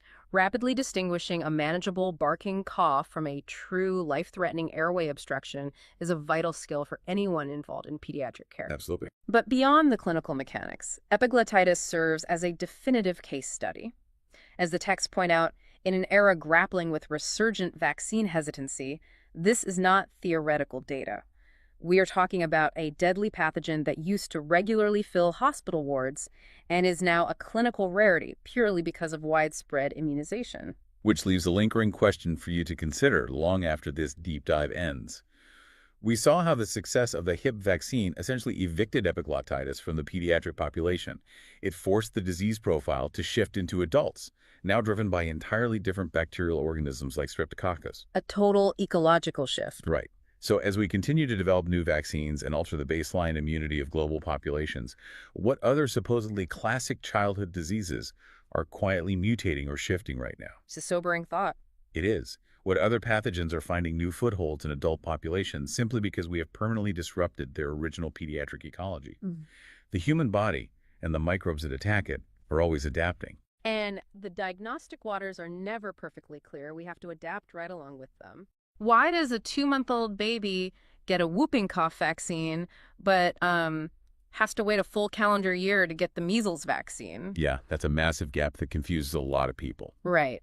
And if you have ever worked in a pediatric clinic, or, if you are a nursing student cramming for your boards right now, or honestly, even if you're just someone who is endlessly curious about public health, you have probably stared at the childhood immunization schedule. Absolutely. And it looks incredibly intimidating. I mean, it's like a chaotic, color-coded tax form crossed with like an engineering blueprint. You've got the primary grids, the catch-up blocks, the footnotes. It really is just the absolute definition of information density. I mean, people look at it and they just see a wall of dates and acronyms. Exactly. And today, the mission for this deep dive is to decode that timeline. The timeline that every nurse, every clinician, and really every curious learner should know. Because we aren't just going to look at what is on that chart. We are going to look at why it is there. Right, because when a parent asks you, why does my baby need this specific shot today? Answering, because the chart says so, just doesn't cut it. It really doesn't. Hmm. And to really get to the why, we have to fundamentally redefine what that schedule actually is. Okay, so what is it then? Well, a lot of people, even some practicing clinicians, assume the schedule is just a biological speed run. Like the fastest, safest way to get a kid vaccinated. Right, like just check the boxes as fast as possible. Exactly. But what you are looking at is actually a massive, highly complex optimization problem. It is basically a piece of health systems engineering. Health systems engineering, I always thought of it as purely medical. What makes it an optimization problem? Because you are balancing multiple, sometimes completely competing immunology is the foundation, of course. Yeah, the biology part. Right. But layered directly on top of the biology, you have manufacturing supply realities, you have insurance billing codes. Oh, wow, I didn't even think about the billing codes. Yeah, and you have the physical limit to how many clinic visits a family can realistically manage without just, dropping out of the system entirely. Plus, the actual epidemiology of what diseases are circulating right now in a specific region. So biology is really just the starting point. It's like the outer boundaries. Exactly. Everything inside those boundaries is negotiated. It's engineered. And that is why the U.S. schedule looks different from the U.K. schedule, which looks different from Nigeria's. That makes a lot of sense. So to understand how we ended up with this multi-page, hyper-engineered chart, we should probably look at how we went from just a single shot to this massive, globally coordinated system. We definitely should. Because for most of the 20th century, the schedule wasn't really a schedule at all. It was barely a short list, right? Yeah, barely. You had smallpox, then you had DTP, which is diphtheria, tetanus, pertussis, and then polio. That was pretty much the entire landscape. And the underlying logic for all of this traces all the way back to 1796 with Edward Jenner. Right, the cowpox experiment. Yeah, he inoculated an 8-year-old boy named James Phipps with cowpox to protect him against smallpox. And that single intervention established the core biological premise that really drives everything on today's chart, which is you introduce a controlled artificial exposure to train the immune system. Before it inevitably encounters a wild, dangerous exposure. Exactly. But the schedule as a system, that doesn't really happen until after World War II. That's when things just explode. Right, because we get the DTP combo in the 40s and 50s. Jonas Salk develops the inactivated polio vaccine in 1955. And then Albert Sabin brings out the live oral polio vaccine around 1961. So suddenly pediatricians just have a lot of tools. Which I imagine create a massive amount of chaos. Oh, total chaos. Someone had to sequence all of these new vaccines so they wouldn't conflict biologically or completely overwhelm families with endless doctor visits. So who stepped in to fix that? In 1964, the U.S. established the Advisory Committee on Immunization Practices, or ACIP. Okay, ACIP. Yeah, and their explicit job was to standardize these recommendations. Because before that committee existed, timing was essentially just left up to the judgment of individual doctors. Which sounds like a logistical nightmare. And globally, the World Health Organization steps in a decade later, right? In 1974. Yes, with the Expanded Program on Immunization, the EPI, and the realization the WHO had at that moment is fascinating. What did they realize? Well, they had just run this massive, successful campaign against smallpox. But they looked around and realized that 6 other diseases, diphtheria, pertussis, tetanus, measles, polio, and tuberculosis, were still killing millions of children in low-income countries. And the vaccines for these already existed. Exactly. The bottleneck wasn't the laboratory science anymore. The bottleneck was the schedule and the delivery infrastructure. Organizing a schedule sounds like it should be a simple logistical puzzle, like setting up a train timetable. A train timetable. Yeah, like you just figure out when the tracks are clear and you send the trains through one by one so they don't crash. It's a good analogy, but it breaks down pretty quickly when you look at the biology. It's actually more like trying to plant a complex garden where the soil chemistry is violently changing every single month. Oh, wow. Yeah, you're navigating a biological landscape inside the infant that is entirely dynamic. Okay, let's get into those changing soil conditions then. The tug of war happening inside the infant's immune system, because you have to start by looking at what the baby inherits from the mother, right? Right. During the 3rd trimester, a fetus receives a massive transfer of IgG antibodies across the placenta from the mother. And IgG stands for immunoglobulin G. Correct. Which are essentially small, highly specific proteins that act as lock and key defenders. And because they are small enough to cross the placenta, They provide passive immunity to the newborn. Wait, hold on. A mother's antibodies are a good thing, right? They protect the baby, so why would we care if they interact with a vaccine? Isn't the baby protected either way? It seems counterintuitive, I know. Those borrowed antibodies are crucial for keeping the newborn alive. But vaccines are essentially target practice for the baby's own immune system. Okay, target practice. Yeah, and if you introduce a live vaccine, like the MMR for measles, mumps, and rubella too early, the mother's aggressive IgG antibodies will instantly neutralize the vaccine virus. Should just wipe it out. They clear it out completely before the baby's own T cells and B cells ever get a chance to even see it and build their own long-term memory. Oh, I see. So the mother's security force is so good, it basically kicks the training dummy out of the building before the baby's security force can even look at it. That is a perfect way to describe it. That is the exact mechanism of maternal interference. And it is precisely why the MMR vaccine waits until 12 to 15 months of age. Because you have to wait for that borrowed immunity to completely fade. Exactly. But I've seen situations where there is a measles outbreak and public health officials suddenly recommend giving infants a dose at 6 months. How does that work if the mother's antibodies are still hanging around? Well, in an outbreak setting, the risk calculation changes. You give that early dose at 6 months to try and squeeze out whatever protection you can as those maternal antibodies begin to wane. Just in case they faded enough to let the vaccine work. Right. But here is the critical rule for anyone studying the schedule. That early dose does not count toward the routine series. Ah, because you can't guarantee it actually trained the baby's immune system. Exactly. You still have to give the standard doses later on once you are absolutely sure the maternal antibodies are completely gone to guarantee durable immunity. Okay, so that covers maternal interference. But once that borrowed immunity fades, you hit the opposite problem, right? A massive vulnerability gap. Yes. The newborn's own adaptive immune system isn't fully mature yet. And pertussis, or whooping cough, is basically the most terrifying example of this gap. It really is. Infants under 2 months are highly vulnerable to the pertussis bacteria. They have no protection of their own, and the infection can cause fatal apnea. Which means they don't just cough, they simply stop breathing. It's terrifying. And that is exactly why the DTaP vaccine, which is diphtheria, tetanus, and acellular pertussis, starts exactly at 2 months. So 2 months is the magic number. It is the very moment the infant's immune system can finally mount a meaningful antibody response to the acellular components of that vaccine. Now, when you say acellular, what does that actually mean in terms of what the baby's immune system is looking at? It means we aren't using the whole pertussis bacterial cell.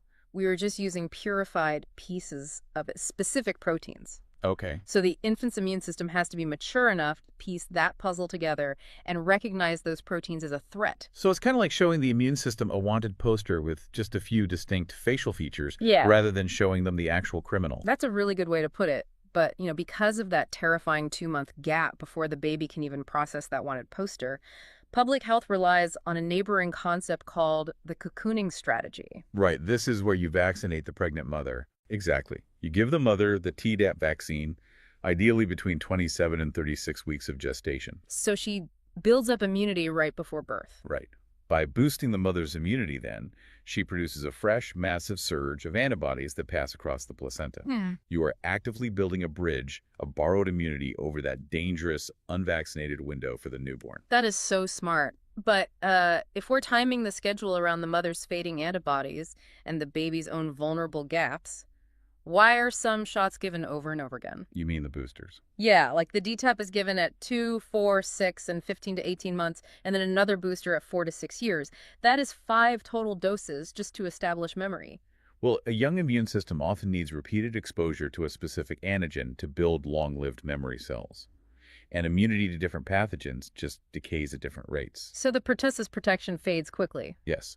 The cellular pertussis vaccine requires constant reinforcement to keep the antibody levels high enough to prevent disease. But the MMR is different. Right. Meanwhile, a live attenuated vaccine like MMR replicates inside the body just enough to provide a massive, robust training session, which is why it only requires 2 doses for lifetime protection. Okay, so immunology clearly sets the outer boundaries of this schedule. But when you look at the sources for this deep dive, the exact rules within those boundaries weren't just calculated in some pristine lab. No, not at all. They were forged by real-world trials, errors, and frankly, some massive historical disasters. It is so vital to view the schedule as a living document. It is constantly reacting to post-marketing surveillance. Post-marketing meaning after it's already approved and out there. Exactly. The CDC and FDA co-manage a system called VAERs, which is the Vaccine Adverse Event Reporting System. It tracks safety signals after a vaccine is in wide use. And the rotavirus vaccine is a perfect example of this living document in action, isn't it? It really is. On the modern schedule, the rotavirus vaccine like Rototech has a very strict, weirdly specific rule. What's the rule? The first dose absolutely must be given before 15 weeks of age. 15 weeks? That's so specific. Why? That 15-week cutoff is a direct response to a previous failure. In 1999, an earlier version of a rotavirus vaccine called RotaShield was actually withdrawn from the market. Oh, wow.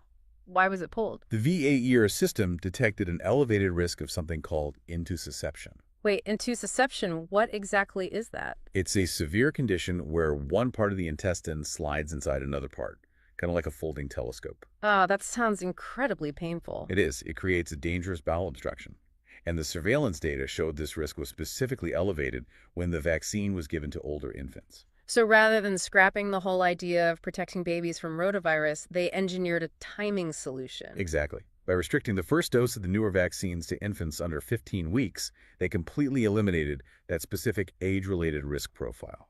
That's incredible. But, the rigorous federal surveillance systems that caught that issue, they were born out of a much darker history. Yes, they were. I'm thinking of the Cutter incident of 1955.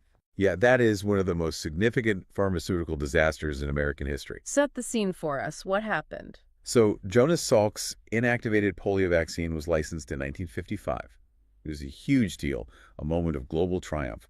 But just 2 weeks later, disaster struck. 2 weeks. Just 2 weeks, a batch produced by Cutter Laboratories in Berkeley contained live, incompletely inactivated poliovirus. Oh, no. And they gave it to people. Roughly 200,000 children received these defective doses. That is staggering. The outcome was catastrophic. It caused roughly 40,000 cases of abortive polio. Wait, abortive polio? What does that mean? Like the virus just went away? It means the infection caused mild illness like fever, sore throat, muscle weakness, but it stopped short of entering the central nervous system to cause full paralysis. Okay, but still, 40,000 kids getting sick from a vaccine. Right, the fact that it was causing any disease at all meant the vaccine contained live, dangerous virus, and tragically didn't stop at abortive cases. What else happened? It caused over 150 cases of paralytic polio in children and their family contacts, and 10 deaths. That is horrifying. A vaccine meant to stop paralysis actually causing it? It was a profound trauma for the public health system. But this disaster directly catalyzed the creation of far stricter federal manufacturing oversight. So it changed the laws. Yes, it led to the Division of Biologic Standards, which is the direct ancestor of our modern FDA vaccine regulatory apparatus. The safety net around today's schedule exists because of the lessons learned from that terrible failure. It's amazing how much history is baked into that chart. But it's not just about timing and oversight either. Sometimes the schedule shifts because of pure chemistry. Chemistry. Yeah, like how the vaccine is physically constructed. Oh, right. This brings up the concept of conjugate vaccines. Which is fascinating. Walk us through that. Take the Hub vaccine, which protects against a bacteria that causes a deadly form of meningitis in infants. Or the pneumococcal vaccine, PCV. The sources for this deep dive mention that the bacteria that cause these diseases have an outer coating made of polysaccharides, right? Yes, which are basically complex sugars. And early vaccines just use this sugar coating to try and train the immune system. And how did that work out? They completely failed in infants. An infant's immature immune system just could not see or mount a response to that sugar coating. So the chemistry of the antigen wasn't clicking with the biology of the baby? Exactly. So if the baby can't see the sugar coating, what do? Do you strip the coating off? Or do you wrap it in something else? You attach it to something they actually can see. In the late 1980s, scientists figured out how to chemically link or conjugate that weak sugar antigen to a strong, recognizable protein carrier. Okay, so they glued it to a protein. Exactly.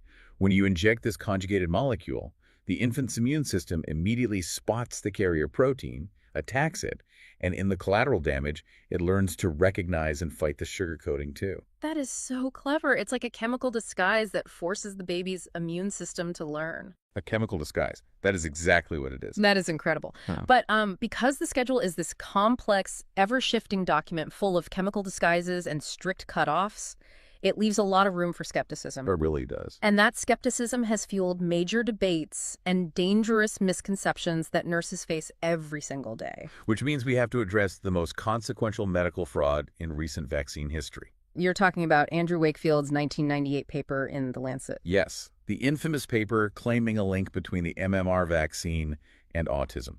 The reality behind that paper is staggering when you look at the details in the source material. It really is. First of all, it was based on a case series of just 12 children. Just 12 kids. Yes, and Wakefield had undisclosed financial conflicts of interest. He was actively being paid by lawyers who were preparing litigation against vaccine manufacturers. That is a massive conflict of interest. And worse, the data itself was manipulated to fit a predetermined conclusion. So it was just outright fraud.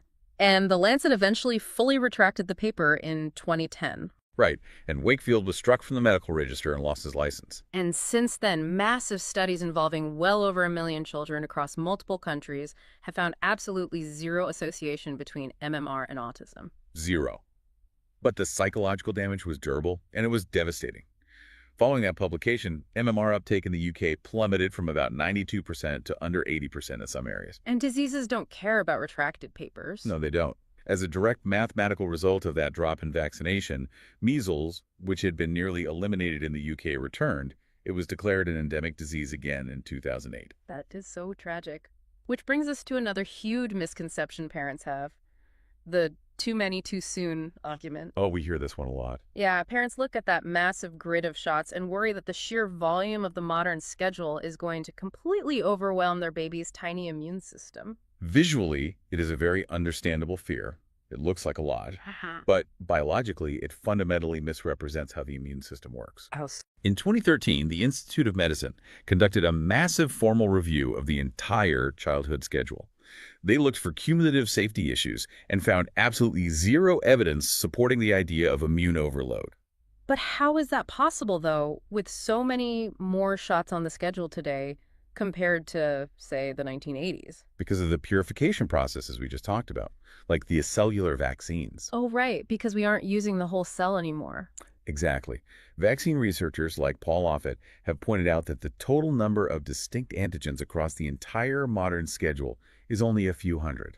A few hundred. Is that a lot? It's a tiny fraction of the antigens a child is exposed to by getting a single common cold. Wait, really? A single cold? Yes. The infant immune system's theoretical capacity to respond to distinct antigens is in the thousands simultaneously. So a kid crawling on the floor, licking a plastic toy, and fighting off a runny nose is putting far more stress on their immune system than the entire vaccine schedule combined. Precisely. Which is why the trend of the delayed schedule is so deeply problematic. This is where parents want to space out the vaccines to be gentler on the child. Right. It sounds so reasonable on the surface. Yeah. Let's just take it slow, do one shot at a time. But it's not actually safer. There is zero demonstrated safety benefit to delaying doses. But mathematically, delaying doses does one very concrete thing.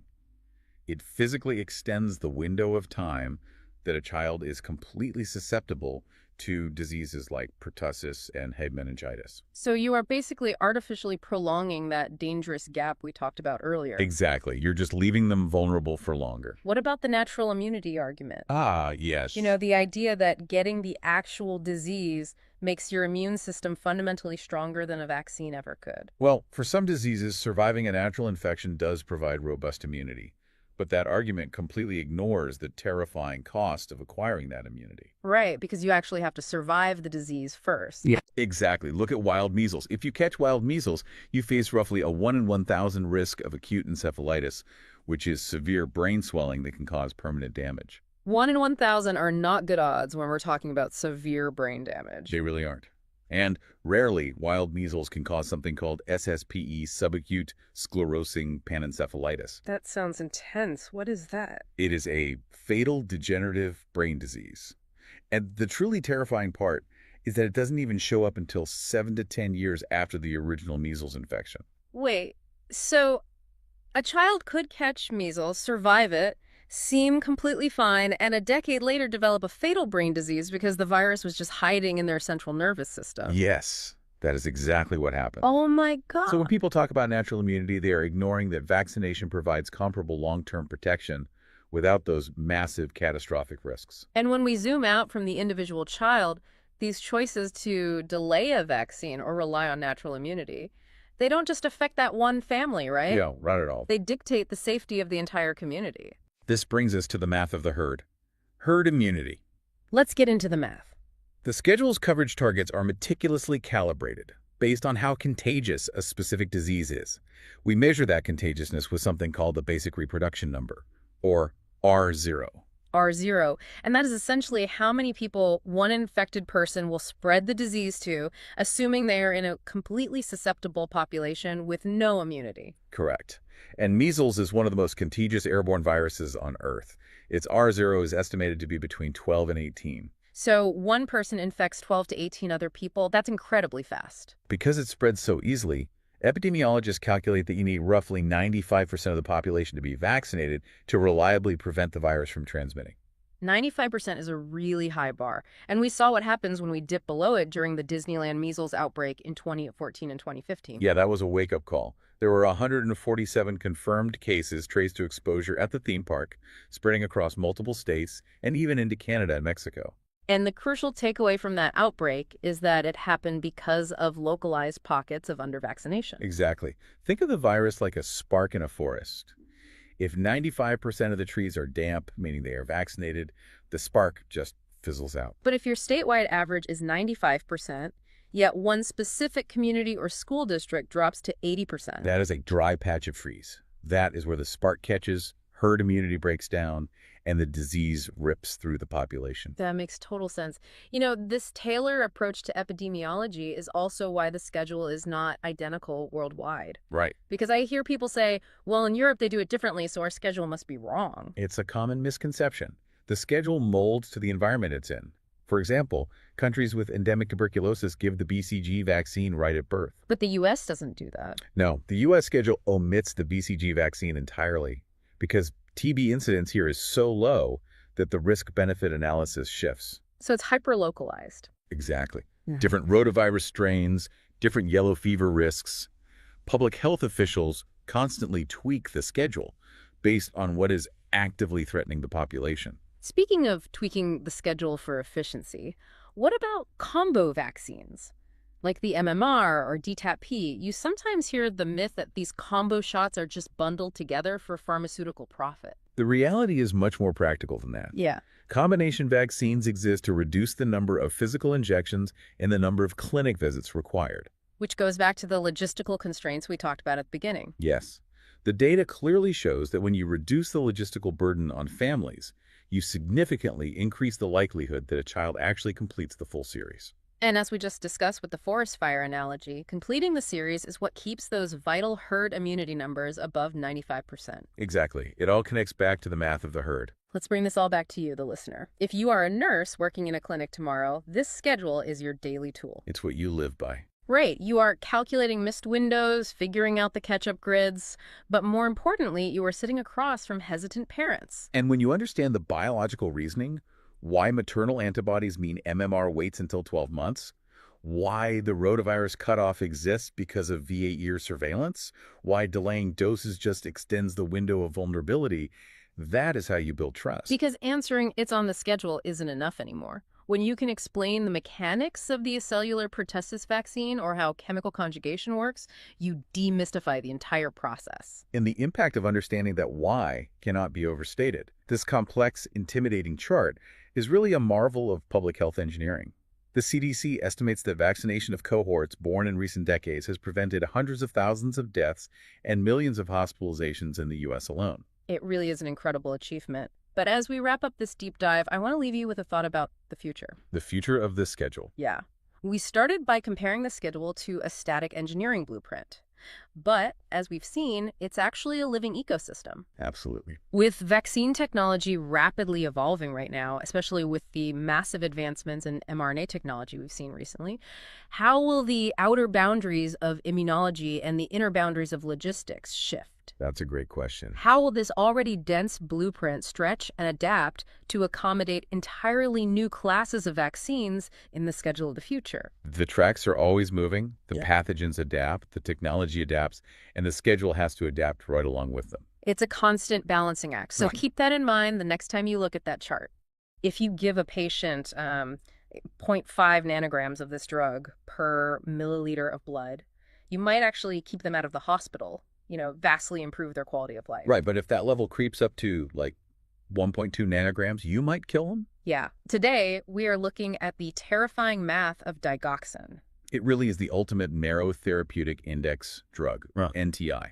The margin for error isn't just thin. I mean, it is practically invisible. And yet, it's one of the oldest medications that is still actively prescribed in modern cardiology, It is, yeah. which is exactly why we're dedicating this entire deep dive to decoding it. Because if you are prepping for nursing boards or you're managing medications in an ICU or, you're just fascinated by the extremes of human pharmacology, this drug is constantly popping up. Absolutely. So we're going to break down how it forcefully rewires the heart's cellular machinery, the critical lab values that actually predict its toxicity, and the major misconceptions that trip up even really seasoned medical professionals. But to understand why a fraction of an anagram dictates life or death today, you kind of have to realize this exact same tightrope was being walked 250 years ago. Yeah, I was looking at this timeline, and it is just wild to me. Right. We have to travel back to 1775 to this physician and botanist named William Withering in Birmingham, England.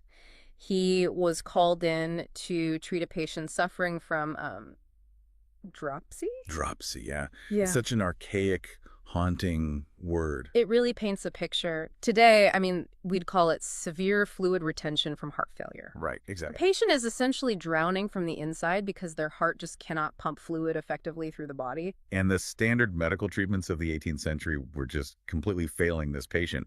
But they were also taking this folk remedy. The family recipe. Yeah, it was this muddy, complex mixture of more than 20 different herbs, Yeah. just a recipe passed down from an elderly Shropshire herbalist who history sometimes remembers as Mother Hutton. And because Withering was a trained botanist, he didn't just dismiss the sludge, right? No, he didn't. He analyzed it. And he suspected that out of those 20 plants, one single ingredient was doing all the heavy medical lifting. Which was Digitalis purpurea, right? The common foxglove plant. Exactly. So he isolated the foxglove and spent the next 10 years conducting these systematic clinical trials on his patients. Which is incredible for the 1700s. It really is. It all culminated in his 1785 book, An Account of the Foxglove. And that text is considered a foundational pillar of clinical pharmacology. Because he was systematically tracking dose titration. Yes, he wasn't just, handing them the plan. He was methodically figuring out the exact amount needed to trigger a physical response. Wait, so let me ask you this. My initial assumption when reading about historical medicine is always that, they thought they'd found a miracle cure and then they only realized it was a deadly poison like decades later. Oh no, not with this. So he knew. Yeah, Withering actually documented the toxicity from day one. He explicitly warned that pushing the dose even slightly too high caused, violent vomiting, bizarre visual disturbances, and a really slow, highly irregular pulse. Wow. So he recognized the double-edged sword immediately. He did. He knew this plant had a power over the cardiac system, unlike anything else in the known world. But, he also saw how easily it could turn lethal. Right. He meticulously documented what the drug did and the exact signs that you'd given too much. But the actual black box of the cellular machinery was totally hidden from him. Completely hidden. Yeah. They had no idea how it worked. Yeah, because the active compound itself, digoxin, which actually comes from a related plant, Digitalis lanata, the woolly foxglove, that wasn't chemically isolated until the 1930s. Right. And the mechanism of action wasn't even figured out until the mid-20th century. So for 150 years, doctors were prescribing this incredibly potent, dangerous drug purely based on empirical observation. Yeah, they could see the outcome, but the biological engine driving that outcome was just a complete mystery. Okay, so let's open up that black box for the listener. From first principles, I want to really understand the physical mechanism here. How exactly does this molecule force a failing heart to pump harder? Well, we have to look at the electrochemical gradient of a single heart muscle cell. Okay. Every cardiac cell has a pump on its outer membrane called the sodium-potassium ATPase pump. The ET pace pump, right? Yeah, and its entire existence is dedicated to using cellular energy ATP to continuously pump sodium out of the cell and pull potassium inside. So it's maintaining a very steep concentration gradient. Exactly. So digoxin comes along, finds that specific pump, binds directly to it, and just completely inhibits its function. It just jams the It machinery. completely shuts it down, yeah. Okay, so to make sure this sticks, let me try mapping this onto a physical space. Okay, let's hear it. Imagine the heart cell is like a highly exclusive, incredibly crowded nightclub. Oh, I like this. Right, so the main exit door, the one everyone uses to leave the club, is that sodium pump. Digoxin is a rogue bouncer who just suddenly barricades that main exit. Okay. Now, the regular patrons, the sodium, are trapped inside, and the room is just getting totally packed. That is actually the perfect setup because the cell has another door, a secondary transporter called the sodium-calcium exchanger, and the situation gets even more chaotic because of it. Because that secondary door relies on the flow of the main door. Yes, exactly. The secondary exchanger uses the natural outward flow of sodium to power its own job, which is to pump calcium out of the cell. Ah.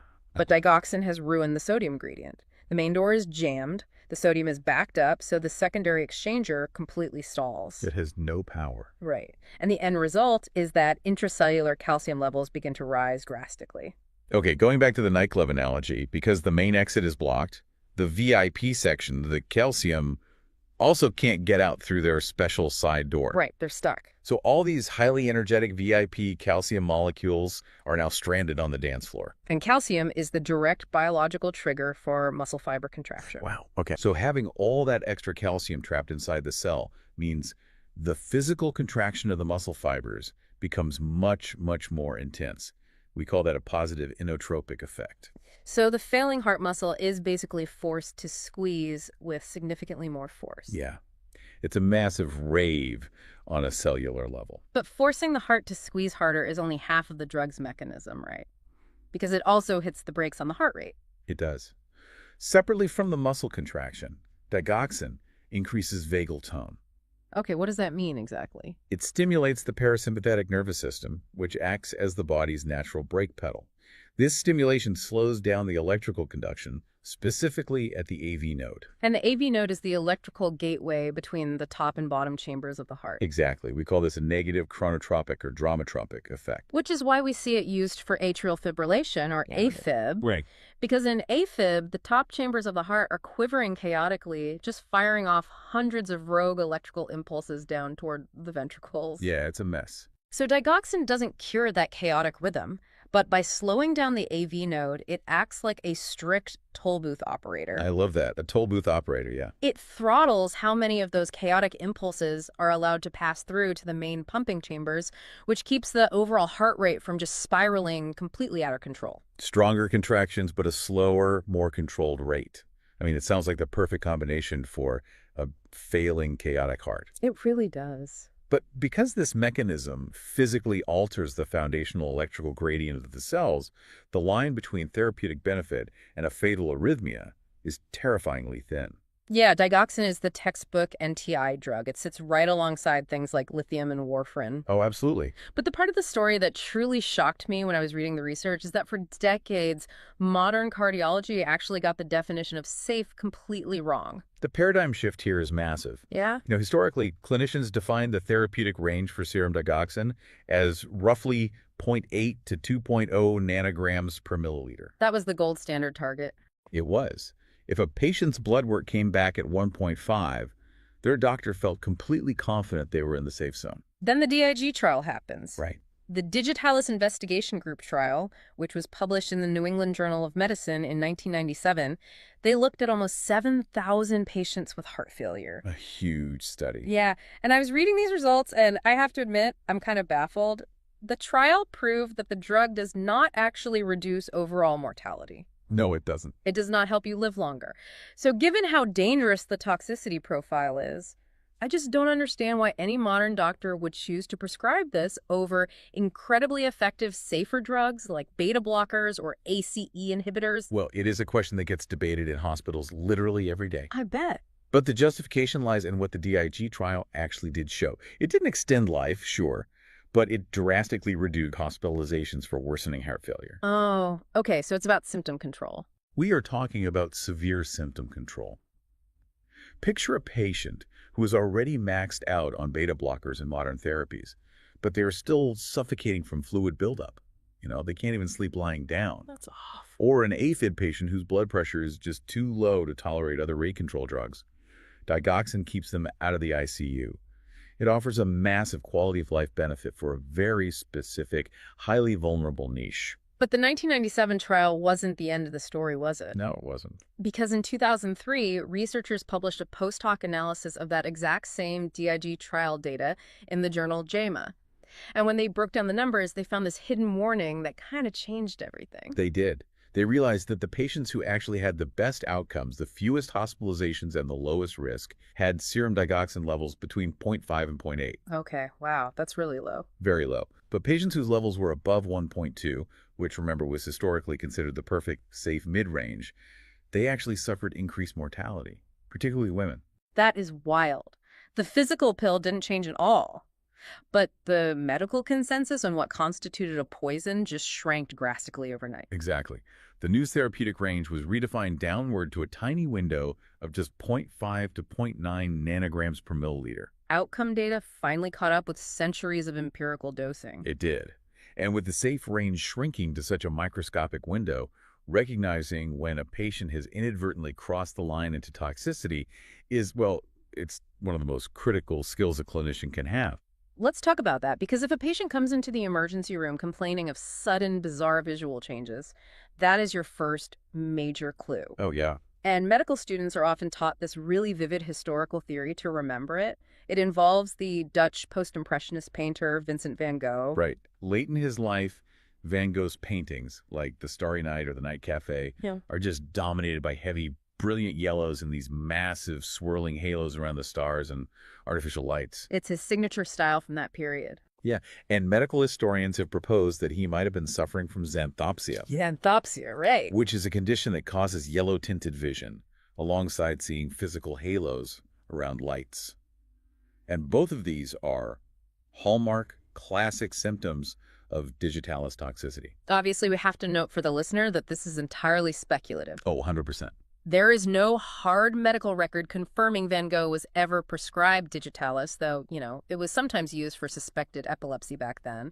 Art historians usually just argue he went through a period where he really favored the color yellow. The historical debate is endless on that one. But as a teaching tool, it is absolutely brilliant. It really sticks in your mind. If you want to remember the unique visual toxicity of digoxin, you just picture The Starry Night. Yeah. Yellow vision and halos around lights. Right. When a patient on digoxin describes those visual changes, alongside severe nausea, vomiting, lack of appetite, and confusion, you are looking at systemic poisoning. So visual symptoms and nausea are the subjective clues, but the immediate next step is getting them on a heart monitor. Always. And this is where nurses and doctors get completely faked out by what they see on the screen. Yes, they do. Because there's a very specific ECG finding a scooped ST segment depression that literally looks like a Salvador Dali mustache.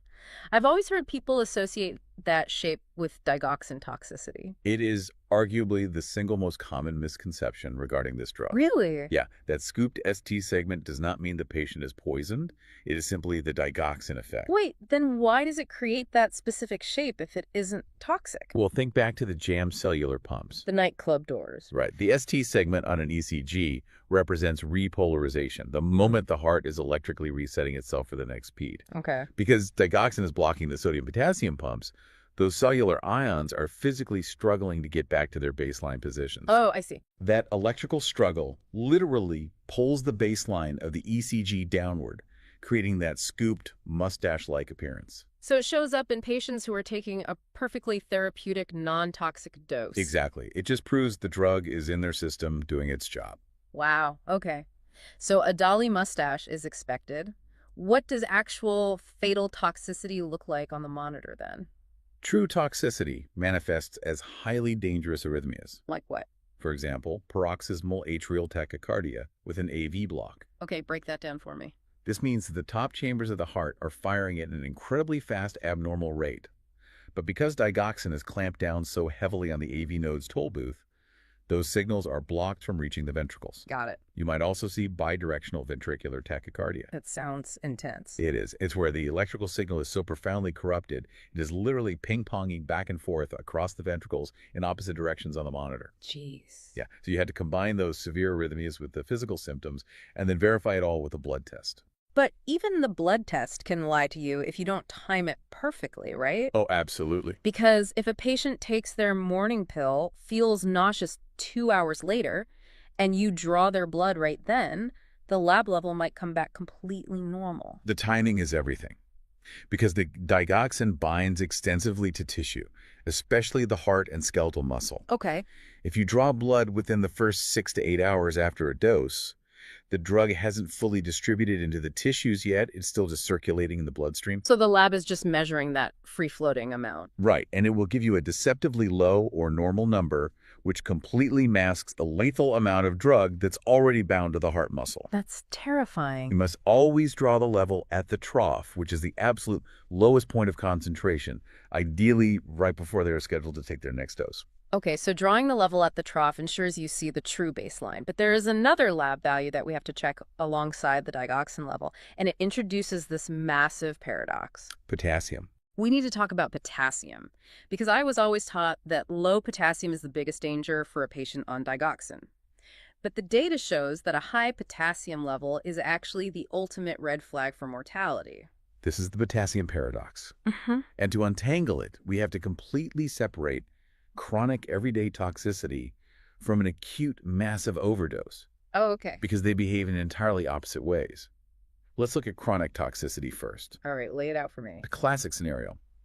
An 80-year-old patient on a stable, perfectly calculated daily dose of digoxin gets a severe stomach bug and becomes dehydrated. Or, maybe their doctor starts them on a new diuretic. Right. As a result, their total pony potassium drops. This is hypokalemia. Okay, so in that everyday scenario, the low potassium is the driver of the danger. Why does a lack of potassium make the drug more toxic? Because potassium and digoxin are physically competing for the exact same binding sites on those sodium-potassium ATPase pumps. Oh, they're fighting for the same parking spot. Exactly. If the patient's potassium drops, the competition disappears. Digoxin is left unopposed, so it binds much more aggressively to the pumps, heavily exaggerating the drug's effect. Wow. So the dose didn't change at all, but because the potassium vanished, the drug suddenly grips the heart much tighter. Yes, hypokalemia worsens the chronic poisoning. That makes perfect sense for the slow, creeping toxicity. But what happens in an acute overdose? Say someone accidentally ingests a massive handful of pills all at once. In a massive acute overdose, the biological mechanism flips entirely. Really? The sheer volume of digoxin floods the system and completely paralyzes the ATPase pumps all over the body. Not just the heart, but skeletal muscle too. Huh. Because those pumps are entirely disabled, potassium cannot be pumped into the cells at all. It gets trapped outside and leaks rapidly into the bloodstream faster than the kidneys can filter it out. Which causes severe hyperkalemia. Dangerously high potassium in the blood, exactly. So the high potassium isn't causing the toxicity in this case. It's a massive downstream symptom of the pumps shutting down globally. Yes. And we owe that realization to a toxicologist named Charles Bismuth in the 1970s. What did he find? He proved that in acute digoxin overdose, the degree of hyperkalemia is a direct predictor of whether the patient will survive. Yeah. He found that if a patient's serum potassium crossed roughly 5.5 milliequivalents per liter during an acute overdose, their mortality rate skyrocketed to nearly 100% without immediate intervention. That is a staggering statistic. It really is. The direction of the potassium abnormality tells you exactly what kind of poisoning you are dealing with. Well, if a patient is in that nightmare scenario like massive acute overdose, potassium soaring past 5.5, their heart ping-ponging in bidirectional VTach, we actually have a highly specific antidote to save them. We do. I read about how they developed this antidote in 1976, and it sounds like absolute science fiction for the era. They didn't just, mix chemicals in a lab. No, they didn't. Thomas Smith and his research team developed DigiFab, which was originally known as DigiBind. It was an incredibly early, groundbreaking use of biologics in toxicology. They systematically immunized sheep with digoxin derivatives. Sheep. Yes, sheep. The sheep's immune systems created specific antibodies to fight off the digoxin.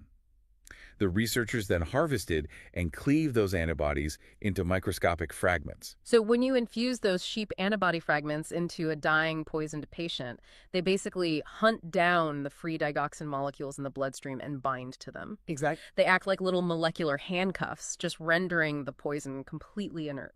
That is exactly how it works. And the new digoxin antibody complex is highly water-soluble, meaning the kidneys can easily recognize it and excrete the handcuff poison straight out of the body in the urine. That is incredible. You just calculate the required number of antidote vials based directly on the patient's estimated total body digoxin load or their steady-state serum level, and the reversal of toxicity is rapid and profound. The sheer brilliance of using targeted biologics to neutralize a 250-year-old plant derivative is just stunning. It's one of my favorite stories in medicine.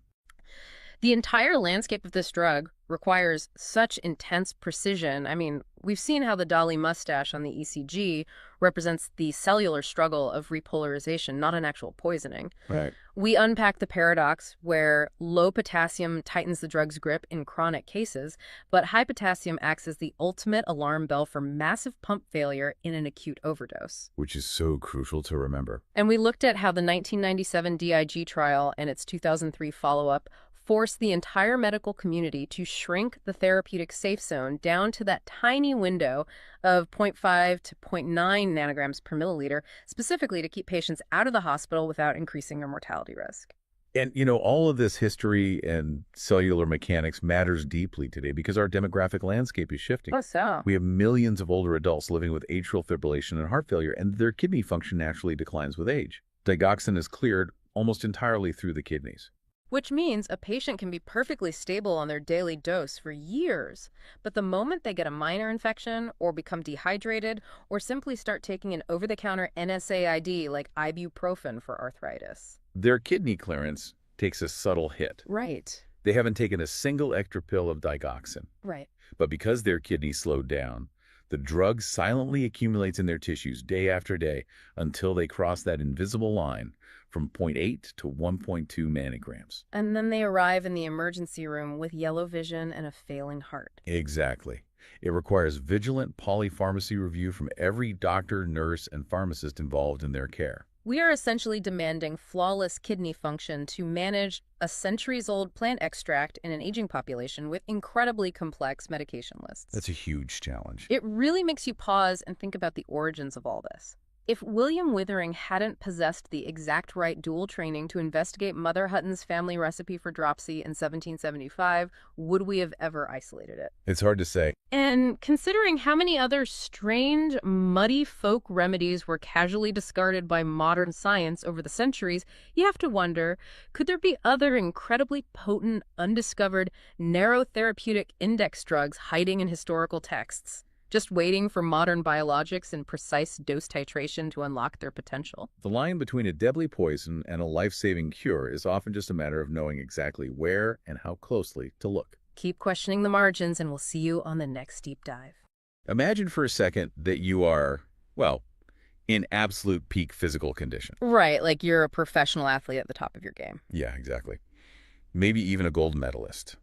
And you undergo this fairly routine foot surgery, and the operation goes perfectly.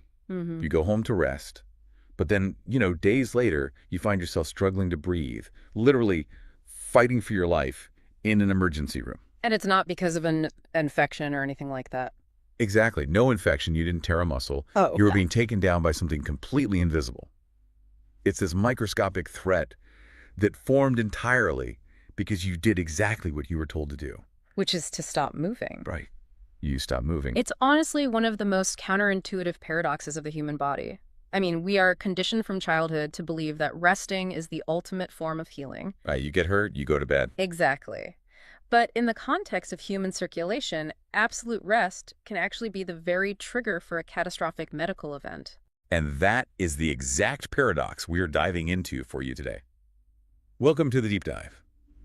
We have this fascinating stack of sources in front of us today. We've got nursing protocols, some wild historical medical cases, and modern clinical trial data. It's a really comprehensive pile. It is.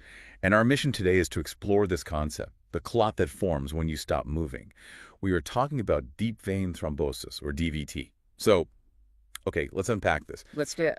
Looking at these sources, they draw a very hard line between different types of veins.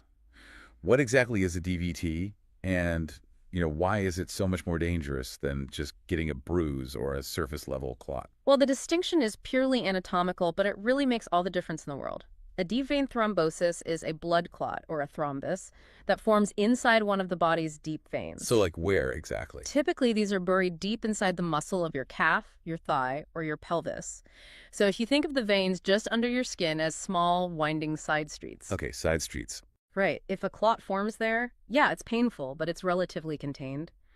The deep veins, on the other hand, are the massive high-speed return highways. Oh, wow. Yeah, they're responsible for channeling huge volumes of oxygen-depleted blood directly back to the right side of your heart and then immediately into your lungs to get reoxygenated. Which means if a clot forms on that high-speed highway, there is no detour. None at all. If a piece of that clot breaks off, like it embolizes, right? It has a straight, unobstructed shot right into the heart and then into the pulmonary arteries. Exactly. And when it lodges in the lungs, it completely blocks blood from picking up oxygen. Right. That is what we call a pulmonary embolism, or PE. And that can be instantly fatal. It can. In modern clinical practice, doctors actually don't even view DVT and PE as separate diseases anymore. Really? Yeah, they group them together under the umbrella term venous thromboembolism, or VTE, because honestly, they're just two stages of the exact same disease process. The clot forms in the leg, and it basically finishes its destructive journey in the lung. Wow. So the entire goal of modern medicine, and really the main through line of all the nursing protocols in our sources today, is early recognition and prevention. Prevention is everything here. It's about understanding that something as basic as, bending your knees and walking is literally a matter of life and death. But to figure out how to stop these clots, we first need to understand the blueprint of how they form. Right. And reading through these historical documents, I was genuinely stunned to see that the prevailing theory on this isn't from modern times at all. It's from the 19th century. Yeah, it's pretty wild. Despite all our advanced MRIs and, genetic sequencing, the foundational framework for understanding blood clots was actually established way back in 1856. 1856. It's incredible. By a German physician and pathologist named Rudolf Virchow. He basically proposed that for a clot to form inside a blood vessel, one of three specific conditions had to be met. And this is Virchow's triad. Exactly. We still call it Virchow's triad today. It is literally the first thing taught in every single medical and nursing school when covering this topic. So let's break those three conditions down because they really dictate everything else we are going to talk about today. Okay, so the first pillar of the triad is stasis. Which means? This is simply blood flow slowing down to a crawl. The second pillar is endothelial injury, which means physical damage to the smooth, delicate inner lining of the vein itself. Okay, stasis and injury. Right. And the third is hypercoagulability. That's a systemic state where the blood's chemistry is altered.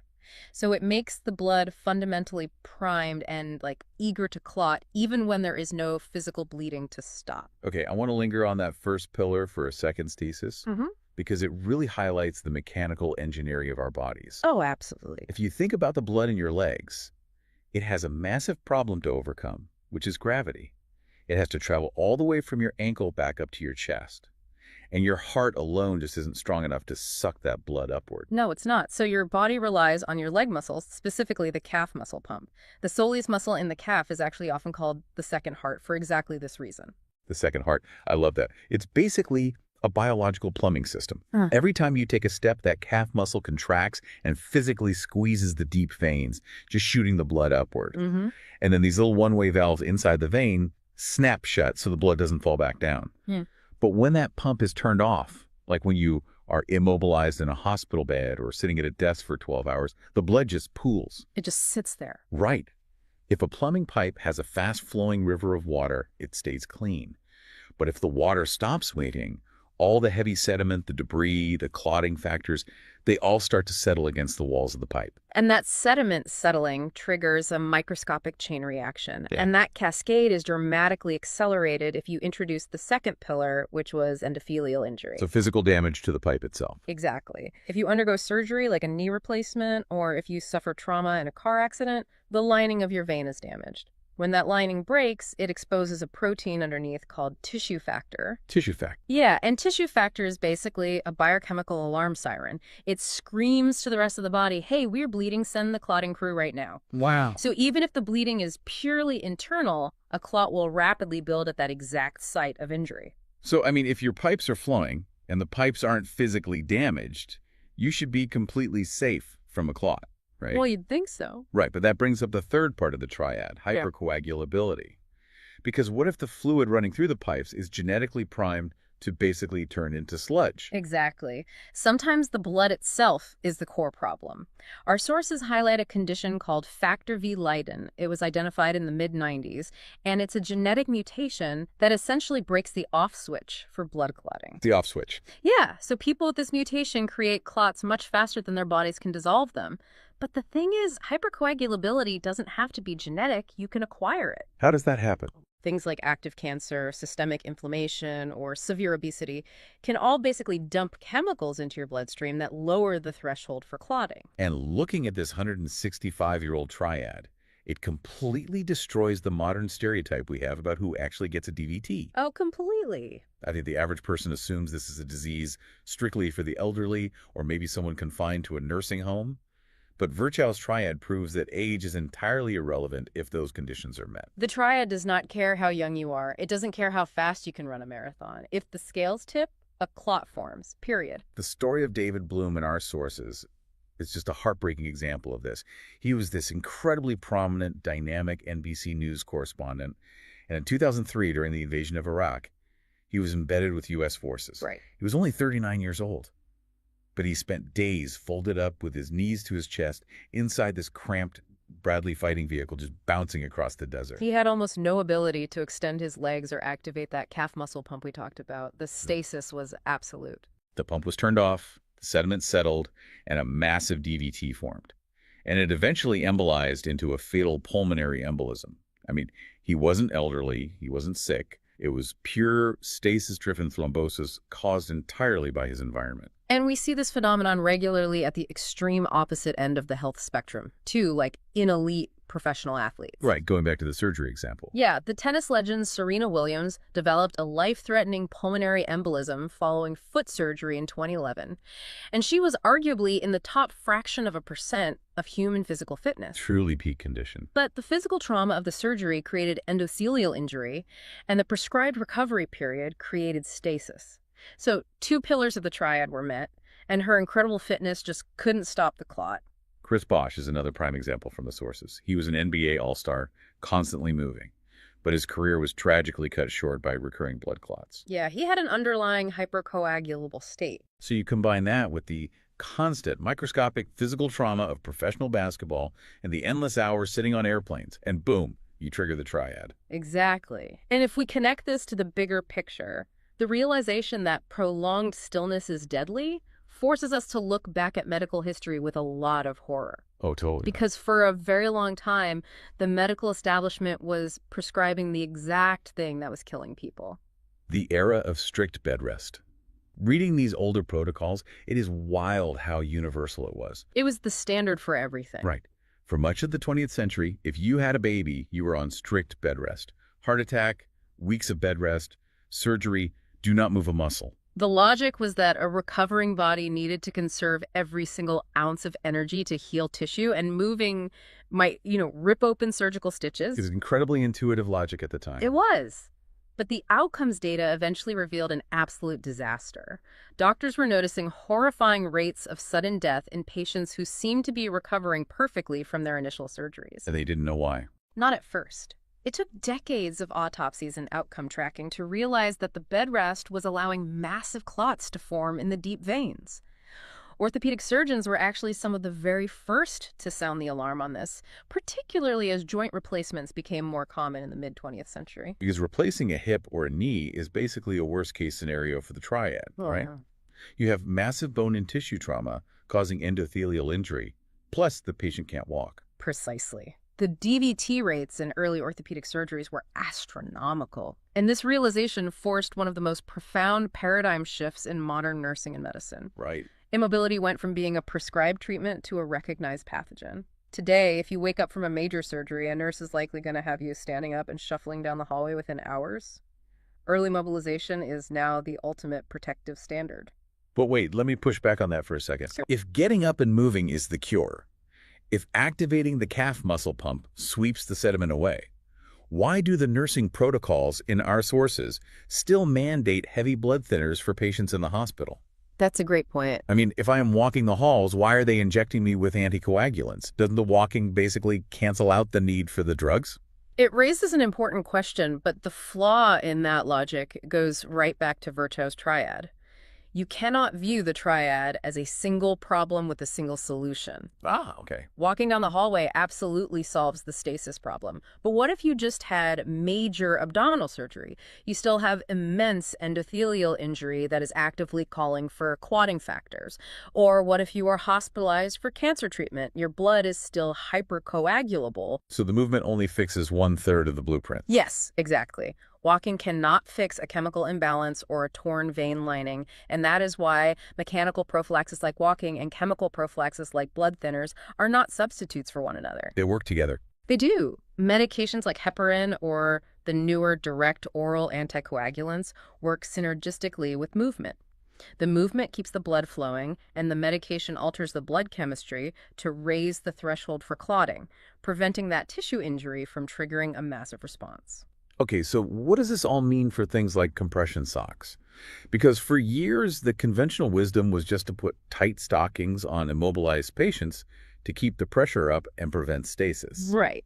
It seems like a perfectly logical physical solution, right? It does seem logical, and for decades, graduated compression stockings were used as this blanket preventive measure for almost everyone in a hospital bed. But the medical community eventually learned that you cannot just slap a mechanical Band-Aid on a complex system without testing it rigorously. And that's where the Seal Oates trial comes in. Exactly. The UK CLOTS trial in the 2000s completely upended this assumption. So what did the trial actually test? They looked specifically at stroke patients. Now, stroke patients are highly vulnerable to DVT because they often suffer from paralysis and simply cannot move their legs. So ultimate stasis. Right. The researchers assumed thigh-length compression stockings would artificially squeeze the veins and prevent clots, but the data showed the exact opposite of what they hoped. Wait, really? Yeah. Not only did the stockings fail entirely to reduce DVT rates in these stroke patients, but they also actively caused harm. The constant tight pressure on fragile skin led to terrible ulcers, skin breakdown, and even restricted arterial blood flow. Oh man, that is a massive backfire. Trying to passively squeeze the leg ended up causing a whole new set of injuries. It forced a total reevaluation. It taught clinicians that you just cannot apply a universal passive fix to every single patient. Prevention requires an active, tailored approach based on individual risk factors, not just handing out tight socks. And the urgency of getting that prevention right is magnified by how sneaky these clots actually are. Because even with early walking and even with blood thinners, a clot can still form. They absolutely can. And the most terrifying detail in these sources isn't just that they form, but that they often form in complete silence. There is this huge misconception that a DVT will always present as this massive, red, swollen, throbbing leg. And that expectation is incredibly dangerous. While a classic DVT certainly can cause swelling and pain, a huge percentage of them are completely asymptomatic. Just zero symptoms. Zero. Or the symptoms are so mild, just a vague ache or a feeling of heaviness, that a patient will completely dismiss it as a muscle cramp or a pulled hamstring. Wow. Very frequently, the absolute first sign that someone has a DVT is when a piece of it breaks off, travels to the lungs, and they suddenly collapse with crushing chest pain and shortness of breath. The silent nature of the disease is just deeply unsettling. But historically, that silence has also served as a very dark warning sign for other hidden diseases. There was a story in our sources about Armand Trousseau, a French physician in 1865. Trousseau is a fascinating figure. He was a brilliant diagnostician studying thrombophlebitis, which is basically inflammation and clotting in the veins. And during his practice, he noticed a very strange pattern in a subset of his patients. What did he see? They would develop unexplained blood clots that would appear in one leg, resolve, and then spontaneously appear in an arm or the other leg. Okay, so just popping up everywhere. Right. These migrating, recurring clots were happening without any obvious stasis or injury. So he realized he was looking at severe hypercoagulability. Yes, and he made a groundbreaking connection. He discovered that this specific pattern of migrating clots was often the very first visible symptom of an occult or hidden visceral cancer, most notably stomach or pancreatic cancer. Because the tumor is changing the blood. Exactly. The tumor itself was secreting chemicals that threw the clotting cascade into absolute overdrive. Today, this phenomenon is still taught in medical schools as Trousseau's sign of malignancy. But the truly chilling part of the story is how his research ended. It is incredibly tragic, honestly. Just 2 years after publishing his findings in 1867, Trousseau felt a strange ache in his own body. He observed his own veins and saw the very pattern of migrating blood clots he had just documented. Oh my God. Yeah, because he wrote the paper on it, he knew instantly what it meant. He used his own physical symptom to diagnose himself with advanced pancreatic cancer, and he succumbed to the disease just months later. The clots were the smoke and the hidden cancer was the fire. It is an amazing testament to the power of clinical observation. But obviously, how we look for that smoke has evolved a lot, because back in the 1940s, a doctor trying to figure out if you had a clot would basically just physically squeeze your leg. You were talking about Hohmann's sign. Right. The old bedside test where the doctor forcibly flexes your foot upward toward your shin to see if it causes deep pain in your calf. Yeah, it was the gold standard physical exam for decades. But modern medicine completely abandoned it, and for very good reason. First of all, it is essentially useless from a diagnostic standpoint. Because almost anything can make your calf hurt when you stretch it like that, right? Yeah. Like a cramped muscle or a ruptured cyst. Exactly. The sensitivity and specificity are terrible. But more importantly, performing Hohmann's sign is actively dangerous. How so? Think about the mechanics. You have a fresh, gelatinous blood clot precariously clinging to the wall of a vein. Then a doctor comes along and aggressively stretches and squeezes the muscle surrounding that vein. Oh, no. Yeah, the physical manipulation can actually dislodge the clot right then and there, causing the exact pulmonary embolism the doctor is trying to diagnose. It's literally squeezing a live bomb to see if it's ticking. So Hohmann's sign is out. Today, clinicians use a much more sophisticated algorithm. Our sources highlight this three-step pathway. First, instead of guessing, they use the Wells score, which is basically a strict mathematical checklist. Right. It assigns points for things like recent surgery, swelling, or cancer history to determine the mathematical probability that a clot is present. Then, they use a D-dimer blood test. The D-dimer is fascinating. When a clot forms, your body immediately starts trying to break it down. As the clot degrades, it sheds these microscopic protein fragments into the bloodstream. And the test looks for that. Exactly. The D-dimer test detects that specific biochemical wreckage. So if the D-dimer is completely negative, you can be fairly certain there is no active clotting going on. But if it is positive, you move to the ultimate tool, which is the compression ultrasound. It uses sound waves to actually visualize the blood flowing through the deep veins in real time. And here's where it gets really interesting, because this advanced ultrasound technology actually sparked a massive ongoing debate in the medical community. It absolutely did. Yeah. Before ultrasound, a clinical DVT was just a DVT, and it was treated aggressively. But ultrasounds became so sensitive that doctors could suddenly pinpoint exactly where the clot was located. Right. This created a new anatomical distinction. They asked, was the clot proximal, meaning high up in the large veins of the thigh or pelvis? Or was it distal, meaning it was tiny and isolated solely in the deep veins of the calf? And that matters, because a clot in the calf has a much longer, more difficult journey to get to the lungs than a clot in the thigh, right? Precisely. The data eventually showed that distal calf clots have a remarkably low rate of embolizing. In fact, the body's natural enzymes often just dissolve them over time without any medical intervention whatsoever. Wow. And this realization caused a massive fracture in standard protocols. Historically, the moment a clot was found anywhere, the patient was put on powerful blood thinners for months, but blood thinners carry a significant risk of severe internal bleeding. So doctors started asking, like, are we risking a brain bleed to treat a tiny calf clot that might never cause a problem? Exactly. This led to a controversial new approach called watchful waiting for isolated distal clots. Watchful waiting. Right. Instead of prescribing dangerous anticoagulants, some clinicians now opt to simply perform serial ultrasounds every few days. They just watch the clot. If it doesn't grow or move upward toward the thigh, they never medicate it. That's a huge shift. It was considered medical heresy 20 years ago, and professional hematology guidelines are honestly still actively debating exactly when to treat and when to watch. It shows just how incredibly nuanced our understanding of blood clotting is becoming. And that nuance isn't just for hospital wards. It applies to all of us living our daily lives. Mm. Because the triggers for Virchow's triad are hiding in our everyday routines. For example, economy class syndrome. Yes. The World Health Organization actually launched a massive study called the RIGHT Project to investigate that specific phenomenon. And the data they found is just stark. I mean, if you were listening to this deep dive right now while sitting on a flight that is longer than 4 hours, your risk of developing a venous thromboembolism has roughly doubled compared to when you were just waiting in the terminal. Because your calf pump is off. Exactly. The pump is off, and the dry cabin air is dehydrating you, making your blood slightly thicker. So it is pure stasis combined with mild hypercoagulability. And everyday life events affect that hypercoagulability too. Taking estrogen-based birth control pills, undergoing hormone replacement therapy, or simply being pregnant prompts the liver to produce more clotting factors. Which is natural, right? It is. It's the body's evolutionary way of preparing for the bleeding of childbirth, but it dramatically increases the risk of a DVT. And then there are massive, unpredictable global events that throw the entire clotting cascade into chaos.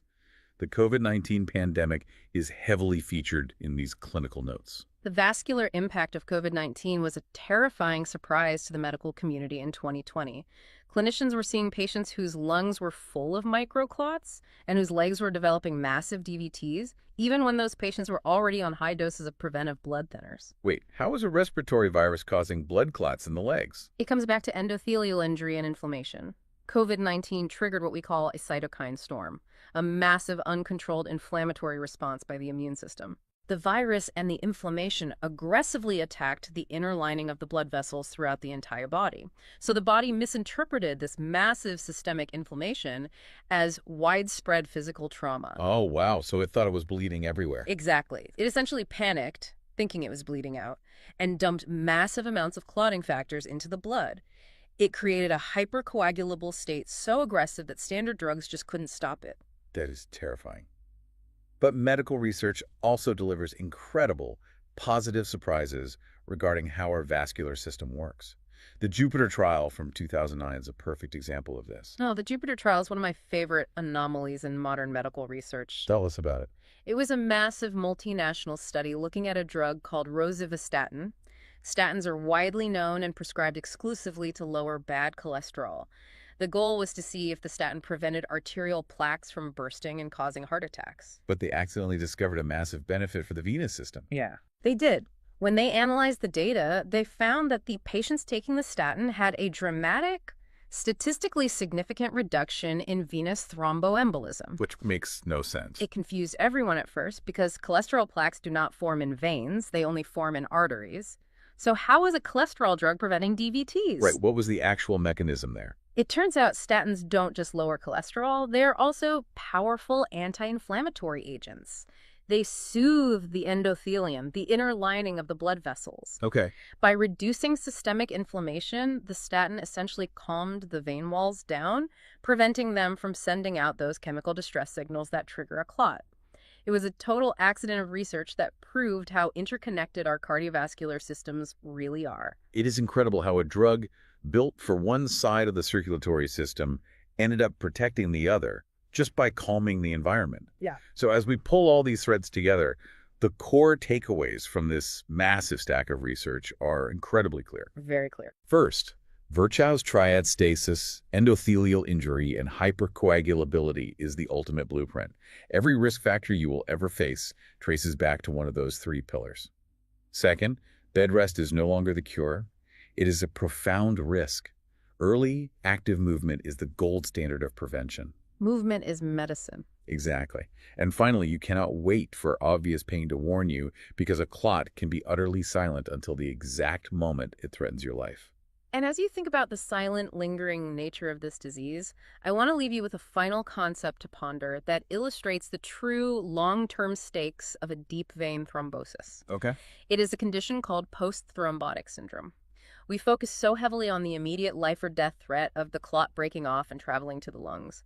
But what happens to the leg itself after the crisis is over? That's a good question. Even if you were diagnosed early, even if you are given the right blood thinners, and even if the clot completely dissolves, the physical trauma of that clot sitting in your vein can permanently destroy those tiny, delicate one-way valves we talked about earlier. Oh, no. And when those valves are ruined, they never grow back.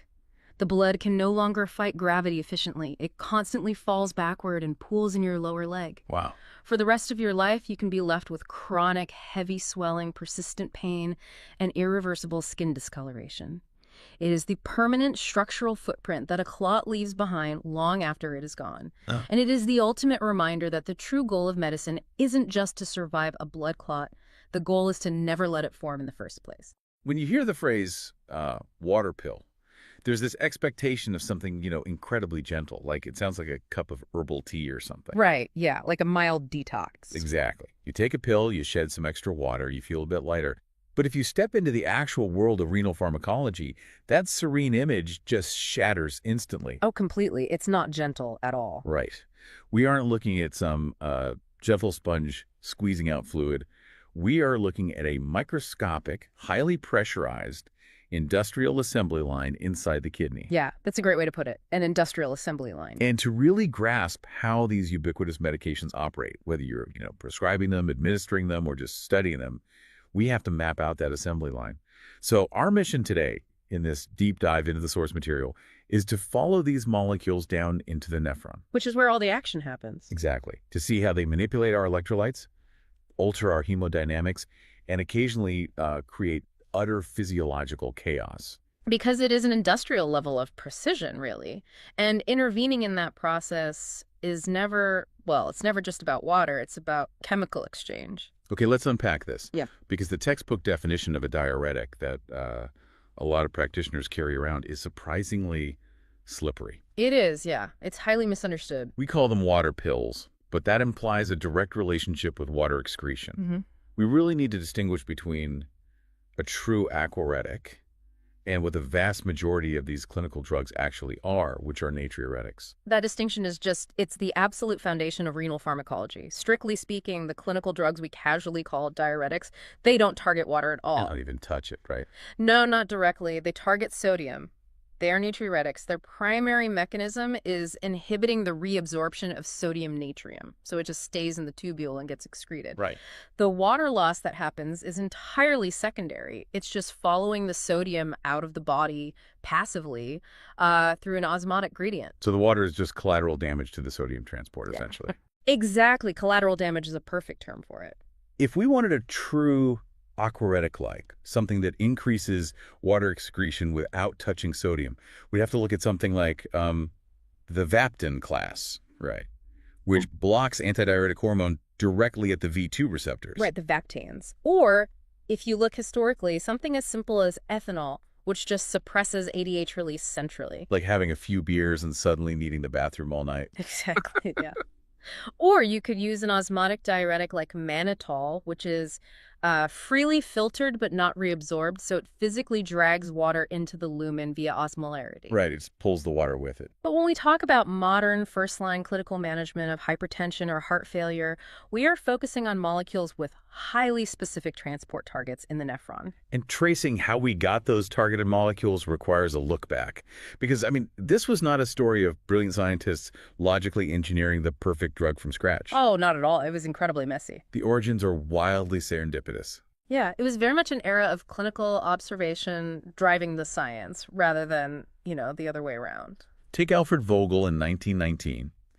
He was this medical student in Vienna, and he was treating a patient with a severe case of syphilis. Right. Which was complicated by advanced heart failure and massive anasarcogist whole body swelling. Yeah. Now, the standard syphilis protocol back then involved merbafen, which is a highly toxic organomercurial compound. Essentially a mercury injection. Literally a mercury injection. So Vogel administers the mercury, and the patient inexplicably produces a staggering volume of urine.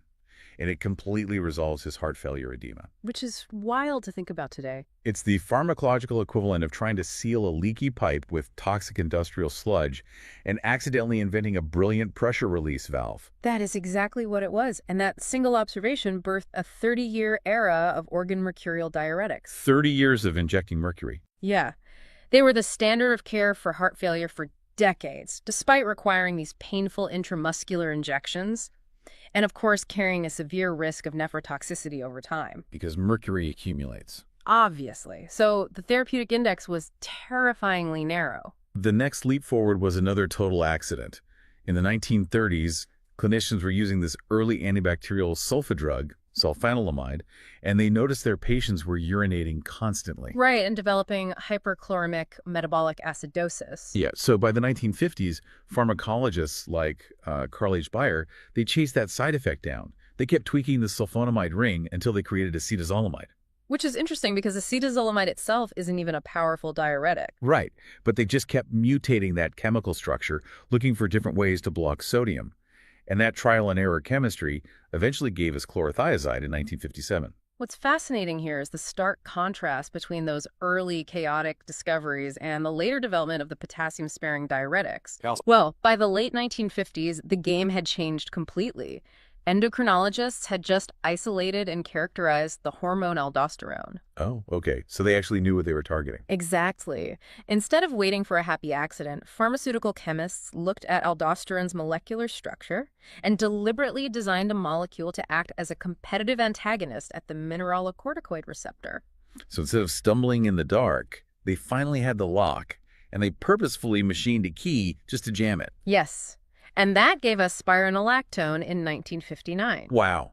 A total paradigm shift from serendipity to, like, rational drug design. Exactly. So with that arsenal of molecules in hand, we can finally look at where they actually go to work on the nephron's assembly line. Let's do it. Because the nephron's primary job is reclaiming the massive amount of sodium we filter every single day. And the first checkpoint is the proximal convoluted tubule. Which really handles the heavy lifting. Yeah, it reclaims roughly 65% of filtered sodium.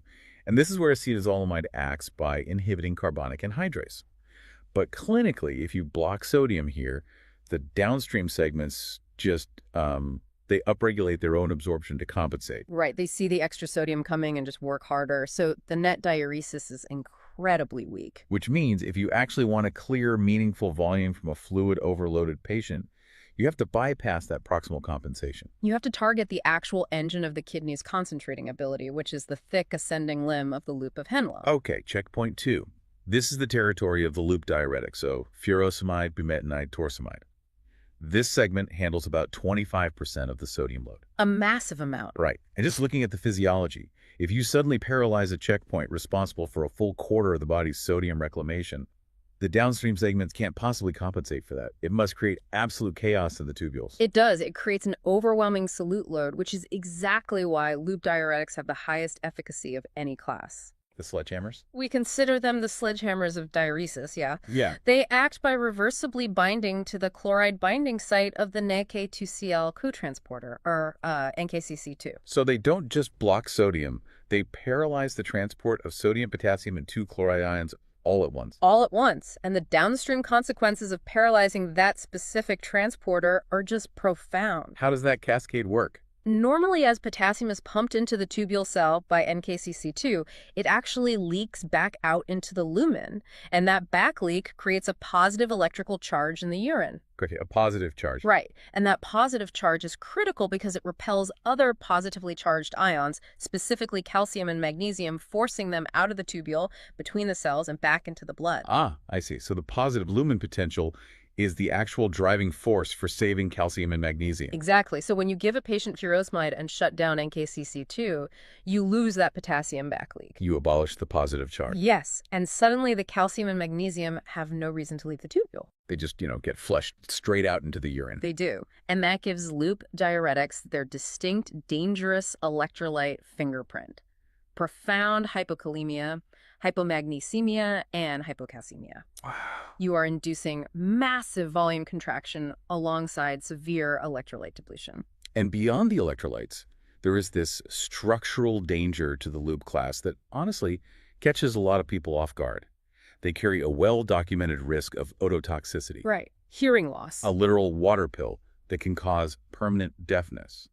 It sounds bizarre. It sounds totally bizarre until you look at the histology. The stria vascularis in the inner ear, it relies on an isoform of that exact same NAK2Cl cotransporter to maintain the endolymph fluid that actually allows us to hear. So the furosemide crosses into the inner ear and blocks it there too. Exactly. And the ototoxicity is highly dose and rate dependent, which dictates the strict nursing protocols for intravenous administration. Like pushing it too fast. Yeah, if you push IV furosemide faster than, say, 4 milligrams per minute, you drastically spike the risk of hearing loss. And if the patient is simultaneously receiving aminoglycoside antibiotics, like gentamicin, which are independently vestibulotoxic and ototoxic, you are essentially launching a two-front assault on the inner ear. Yes. The synergistic damage there can be irreversible. You never push high-dose loops rapidly, especially in a septic patient on heavy antibiotics. Okay, so if the loop of Hendel is the sledgehammer, checkpoint number 3 requires significantly more finesse. Moving down the assembly line. Right, moving down the assembly line, we hit the distal convoluted tubule. This is the domain of the thiazide diuretics, hydrochlorothiazide, chlorthalidone. They target the NCC, the sodium chloride cotransporter, managing about 5 to 8% of the filtered sodium. Much less potent than loops, obviously, but with a highly unique pharmacokinetic profile. And here's where it gets really interesting. Thiazides share the potassium and magnesium wasting properties of loops, but their effect on calcium is entirely paradoxical. It is. Instead of wasting calcium, thiazides actively hoard it. They increase calcium reabsorption back into the bloodstream. Which is a fantastic example of compensatory cellular mechanics. How does that actually happen? Well, by blocking the NCC transporter on the lumen side, thiazides effectively starve the tubule cell of sodium. The intracellular sodium concentration just plummets. So the cell panics. It panics, yeah, and it activates a basolateral sodium-calcium exchanger on the blood side of the membrane.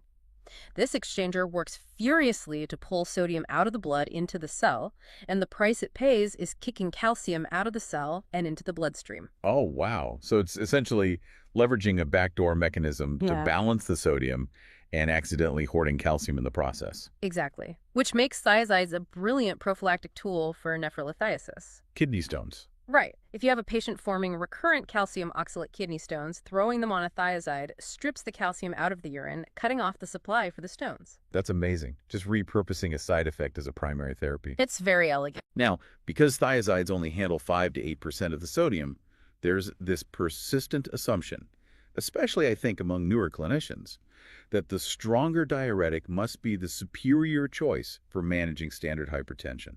That's a very common misconception. Right. Like, if someone has high blood pressure, why use a weak thiazide when you have a loop sledgehammer available? And that assumption was systematically dismantled in 2002 by the OWLHAT trial, the antihypertensive and lipid-lowering treatment to prevent heart attack trial. This is a huge study, wasn't it? Massive. It randomized over 33,000 patients. At the time, there was immense industry pressure claiming that newer, much more expensive calcium channel blockers and ACE inhibitors were vastly superior to old, cheap thiazides for hypertension. So they tested chlorthalidone against the expensive new kids on the block. They did. And chlorthalidone, a generic thiazide developed decades prior, was virtually unsurpassed in preventing fatal coronary heart disease and non-fatal myocardial infarction. Wait, really? Yeah, it actually outperformed the newer drugs in preventing heart failure. That is a huge vindication for a cheap legacy drug. And the physiology explains exactly why. Loop diuretics cause massive, rapid fluid shifts, but they have short half-lives. So it's like a roller coaster. Exactly. You get a spike in diuresis, followed by a period where the kidney actually aggressively retains sodium to compensate. But thiazides, like chlorthalidone, act slowly and constantly over 24 hours. So it's just a smooth, steady curve. Yes. They provide a gentle, steady reduction in plasma volume and eventually a reduction in peripheral vascular resistance. For uncomplicated hypertension, a gentle, continuous pressure reduction is always superior to erratic fluid shifts. That makes perfect sense, and it perfectly sets up our final stop on the assembly line, the collecting duct, checkpoint 4. The end of the line. This segment handles a paltry 2 to 3% of the sodium load via the ENSE channel.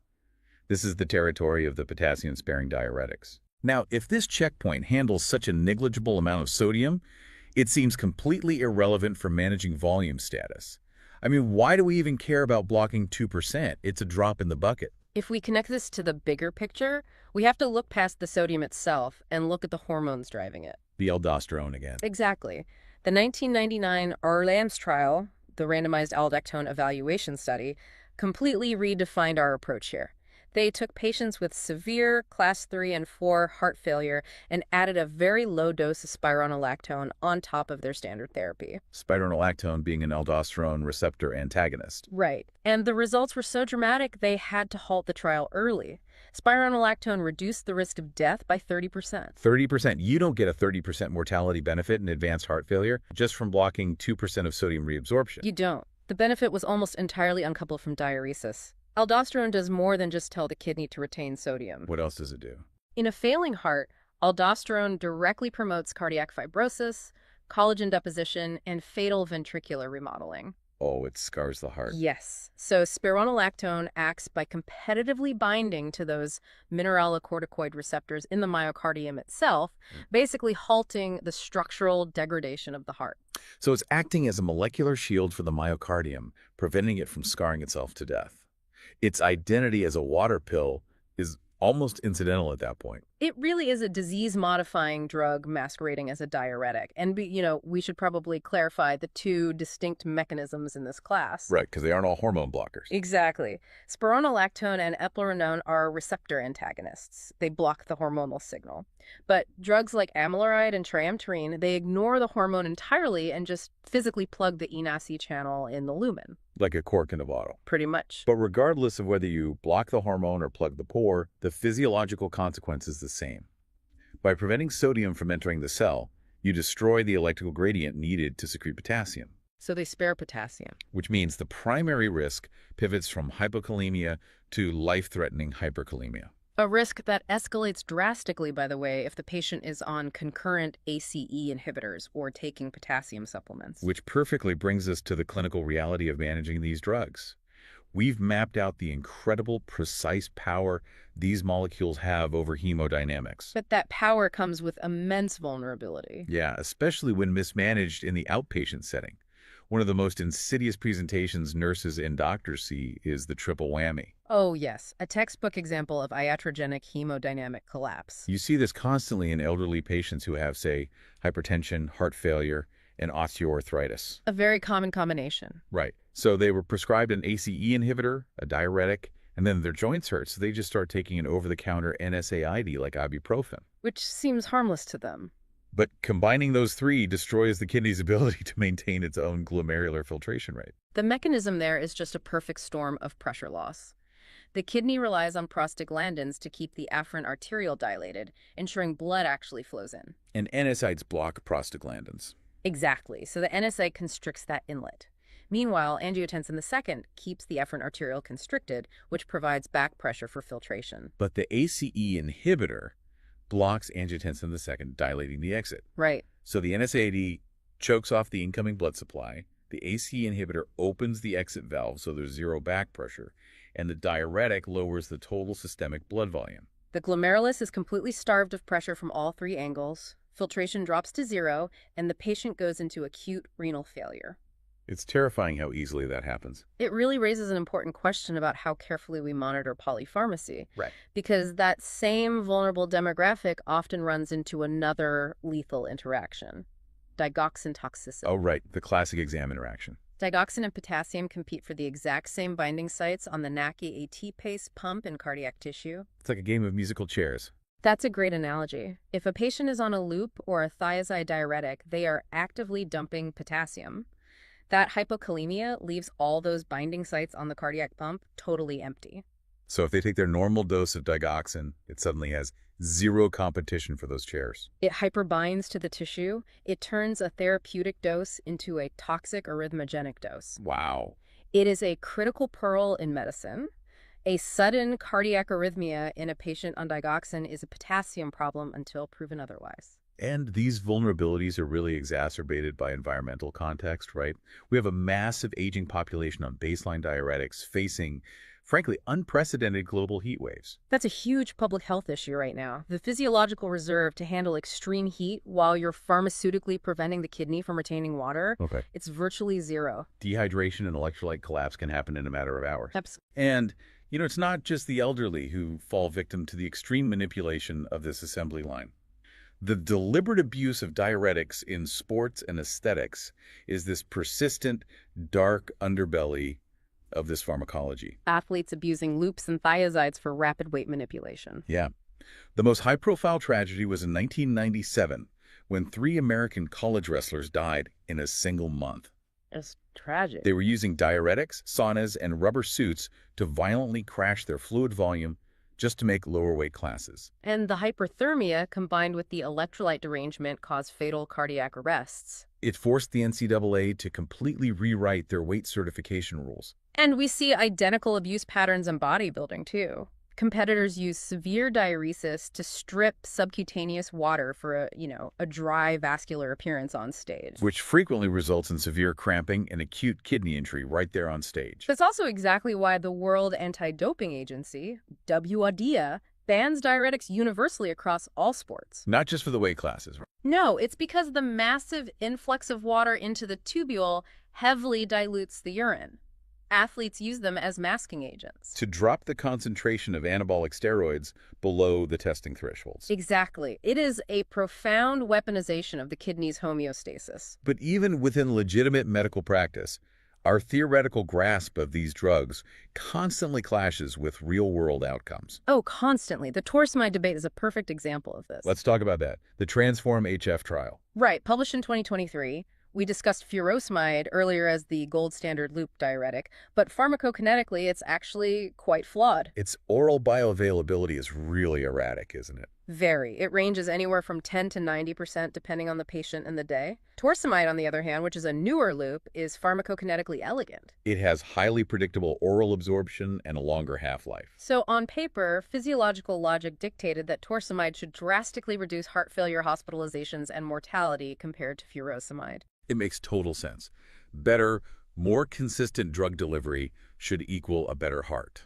Yet the trial demonstrated absolutely no significant difference in all-cause mortality between the two. None at all. None.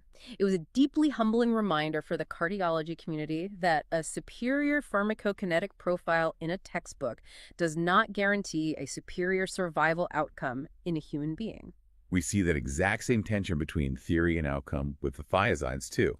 There's always been this metabolic debate surrounding them. Right, the side effect profile. Yeah, thiazides inhibit insulin release and decrease peripheral glucose utilization, so they mildly elevate blood sugar. And they also compete with uric acid for secretion in the proximal tubule. Which causes uric acid to build up in the blood, potentially triggering acute gout. And in the ALHAD trial we talked about, the chlorthalidone group did show a slightly higher rate of new-onset diabetes. It did. So why do the guidelines confidently keep them as first-line therapies if we know for a fact they actively worsen glucose and uric acid metrics? Because outcome data dictates the standard of care. Decades of follow-up have shown that the profound cardiovascular benefits of sustained blood pressure reduction, like the prevention of massive fatal strokes and myocardial infarctions, vastly outweigh the metabolic asterisk. The big picture wins. Exactly. The clinical strategy is to use the thiazide to save the vasculature and then actively monitor and manage the metabolic shifts if they actually occur. Wow. Let's zoom out and just look at the whole assembly line one last time. We have the loop diuretics, our high-ceiling sledgehammers in the thick ascending limb, obliterating the Lune potential to dump sodium, potassium, calcium, and magnesium. Right. We have the thiazides in the distal tubule, gently wasting potassium while paradoxically hoarding calcium. And we have the potassium-sparing diuretics in the collecting duct, stepping in as molecular shields to block aldosterone and save the myocardium from fibrosis while navigating the razor's edge of hyperkalemia. Together, this pharmacopoeia dictates the hemodynamic survival of millions of patients. They are the absolute non-negotiable bedrock of nephrology and cardiology. So, what does this all mean for us today? It's a shifting landscape. It really is. We've spent this entire deep dive into the source material focused strictly on molecules designed to manipulate sodium transport, because that is the very definition of a modern natriuretic. But I want to leave you, the listener, with a final thought to mull over. Right now, the entire landscape of heart failure management is being revolutionized by SGLT2 inhibitors drugs like empagliflozin and dapagliflozin. Ah, yes, the flozins. The flozins. And the incredible part is that these were engineered strictly as diabetes medications. Purely for blood sugar. Right. Their mechanism is to block glucose reabsorption in the proximal tubule, forcing the kidneys to dump sugar into the urine to lower blood glucose. But by doing that, they pull massive amounts of water into the tubule via osmosis, They induce a powerful osmotic diuresis. driven by sugar instead of salt. And that unintended diuretic mechanism has proven so incredibly cardioprotective that SGLT2 inhibitors are now a foundational pillar of heart failure guidelines, even for patients who don't have diabetes. It's completely flipped the paradigm. It forces us to ask, Yeah. are we witnessing the definition of a diuretic expanding once again? Moving from an era defined entirely by manipulating salt into an era defined by manipulating sugar. It really makes you wonder what's next. When you step back and look at that microscopic assembly line, our understanding is constantly evolving, but the engineering behind it remains absolutely brilliant. The deeper we look, the more complex the machinery reveals itself to be. It really does. Thanks for joining us in this deep dive into the source material. See you next time. So, when a red warning light flashes on your dashboard, you pull over, right? I mean, the signal is pretty binary. Right, yeah. The engine is either fine or the car is explicitly telling you something is critically broken. And we tend to treat the human body the exact same way, especially in medical emergencies. We look for those obvious flashing lights like a sudden drop in blood pressure. But in the world of critical care and trauma, waiting for that specific dashboard light to diagnose shock means you are already dangerously late to the party. Exactly. So today, we're diving into a stack of clinical medicine and nursing sources to completely rewire how you think about human survival. Our mission for this deep dive is to break down the 4 types of shock, the warning signs that honestly trick even seasoned medical professionals, and how the field's understanding has evolved. Right, from 18th century battlefields to modern ICU protocols.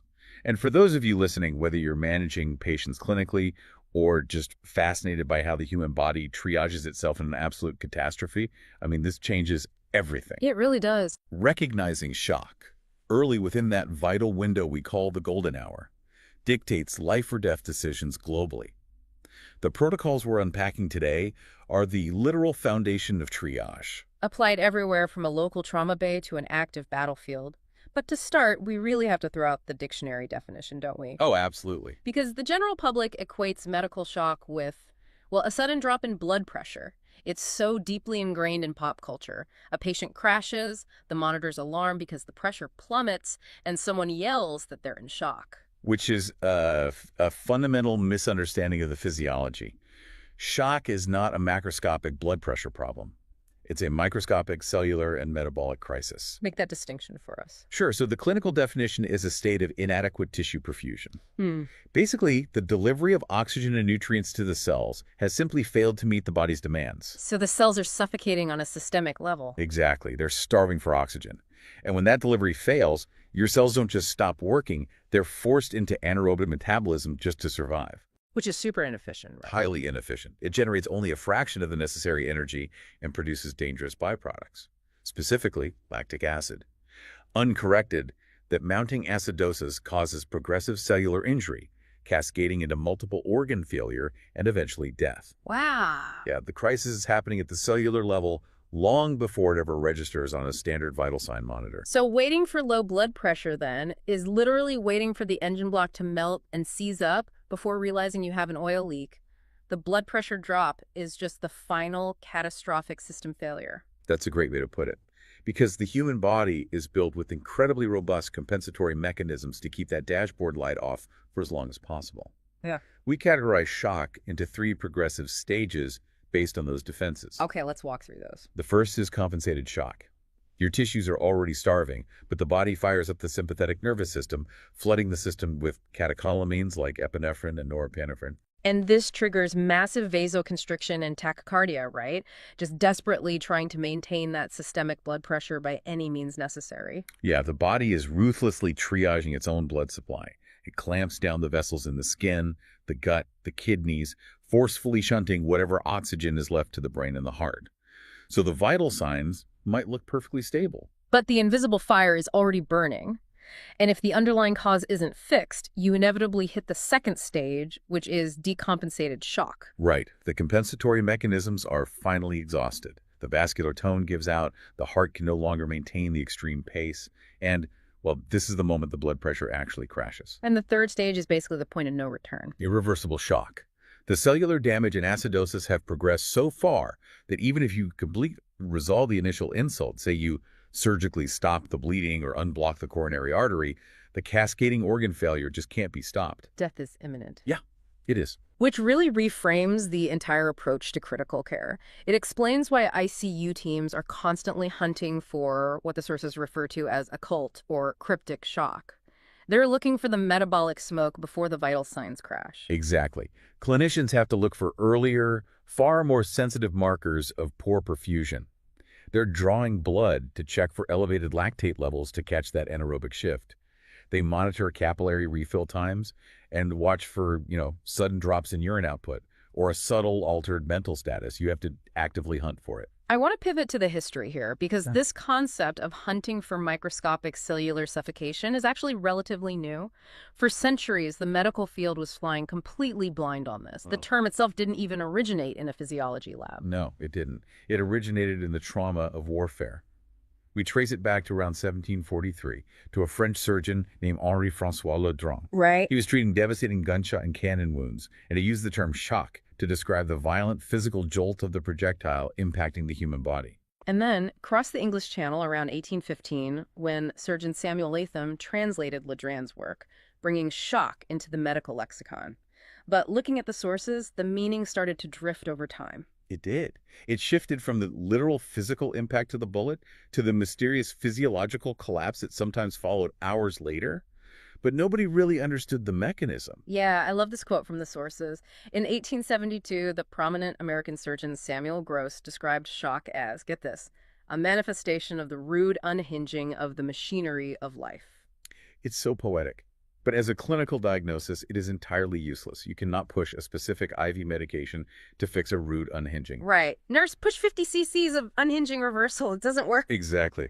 And that lack of mechanistic clarity fueled intense rivalries well into the early 20th century.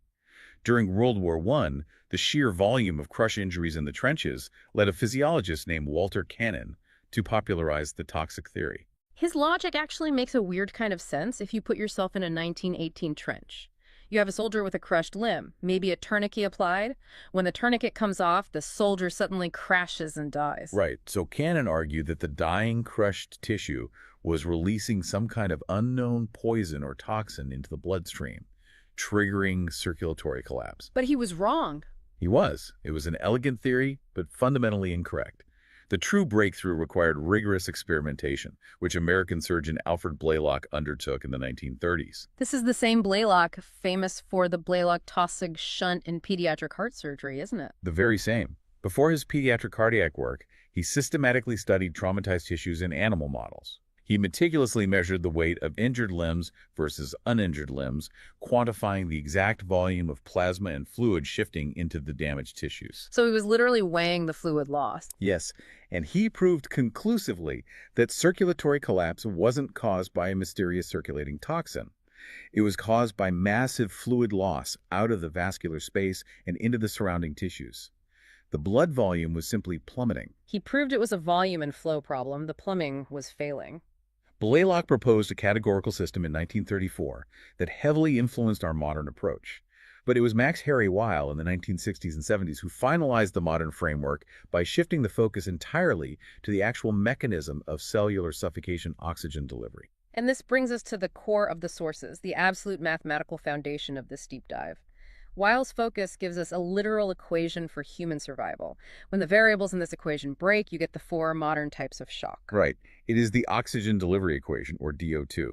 The formula is cardiac output multiplied by arterial oxygen content. Essentially, how much blood is the heart moving to a minute, multiplied by how much oxygen is actually bound to the hemoglobin in that blood. And cardiac output itself is just heart rate multiplied by stroke volume. Yes.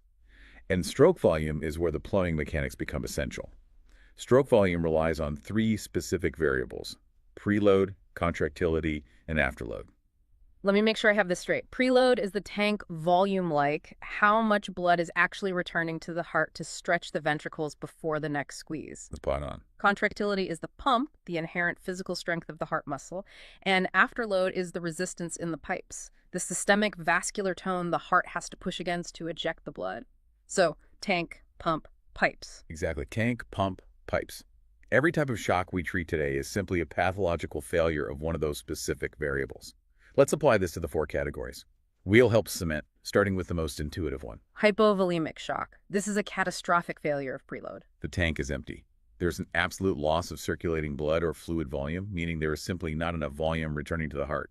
Stroke volume drops, cardiac output plummets, and oxygen delivery fails. The classic scenario is severe trauma and hemorrhage. And the sources dive into the advanced trauma life support, or ATLS, hemorrhage classifications, and the data perfectly illustrates our earlier point about compensated shock hiding the danger. Oh, the ATLS classes clearly outline how deceptive the human body can be. You can have a healthy young trauma patient lose 30 to 40% of their entire circulating blood volume, a class 3 hemorrhage, and they will often maintain a completely normal blood pressure. Wait, almost half of their blood is on the floor, but the monitor looks fine. Because their vasoconstriction reserves are so robust, the body clamps down the pipe so aggressively that it masks the empty tank. Yeah. But they are hanging by a thread. The second those sympathetic reserves fail, they instantly crash into a class 4 emergency and the mortality rate skyrockets. It's totally the Wile E. Coyote effect. He runs off the edge of the cliff and continues sprinting in midair, defying gravity. Everything seems fine until he looks down, the illusion breaks, and he plummets. That's a perfect analogy. If you were waiting for the BP to drop, you were watching him fall. Okay, let's move to the second failure point. If hypovolemic is an empty tank, what happens if the tank is completely full, but the oxygen still isn't reaching the tissues? Then the problem is the pump itself. This is cardiogenic shock, a failure of contractility. The intravascular volume is adequate, but the myocardium, the heart muscle, is too damaged to generate an effective forward squeeze. And the most common trigger here is an acute myocardial infarction, right? A massive heart attack. Yeah. The mortality associated with cardiogenic shock is historically brutal, sometimes reaching 80% in earlier decades. The turning point was the landmark 1999 SHOCK trial. What does that show?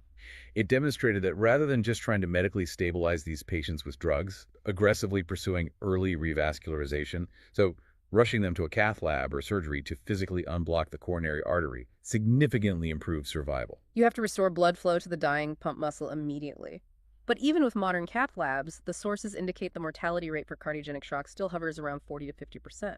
Right, because when the primary engine fails, the downward spiral is incredibly rapid and difficult to reverse even with maximum intervention. Okay, so we have an empty tank and a broken pump. What if the tank is full and the pump is squeezing perfectly, but the system still fails? That brings us to obstructive shock. The failure is mechanical flow. Something outside the heart is physically barricading the blood from either entering or exiting the pump. Like a physical kink in the hose? Exactly. A prime example is cardiac tamponade. Blood or fluid rapidly accumulates in the pericardial sac surrounding the heart. This external pressure becomes so immense that the ventricles physically cannot expand during diastole to fill with blood. Wow, so the pump works, the volume exists, but the fluid just cannot get in. Precisely. Yeah. Which leaves us with the fourth and arguably most complex category, distributive shock. The tank is full, the pump is strong, there are no mechanical barricades. What breaks? Afterload breaks. Right. The pipes completely lose their vascular tone. It is a profound pathological vasodilation coupled with capillary leak. The blood vessels suddenly dilate to the size of storm drains. So the heart can pump furiously, but without that vascular resistance, it can't generate enough pressure to force oxygenated blood deep into the tissue beds. Correct. The most prevalent example globally is sepsis, which the sources note contributes to roughly 11 million deaths worldwide every year. An overwhelming infection triggers a systemic inflammatory cascade that essentially paralyzes the blood vessels. And another critical distributive example is severe anaphylaxis, which is wild to me because I always thought of anaphylaxis as primarily an airway problem like your throat swells up, but it's actually a systemic vascular collapse. It is textbook distributive shock. A severe allergic reaction triggers massive histamine release, which causes extreme vasodilation and sudden pulling of blood away from the central circulation. Oh, okay. This is exactly why epinephrine is the absolute first-line treatment for anaphylaxis. You need a powerful alpha-1 agonist to aggressively force those vessels to constrict immediately. Pumping a patient full of antihistamines won't reverse an active vascular collapse. It's too slow and doesn't address the acute loss of afterload. That makes total sense. This breakdown of the variables, preload, pump, flow, and afterload, it completely changes how you view a patient at the bedside. Which brings us to a really fascinating section of the sources, the clinical counterintuitions. Yes, the traps. Right, because if you just blindly follow the textbook symptoms of shock, these different mechanisms will absolutely trick you. For instance, pop culture medical shows teach us that someone in shock is always pale, cold, and clammy. And that physical presentation is very real, but it only applies to states with high systemic vascular resistance, specifically hypovolemic and cardiogenic shock. As the body frantically shunts blood away from the periphery to protect the core, the skin naturally becomes cold, pale, and sweaty. But distributive shock breaks that rule entirely. Completely. Because the underlying mechanism of distributive shock is pathological vasodilation. The vessels in the periphery are wide open. In the early stages of septic shock, the patient will often present with bounding pulses and skin that is flushed, pink, and warm to the touch. Warm shock, that is terrifying.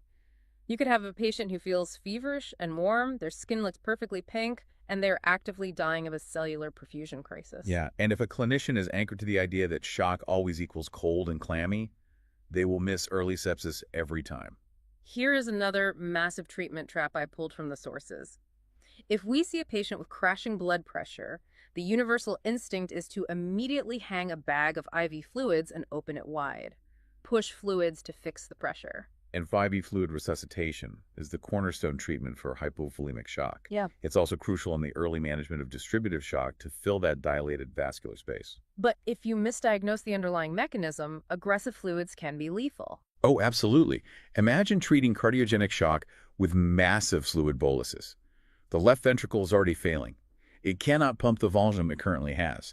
If you rapidly overload that failing pump with liters of saline, the fluid has nowhere to go but backward. It backs up into the pulmonary circulation, and you essentially drown the patient in their own bed by causing flash pulmonary edema. And for obstructive shock, like the cardiac tamponade we discussed? Pouring more volume into the tank does nothing to remove the mechanical barricade around the heart. That patient requires immediate mechanical decompression, like a needle pericardiocentesis, to physically drain the fluid from the sac. Okay, I want to talk about my favorite physiological trap from the sources. We established that the body's primary defense against dropping cardiac output is a massive surge in sympathetic tone, driving the heart rate sky high. Tachycardia is the universal alarm bell for shock. Right. But there is a specific type of shock where the blood pressure drops, the patient crashes, and the heart rate actually slows down. The bradycardic trick. It frequently catches students off guard on exams. This happens in neurogenic shock, which is a unique subcategory of distributive shock. This typically follows a traumatic spinal cord injury, usually above the T6 level, right? Correct. The physical severing of the spinal cord disrupts the descending sympathetic pathways. The brain is trying to send the panic signals, constrict the vessels, speed up the heart, but the connection is cut. The sympathetic accelerator is totally disconnected. Exactly. But the vagus nerve, which controls the parasympathetic brakes for the heart, doesn't travel down the spinal cord in the same way. Oh, wow. So the vagus nerve remains perfectly intact. Yes. So you are left with unopposed vagal tone. The blood vessels dilate, causing severe hypotension, and the heart, listening only to the vagus nerve, actually slows down. Yeah. You have a patient in profound circulatory collapse presenting with bradycardia. It completely contradicts the classic Sean presentation. If you're waiting for the monitor to show a heart rate of 130 to diagnose shock, neurogenic shock will blindside you. It highlights exactly why you have to understand the specific physiological mechanism, not just memorize a checklist of symptoms. And we are still refining our understanding of these mechanisms. The standard of care is constantly evolving as new data emerges. Which brings us to the final piece of our deep dive, the moving targets in modern medicine. Even the most famous, universally taught protocols in this field are subject to fierce debate. If you talk about sepsis, you have to talk about Emmanuel Rivers and the 2001 early goal-directed therapy, or EGDT, trial. The Rivers trial was a monumental paradigm shift. He implemented a very rigid, aggressive, step-by-step resuscitation bundle in the emergency department for the first 6 hours of septic shock. And it involved placing central venous catheters to continuously monitor pressure, aggressive fluid pushes, blood transfusions, and specific inotropic drugs like dobutamine. Right, and the results were staggering. In-hospital mortality dropped from 46.5% down to 30.5%. It literally rewrote hospital protocols overnight. But then, looking at the sources a decade later, 3 massive international trials in 2014 and 2015, Process, Arise, and Promise. They all attempted to validate EGDT, and they found that River-specific complex protocol didn't actually improve survival compared to general standard critical care. Does that mean the entire medical community was wrong for over a decade? So one of the most fascinating phenomena in clinical research, Rivers was not wrong. Really? Yeah, the consensus today is that his core underlying philosophy, recognize sepsis aggressively, give fluids immediately, and administer broad-spectrum antibiotics as fast as possible, was so successful and adopted so universally that it permanently raised the baseline standard of care across the world. So by 2014, the control groups in these new trials were already receiving phenomenal rapid care that simply didn't exist in 2001. We call it the usual care caught-up phenomenon. Rivers' complex protocol with the central lines and specific hemodynamic targets became obsolete, simply because his broader message completely revolutionized how the medical field approached sepsis. He forced the evolution of the standard. That is an incredible legacy to leave on critical care. Another massive shift in the sources involves how we handle fluid resuscitation in the trauma bay for hypovolemic shock. For decades, the reflex was to pump massive volumes of crystalloid fluids, like normal saline, into bleeding patients to keep the blood pressure up. And the logic seems sound on the surface, right? They are losing volume, so rapidly replace the volume. But if you've ever wondered why paramedics and trauma surgeons don't just endlessly pump saline into gunshot victims anymore, the data from military medicine in Iraq and Afghanistan, alongside major civilian studies like the 2015 PRA-PPR trial, completely upended that practice. We shifted entirely to damage control resuscitation. I mean, think about the physiology. If a patient is bleeding heavily, they are losing red blood cells, but they're also losing all their clotting factors. Right. If you rapidly pump liters of saline into their veins, you aren't giving them oxygen carrying capacity. You are simply diluting whatever remaining clotting factors they have left. So you are actively preventing their blood from clotting, making the hemorrhage worse. Exactly. Trauma bays now utilize balanced blood products, aiming for a 1-to-1-to-1 ratio of packed red blood cells, fresh frozen plasma, and platelets, mimicking whole blood. Furthermore, they employ a strategy known as permissive hypotension. Meaning they deliberately allow the patient's blood pressure to remain dangerously low. Deliberately low, yes, until surgical control of the bleeding is achieved. Because if you have an unpatched hole in a major blood vessel, and you aggressively push fluids to drive the blood pressure back up to normal. The increased hydrostatic pressure will literally blow the newly formed clot right off the wound. Yes, you will pop the clot and the patient will bleed to death faster. You maintain just enough pressure to keep the brain alive until the surgeon can clamp the artery. It is such a high-stakes balancing act. Speaking of raising blood pressure, the sources also note a major shift in how we use vasopressors. The intense intravenous drugs used to artificially clamp down the blood vessels in shock. Yeah, for a long time, there was a fierce debate between using dopamine versus norepinephrine as the first-line agent. But the landmark SOAP-2 trial in 2010 provided the definitive answer. Right. The trial found that while overall mortality rates between the two drugs were similar, dopamine caused a significantly higher rate of dangerous cardiac arrhythmias. Because dopamine acts on different adrenergic receptors in a way that highly stimulates the heart rate, causing those irregular rhythms. Because of that trial, norepinephrine is now universally recommended as the undisputed first-line vasopressor for distributive states like septic shock. It is incredible how dynamic this field is.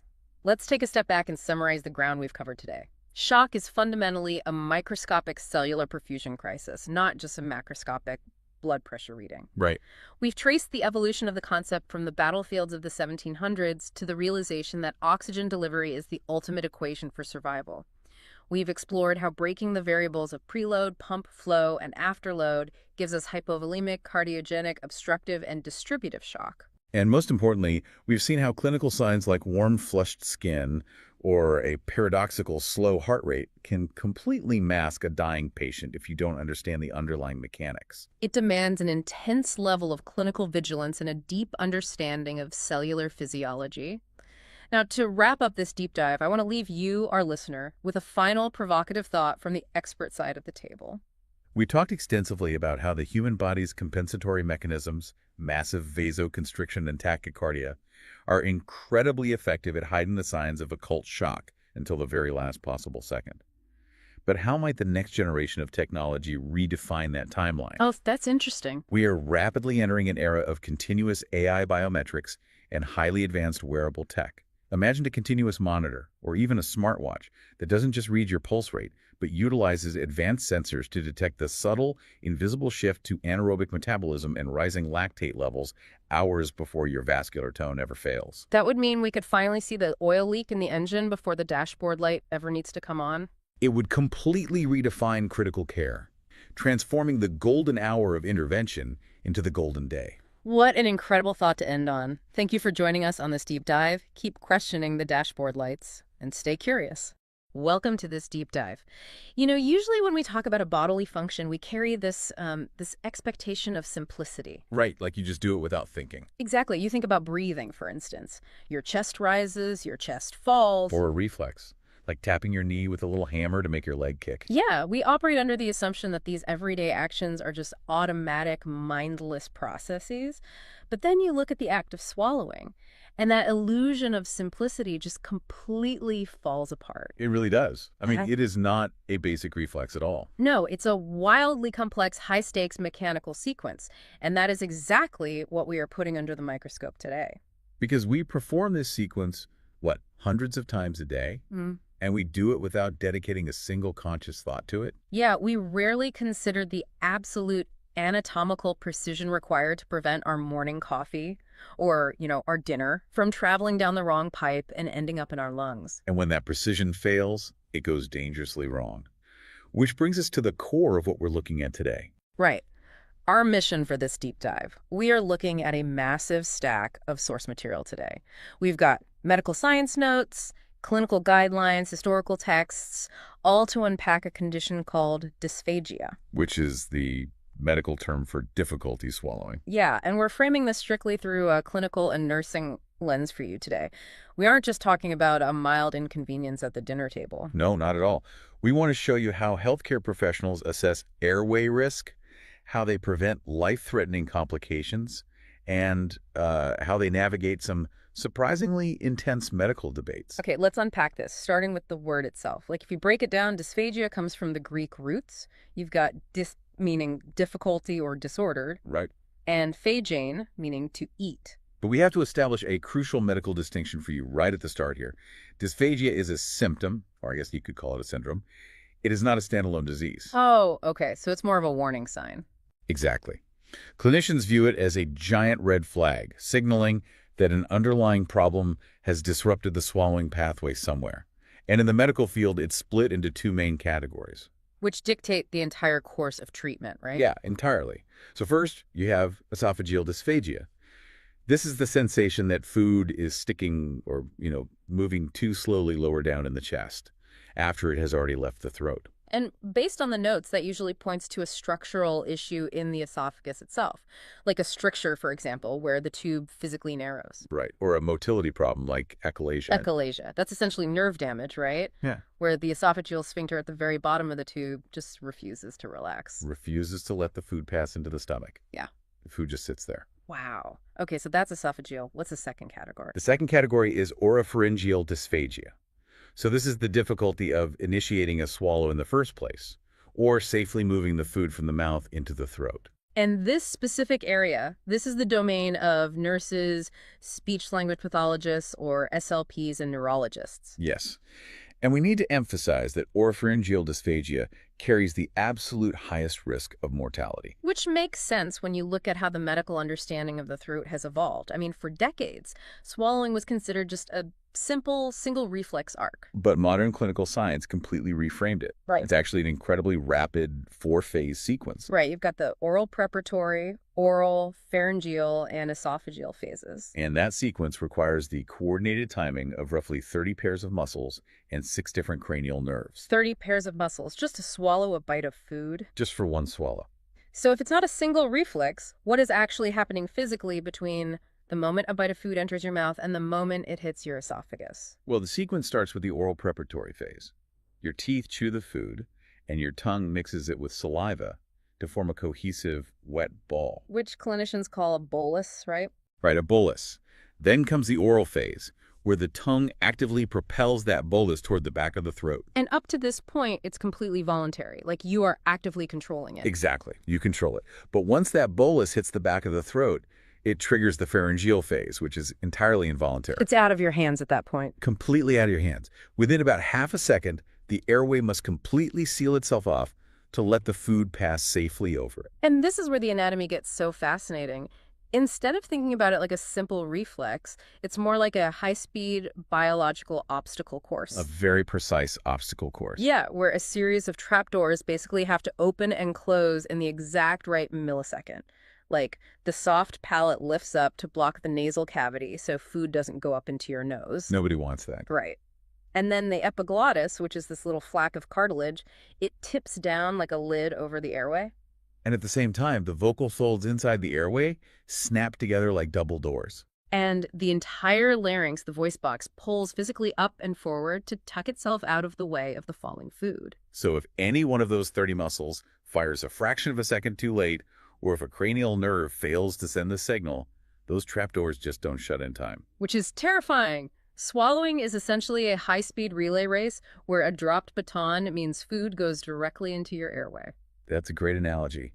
And because there are so many moving parts, dysphagia is rarely an all-or-nothing failure. Right. It depends on exactly which runner drops the baton. Like, someone could have the muscle control to swallow thin liquids perfectly, but entirely fail to move solid foods. Or the reverse. They might handle solids just fine, but thin liquids move way too fast for their delayed trapdoors to catch. And when those trapdoors fail, we arrive at the most feared concept in this field: aspiration. Aspiration, yes. And the source texts are incredibly strict about differentiating between aspiration and penetration. They are not interchangeable terms. No, they are clinically distinct. That difference was actually formalized back in 1996 by Joanne Robbins and John Rosenbach. Right. They created the penetration aspiration scale, or the PAS. Exactly. The PAS is an 8-point grading system used to evaluate swallow studies. So penetration occurs when food or liquid enters the laryngeal vestibule. Which is a very top opening of the airway, right? Right. It enters the top opening, but the material stays above the vocal folds. Okay, so it breaches the outer defenses, but it doesn't drop all the way down into the lungs. Correct. But aspiration occurs when that material physically passes below the vocal folds and enters the trachea. And at that point, it is heading straight down into the delicate lung tissue. Yes, which is where it causes severe problems. The PAS scale allows clinicians to precisely grade how deep the material goes, and crucially, whether the patient makes any physical attempts to cough it out. Because you can evaluate a patient who experiences frequent penetration but manages to clear it every time, never actually aspirating. Right, and then you can evaluate a patient who aspirates on a single sip of water without any prior penetration warning signs whatsoever. And the idea of coughing it out brings up, well, here's where it gets really interesting, because it's the most counterintuitive fact in this entire field. Oh, absolutely. Coughing is absolutely not a reliable indicator of aspiration. No, it's not. The sources show that roughly a third to over half of patients who aspirate show zero visible distress. No coughing, no sputtering. No throat clearing, no watery eyes. It is completely silent. Silent aspiration.